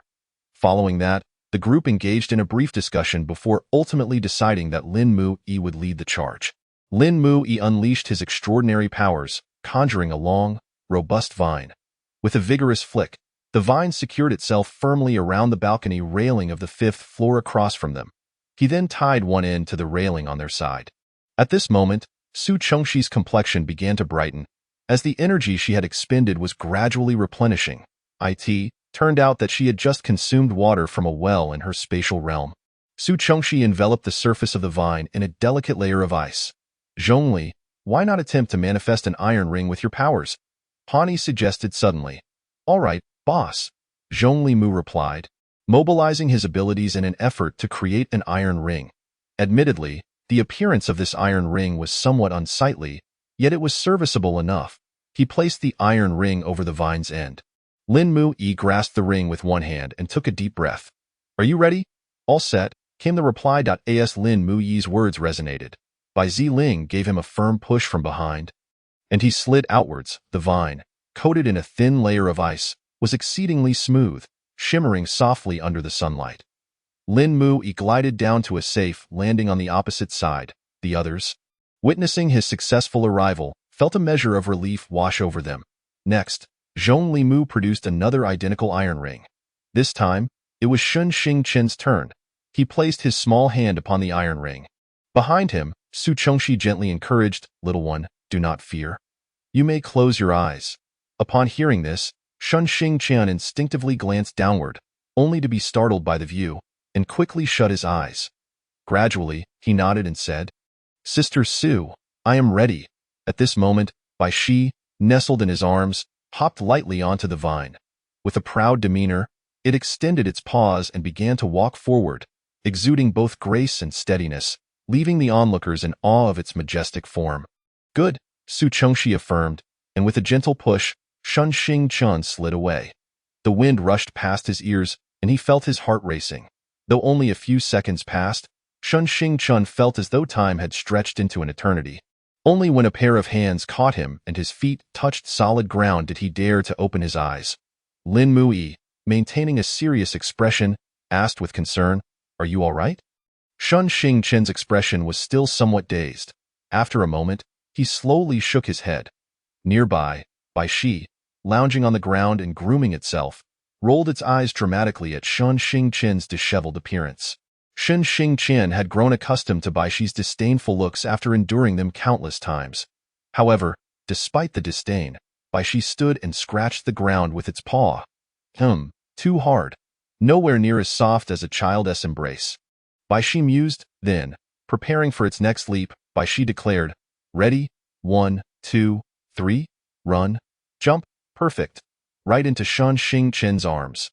Bai Shi lazily snuggled into Shun Xingqian's embrace, who helplessly petted its furred out. "Oh, this little human child is quite the charmer." Bai Shi raised its little head, scratching its chin with a paw. Deske, to be so frightened by such a minor height. I can hardly bear to watch, however, given your charm. I shall protect you from now on. Rest assured, I will ensure your safety." As Bai Shi contemplated, it raised its small paw, attempting to pat Shun Xingqian's head, but alas, it could not reach. It settled for patting his little arm instead. Shun Xingqian expressed, confusion evident in his eyes. Meanwhile, Zhao Shixiang, relieved to see Shun Xingqian safely arrive on the other side, stepped forward with determination, saying, "Next, I shall go, brother. Are you out of your mind?" The doll-faced youth exclaimed in shock, immediately grasping Zhao Shixiang's clothing. "Brother, we all must cross eventually. Do you truly wish to wait here for death?" Zhao Shixiang gently tugged, freeing himself from the doll-faced youth's grip. The youth appeared conflicted, lost in thought. Zhao Shixiang approached the vine, nodding towards Su Chengxi, who returned the gesture. Thus, another iron ring materialized. Just as Zhao Shixiang grasped the ring, he heard Su Chengxi instruct, "When you reach the other side, inform Lin Mui that one vine is too slow. He should conjure another." Before Zhao Shixiang could respond, he was pushed forward by Bai Ziling from behind. As he experienced the sensation of weightlessness. The scenery whizzed by him at an alarming speed. For a fleeting moment, Zhao Shixiang felt as if he were soaring through the skies, side by side with the sun. He longed to scream, but he restrained himself. Upon landing, however, he did not enjoy the same fortune as Shun Xingqian. His free ride on the vine concluded with him landing in a disheveled heap. Lin Mui, seeing his disarray, kindly assisted him to his feet. Embarrassed, Zhao Shixiang dusted himself off and murmured his thanks. Shaking his still dizzy head, he recalled Su Chengxi's instruction. Mr. Lin, Ms. Su asked me to convey that one vine is rather slow. She requests that you conjure another." "Understood," Lin Mui replied. He then released his powers once more, manifesting another vine. On Su Chengxi's end, upon seeing the newly conjured vine, she once again utilized her ice powers to encase it. The previous vine, under the harsh sunlight, displayed signs of melting as the ice began to dissipate. Su Chengxi took the opportunity to refine the new vine. "Zhongli, how are you faring?" Ji Quan's voice inquired. Turning around, Su Chengxi and Hani noticed Zhong Limu's complexion had turned quite pale. "I'm fine." Zhong Limu's voice sounded weak. Observing his condition, Su Chengxi's gaze darkened. It was evident that his powers were nearly exhausted. After pondering for a moment, she suddenly pointed at the doll-faced youth and decisively declared, "This time, Chun Jiao, you and him will go together." She then addressed Zhong Limu, "Hang in there. I need you to conjure 2 iron rings this time." Zhong Limu weakly nodded. He summoned the last vestiges of his energy, managing to conjure 2 rings in one breath. However, this left him utterly depleted. His body swayed unsteadily, and he collapsed to the ground. His face devoid of color, Chen Ezhou, having no objections to Su Chengxi's orders, had already approached the vine. Once the iron rings appeared, he firmly grasped one, adopting a posture of readiness. In contrast, the doll-faced youth approached the designated spot with evident reluctance. Upon glancing down at the throngs of zombies below, he took a significant step back, shaking his head repeatedly and muttering, "No, no way. This absolutely won't do. If the vine breaks midway, I'm finished." Seeing him dawdling and wasting time, Su Chengxi hastily approached, threatening, "Do not waste time." Yet this time, her words fell on deaf ears. The doll-faced youth continued to shake his head vehemently. "No, I want to go." Growing exasperated, Su Chengxi was about to lend him a hand when unexpectedly, someone was quicker. The pair of strong hands firmly placed the doll-faced youth's hands on the iron ring and pushed him forward, sending him sliding away. It turned out that the owner of those hands was Han Yi. Simultaneously, Chun Aizhou also slid away. Behind him stood Ji Quan. Originally, Ji Quan had been vigilantly guarding Zhong Limu. But the childlike face was simply too slow. Ji Quan could no longer bear to watch and stepped forward, intending to push him out directly. However, to his surprise, he was a moment too late, as his superior had beaten him to it. Just as he was about to step back, he caught sight of Chen Yizhou on the other side, with Bai Ziling standing behind him, arms crossed, observing the spectacle with an air of amusement, as if relishing the chaos. Thus, Ji Quan stealthily approached, and with a firm shove from his rough hands, Chen Yizhou was propelled forward. If one were to question who possessed greater strength between Han Yiwang and Ji Quan, one need only look at the distance they both slid to find the answer. At that moment, Chen Yizhou had already glided to the center, while the childlike face followed closely behind him. Could this be the essence of the saying that in the heart of a disciple, the disciple can never surpass the master? Both individuals were thrust forward without any preparation, yet their reactions were starkly different. Chen Yizhou, unexpectedly pushed out, was momentarily startled. However, he quickly regained his composure. Although the sensation of gliding through the air was exhilarating, he managed to suppress his fear and remained silent. As for the childlike face, the instant Han Yiwang's hand landed on his back, he let out a piercing scream that echoed through the air, a sound so powerful it could rattle the heavens and invoke tears from the ghosts. If Chen Yizhou could be excused for being an adult who understood the need to conquer his fears, it would be unreasonable to compare him with his master after all. He was the elder, after all. However, his senior brother was not that much older than him. Just look at how his senior brother had handled the situation moments ago. He too had been unprepared and pushed out. Yet throughout the ordeal, he managed to remain silent despite his evident fear. Now, witnessing the childlike face's wailing display, the expressions of those present shifted dramatically, with Su Chengxi muttering a curse under her breath. Fool. Once the two obstructive individuals had crossed to the other side, Su Chengxi retrieved a bottle of Nongfu spring water from her space and handed it to Zhong Limu. Zhong Limu, perplexed and lacking the strength to accept it, had Ji Quan take it on his behalf and help pour it into his mouth.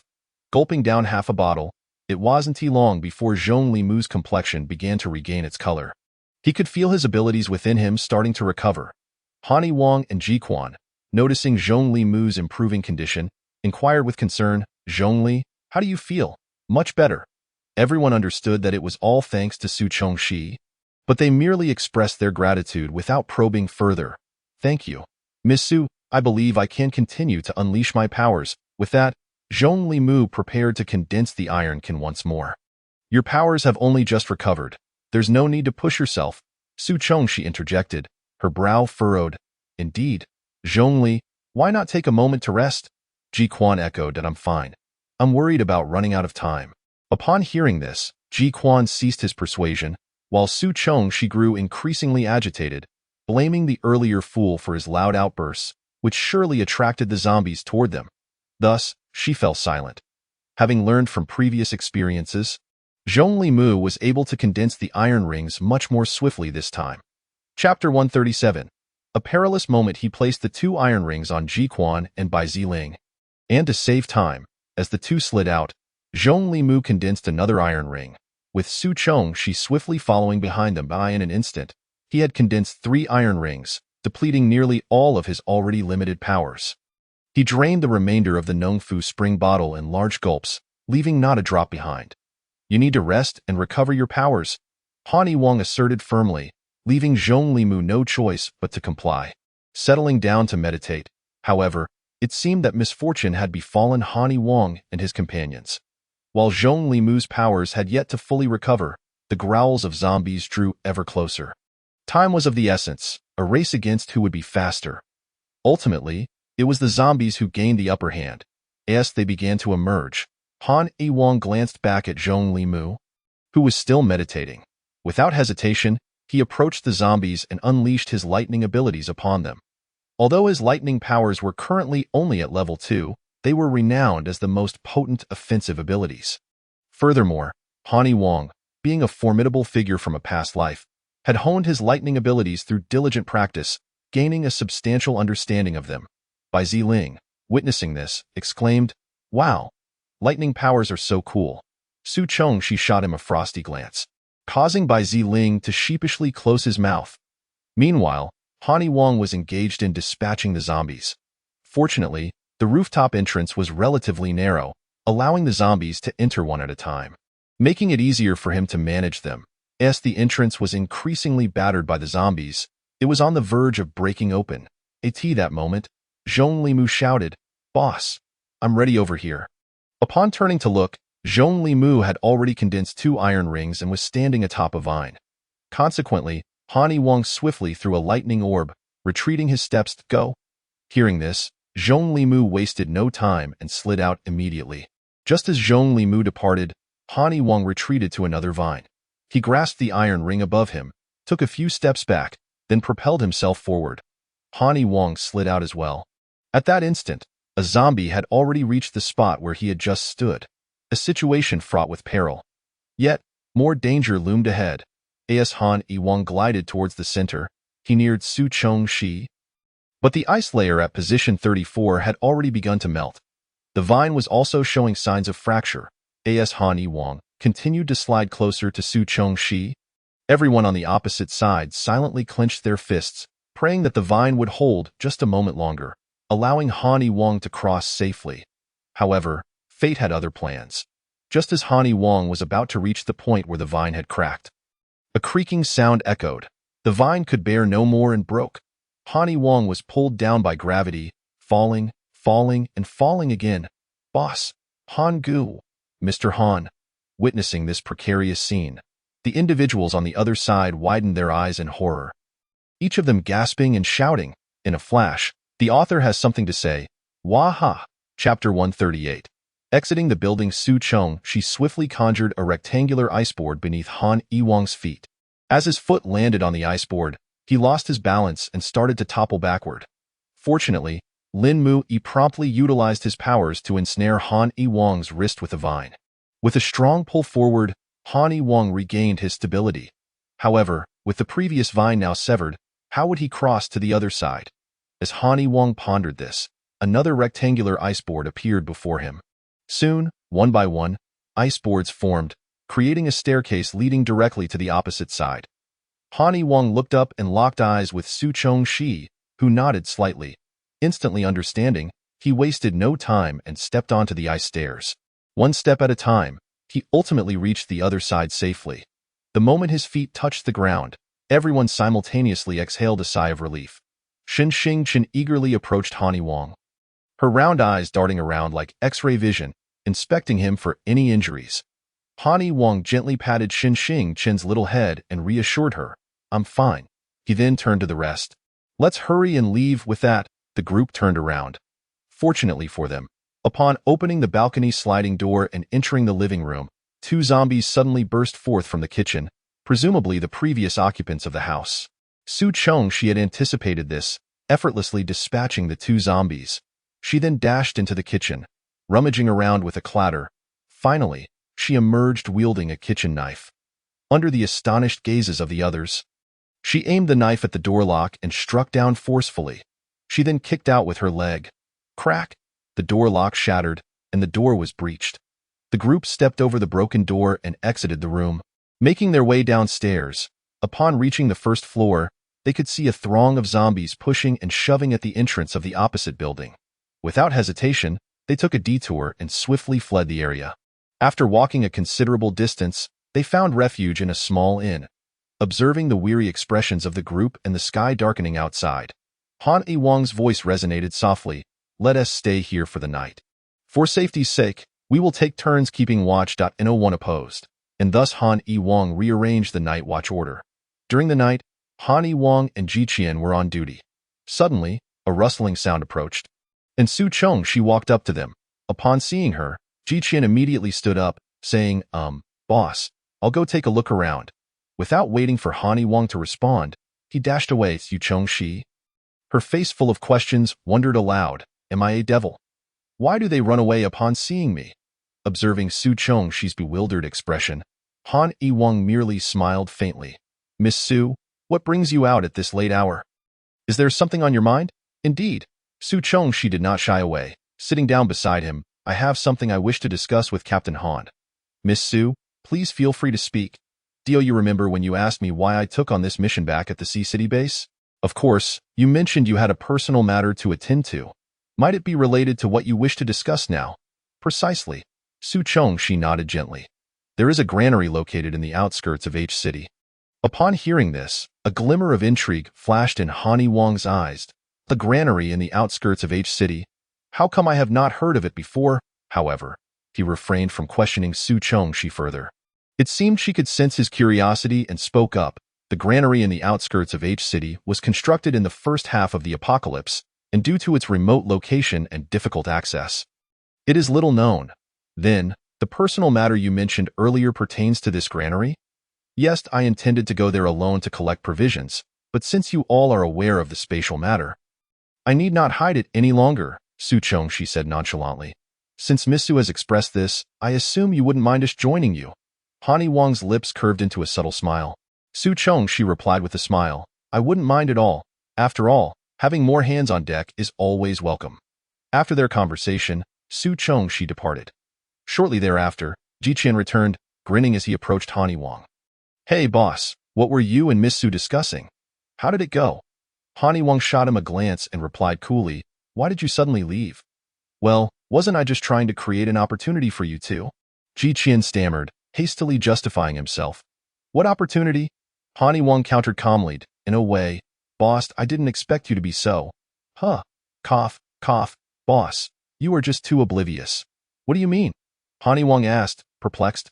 "Boss, think about it. When have you ever let a woman get close to you? Those women in the military district who wanted to get close to you, the moment they approached within half a meter, you would turn and walk away without a second thought. You do know you have a reputation of being a woman repellent in our military district, right?" "I know." Han Yi-Wang interjected suddenly, causing Ji Qian to pause before waving his hand dismissively. "That's not important. What matters is that now, you not only allowed Miss Su to approach you, but you also initiated a conversation with her. Moreover, you even held her." Ji Qian took a deep breath, then gravely asked, "Boss, dare you assert that you do not harbor feelings for Miss Su? Not even a little?" Han Yi-Wang did not respond directly to Ji Qian's inquiry, but instead remarked, "I said, I only helped her because I saw she was about to fall." Before he could finish, Ji Qian interrupted, "No, boss, what should I say about you? You're just being stubborn. You deserve to remain a single dog forever. Just wait for the day you regret it." With that, Ji Qian stormed off, leaving Han Yi-Wang alone, gazing at the direction Ji Qian had departed, emanating an aura of coldness. However, he soon retracted his chill, furrowing his brow as he pondered Ji Qian's words. Did he have feelings for Su Chongxi? As he contemplated, her delicate features surfaced in his mind. Her every glance and smile seemed etched into his memory, vivid and clear. He recalled the first time they met, how she effortlessly dispatched 2 zombies. How he had approached her, only to be met with her indifferent tone. How she killed without a flicker of hesitation, unfazed by the gaze of others. The author has something to say. I understand that some people like it and some do not. I have mentioned this many times, and I respect everyone's opinions. I also recognize that my writing has many flaws. I patiently explain my thoughts not to argue but merely to share my perspective. Please refrain from rebutting me. I never claimed your views were incorrect. What is liking?" With these thoughts, a wave of agitation surged within him, his heart's rhythm quickening.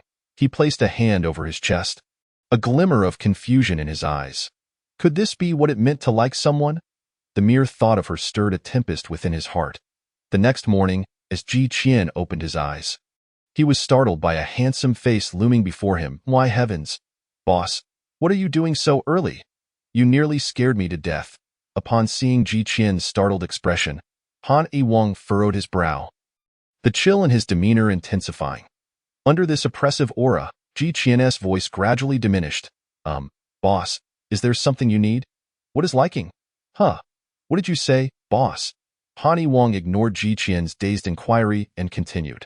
Whenever I think of her, her image unbiddenly appears in my mind, so clear, as if it were engraved deep within my consciousness. Each time I think of her, a peculiar feeling wells up inside me. Indescribable and elusive. Is this what it means to like someone? Han Yiwang spoke with a bewildered expression, revealing his innermost thoughts. Ji Qian slapped his thigh, exclaiming, "Oh my goodness, boss! You've finally come to a realization. If this isn't liking, then what is? Just admit it, you like Miss Su." I like her? Really, like her? Han Yiwang questioned himself upon hearing Ji Qian's response. Why do I like her? He inadvertently voiced his thoughts. Boss, liking doesn't require a reason.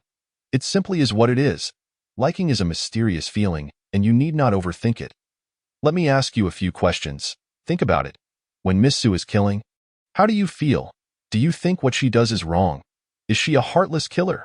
Ji Qian sat upright, adopting a serious demeanor, resembling a love expert, unaware that he, too, was a novice in matters of the heart. Nevertheless, a romantic novice is still likely more reliable than Han Yiwang. A man of stone, no.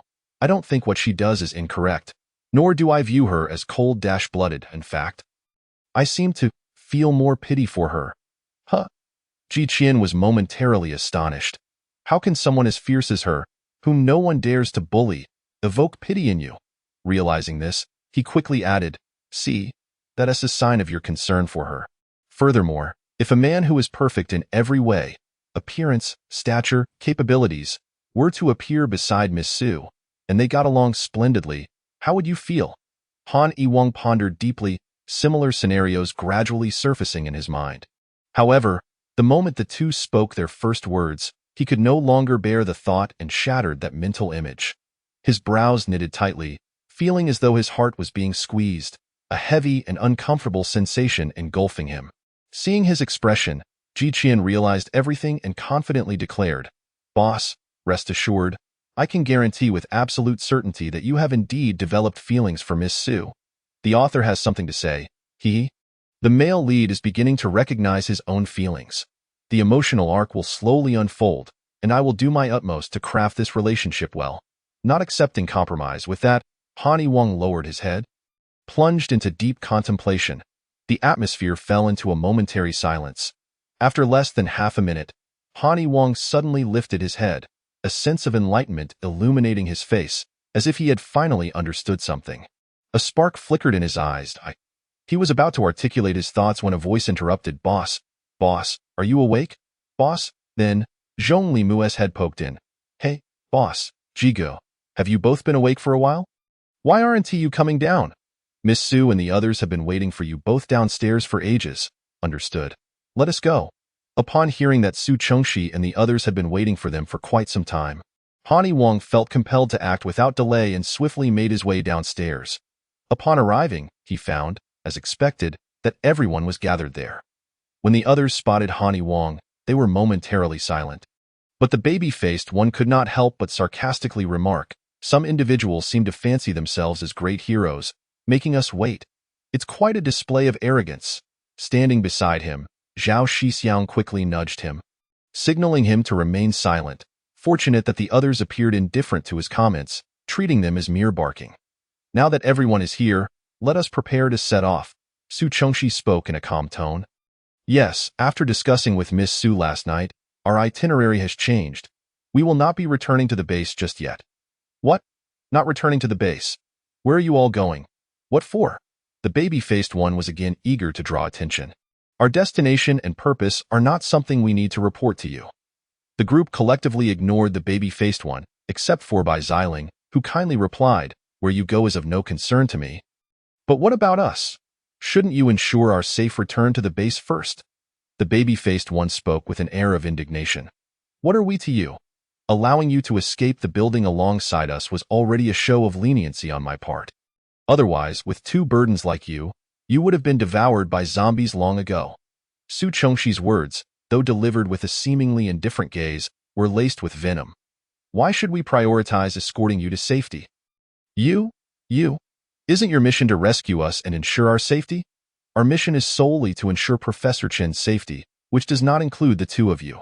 Frankly, I see no value in you two at all. Han Wang's voice unexpectedly cut through the tension, causing Su Chongxi to glance at him in surprise, clearly not anticipating such a remark. Upon meeting Su Chongxi's gaze, Han Wang awkwardly averted his eyes, only to return them a moment later as if recalling something.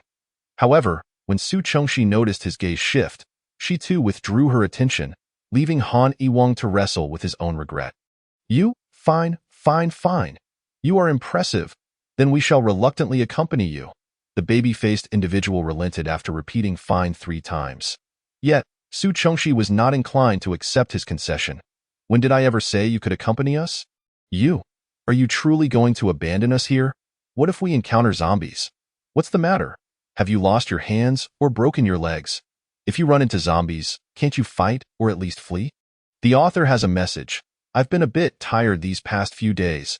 I need to take a nap. My eyes are hurting a bit. Chapter 142. Departing independently, Su Chongxi's disdainful gaze left the baby-faced one feeling stifled. He was about to retort when Su Chongxi interrupted him again. In any case, let me make this clear. I will not be taking you along. You have 2 choices.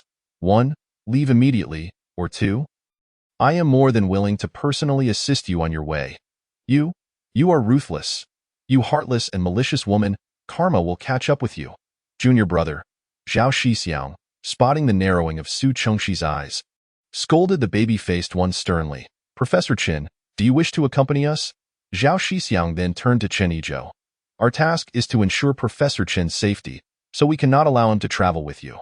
Before Chen Yizhou could respond, Han Wang interjected once more. On what grounds? We are the master's disciples. How could he possibly abandon us to go with you? The baby-faced one was visibly agitated. Because of this, Su Chongxi triumphantly tossed a rain-flower stone between her hands. All good things must come to an end. Our bond as master and disciple has reached its conclusion, and from now on, you must forge your own path. After all, having shared nearly 20 years together, the bond of master and disciple is not to be taken lightly. With a long sigh, Chen Yizhou turned away. Master, you, Song Shidi. Enough! Zhao Shixiang suddenly shouted at the baby-faced one. He then knelt down, creating a resounding thud. Thank you, Master, for 18 years of guidance. I bid you farewell with this gesture. He bowed 3 times before rising and departing. The baby-faced one glanced around, bewildered. Oh dear, he exclaimed, following Zhao Shixiang out. With the annoying individuals finally gone, the air felt refreshingly clear. Ignoring Chen Yizhou's current emotional state, Su Chongxi turned to leave as well. Han Wang, seeing Su Chongxi depart, immediately followed suit, prompting the others to do the same. Chen Yizhou soon gathered his thoughts and joined them outside. As the last to emerge, Chen Yizhou was greeted by the sight of 2 modified Hummers. Imposing and impressive in appearance, a chorus of astonished voices erupted from the group. Wow, Miss Su, how vast is your space? Oh my goodness, this is a modified Hummer, truly impressive. Amidst the flurry of questions, Su Chongxi chose not to respond, instead opening the door of the nearest vehicle to take the driver's seat. Just as she opened the door, a large hand firmly grasped it. Su Chongxi turned slightly.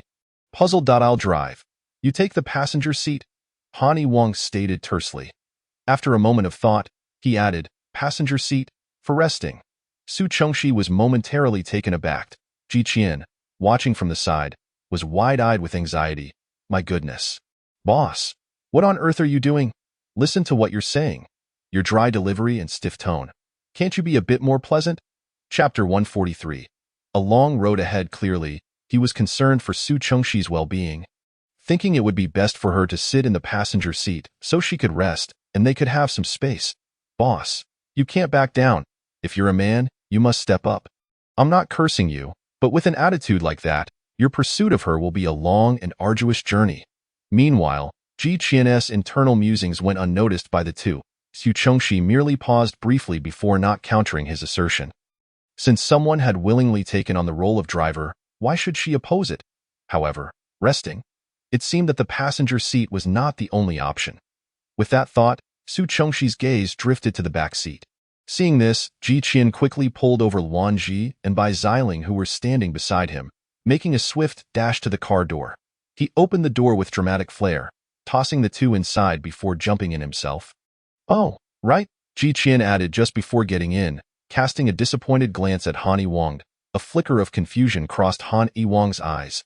"Heh, Miss Su, look, there are two cars. The three of us can share one with you and the boss. While Lin Xiong and Zhong Li can take one with Professor Qin and Xiao Xingxing.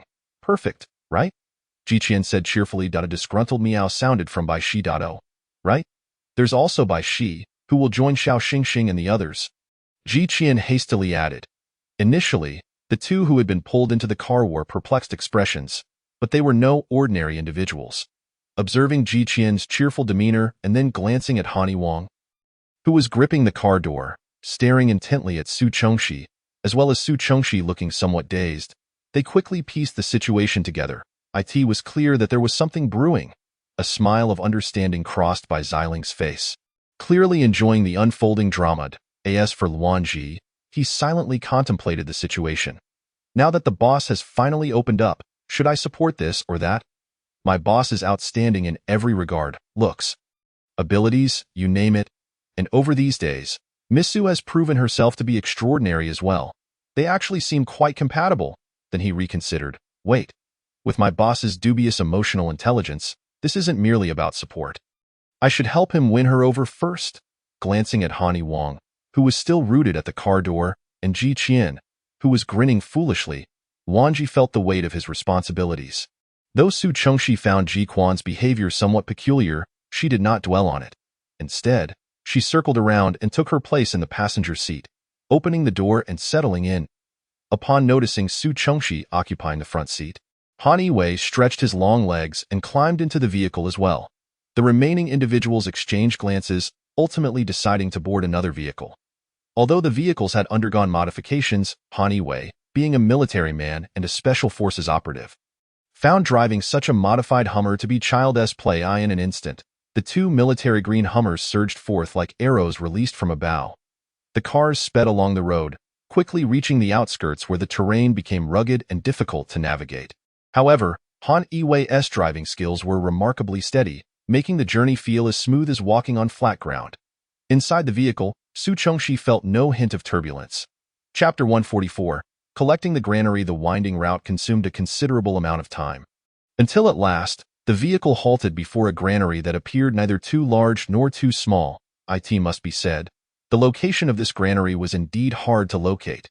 Had it not been for Su Chengxi's guidance along the way, Han Yiwei and his companions would have struggled to find it.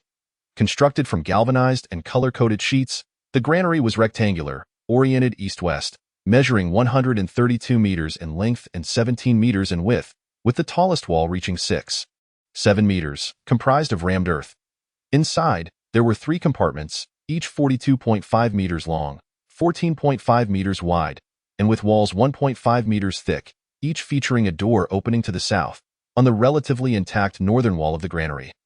Triangular holes were present both above and below, with 3 on the upper section and 5 on the lower, arranged in a staggered pattern, likely serving as ventilation openings. The remnants of the southern wall mirrored this arrangement. Additionally, significant outer walls were constructed around the granary on the east, west, and north sides. Upon entering granary number 1, a refreshing chill enveloped the group.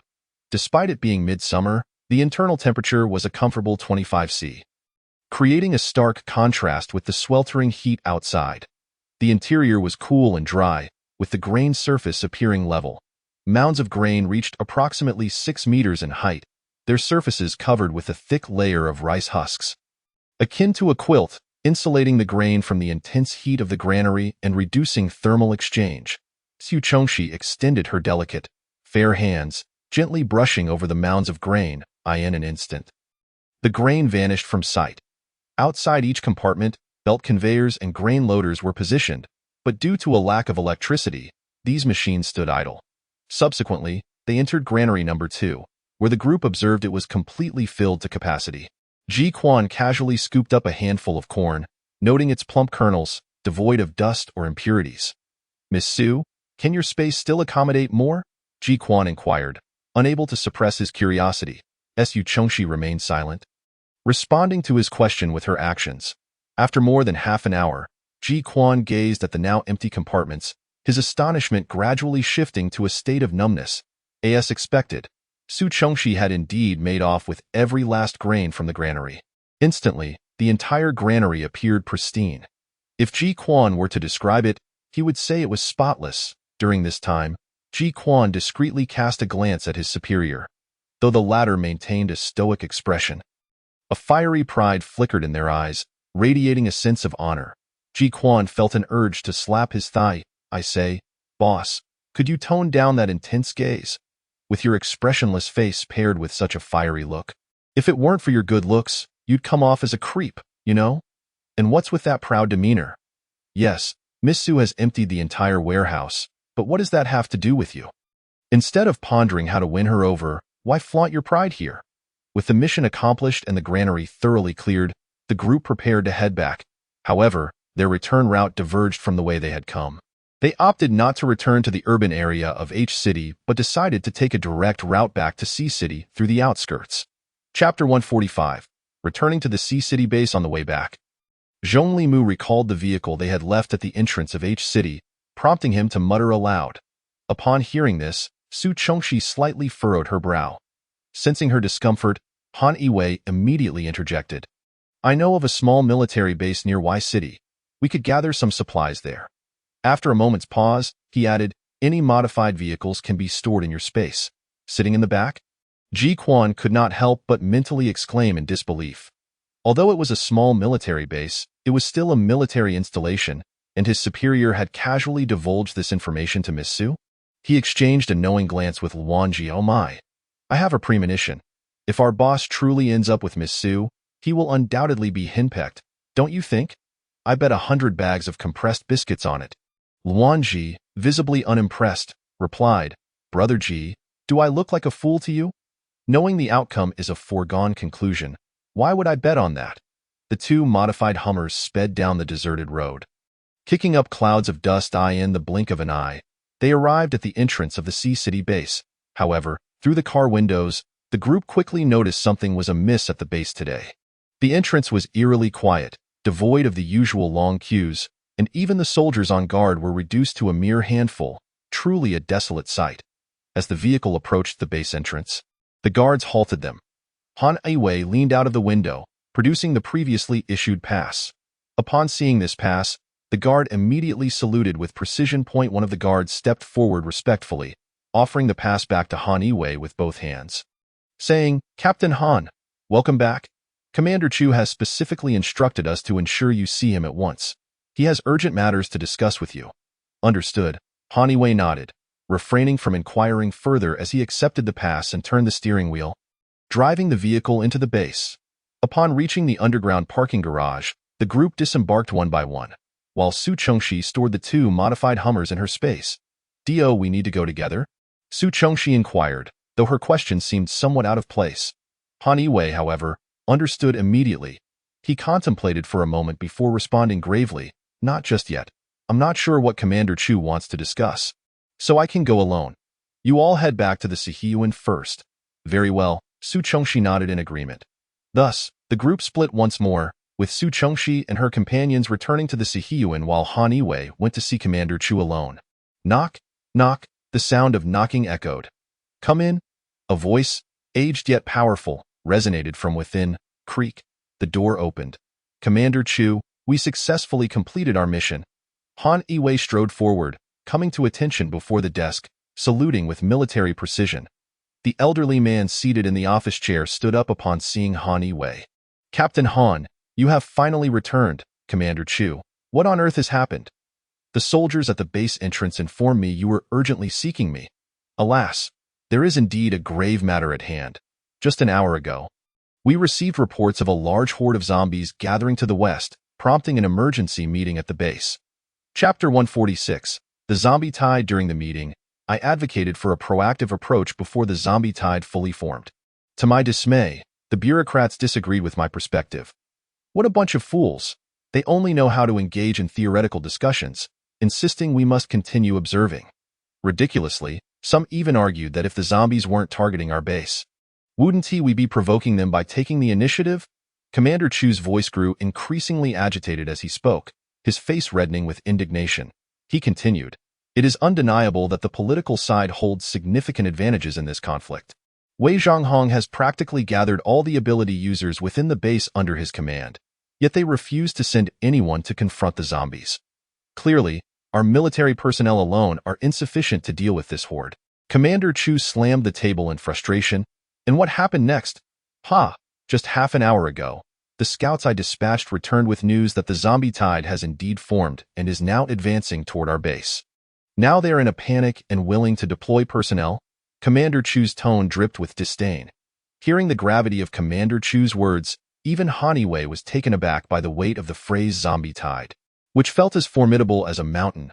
"Captain Han, the reason I urgently sought you out is that the team we previously established has all gone to the front lines. But I must be honest. Aside from our military personnel, I can guarantee that those sent by the political side are utterly useless." Commander Chu's derision was palpable. "Thus, I was hoping you could lead a team to support the front lines. What do you think?" As Commander Chu spoke, his tone was devoid of command. Rather, it was imbued with sincerity. Han Wang did not deliberate for long. He had a premonition that this impending zombie tide could very well originate from the horde that had besieged the department store in H-City. After all, while C-City was not particularly close to H-City, it was not exceedingly far either. However, the onslaught of zombies was fierce, and as Commander Chu had remarked, due to the indecision of the political authorities, the optimal moment had already slipped away. Additionally, the sheer number of personnel at the base meant that evacuation would require a considerable amount of time. If they aimed to leave now, it would indeed be troublesome.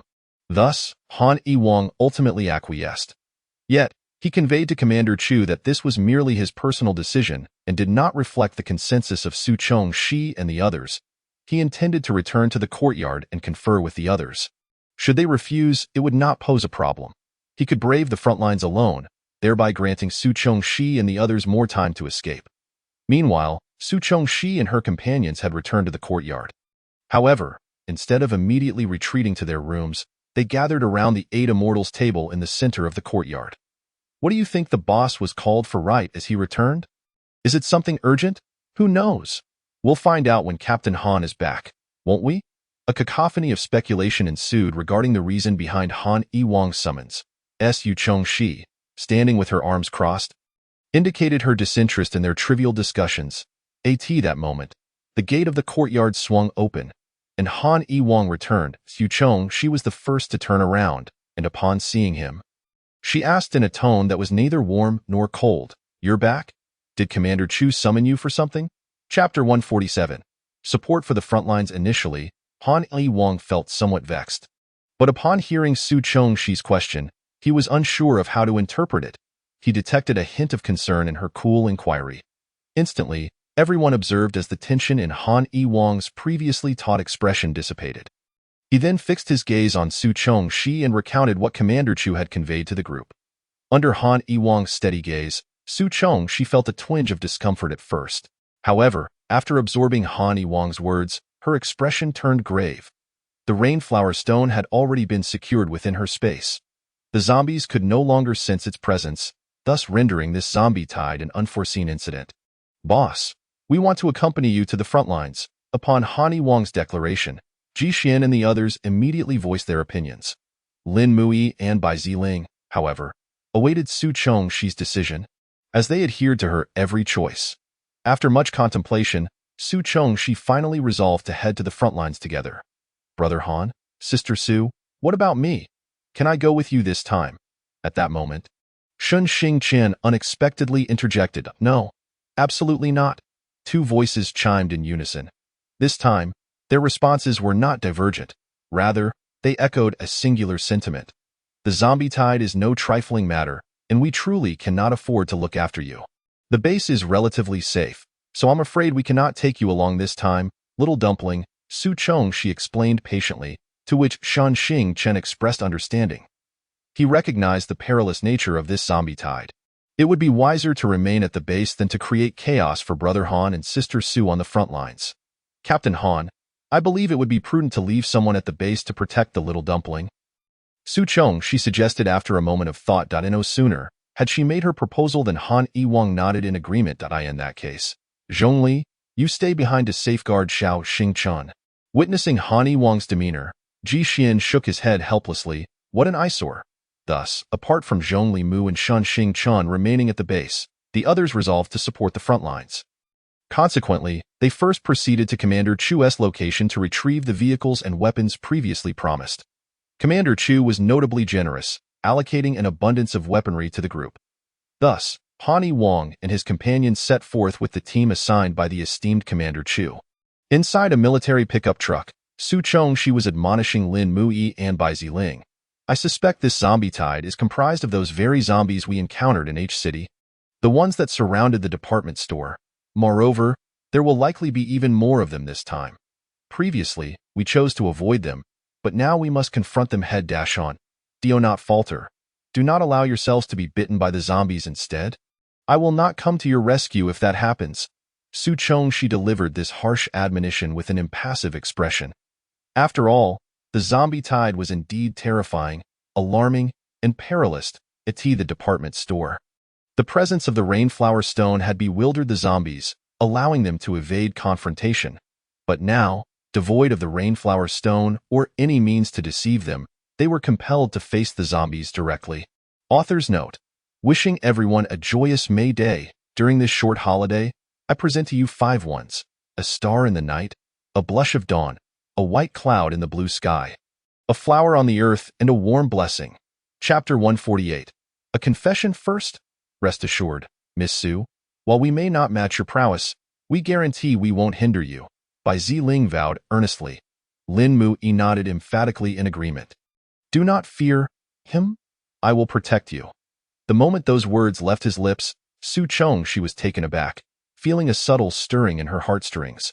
She wanted to respond, yet upon noticing Han Yiwang's focused demeanor as he drove, seemingly oblivious to his own words, she found herself at a loss for words.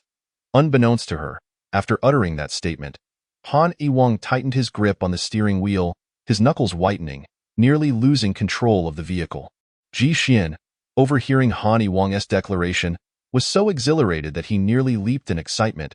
Wow, boss, that was impressive. Go for it. The reason Han Yiwang had spoken those words stemmed from a moment of impulse, coupled with his realization that while Su Chong, she often appeared cold, it did not mean she lacked warmth. Her passionate heart was encased by layers of ice she had constructed to shield herself from external harm, inadvertently isolating her from genuine affection. Upon recognizing his feelings for Su Chong, he had subconsciously adopted a cautious approach, wishing to gradually draw closer to her and thaw the ice enveloping her heart. However, just moments ago, he came to a startling realization. He had not engaged with other women, making his feelings for Su Chong a delicate matter. Yet, he was inherently a domineering, decisive man. While the notion of slowly coaxing her was not without merit, his overly cautious demeanor felt foreign to him. Furthermore, he feared that if he did not act swiftly, the thick, frigid wall surrounding Su Chong's heart would ultimately freeze her ardent spirit.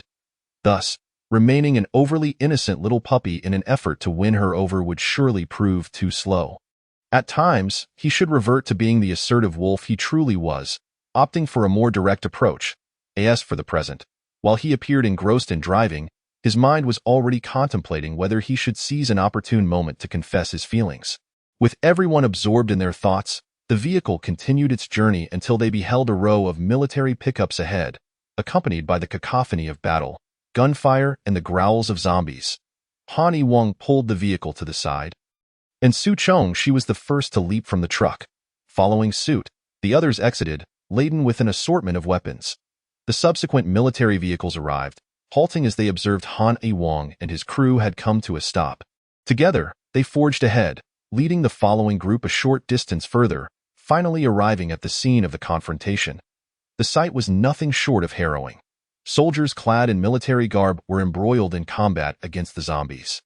Faced with thousands, even tens of thousands of zombies, they endured countless injuries and fatalities, yet not a single one retreated a single step. In Su Chongshi's eyes, their actions were indeed foolish, yet she held deep respect for them. One could not help but acknowledge, they were soldiers. Author's note, an update. Yay, hee chapter 149. Joining the battlefield, they are true soldiers. There are many among them devoid of extraordinary abilities, yet they valiantly stand their ground. Armed with their weapons and fortified bodies, in stark contrast, those gifted with powers, cowering behind, are thrown into disarray, preoccupied solely with evasion. They treat the soldiers as mere shields, hiding behind them, only daring to unleash their abilities when their own safety is assured. Su Chongshi and her companions witnessed a harrowing scene.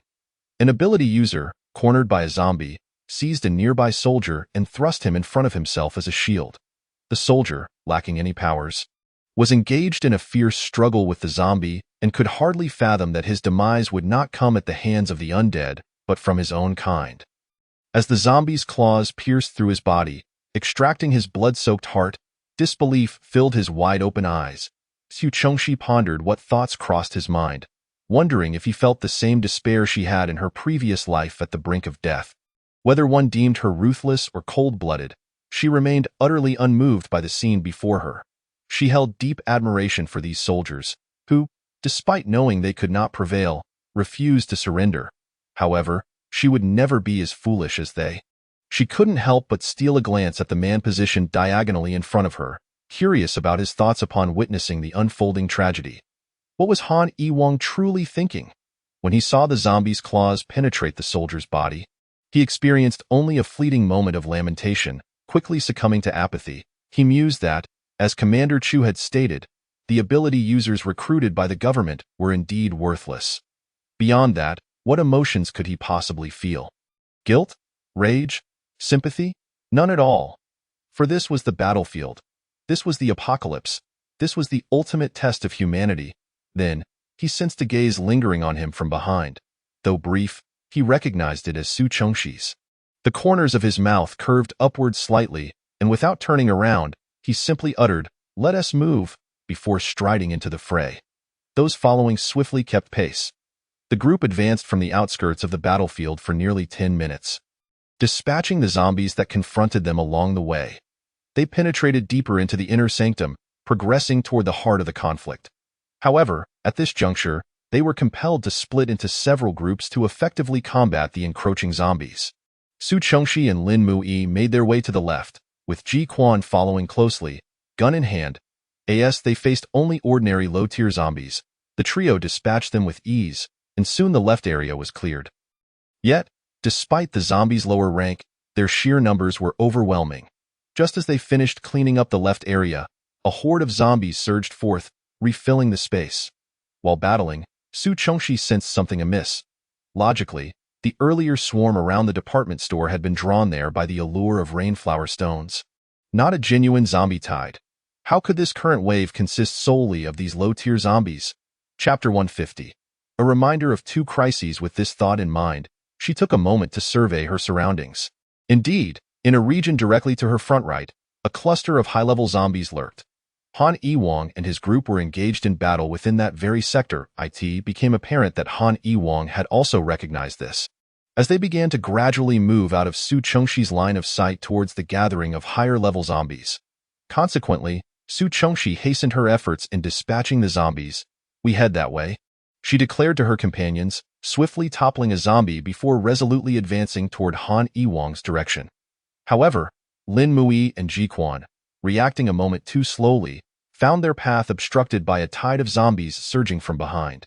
Once they cleared that wave, a gap had formed between them and Su Chongshi as they attempted to move rightward. "Miss Su, to your right," while Su Chongshi was focused on making her way toward Han Yiwang. A voice suddenly called out from her left. Simultaneously, Han Yiwang's voice, laced with concern and fear, rang out, "Su Chongshi, move aside." The warning from Bai Xiling reached her just in time. Upon hearing the two urgent calls, Su Chongshi swiftly pivoted to the right and leaned back just in time to evade the zombie's claw. Then, with a swift arc of her right hand wielding a machete, She severed the claw of the zombie attempting to ambush her. Following that, an ice spike conjured by her left hand plunged forcefully into the zombie's skull. In that moment, Bai Xiling joined her side, asking, "Miss Su, are you all right?" "I'm fine," she replied, shaking her head, ready to continue her advance. However, a voice from behind interrupted her. "Boss, watch out!" Reacting instinctively, Su Chongxi turned her head to the front. What she saw made her heart race with alarm. Directly in front of her, Han Yiwang was about to be ambushed by a high-tier strength zombie, which had teleported behind him, raising a long arm to strike at his head while its other hand targeted his heart, poised to pierce through him. Bai Xiling's loud warning had startled Han Yiwang into glancing back, where he witnessed the zombie's attempt to attack Su Chongxi. The very act of concern had thrown him into disarray. Despite knowing Su Chongxi possessed the capability to evade the zombie, he couldn't help but speak out. His eyes locked onto her, fearful that a moment's hesitation would result in her being harmed. Yet, while Su Chongxi's response was swift, successfully dodging the zombie, Han Yiwang's reaction faltered. He failed to sense the approach of the high-tier zombie. What a familiar scene this was! It mirrored the moment they had witnessed earlier when a soldier met his end at the hands of a zombie. In the face of that earlier tragedy, Su Chongxi had displayed no sign of emotion. Yet, witnessing a similar scene unfold, merely with different protagonists, her heart raced uncontrollably. Anxiety, apprehension, and unease surged within her. In an instant, a tumult of emotions flooded her mind. Yet she had no time to dwell on them. She forced herself to regain composure. Chapter 151. Crisis averted. Meanwhile, Han Yiwang felt a tremendous shadow loom above him. Piecing together Ji Quan's shout and Su Chongxi's anxious demeanor, he discerned what lurked behind him. Yet, rather than fear, he found an inappropriate sense of elation at seeing Su Chongxi's concern for him. She actually shows this expression. She must be worried about me. Which suggests she feels something different towards me, doesn't it? One couldn't help but chuckle at Captain Han's audacity at such a moment. Then, he witnessed Su Chongxi raise one hand, conjuring several ice-blue arrows, while her other hand swiftly retrieved a compact black Beretta 92F pistol from her waist. As the arrows were launched, the gun was swiftly readied.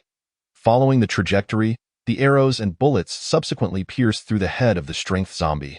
In that critical moment, Su Chongxi no longer held back, unleashing her fourth-level ice powers.